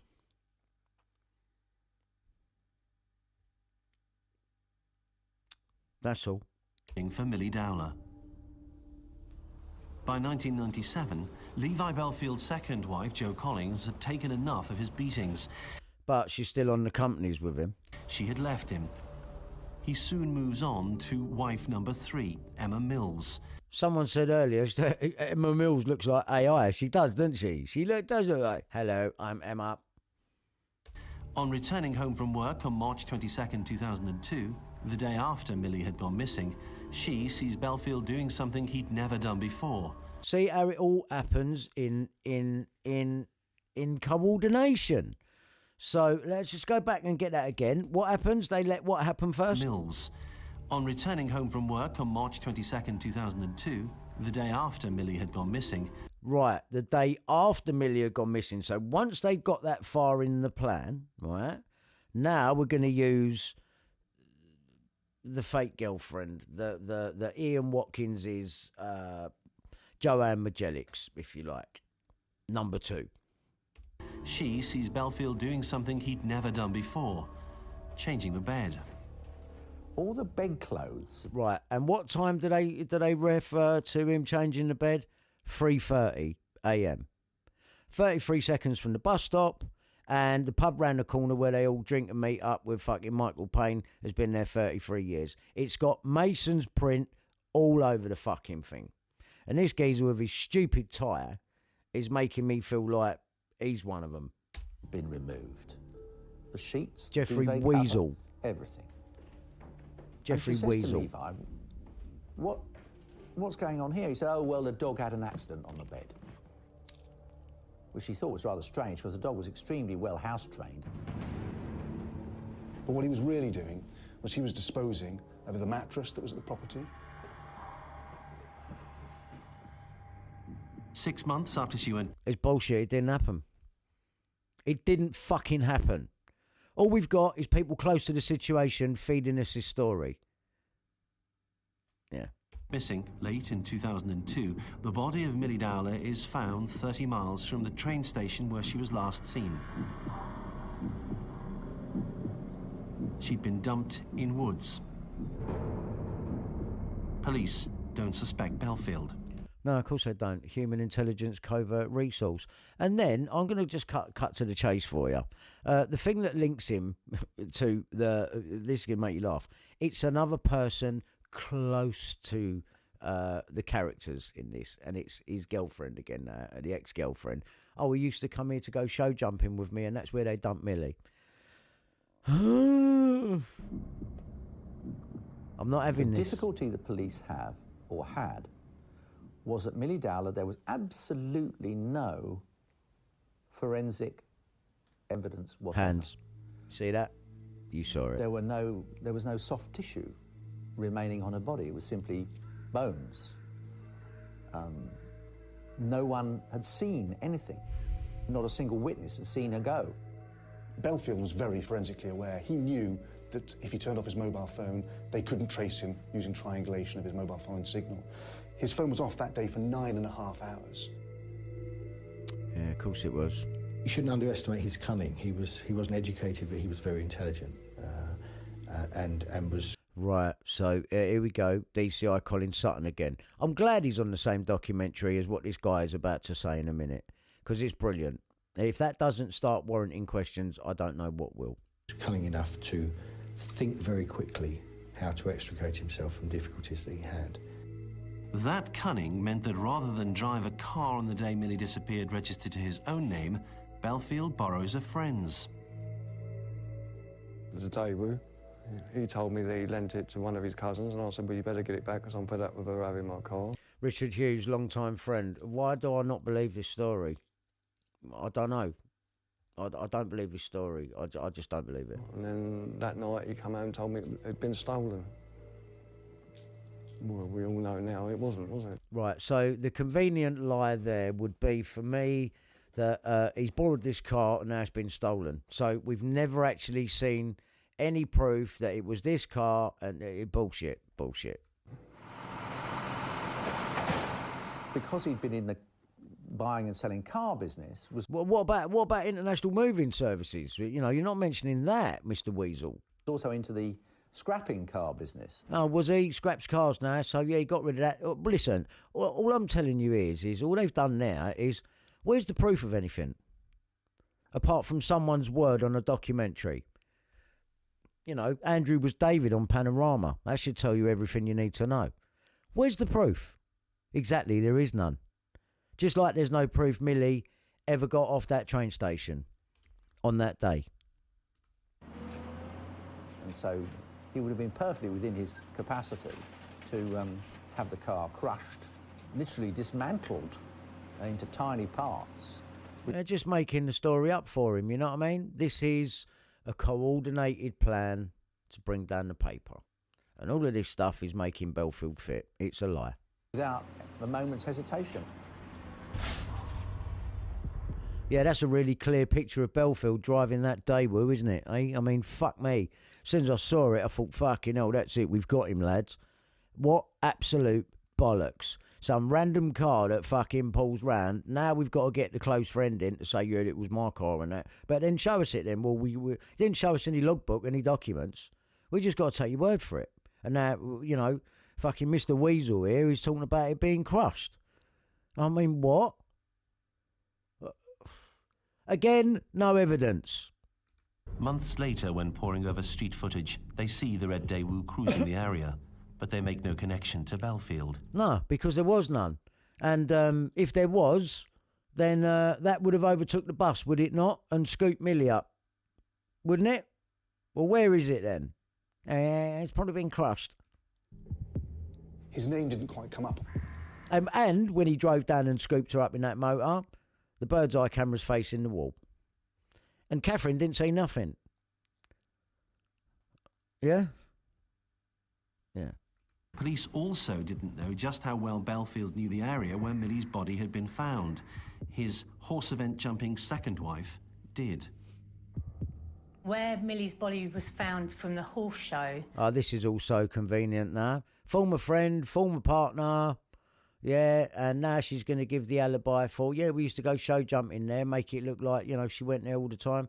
And now this is going to be the final thing where they clinch Bellfield for it now. You know, absolute load of fucking twaddle. And notice, it's all people close to the people in it that are giving you the information. There's no evidence of any of it. We are taking these people's words on trust, and I don't trust one of them. Literally walking distance, and when I used to go there and jump, he used to disappear off through the woods, and where we used to walk the dogs was actually the area that they found Millie. Yeah, do you believe that? I don't believe that. Right, it's too convenient for the story. It's made up. It's bollocks. But Joe Collins didn't put two and two together. So Levi Bellfield had got away with murder, and he... Well, what was you moving? International 001 International Moving Services. You're both on the company. Just tell us what you were moving. What was you moving?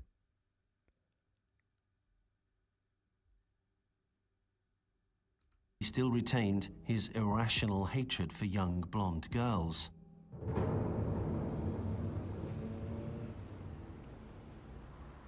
February 2003, and a girl is on the way to her home in southwest London. She's blonde. And it's right near Bellfield's Twickenham address. 18-year-old girl. She went with... Colin Sutton again, right? He's going to push this official narrative. Do you believe this happened to this girl? I know it sounds harsh, but no. 18-year-old girl. She went with her friends to see a film in Kingston. And you can whip out some fake parents to have a go at me if you want. My answer's still going to be the same. Got the bus home. Marsha could have known nothing of the danger she was in as she neared home. Yeah, we'll take your Went word out for to the that. cinema with 2 friends, caught the bus home, got her home just after midnight, about 17, 18 minutes. More like the police have been surveilling this girl. They went in and done it and had an excuse that, you know, done it near where Bellfield's living in order to stitch him up. It's simple. They stitched up the red car. They've done it all, right? And they've he's a fucking police grass himself.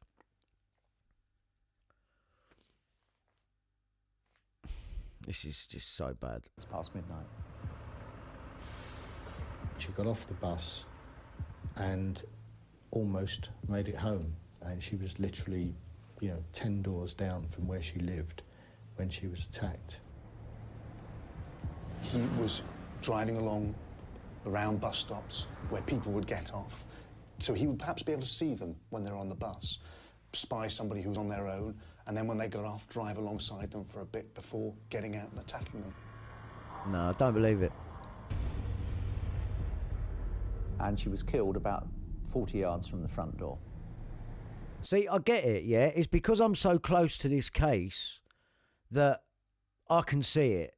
I can see how other people would watch these documentaries and believe it. Because why would all these people lie? I've shown you why. She was hit over the head with something heavy. She died in hospital within hours of the attack. Right, so basically, that's one girl now they're going to pin on Bellfield. Right, this is what I want you to hear. To have disappeared from the streets. Levi Bellfield, once again, has covered his tracks. This is going to blow you away. And he's about to cover his tracks again. This time after a violent incident when he asks his friend and colleague Pete Rodriguez to share a flat and its costs with Levi. He said to me, oh Pete, come back, because I've got some DVDs I want to show you. And I'm going, okay, fair enough. So I've gone back to the flat and stuff. Next thing I know, 6 weeks later, I wake up. Obviously, we had an argument in the flat and stuff. I've gone downstairs, he's followed me, hit me over the head with a mallet, and he left me for dead. I mean, I got a scar on the back of my head. I could have said, I knew Levi Bellfield growing up and that. He threw a brick at me, couldn't I? If you're not going to question it, then, you might as well use me. Within seconds, literally, of it happening, Levi is on the phone with a stage whisper saying other people have committed the crime. Now, we think it was him. There wasn't enough to charge him with it. As he lies in bed recovering, the confused Rodriguez does not know what has happened. He suddenly gets a visitor, Levi Bellfield. He said to the hospital staff, oh, I'm Peter's brother, I'm going to see him. And he made up a fuss and commotion and all this and this of it. Yeah, so much so the actual hospital security escorted him out of the hospital. Bellfield's visit to his former friend coincides with an attempt by someone to end Rodriguez's life. He's tried to... It's all getting a bit dramatic, isn't it? You know what I mean? It really is. Trying to come back to turn off the machines, basically, for me. And then, like I said, that moment onwards, I had the 24-hour police protection. Police take no further action, not for the first time. They lack evidence. They didn't take what I said to them seriously enough. If they had arrested Bellfield for the attack on Pete, police may have picked up on the possibility that he was responsible for the disappearance of Milly Dowler. But at this stage of the investigation, in 2003, the only thing the murders of Milly Dowler and Marsha McDonnell have in common is the youthfulness of the victims and the fact that they were close to bus stops when last seen. There's no linking DNA, no witnesses, no apparent motive. 2003, and notice, after all of this, and the news of the world gets back on its feet. The next thing to come along is the Soham case, I believe. 11th of the 12th, 03 is my last Mulcair note, which is page 58. And that is very close to the time Ian Huntley and Maxine Carr get done. And how would they have found out about him? That would have been through phone tapping as well. And I've got serious, you know, I'm not going to go into that one. It's for another time. But there's loads of things wrong with that as well. There really is. Police face a tough task. A blitz killer who kills at random is very difficult to track down. The blitz killer is on the loose, unsuspected, and he's on the hunt for another young blonde girl. She supposed to run over me. He ran over you twice? Yeah. And I really hurt.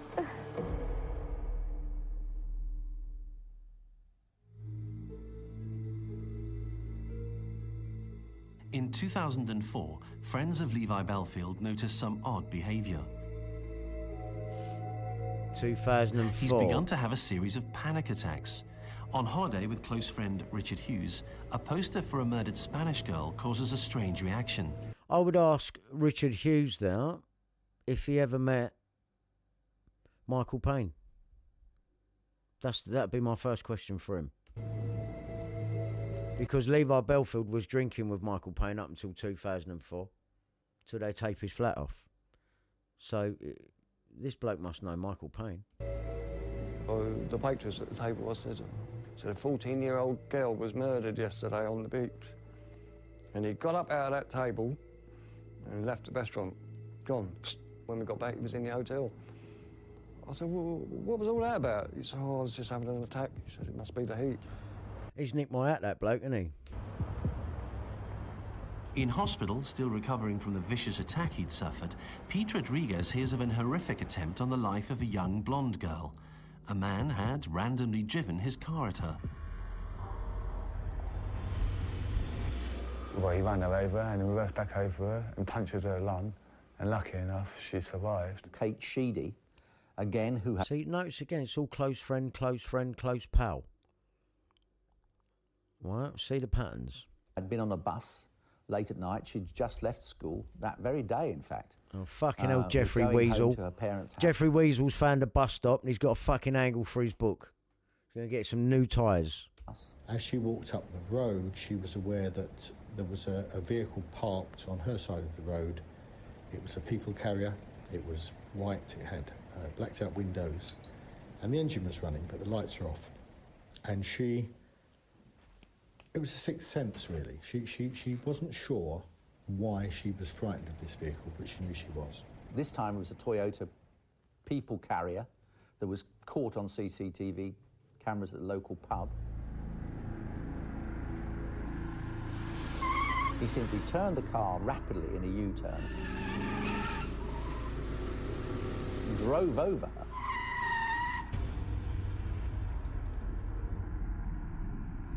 and then backed over her again, just for good measure.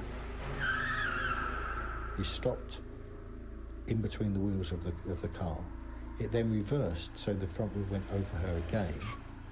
With a punctured lung and struggling for every breath, Kate manages to make a call to emergency services. Where does it hurt? Everywhere. The car stopped and took me out. Yeah. But then me again. She ran over me. He ran over you again? Yeah. He ran over you twice? Yeah. And I really hurt. It was the most moving piece of tape you could want to listen to. She had every rib broken, she had her spleen ruptured, she had damage to her spine, she had, horrific injuries, but was very, very tough, very spirited, and got through it all. Pete, recovering from the attack he'd suffered, suddenly realises when that incident had happened. Here it is. Listen. I think that was the same day as when he came to see me in hospital. Rodriguez consults a map. So far, he's realised that someone's killed Millie Dowler in a place called Walton on Thames. Marcia McDonnell is murdered near Twickenham, and a young girl has been targeted near the hospital where Rodriguez is recovering. On each of the occasions, Bellfield's been nearby. I felt it was too many coincidences. Here we go. The one in Twickenham, well, Joe lived 2 minutes away from that one. One in Walton, again, because of the flat in Walton Bridge, and he liked to fish off Walton Bridge. It's a bit of a coincidence. Millie Dowler got abducted under Walton Bridge. That particular area... What? And DCI Colin Sutton is a part of this documentary. Did you hear that? Bearing in mind, this documentary is 2012, and they think you've forgotten about things like this. No, I've got no doubt that a girl may have been run over, but at every given chance, they're going to throw that at Bellfield. You know, that girl, that did sound very distressing, that phone call. I'm not going to lie. It doesn't sound fake. I don't get a fake feeling from that call of that girl that's been hit by a car. But it's questionable whether that's Bellfield or not, and convenient for their story. You got to admit that. I'm going to play this again. Please listen. Came to see me in hospital. Rodriguez consults a map. So far, he's realised that someone's killed Millie Dowler in a place called Walton on Thames. Marcia McDonnell is murdered near Twickenham, and a young girl has been targeted near the hospital where Rodriguez is recovering. On each of the occasions, Bellfield's been nearby. I felt it was too many coincidences. The one in Twickenham, well, Joe lived 2 minutes away from that one. One in Walton, again, because of the flat in Walton Bridge, and he liked to fish off Walton Bridge. It's a bit of a coincidence. Millie Dowler got abducted under Walton Bridge. That particular area of southwest London, he knew... Millie Dowler got abducted under Walton Bridge.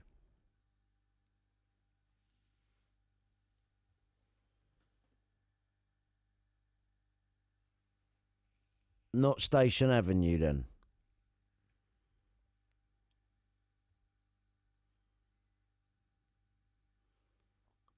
And no one's ever mentioned about a flat on Walton Bridge that he fished over the bridge. What the fuck was that? And Colin Sutton, who solved this crime, allegedly, is a part of that?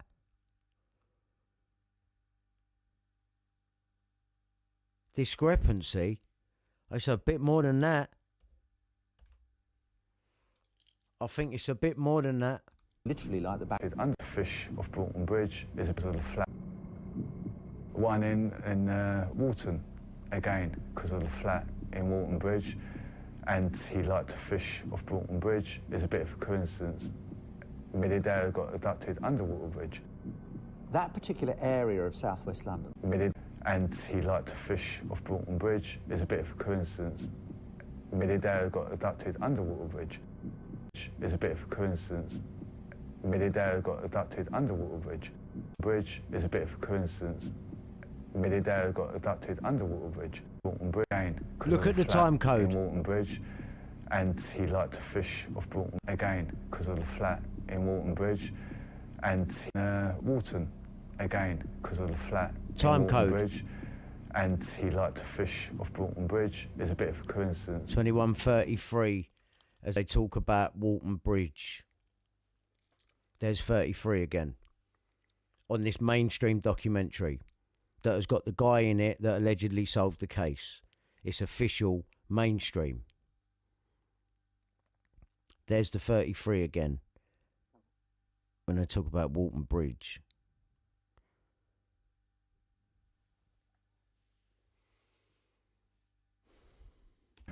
and he liked to fish off Walton Bridge. It's a bit of a coincidence. Millie Dowler got abducted under Walton Bridge. That particular area of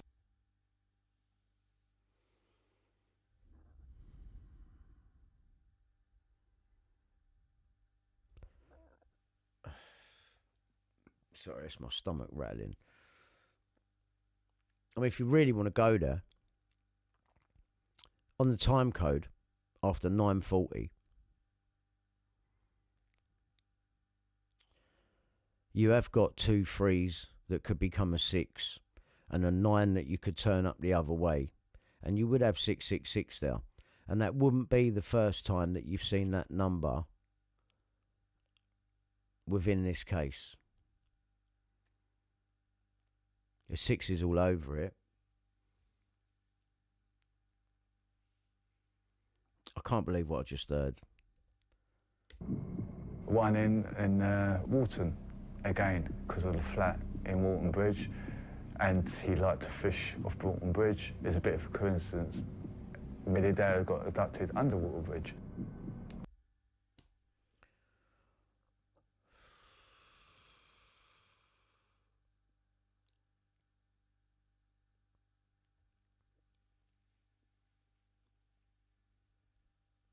I just don't know what else to say.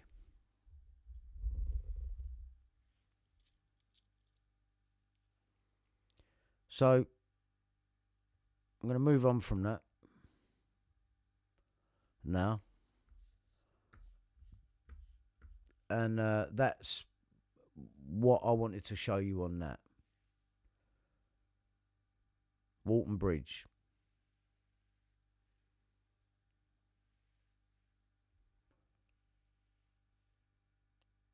I don't get that. That is a complete different narrative, isn't it? It's just a complete different narrative.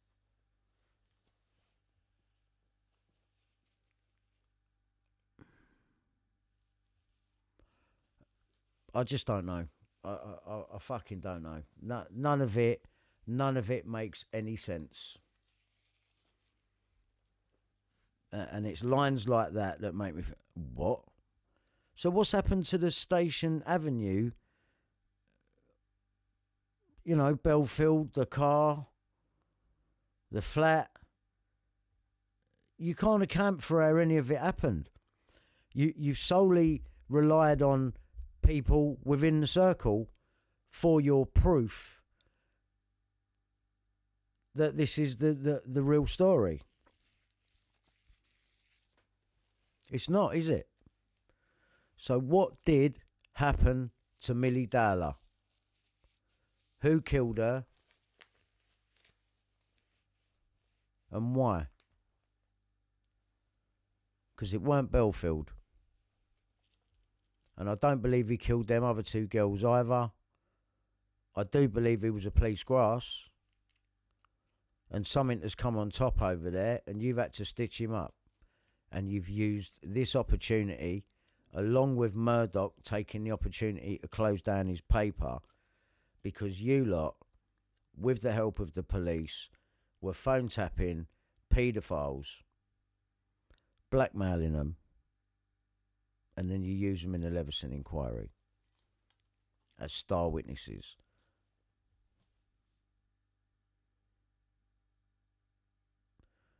And Bellfield story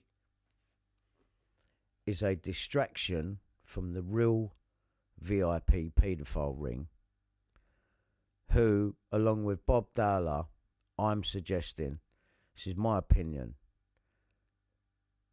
are the ones that really done this to Millie. That's what I'm seeing.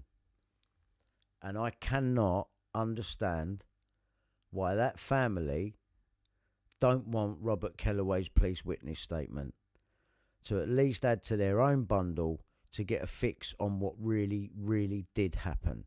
And anyone that had any inside knowledge, like Robert Kellaway and Mazza Mahmood, why have they never said anything? Why are they keeping quiet? They've been told to. Maybe it'll all come out when Murdoch dies. But you heard it here first. Whether we're ever going to get any real admissions, well, we'll have to see how my case unfolds, because I'm carrying on. I'm not looking for the money. I'm not. I don't think I'm going to be able to take any money. Even though I deserve to be compensated for what they've done, this has now become more about this. And this to me is a sign, I believe, because I started this and I wanted to help. So me doing a 8-9 hour live stream, driving the points home as hard as I can and showing you the evidence as to my way of thinking, I think I've solved this case. Not entirely. There's still questions to ask. But that is going to come from a private criminal prosecution against all these people that were involved. At least the ones that done it to me, because that gives me the in that I need. I've already proved that they're liars. And they know, everyone knows more than they're letting on. And I do not believe this Levi Bellfield story one bit. And tonight you have heard my reasoning for that. And on that note, I think I've had enough. I've been on there long enough. So, live for 9 hours and 5 minutes. We've got 30 seconds to go and it'll be 9 hours and 6 minutes. I think we should just hang on for a minute and let it go past any 9/6s or any fucking bungle like that, right? So I ain't getting mixed up in that. Right. So what I'm going to do is I'm just going to play this clip. I want to leave you on this. I want to leave you on this one more time.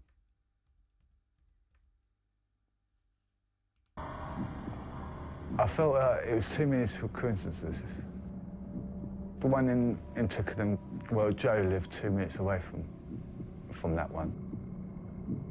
One in Walton, again, because of the flat in Walton Bridge, and he liked to fish off Walton Bridge. It's a bit of a coincidence. Milly Dowler got abducted under Walton Bridge. That is just a bombshell. Bombshell right there. Make your mind up, get your story straight. You know, it's just bad. This is bad. In March 2002, while on her way home from school, she vanished. No.